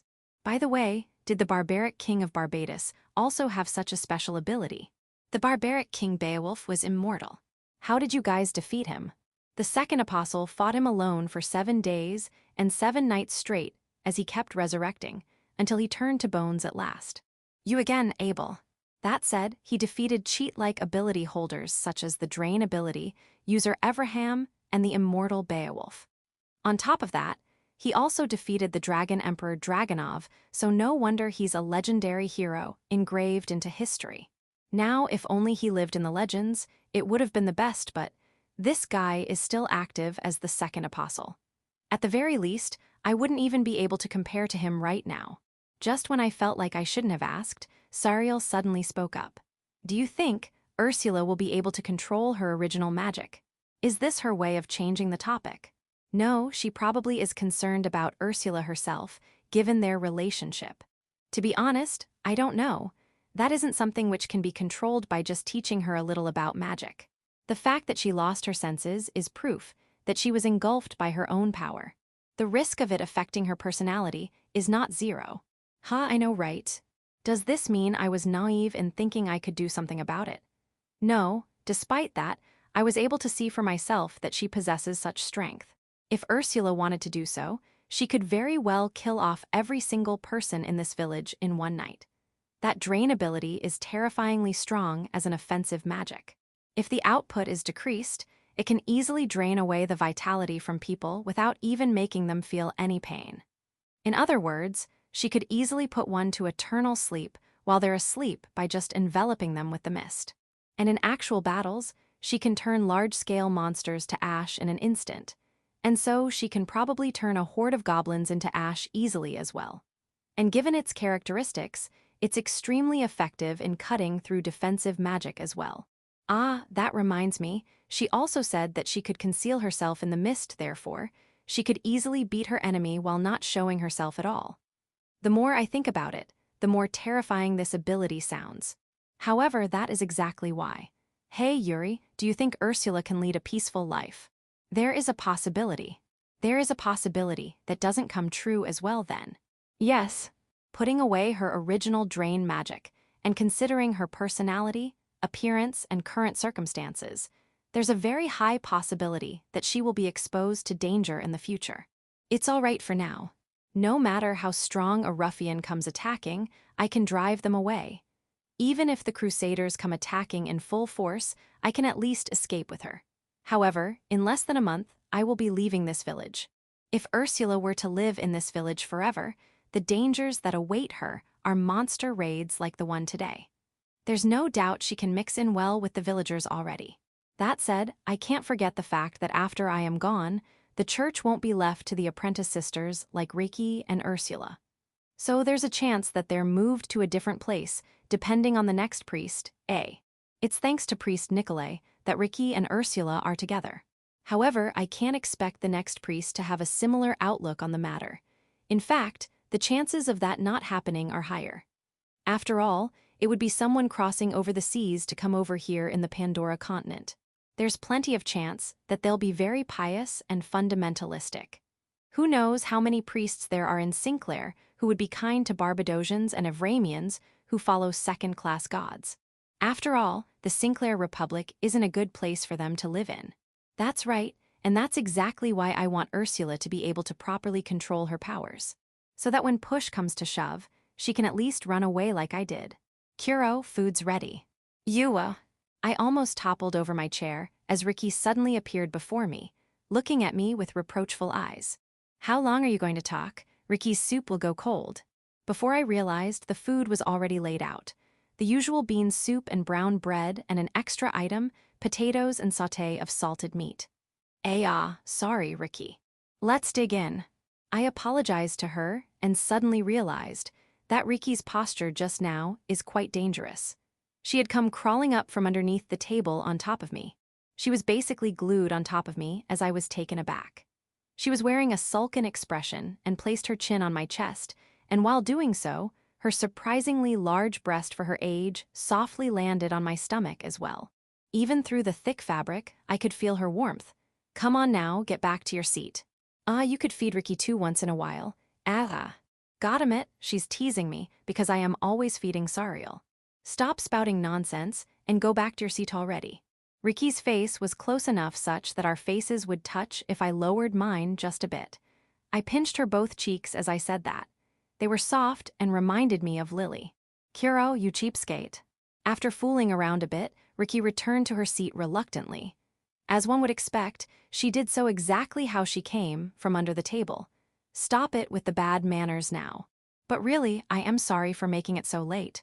Let's eat. Anyhow, like this, I fought with the goblins in the morning and dealt with Ursula in the evening. What an end to such an unexpectedly exhausting day. May tomorrow be a bit more peaceful. I was tired to the point I prayed like this. Chapter 494, The Worries of the Little Heart One. A black calm. I split the nearing mist hand in two with my martial arts. The magic hand, which had enough absorbing power to even evaporate my body, got dissected vertically and passed by me in vain. As it had been cut with considerable force, the hand couldn't retain its form and control and ended up turning into a gentle breeze before it disappeared. However, unlike humans who have only two hands, this terrifying mist doesn't stop there. 2, 3, 4, that's one more than yesterday. Yufufu, I am giving it my all to catch Kuro. As her complexion grew white and her eyes shone purple, Ursula swirled up the mist together to make it dense and manifested 3 hands with her mist. On top of that, she had also just finished restoring the other hand I had just cut off. In terms of appearance, considering how the girl of the illusion has horns and floats behind her, it sort of resembles my sword arts. That said, most would turn out this way once they're able to freely control it. Now, give me your all, Kuro. This time, it came rushing at me like a real rocket punch, with mist coming out of the back of the wrist, all 4 of the mist hands. 2 from the front and 1 on each side, as if to surround me. I am already aware of the fact that these hands aren't just some projectiles she released. In fact, they behave like her own hands. As such, rather than trying to dodge all 4 of them, it would be much more reliable to cut down at least one, despite the fact that it would reform almost immediately. Grenade burst. I am not sure if I should be surprised that I still couldn't acquire a magic wand, which can handle black magic, or if I should expect it 'cause it's only natural for it to be that way. While using black magic barehanded against Ursula's fully unleashed original magic does make me a bit anxious, I have no other choice. Even then, Grenade Burst still has enough power to blow off these hands, or at least it should have. Too lenient.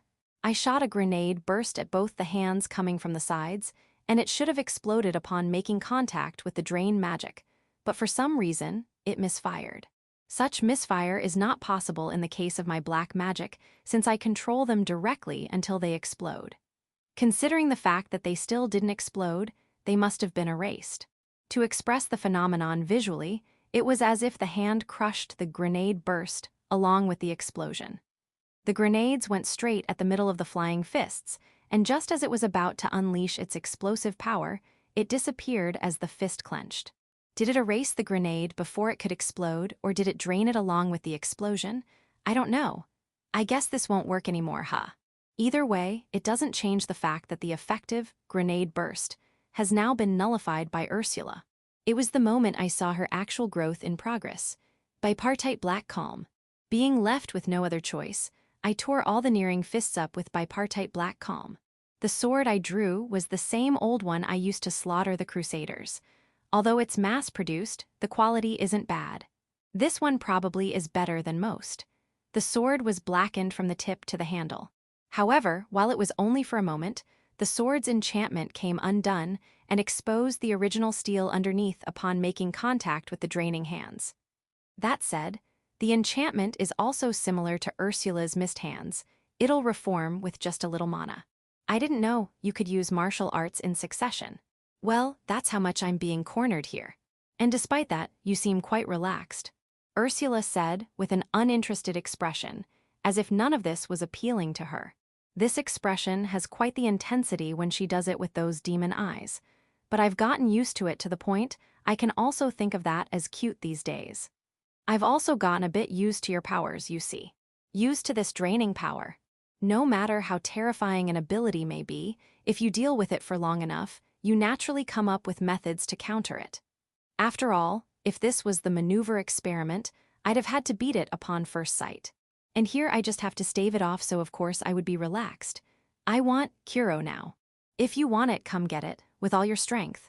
While it may have made my heart skip a beat if an older woman said that to me, since I know Ursula gets high when using her original magic, I was able to reply calmly. I can't afford to show any weakness.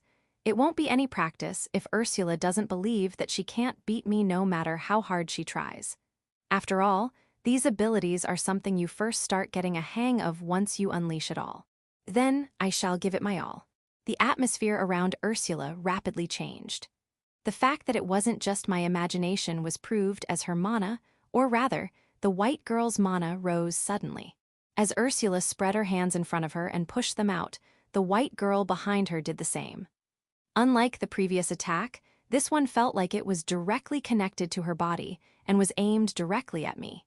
Ursula and the girl behind her did look alike since she was wearing the trainee outfit and the white mist girl was wearing a white robe. And before long, her rising mana had changed enough to make it visible. The white mist gathered towards the wrist of the white plaster-like figure and whirled in one spot. It made thunderous rumbling and felt like she was creating a typhoon on the palm of her hands as the mist vigorously concentrated on one spot. Ah, this one feels a bit dangerous. I might have to use overgear depending on how this goes, and it happened just when I had resolved myself to go that far. I'll just have lunch. The overwhelmingly concentrated whirling mist with potentially deadly draining power just vanished into thin air all of a sudden.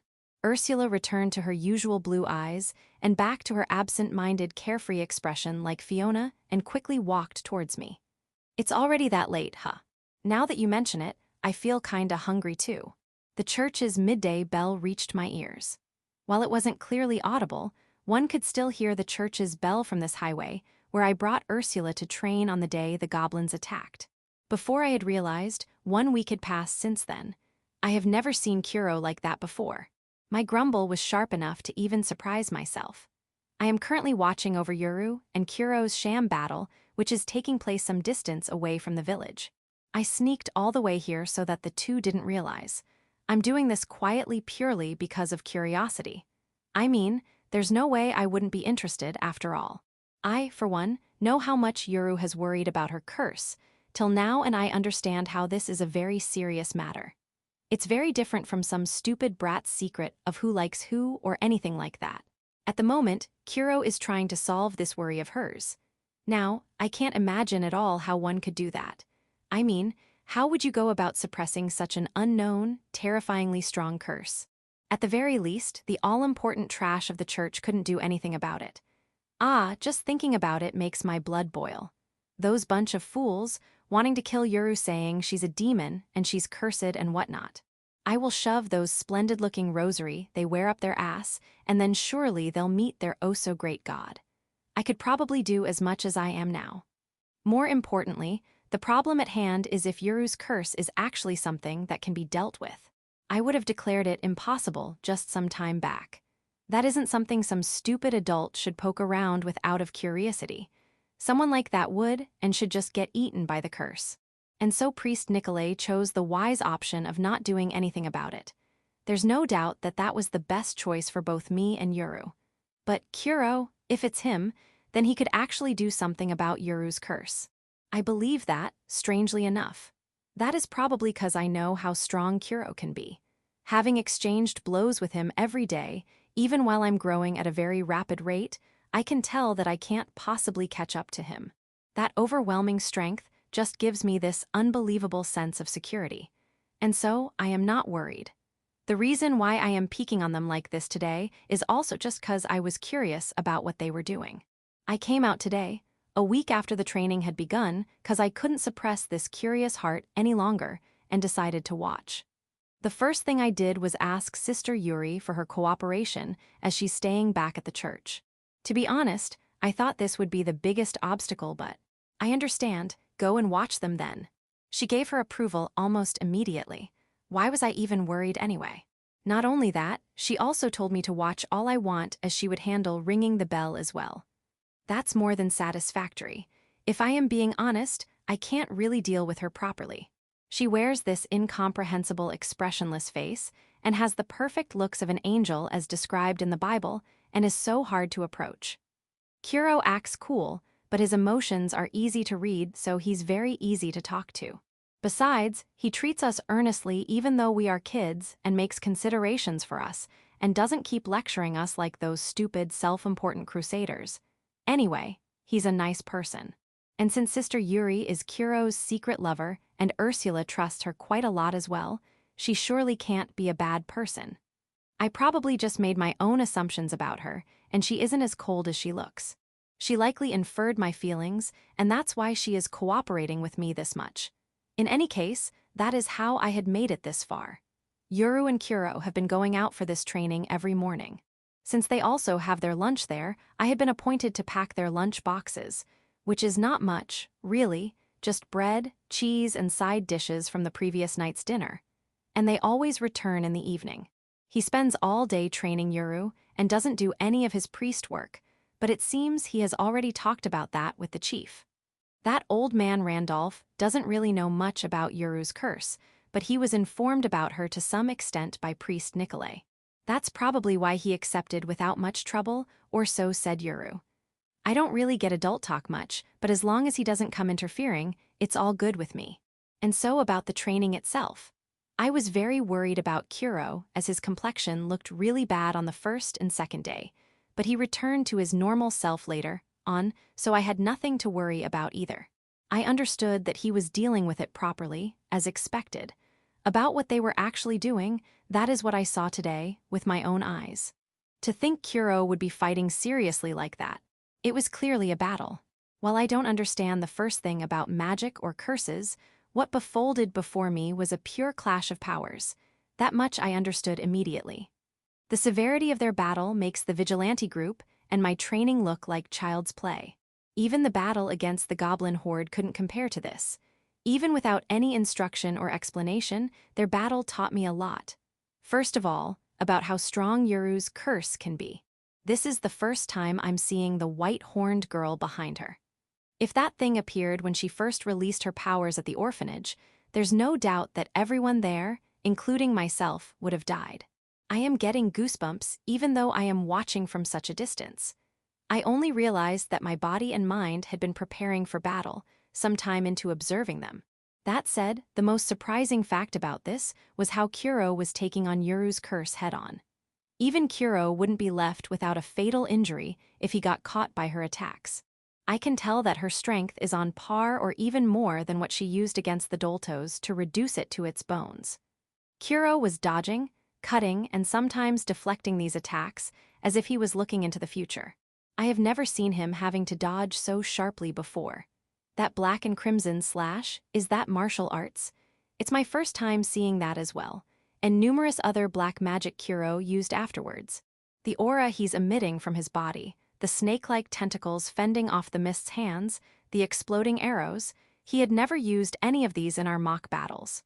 No, I wasn't able to make him use it. During those mock battles, which had become commonplace just until last week, Kuro had only ever used his sword. He didn't use any martial arts or magic, and he wasn't trying to hide his powers or anything. It's just that we weren't good enough to bring that out of him. And so, it's definitely not like Kuro is at fault. In fact, I should be thankful and admire his exquisite adjustment in strength to match our mock battles. That said, my weakness isn't to be blamed either. It's only natural for me to be weak. I'm still a kid, and for what it matters, a girl too, at that. I'm sure people would say that I did very well for myself, considering how even adult vigilantes couldn't do anything to him. Kuro is Riki, not enough. But then, why is it that my heart aches so much that I feel like I'm on the verge of crying? I am well aware that there's nothing to be done about this situation. I'm just a kid who got good at handling a sword. And Yuru's a special kid with immense hidden strength which Kuro has to deal with his full power. What can I even complain about here? What am I dissatisfied with? Why Riki fought with Kuro first too? Ah, I see, I feel jealous. It was fun getting stronger every day. I was happy knowing that I could get stronger. I hadn't felt this happiness ever before. My goal was Kuro. It's an overwhelmingly high and far-off goal, but it made me engrossed enough to not think about anything else. I wanted to reach him as soon as possible. I wanted him to use more of his strength, even if only a little. I was overjoyed whenever he used a new move against me. The feeling of achievement I felt when he first started to counterattack against me. I was swinging from joy to sorrow with Kuro's each move. Which attack surprised him? Which one did he predict? During battle, I always observed him in detail. I would get engrossed to the point I felt like we were the only ones in this world. Looking at him single-mindedly, I was able to get stronger. I don't feel like I would lose, no matter how many goblins came at me. Even against adultos, I feel like I will do better next time. The feeling of actual progress made me so happy. Just being acknowledged, head patted, and being told I did a good job, these things made me so happy that I felt like I would melt with happiness. This just makes me look like a fool. Yuru and Kuro's battle turned all my hard work and joy upside down. It takes Yuru's all to just pull up a bucket of water. And so, it was my job to beat up any brat who tried to bully her. She hadn't gone into a fight once, and neither had she even hit anyone. That's 'cause I had been protecting her. And this girl, who was supposedly protected by me, took one leap and crossed me. She reached the one place I forever wished I could reach, bringing out Kuro's real strength. I can't accept my own weakness. That's not it. I can't accept how strong Yuru is. That's also not it. KGHH, ooh. And somehow, right then, the sight of Yuru sitting on top of Kuro's knees and having the pan I prepared came into my vision. My vision, which was starting to get wet. I wonder what they're talking about. I can't possibly hear from this far.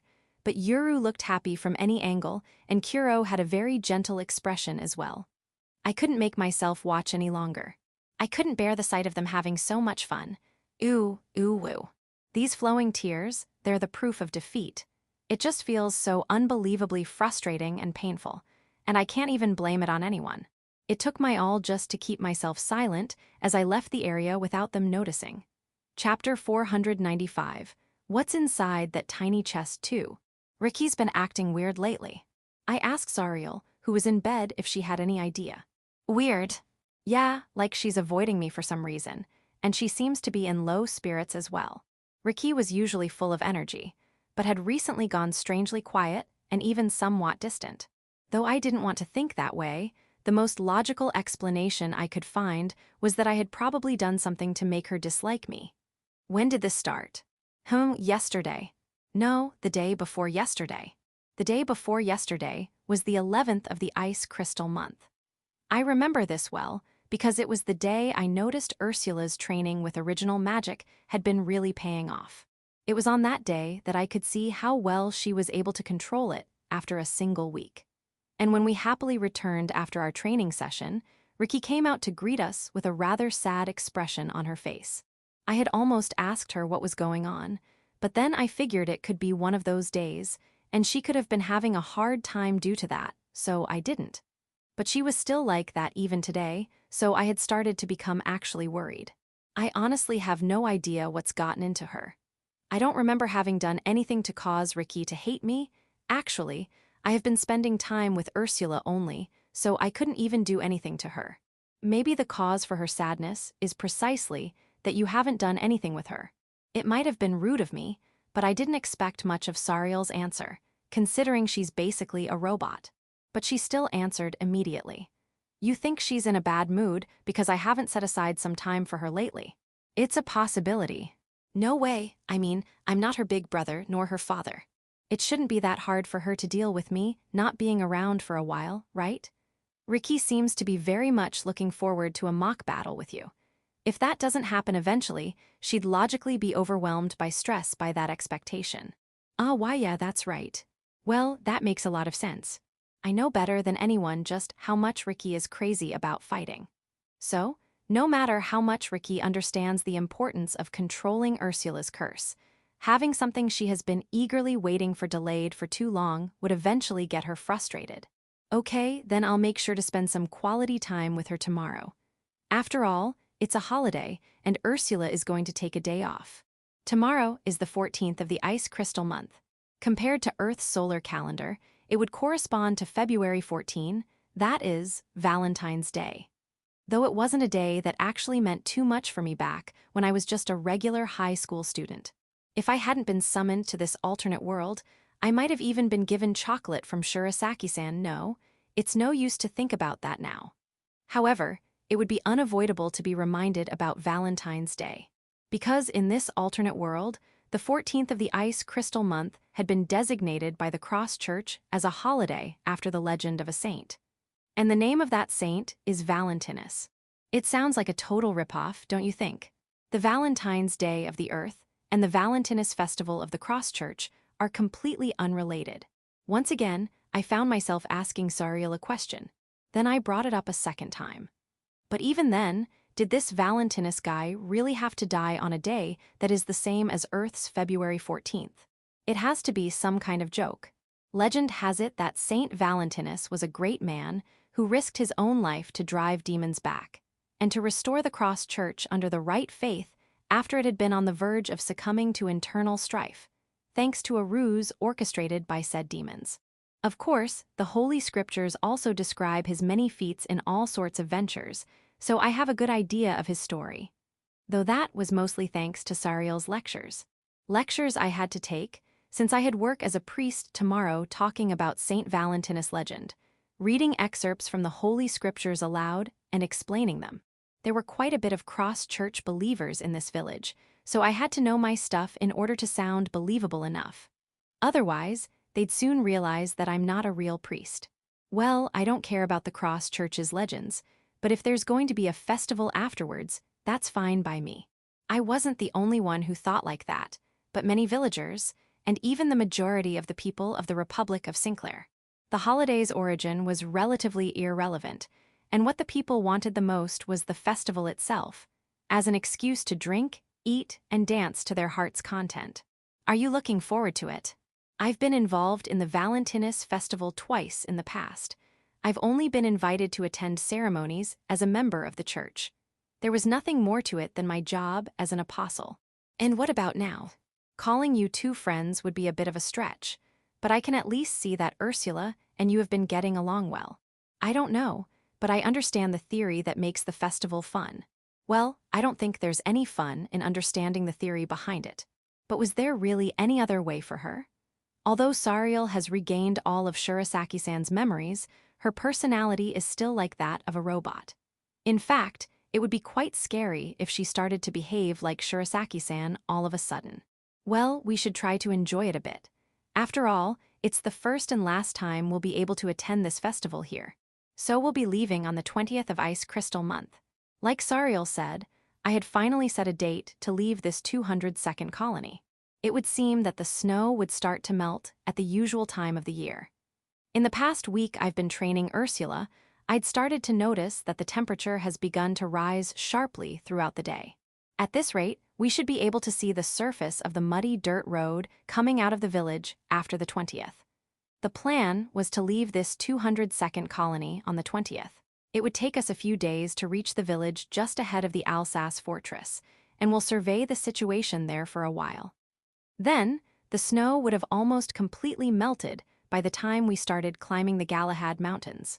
The withdrawal of the Crusader troops from the Alsace fortress has already settled down quite a bit as well. There would be a few occasional messengers on contact duty, or the rare small unit that had gotten the short end of the stick and ended up being sent to defend Alsace fortress. Then, as we move, we would buy equipment from merchants to make us look like adventurers or mercenaries so we don't look suspicious, as well as supplies needed for our ascent across the Galahad Mountains. Unfortunately, I do not have access yet to my dimension magic, so I would be carrying a lot of luggage on my back. But it's not uncommon for travelers and adventurers of this world to move around with a lot of gear on them, so it won't make us stand out that much. We're ready, and the time has come. All we have to mentally prepare ourselves and take the first steps. I'm sorry, but we'll be leaving this village as planned. Ricky, I have something important to talk to you about. Right after we went to bed, called me with a serious look on her face. What is it? Don't tell me she's noticed that I've been acting weird these past few days. That day, I started crying as I headed back from looking at and Priest Kuro's training. I was feeling completely uncomfortable. I couldn't calm down at all. Then Sister Yuyuri saw me crying as I walked into the church, but she didn't ask me anything about it, nor did she say a single word to anyone. So I might just be able to avoid drawing their attention for a while longer. Though I know I can't hide my emotions very well, so they'll soon notice something's bothering me. I know will eventually find someone to settle in with. But it can't be Priest Kuro. I can't even look him straight in the eye anymore. I don't really understand why I feel so embarrassed. It's about Priest Kuro. I messed up and raised my voice. Suspecting eyes hurt to watch. Did anything happen between you and Priest Kuro? And nothing happened. After all, hasn't Priest Kuro been spending all day with you these days? Well, yes. That seemed to have been enough for her, since she didn't pursue the matter any further. Wait, does it mean that what wanted to talk to me about wasn't really about me? You know that Priest Kuro will leave the village in the near future, right? I learned that the very day Priest Kuro first arrived here. He wasn't going to stay here to replace the previous priest for too long. Priest Kuro is planning to leave later this month. What, so soon? Keep your voice down, Ricky. Asked me to watch my voice, but I couldn't help it. He's leaving so soon. Is this true, really? Priest Kuro has already got everything ready for his departure. Once the snow begins to melt, he will have no reason to stay in this village anymore. I know that the only reason he was staying during the winter was because it's hard to travel on snowy roads. And I've also heard that this area begins to thaw during the Ice Crystal Month. Thinking that Priest Kuro won't be around makes you feel sad, doesn't it? Oh, of course. Oh no, I'm already in tears. I should have known from the beginning that there would come a time that I'd have to say goodbye to him. I should have made up my mind that there was nothing I could do to stop that. I'll be sad as well. I'd like for him to stay with us for a long time. But that's impossible. No, it's not impossible. I've come up with an idea, Ricky. Despite how dark it was in here, it felt like blue eyes were full of light. What is it? Tell me. I was getting excited. If there was the slightest possibility to convince him to stay with us, no matter how ridiculous it was, I would like to put all my money on the table. I suppose I was grasping at straws at this point. Can you help me with it? Of course, Ricky will do whatever she can. After I spilled out my innermost feelings so frankly, I could see smile, or was it a grin? Very clearly, even through the surrounding darkness. Is much smarter than me, so her plan will definitely succeed, whatever it is. She had outsmarted the late priest Nikolai several times in the past. So, what are we going to do? We're going to rope him in, so to speak. Rope him in. We're gonna tie him up. She couldn't have really meant that, could she? Likes to say things in fancy ways, so I usually have a hard time getting what she means. No, I mean to seduce him, to do naughty things. Seduce him. NNN naughty things. SHH keep your voice down. Asked me to keep quiet once again, but how else did she expect me to react to that? After all, doing naughty things means to kiss, and to undress, and in front of Priest Kuro. Oh. When the image came to my mind, my heart started to race. I won't be able to sleep tonight without holding hand. I can't be holding hands with her all the time, since I'm weaker than her, and the power of her curse would get me a little exhausted as well. But when I get this excited, my eyes would become very big and I wouldn't be able to sleep. So when this happens, I hold hand to try to calm down and help me sleep. But now I have to calm down without help. I had to calm down and talk about these naughty things. Keep calm. But do you think it'll work? Don't worry, I've read all about it in a book. Oh yeah, the romance novel that Priest Kuro bought for me. Wow, you're so smart. This book has detailed instructions on what to do and how to do it. There's no way it could go wrong if we follow these to a T. SSOWW what do we have to do? It's easy. According to the book, the woman goes to bed together with the man at night. That's it. Isn't that the same as we are now? But we go straight to sleep. Once in bed, the woman should hug him. Hug him. LL like Ariel clothes. Yes, that's it. Oh no, I can feel my cheeks getting hotter. Then she should kiss him. Whoa, a KKK kiss. This is definitely naughty. Yes, kiss him many times. Oh my god. Me. Doing those adult things, with Priest Kuro, my head's about to burst. Then, after that, the woman and the man will feel really good, and then they'll fall asleep peacefully in each other's arms. Then, before they realize it, it'll be already morning. SOT, that's how you actually do naughty things. But the most important thing starts after that. After doing naughty things with a man, the man is expected to take responsibility and marry the woman. Marry. Even had a hard time finishing that sentence. She too must have been thrilled by the thought. If we do that, Priest Kuro would have to stay here forever with us. He'll never leave. Well, with Priest Kuro married, things would certainly be like says. He would give up on his idea of leaving and will have to stay in this village and live with us. Instead of having him for just a moment, he would stay here for the rest of his life.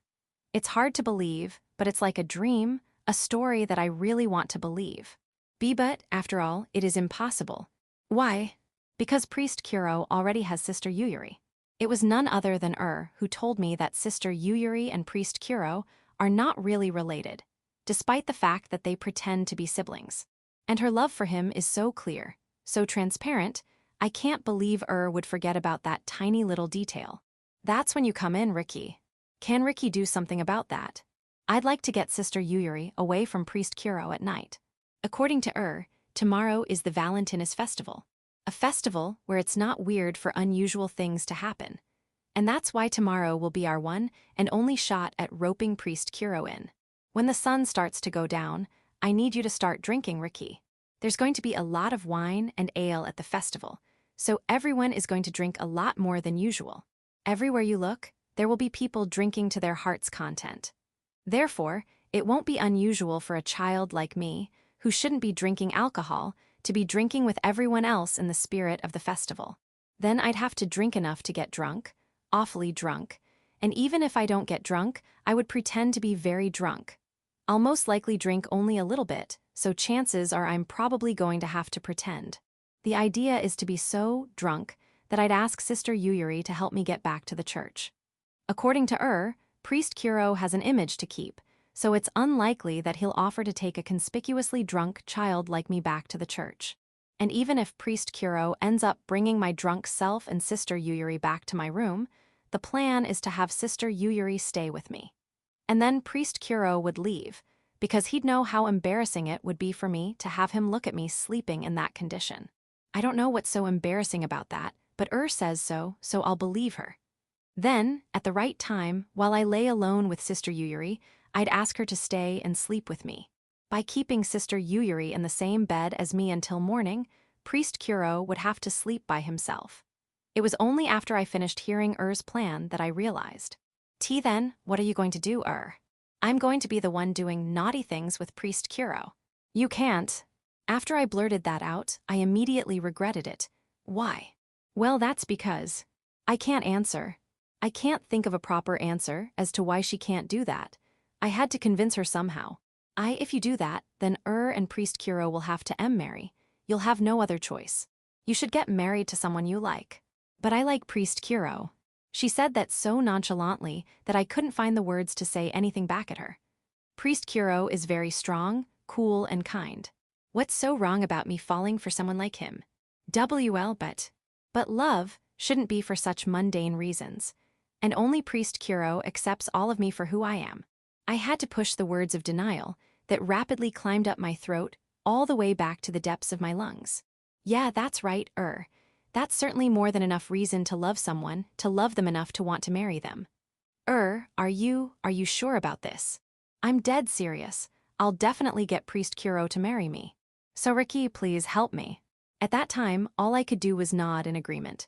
Oh, but why does my chest hurt so much? Chapter 496, Passionate Night at the Valentinus Festival 1. Then came the morning of the 14th of Ice Crystal Month. I was thinking about taking a little break from Ursula's training today and having a mock battle with Riki. What do you girls think? While we were all having breakfast, I brought up the plan I had settled on for today, and the girls' reaction was a little unexpected. Eek. Riki seemed surprised, while Ursula had a disappointed look on her face. Maybe I was a bit too reckless. Don't worry, it'll be just a quick session. We're still going to the festival just like we planned. After hearing that, both of them sighed in relief. They're still children after all. They're looking forward to today's festival. That's why, as planned, Riki and I would have a short mock battle in the morning after breakfast. None of the members of the vigilante groups are here today, so Riki and I would have our one-on-one in the place behind the church, just like before. It's been a long time since the last time I've sparred with someone like this. Okay. I was already familiar with seeing Riki holding that wooden sword I gave her, but she still seemed somewhat distant, as if she had become aware of something all of a sudden. Even though I haven't been around much, you haven't missed a single day of practice, right? I bet you're thrilled to see what you can do. That's not it. Sariel, who had been in charge of looking after the church in my absence, told me that Riki hadn't slacked off a single day. But not only that, she had also been sparring with the vigilantes, who had resumed their daily training after the recent goblin attacks. In fact, Riki looks more like an accomplished vigilante trainee than an apprentice nun to me. Judging by the fact that she was able to defeat Dortos all by herself, she would be able to become a rank 3 adventurer from the get-go. The time when she merely used to carry and hold stuff for the vigilantes who attempted to subjugate Dortos seems like it's been so long ago. In any case, now's not the time to be going down memory lane. Riki has already proven to be quite strong. I can't be too lenient during our fight, or I could find myself being knocked to the ground. We were going to fight with all our strength while banning the use of all magic, martial arts, and blessings. Show me the results of your training, Riki. Riki must have felt my fighting spirit as I took up my own wooden sword, as the indecision she emanated up until now took a complete turn.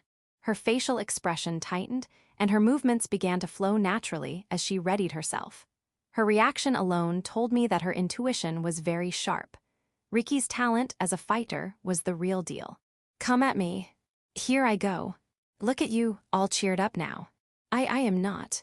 As soon as I returned from my mock battle with Priest Kuro, I saw Ursula waiting for me, and she seemed fed up about something. You haven't forgotten about our plan, right? No, I haven't. I actually had completely forgotten about it while I was fighting. Because whenever I spar with Priest Kuro, I have to be completely focused on the fight in order to keep up with him. Still, I can't draw more power from Priest Kuro like can. I can't use magic or martial arts. How much more training should I do before I'm strong enough to be able to use those? I had a desperate desire to catch up with them, but more than anything, I just enjoyed sparring with Priest Kuro. Sure enough, after fighting with all my might for the first time in a week, you bet I was feeling better. Just after noon, Priest Kuro will be at church for the opening ceremony of the Valentinus festival. It will be over in about an hour, and after that, he'll be free. After pulling herself together, repeats today's plan. By staying in our room, Priest Kuro wouldn't hear us even if I were to raise my voice. Priest Nikolai wouldn't hesitate to walk into our room whenever he needed something from us, but Priest Kuro always knocks and waits till we say it's okay to come in. We still have some time until the evening. We're free to do whatever we want until then, but it would be best to be away from Priest Kuro in order to avoid being too suspicious. But then, there's a chance we won't find Priest Kuro when the time comes, right? Right then, we'll have to watch him closely without him noticing us. Priest Kuro is very sensitive. I don't think he'll be easily deceived.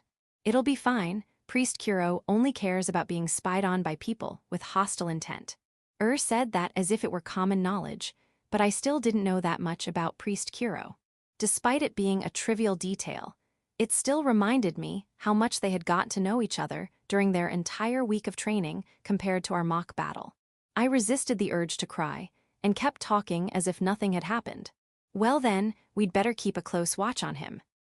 Maybe Priest Kuro and Sister Yuyuri are planning to finally do some naughty things tonight, so we gotta be careful not to let them go to some dark, empty place all by themselves. What makes you think that? Priest Kuro hasn't done naughty things for at least 2 months. How do you know that? I heard him say so through the door. Why was she so obsessed with his activities? But what has aroused interest in romance was none other than that romantic novel Priest Kuro gave me, after all. Naturally, after reading it, she became more wary of Priest Kuro and Sister Yuyuri's daily behavior, which led her to eavesdrop on them from the door of their bedroom at night.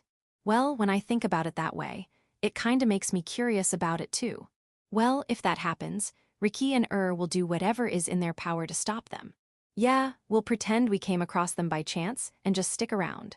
Then let a wicked, yoo-hoo-hoo, laugh as a devilish expression appeared on her face. But all this kind of makes me feel a bit about Sister Yuyuri. Listen, Riki, love is war. When it comes to war and love, we Ibrahimians do whatever it takes. Well, yes, but don't worry, I also like and respect Sister Yuyuri very much. So I'll admit her as a second wife. But a man can only have one wife. That's a rule of the Cross Church. In Ibrahim, you can marry as many people as you want. It's a wonderful system that shows true tolerance when it comes to love. You should probably not be saying that while wearing a cross-church nun's garments, you know. Still, those beliefs are the reason why isn't so reluctant to steal Priest Kuro from Sister Yuyuri. But I never thought that was so concerned about the Ibrahim way. I'm not particularly concerned with it, but Priest Kuro hasn't said anything like, I'll become a Sinclairian, or I'll become an exclusive follower of the Cross Church. I'm sure he'll accept me despite me being an Ibrahimian and being subject to a terrible curse, which is why. Then, with a mysterious smile on her face, declared something that caught me completely by surprise. I love him. And from the letter Saint Valentinus sent to the priest, who was one of his disciples, we can see his strong determination. And with that, I successfully managed to survive the opening ceremony, which had me telling the legend to a bunch of people with nonchalant looks on their faces. My preparations had been perfect. I had already read the parts of the Holy Scriptures I had to read aloud in advance, and Sariel had helped me with the reciting and lecturing. Thankfully, this village's believers just listened quietly to my sermon and didn't ask any strange questions. Well then, I don't have to do anything else from now on, so maybe I'll head to the festival now. It's probably around 3:00 p.m. right now. I can already hear the noisy voices of the villagers coming from the central square. Many of them had already started drinking. I don't mind staying here and looking after the church. Come on, that's not the attitude of someone who's going to go have fun. I tied my expressionless, fake, younger sister, who doesn't seem to be too excited about the festival, to my back. I was already a natural at it, too. I started noticing that as my hand reached for the handle of the church's front door as I carried her limbless body on my back. By the way, where are Riki and Ursula? It seems that they have already gone to the festival. Gone so early. But I guess it's okay for kids to be this excited about the festival. I gave them some pocket money in advance as well.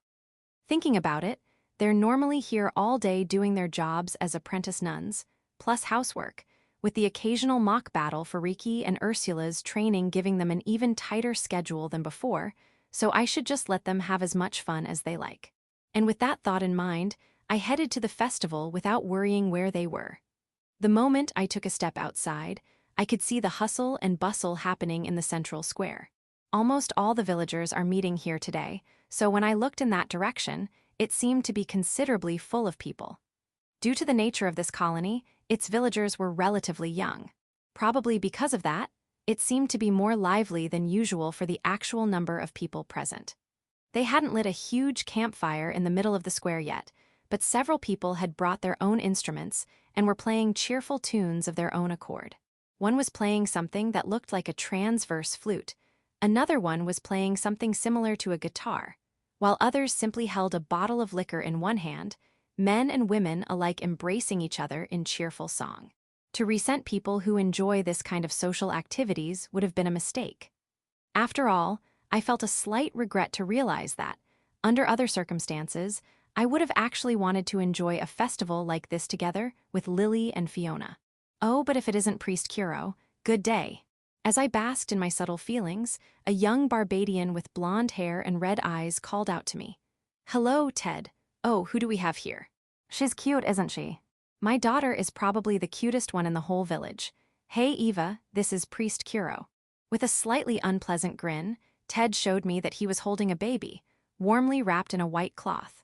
This baby, named Eva, was the one that was born after Ted had come bashing on the church's front door in the middle of the night and yelling, "Our baby is born." This was about 2 months ago. Eva had red eyes just like her father, but her brown hair seemed to have been inherited from her mother, a slender brown-haired woman who was standing right next to Ted. She seems to be in good health.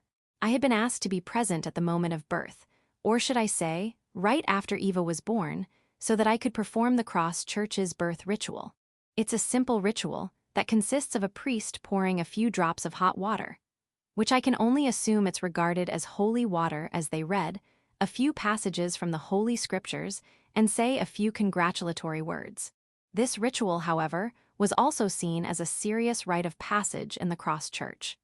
I think that more than Ted, who had converted from his Barbadian roots, it was his wife who took this initiative, considering she was a Sinclairian from the beginning.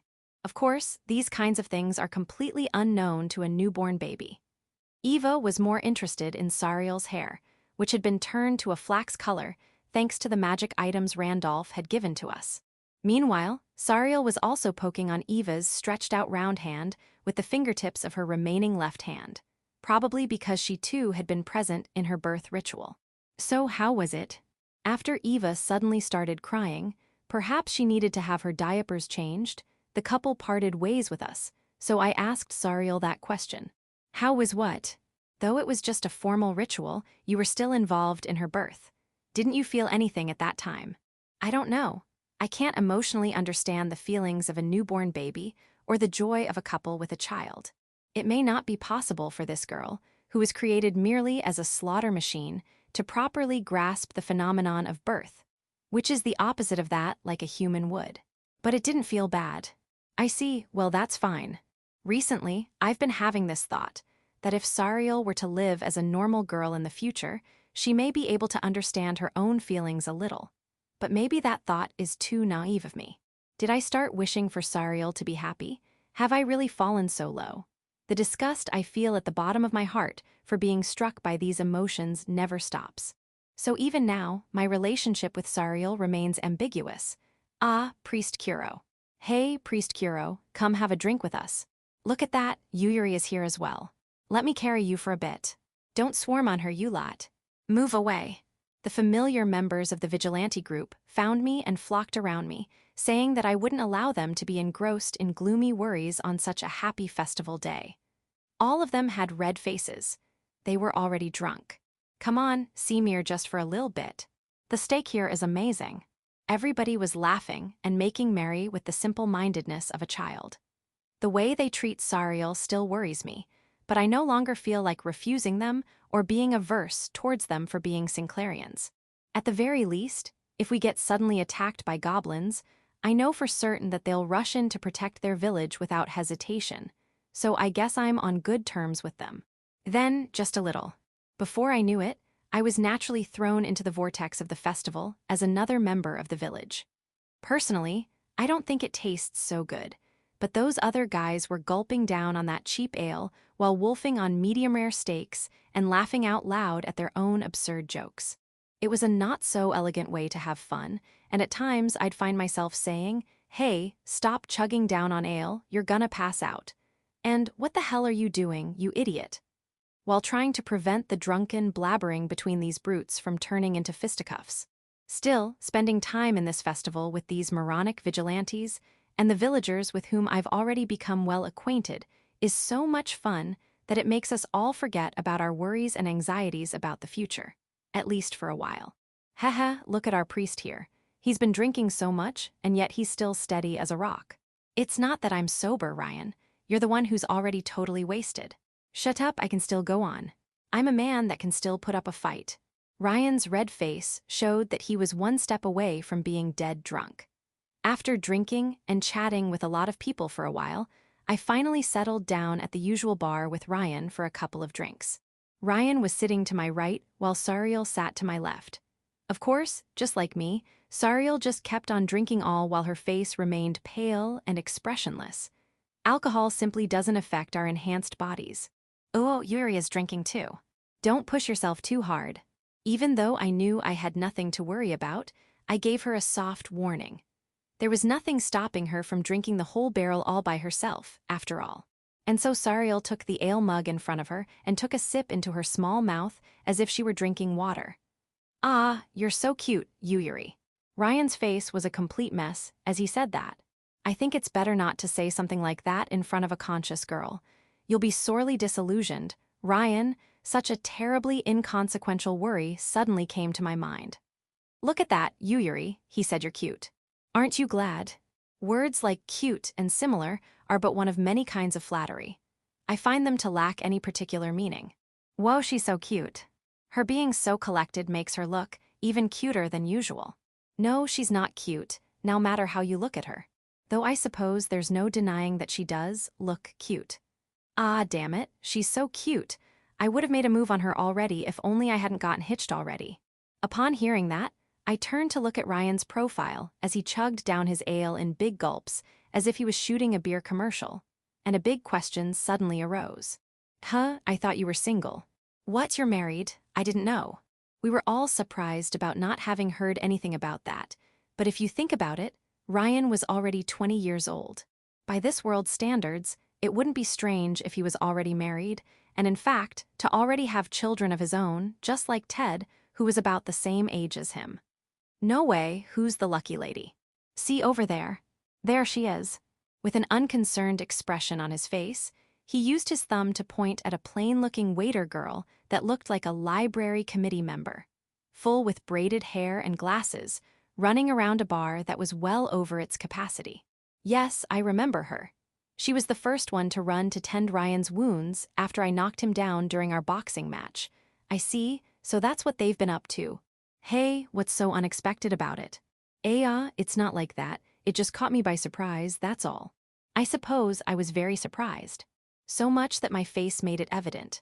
Well, I think of who I'd want to marry. I imagine someone sexier and more beautiful than her, though. Hey, really, I don't want to think about such details. Or rather, don't be saying such things in front of your actual wife. When did you get married? When was it? I think it's been about 3 years now. So it was before you even came here.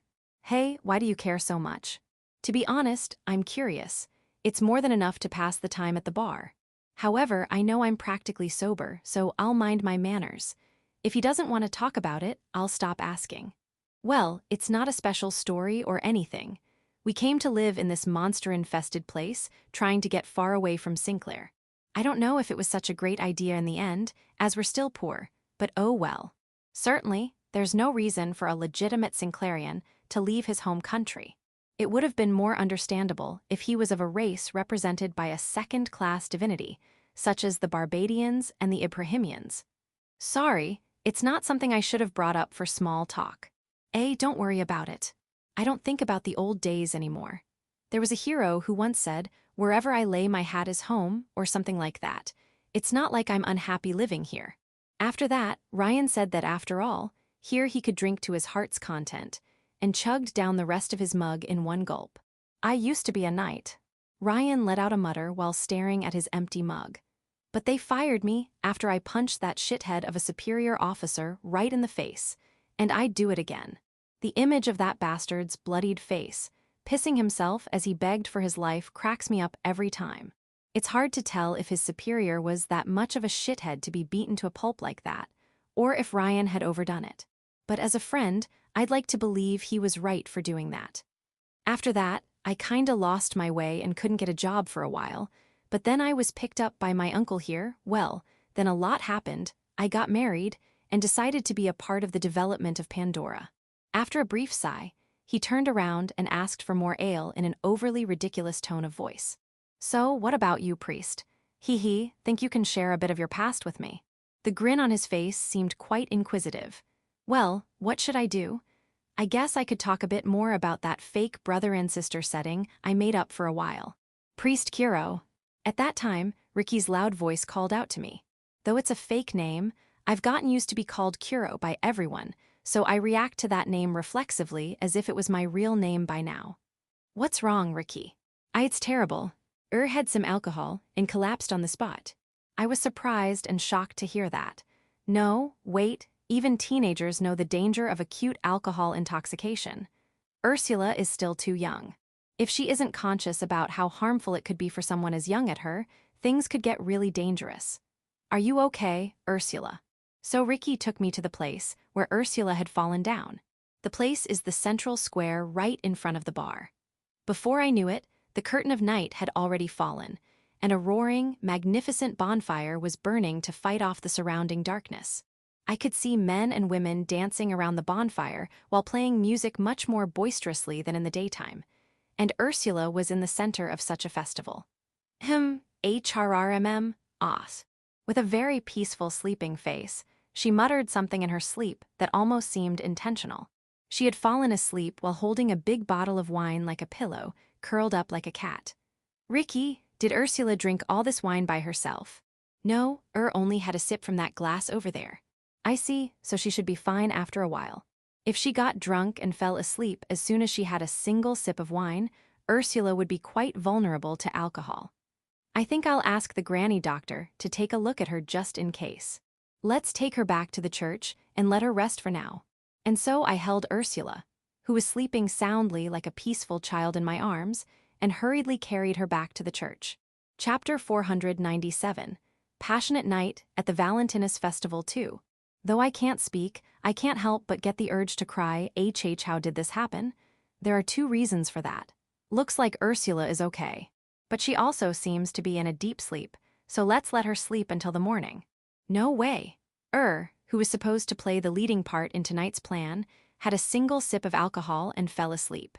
The reason why drank alcohol in the first place, she said, was to fire herself up, and that it's a festival after all. At any rate, with that as an excuse, Ursula had a glass of wine with me, who was originally supposed to just pretend to be drunk. And there was no one stopping us from doing anything like that, despite so many people being around. But they were acting irresponsibly, yelling things like chug, chug, and it's all right, it's a festival after all. Before I realized, we were surrounded by drunkards.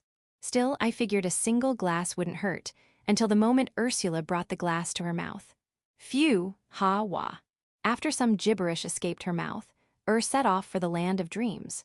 Then I hurried to get Priest Kuro, and was quickly taken to the church so she could rest. In other words, the plan had failed. It was a huge blunder. What should I do now? Tell me, As those words welled up inside my chest, unable to decide what to do next, Priest Kuro suddenly started saying something. I've left Yuyuri in Ursula's care, so if anything happens, she'll let me know right away. So you can go have fun at the festival without having to worry about her. But, with Ursula sleeping, are you going by yourself? Want to go with me? Wait, does that mean he's asking me out? I lost my partner Ursula thanks to that disastrous accident, and Priest Kuro's partner, Sister Yuyuri, was also left behind. So we were a man and a woman both left without a partner to go enjoy the festival with. There's no need to guess, he's actually asking me out. EAE. It was too sudden, too unexpected, and nothing but E could come out of my mouth for a while. I could see a devilish smile on Priest Kuro's face as he kept speaking. We've been waiting for this festival, after all. Come on, it'll be my treat. You can eat as much as you want. Let's keep it a secret from Ursula. This is the second reason why I'm wondering how things turned out this way. The situation is the exact opposite of Ursula's plan. Our roles had reversed, so I should turn his invitation down, even after having come so far, because I can't do something like that to Yes, but in reality, I couldn't refuse Priest Kuro's invitation. If you ask me why, I wouldn't know how to answer. I even feel a bit guilty, as if I've somehow betrayed Even so, I didn't understand why the idea of enjoying the festival with Priest Kuro made me feel like we were going to have so much fun, nor why it made me so happy. We ended up having a large whole roasted boar as our main dish, dancing around the bonfire, and even drinking a little bit of alcohol with him. But what I enjoyed the most was having the chance to talk with Priest Kuro for the first time in a while, and seeing his face as he laughed made me so happy I felt like I was out of this world. What's the matter, Ricky? You seem to be in a daze. Are you getting sleepy? And no, Ricky isn't sleepy at all. I had been carelessly watching Priest Kuro's face with fascination, and his voice snapped me back to reality. Though I'm quite used to seeing his rugged expression, tonight I find myself unable to take my eyes off him. Is that so? The blue eyes behind the thin lenses of his glasses had narrowed. Though others may see this expression on his face and think they're being glared at, I already know this is actually one of his smiling faces. Back when we all started living together, I quickly noticed just how many facial expressions Priest Kuro has. Can Sister Yuyuri, who seems to have no semblance of human emotions, really understand the facial expressions of Priest Kuro, who's supposed to be her lover? What about who had so boldly stated that he likes Priest Kuro? Maybe only I'm aware of it. Maybe only I can see his smile for what it is. And, for some reason, that thought makes a thrilling sensation spring up from the depths of my chest. It's like when I'm too hyped about something at night and can't get myself to sleep. No, it's even worse than that. But we'll have to go to bed soon, don't you think? Hey. But Ricky wants to keep having a good time with Priest Kuro. I want to be with Priest Kuro a bit longer. We can't take another day off tomorrow. Though, well, let's go somewhere a bit quieter than out here so we can take a short break. If we stay in this noisy place for much longer, we won't be able to get any sleep later. HMPH, well, that'll have to do, huh? As I said that, I realized I was casually holding Priest Kuro's hand while walking out of the central square, which was still filled with songs, music, and the wild laughter of the drunkards, and toward the outskirts of the village. Wait, are we going to be like, really, really alone there? As the noisy voices became more and more distant, we gradually entered a world where it's just Priest Kuro and me. Though the fact that we were close enough to reach out and touch each other hadn't changed, the atmosphere itself still changed drastically, simply because there were no other people around. Just like I thought, this place is pretty quiet. As we reached the fence that surrounds the entire village, the noise of the central square sounded as if it was really far away. Both Priest Kuro and I have good ears, so we could still hear it if we focused, but it was otherwise pretty easy to ignore it. The only light we have comes from a lamp Priest Kuro borrowed from one of the tables in the square. Outside of the light it cast around us, there's nothing but the unending darkness of the night. Rather than it being just the two of us out here, it feels as if we were the only two people left in this world. As I became conscious of that fact, my heart suddenly started beating faster. I feel so restless that I can't keep myself still. And I just know my face is giving me away, and the thought of Priest Kuro finding out about my feelings for him makes me want to crawl into a hole and hide. My heart is about to explode, and my head is all over the place. What's the matter, Ricky? You look a bit shaky. Are you okay? But even so, now, right now, might be my best chance to say this. I have to make the best of this momentum, of these emotions swirling inside me and the unreasonable selfishness inside my chest, to say the things I would otherwise never dare say. Priest Kuro, Ariki has a favor to ask. As we left the central square and approached the fence at the village's edge, everything went completely quiet. It was as if all the passionate clatter of the festival had been a lie all along. Leaning our backs against the fence and looking up at the sky, we can see a perfect starry sky. The night sky filled with starlight, which you can't see in the streets of modern Japan, looks so beautiful tonight, even though I should already be used to it by now. We were under a magnificent and fantastic starry sky in a different world, and yet Ricky seemed to be very restless for some reason. "What's the matter, Ricky? You look a bit shaky. Are you okay? Did I overdo it? Perhaps I shouldn't have let her drink alcohol." Ricky didn't collapse like Ursula, and though it seems alcohol didn't affect her as much at first, maybe it's starting to get to her now. Priest Kuro, Ariki has a favor to ask." Ricky suddenly said that, and her white cheeks turned as red as tomatoes. The contrast was so intense that I could clearly tell them apart from the white of her eyes also turning slightly reddish as tears began to form there. "Yeah, she must be completely drunk. What is it?" "Ricky would like it if Priest Kuro could take her with him when he leaves." At first, I didn't reply. It doesn't matter if the words coming out of her mouth were a joke fired up by alcohol or a selfish child's plea. Either way, I didn't want to cut her off right away. After all, parting ways is painful, for her and for me as well. "I'm sorry, Ricky, I can't do that." "Why? Is much stronger now. Neither of us is going to be a nuisance to you." Before, at the bar, Ryan said, "Why don't you go with him?" And at that time, Ricky refused, saying that she couldn't, because of Ursula. Now, Ursula has become quite a powerful sorceress. As she's gradually mastering origin magic, I became aware of the possibility of her wanting to come with us on our dangerous journey. But the journey ahead being dangerous isn't the reason why I can't take them with me. "Please." I've been lying to you all. Ricky must have realized that she was being a bit absurd. But even then, hearing me say that threw her off completely, as if she had been suspicious of me all along and my words finally convinced her. That's why I have to throw all my lies away and tell her the whole truth. Ricky knows. Priest Kuro isn't really a priest, he is a demon, right? I thought she would have already realized that I wasn't a real priest, but to be honest, I wasn't expecting her to have figured that much out. "Would you still want to be around me if I actually turned out to be a demon?" "Yes, Priest Kuro is still going to be Priest Kuro, no matter what he is." No matter what he is, her words made me happy, but at the same time, they made my chest hurt. "Ricky, do you remember the first time we met?" I deliberately take off my coloring eyes, and my eyes go back to their original black and red color. Ricky stared into my eyes and replied with decisiveness. Ricky remembers. Ricky will never forget how Priest Kuro saved Ricky on that day. "No, I killed those men because I wanted to kill them. I was driven by rage that day. When I saw you and Ursula being chased by them, I thought I'd help you, but in the end, helping you came in second. Back then, seeing those crusaders raiding the place that had once been Il's village, once again, made me so angry I nearly lost myself there. Had this been a different place, I probably would have abandoned it to its fate, since I really didn't want to risk being found out by the crusaders. I remember thinking that if it had been just the Sinclairians having some sort of inner riot, they were better off killing each other. So even though I saw Ricky and Ursula being attacked, there had been a high chance that I would have done nothing to help them in the first place. I would be a hypocrite if I were to say that I had saved their lives. Their lives were certainly saved, but it had been nothing but a mere consequence of me wanting to kill their pursuers. You see, Ricky, that's the real me. A priest is supposed to help and guide people, but I'm the complete opposite of that.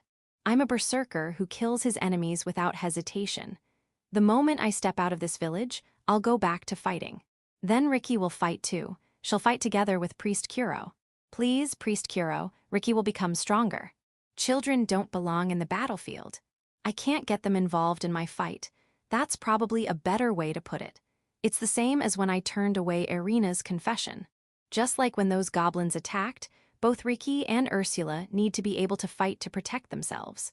There's nothing wrong in becoming strong for that purpose. But I'm sure my next battle will be just around the corner the moment I leave this village. The eagerness of going off to battle to destroy an enemy is something I definitely do not want these girls to pick up from me. I can't let Ricky follow a path that can get her killed, like that young boy, Elio. This is a nice village, Ricky. It's a good place for you and your sister to live in. If things were different and this village were under attack, I would have taken them with me out to battle out of irresponsible sympathy without really thinking about it too much. But that's not the situation we're in. They could live as nuns in this 200-second colony, and even if the next local priest ends up sending them away somewhere else, they'll have the strength to fend for themselves virtually anywhere. As long as they don't get involved in the war, I believe they should be okay. So please, Ricky, forget about me and try to enjoy a peaceful life here. Then it dawned on me. Their peace could end up being destroyed by none other than me. The Crusaders lost the Galahad War. If Spada moves to release Daedalus as their next move, I will definitely participate in that battle. In other words, I could end up attacking this very colony in the future. So I wasn't just being irresponsible. I felt ridiculously hypocritical for the words that were coming out of my mouth. And yet, just as I pray for these girls to live in peace, my hatred for the Crusaders is nowhere remotely near disappearing. Even after living in a village of Sinclairians for some time, I knew that the blackened emotions that swirled deep inside my heart hadn't diminished in the slightest. I can't stop fighting. Not yet. You will be, but Ricky is.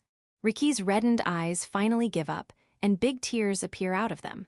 Just as her glowing droplets of sorrow were about to fall upon her cheeks, I heard a sound. It was the rattling sound of bushes being shaken. Who's there? No words were returned. As a matter of fact, I couldn't feel any presence around us. My eyes darted to the source of the noise, the garden inside a private property. The rattling had come from a hedge of plants that remains lush with green leaves even in the cold winter.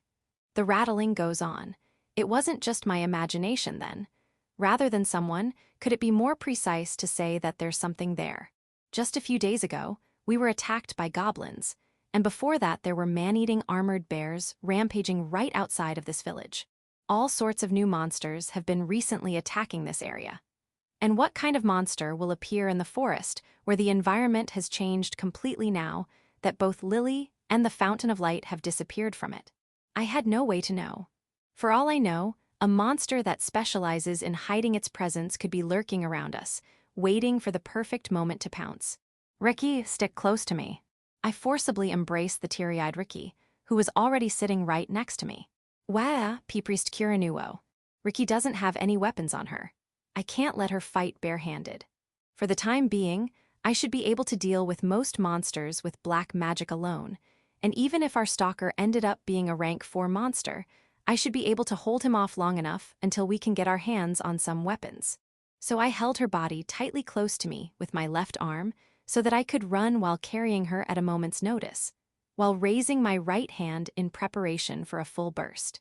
One after another, black bullets begin to form around my arm as if they were boiling up, and a sharp warhead is aimed at the source of the sound, which is still going on. Then, a moment of silence. A sharp sense of tension surrounds us like a thick mist, instantly dispelling the sadness that had been making way into our peaceful moment. Then the silence was broken. As if it had finally made up its mind, the mysterious being hidden in the bush makes a loud noise as it comes out of the bush. Bullet Art's full boo. Meow. The mysterious being finally came out, letting out a sullen cry. It was a cat. A run-of-the-mill, completely normal cat, and not just any cat. I've seen this little guy before. Huh, you, no way. This cat is really plump. It's too round for a stray cat and had a brazen attitude, as if he wasn't ashamed in the slightest for being like that. He was without a doubt the chubby cat that once lived in the Adventurers Guild, back when this place was still Ill's village. I clearly remember seeing Lily running to play and talk with him. I see, so this little guy is still alive. PPFFFF, kahahaha. I can't stop laughing. Why did I let myself become so tense? After all, I didn't feel any presence, so whatever was in that bush had no hostility towards me, or at least not hostile enough for me to notice it in the first place. And I thought this chubby cat was some powerful monster that specialized in hiding its presence. I almost shot him too. Ahehaha, what an ugly cat. Ricky points at the cat and begins to laugh as well. It was a hearty burst of laughter. After all, it all had felt like some comedy sketch. We were getting ourselves ready to fight, and suddenly our enemy turned out to be nothing but a peaceful chubby cat. Then, Ricky and I laughed like idiots. The chubby cat looked at us with his deeply condescending eyes, and then walked away into the darkness the moment it lost interest in us. Despite its plump physique, he walked away gracefully. Hey, Priest Kuro. Let's go back home. My left arm is no longer wrapped around her body, but Ricky's still clinging tightly to my chest, and her words had a strange hint of satisfaction. Ah, right. Thank you, chubby cat. I feel I'll be able to sleep quite pleasantly tonight thanks to you. Priest Kuro, Ricky has another favor. What is it? Let's sleep together. The tremendous cuteness of her request caused my mouth to break into a smile without asking my brain for permission first. At any rate, even if she hadn't asked me that question, the bed that Ricky always uses was already full since Ursula was sharing it with Sariel tonight, so Ricky and I would have ended up using my bed either way. Still, it seems that I won't have to worry about having to sleep on the floor tonight since Ricky herself asked me to sleep with her. I'm truly thankful for that. Yeah, sure. As I said that, I stroked Ricky's hair as if she were a cute puppy, and a dazzling smile appeared on her face. It looks like I may even have a nice dream tonight and all. Now what? The first thing I saw when I opened my eyes in the morning was Priest Kuro's sleeping face, right in front of my own. I'm in my nightclothes, Priest Kuro is in his nightclothes too, and we had slept in the same bed. Judging from our posture from what little the blankets showed, I'd fallen asleep while in close contact with his body, as if I had been hugging him all the time. And it also seems I've been using his strong arm as a pillow. Priest Kuro and I did naughty things.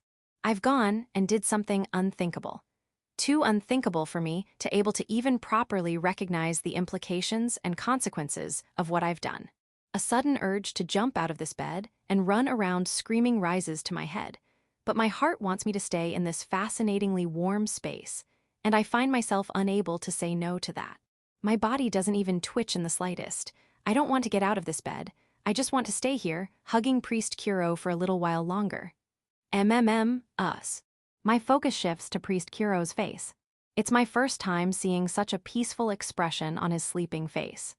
There's a defenseless cuteness to his breathing, but at the same time, he feels like a dragon sleeping in the depths of his cave as it protects its treasure. In fact, I'm sure that if a goblin were to attack the village at this very moment, Priest Kuro would spring to his feet and immediately run to fight it off. But there are no ifs here. Though there are no monsters attacking right now, we're still in an emergency. For some reason, Ur's plot to tie Priest Kuro up ended up being carried out, but with our roles reversed. I remember last night very well. Though I did drink some alcohol, my memories are perfectly intact. So I certainly remember that I went to bed with Priest Kuro of my own accord. From the moment Priest Kuro agreed to my invitation to sleep together, my chest was pounding noisily, and my head was sent floating lightly over the clouds. The moment we got in bed, I couldn't control myself any longer and hugged Priest Kuro tightly, and he kindly hugged me back. I had never felt this happy before, and in the dreamy state of my mind, I could almost swear I told him, "Kiss me." But last night the dream was real. Priest Kuro really did kiss me. He gently placed his lips on my right cheek. Ah, what is this? What is this feeling of embarrassment that makes me want to hide my head behind my arms now that morning has come? But no matter how worried I am, there's no going back from what I've done. Because what we did last night was exactly like the naughty things that described. We went to bed together, we hugged, and then he kissed me. And before I realized, it's morning already. Everything had been exactly as said. Now Priest Kuro has to marry Ricky, doesn't he? That's right, now that we've done naughty things, Priest Kuro is supposed to take responsibility and marry me. Sister Yuyuri and I will be married to Priest Kuro, leaving behind. Ha. That'll do too. After we're married, no matter what happens next, everything will be all right. As if a fire ignited in the depths of my fire, it started beating faster all over again, and I start to move. I squirm around and slip out of Priest Kuro's embrace. Priest Kuro. He hasn't awoken yet. I slowly approach his soundly asleep face. Real close. My shivering lips approached his own, which were pursed gallantly. They're so close I can almost feel them with my own, and then, "What do you think you're doing, Ricky?" The door had been thrown open, and I heard a voice. Someone had appeared, and I didn't need to wonder who it was. "You are." My face was raised as if it had been slapped from below, and my eyes met the familiar figure of my sister, standing by the room's entrance. But her face was something I had never seen before. It was twisted with hatred and ready to put a deadly curse on someone. And then she said, "Traitor." Chapter 498, The Calm Before the Storm. Hey, Sariel, is it just me, or Ricky and Ursula have been acting a little strange? It was the 15th of Ice Crystal Month, the day after the Valentinus Festival. That night, I approached Sariel to ask her a question I had already asked her about before. I'm not sure, but it's probably because you spent last night alone with Ricky during the Valentinus Festival. I was wondering if it had something to do with that. I had felt a bit bad about going to the festival with Ricky alone after Ursula had passed out from drinking alcohol, but I didn't think it would have such an impact. I was kind of wishing it would have been just me imagining things, though. Earlier that day, I had started to get this horribly uncomfortable feeling from them. Ricky seemed to have gotten up before I woke up this morning, as I found myself alone in bed. And when I got to the dining room as part of my morning routine, Ricky and Ursula were already there getting breakfast ready as usual, but they were strangely quiet. Normally, they would be chatting cheerfully while preparing breakfast together, but this morning, they would only talk to each other when strictly necessary. At that time, I didn't pay too much attention to it. I simply thought they were still tired from the previous night. Ricky had stayed up late with me at the festival, and Ursula had fainted after drinking alcohol. Nevertheless, I was able to confirm Ursula's well-being during our original magic control training session, which we had planned to have after the holiday. And her reaction wasn't even sluggish during our training. Rather than that, she displayed an ability to deliver vicious attacks, probably because she had a lot of power saved up as a result of having taken a day off. Despite that, I got yet another uncomfortable feeling from them after we returned home in the evening. The sisters would normally enjoy talking with each other during dinner time, but they were instead very quiet this time around. Thinking back, this was the first time ever since I started living in this church for a dinner to be this quiet. Sariel won't talk unless she's addressed directly, and I'm not the kind of guy who can easily come up with bright topics to discuss during dinner. Though I did finally tell them the date I would be leaving this village during dinner, so I understand that the mood isn't right to have fun conversations. Both Ricky and Ursula knew that I would be leaving the village in the near future, so they weren't surprised, but they just listened with a gloomy look on their face, as if they had realized that the time for us to part ways has finally arrived. Still, I had no doubt that their strange behavior and the fact that I was leaving the village were completely different issues. Should I just get myself ready to talk about this tomorrow? I wasn't going to be giving a great sermon or anything. I was just going to apologize for making it look like Ricky was receiving some kind of special treatment from me. After all, I had 5 more days left to stay. I didn't want to start acting like I'm going to leave so soon when the two of them were being so weird with each other. And no, it's no use. It's not going well at all. However, time goes by in vain. On the 16th of the Ice Crystal month, I was determined to speak with Ricky and Ursula first thing in the morning. Ursula, I'm sorry I went to the festival with Ricky alone. If you think I was unfair to you, I'll make it up to you. Oh, don't worry about that, I'm fine. After all, I just went and fell asleep. I see. Priest Kuro worries too much. Ricky and Ursula don't think anything of it, so Priest Kuro shouldn't worry about it, okay. I couldn't say anything else about it since the two of them just smiled and said those things in response. But I wasn't convinced. The reality was that Ricky and Ursula looked like they weren't getting along with each other for some reason. There was a sense of distance, as if you were just starting to share a room with a complete stranger. So I had no reason to be convinced that they were okay. Damn, what the hell, what's wrong with those two? Then on the 17th, I had a mock battle with Ricky, and even when I asked her about Ursula, she calmly replied, nothing's wrong with her. Nothing in Ricky's body language was hinting that she was trying to hide anything from me. But for some reason, her face looked much more mature than she was when she was frolicking on the day of the festival. I think I made some kind of terrible mistake. On the 18th, I trained with Ursula, and when I asked her about Ricky, she replied with a calm look on her face. Nothing really, everything's normal.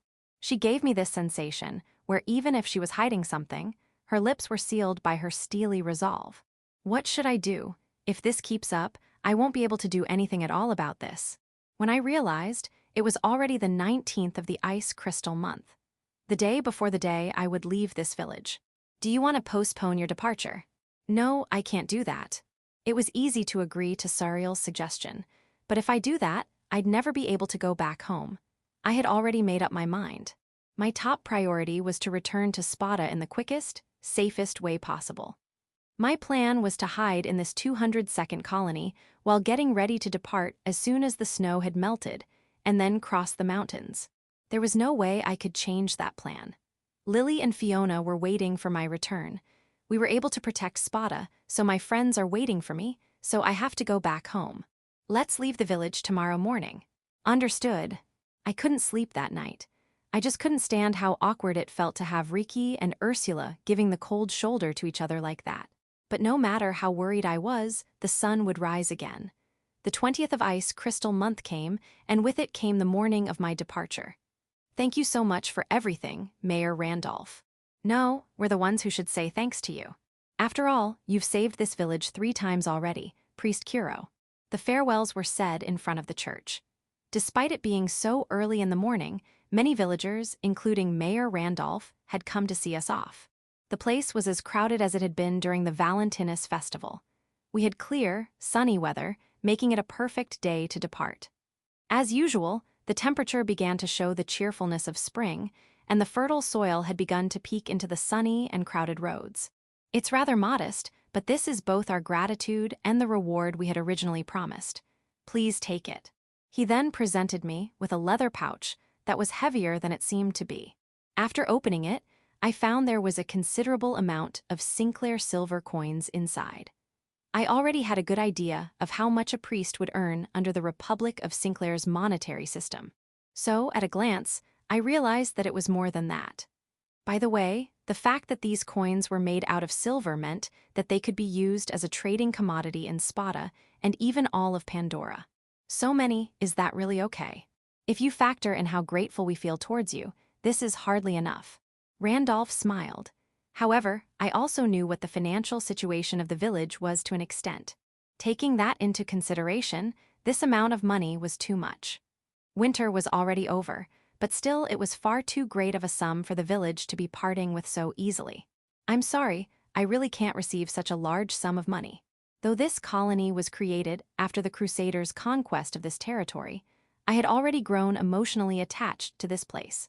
Back when I first got here, it would have never occurred to me that something like this could ever happen. You don't have to be so humble about it. We're giving this to you in good faith. We believe you've done this village a great service, worthy of this reward and so much more. Since they had gone that far as to say that, I felt I had no choice but to accept it, but I also had a will of my own. I mean, I didn't really need that much money after all. Then, I will buy these coloring eyes and rainbow hair clip with this money. Ah, but I have already given those to you for free. I know both of these are expensive magic tools. I don't know if this will cover their cost, but please consider giving me a discount on them for my services to this village. Then I pushed the silver coin bag back onto Randolph's hands. Hey uncle, if the priest says so, it should be okay, don't you think? Ryan butted in from the sides with a big grin on his face. Ryan, are you? Ryan is right, it should be okay. With that in mind, Randolph finally took the silver coins, though I wasn't sure if he had been convinced or if he had simply given up. Priest Kuro, thank you very much for what you have done for this village. I couldn't help but feel a bit emotional as I firmly shook Randolph's hand. Looking back on our first encounter, I would have never guessed we'd leave such an impression on each other. Come on, get yourself out of here already. Ah, Ryan, thank you for everything as well. Oh, gimme a break, don't give me that again. Men should see each other off without saying a word. Yeah, I guess you're right. Then Ryan and I shared a firm handshake. At first, I thought he was just a hooligan who had to be involved in some sort of shady dealings, but he ended up becoming a trusted friend who I'm actually saddened to part with. I really don't know how to read people. Everyone, please take care. After that, I gave a short farewell greeting to each villager, with special attention centered on the members of the vigilante group. Priest, please come visit us sometime. We're now strong enough to land a single blow on you. Please let me hug you, Yuri, just once now that you're leaving. For the time being, everyone seemed to be seeing us off with good grace. Looking back, I have never received any confession or asked to provide any counsel during my time as a priest, but it seemed that even so, the villagers' impression of me wasn't that bad. probably because I did a good job as this village's defender. As a result, I think I did a pretty good job here in general. However, it seems impossible to leave the village with a complete sense of satisfaction and cheerfulness. Ricky, Ursula. At the very end, I ended up finding myself about to leave without even solving the biggest problem of them all, which was the issue with whatever that had made those two treat each other so coldly. You two get along now. Ricky and Ursula nodded obediently. I felt terrible for only being able to come up with such textbook words for them. Even though they were appropriate, I didn't know what had happened between those two, let alone trying to find a way to help them resolve their differences. Priest Kuro, do you really have to go? Oh, I'm sorry, Ricky. As Ricky clung to me without hiding her sadness, nor the tears that were starting to come out of her big red eyes, I gently stroked her head. Would this be the last time I would ever stroke her hair? Hey, Priest Kuro, there's one last thing I wanted to ask. Ursula was as expressionless as usual, but she suddenly leaned towards me, and the shadow that formed beneath her seemed to be particularly dark for some reason. Do you like us? Sure, I like you two very much. It went without saying. However, she wanted me to say it, so I did. I'm really glad I met both of you. Ricky, Ursula, thank you for sticking around with us. Then I brought Ursula closer to me and hugged them both at the same time. I felt their little hands on my back, hugging me back strongly. Then, Priest Kuro, tell us something. Ursula's words came out somewhat muffled, due to her being leaning against my chest.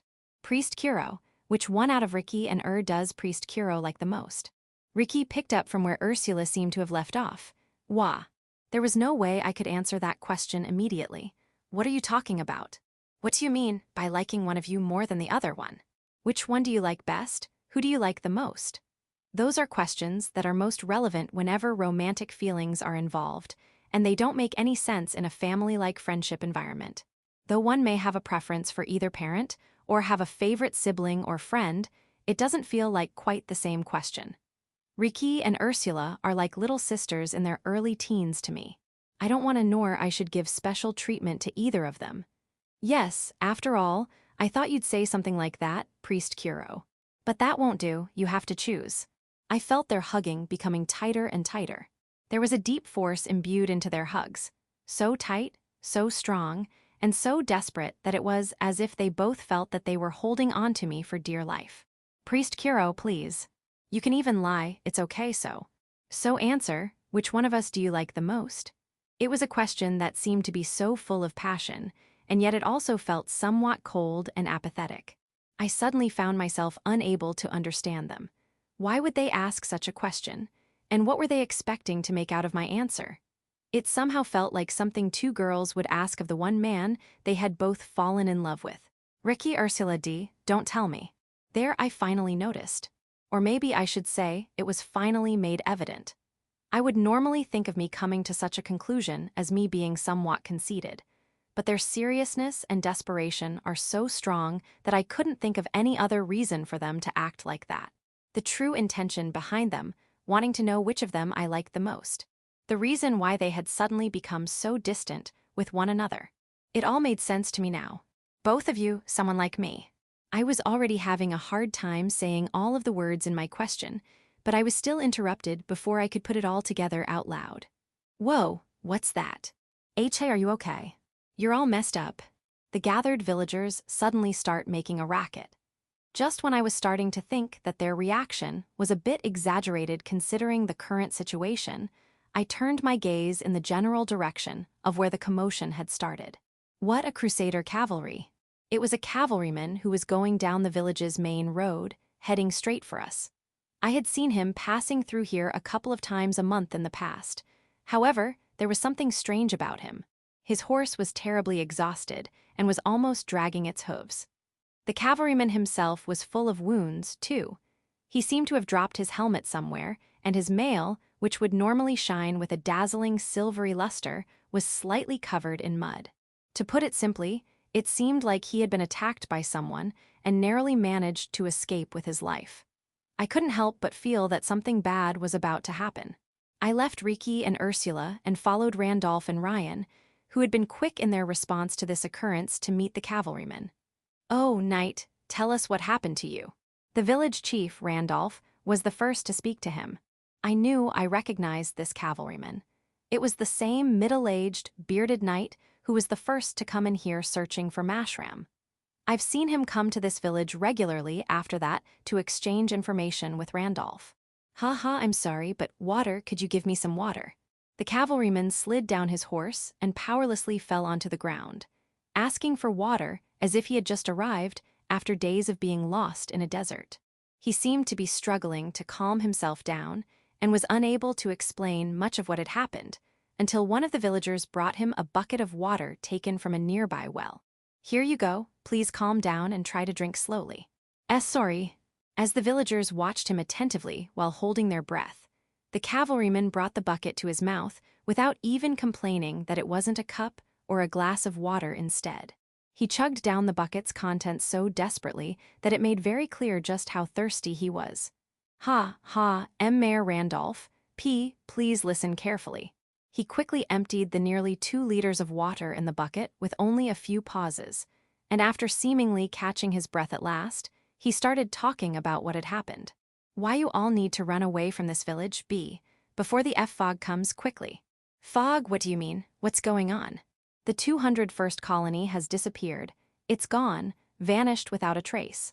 What are you talking about?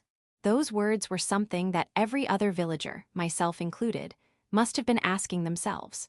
It would have been easier to understand him having been attacked by monsters or bandits. But the cavalryman said that an entire village had completely disappeared. It was simply hard to believe. However, this cavalryman did come from the east, and Spada is in the opposite direction. There was no doubt that he had come from at least somewhere around the neighboring 201st colony. And the fact that he had been attacked by someone or something was beyond question. It was possible that, as he fled from whatever that was attacking him, he saw the village disappear behind him. Anyway, you have to run away quickly. It'll be too late to do that once that fog arrives. That fog made everyone disappear, and it's coming this way, cough. Knight, are you okay? Water, more water. My throat feels like it's burning. The cavalryman seemed to be struggling to continue to speak, and was evidently in pain as he held his throat with his hand. Knight, try to remain composed. As if he could no longer hear Randolph's voice, the man threw himself on the road, seemingly no longer able to bear the pain. His suffering was so strange that no one knew how to react to it. Guo. Everyone wondered what would happen next. Would he suffocate? Would he groan and throw up? Yugoera. What ended up coming out of his mouth with full force wasn't vomit, but a big snake. No, it wasn't a snake.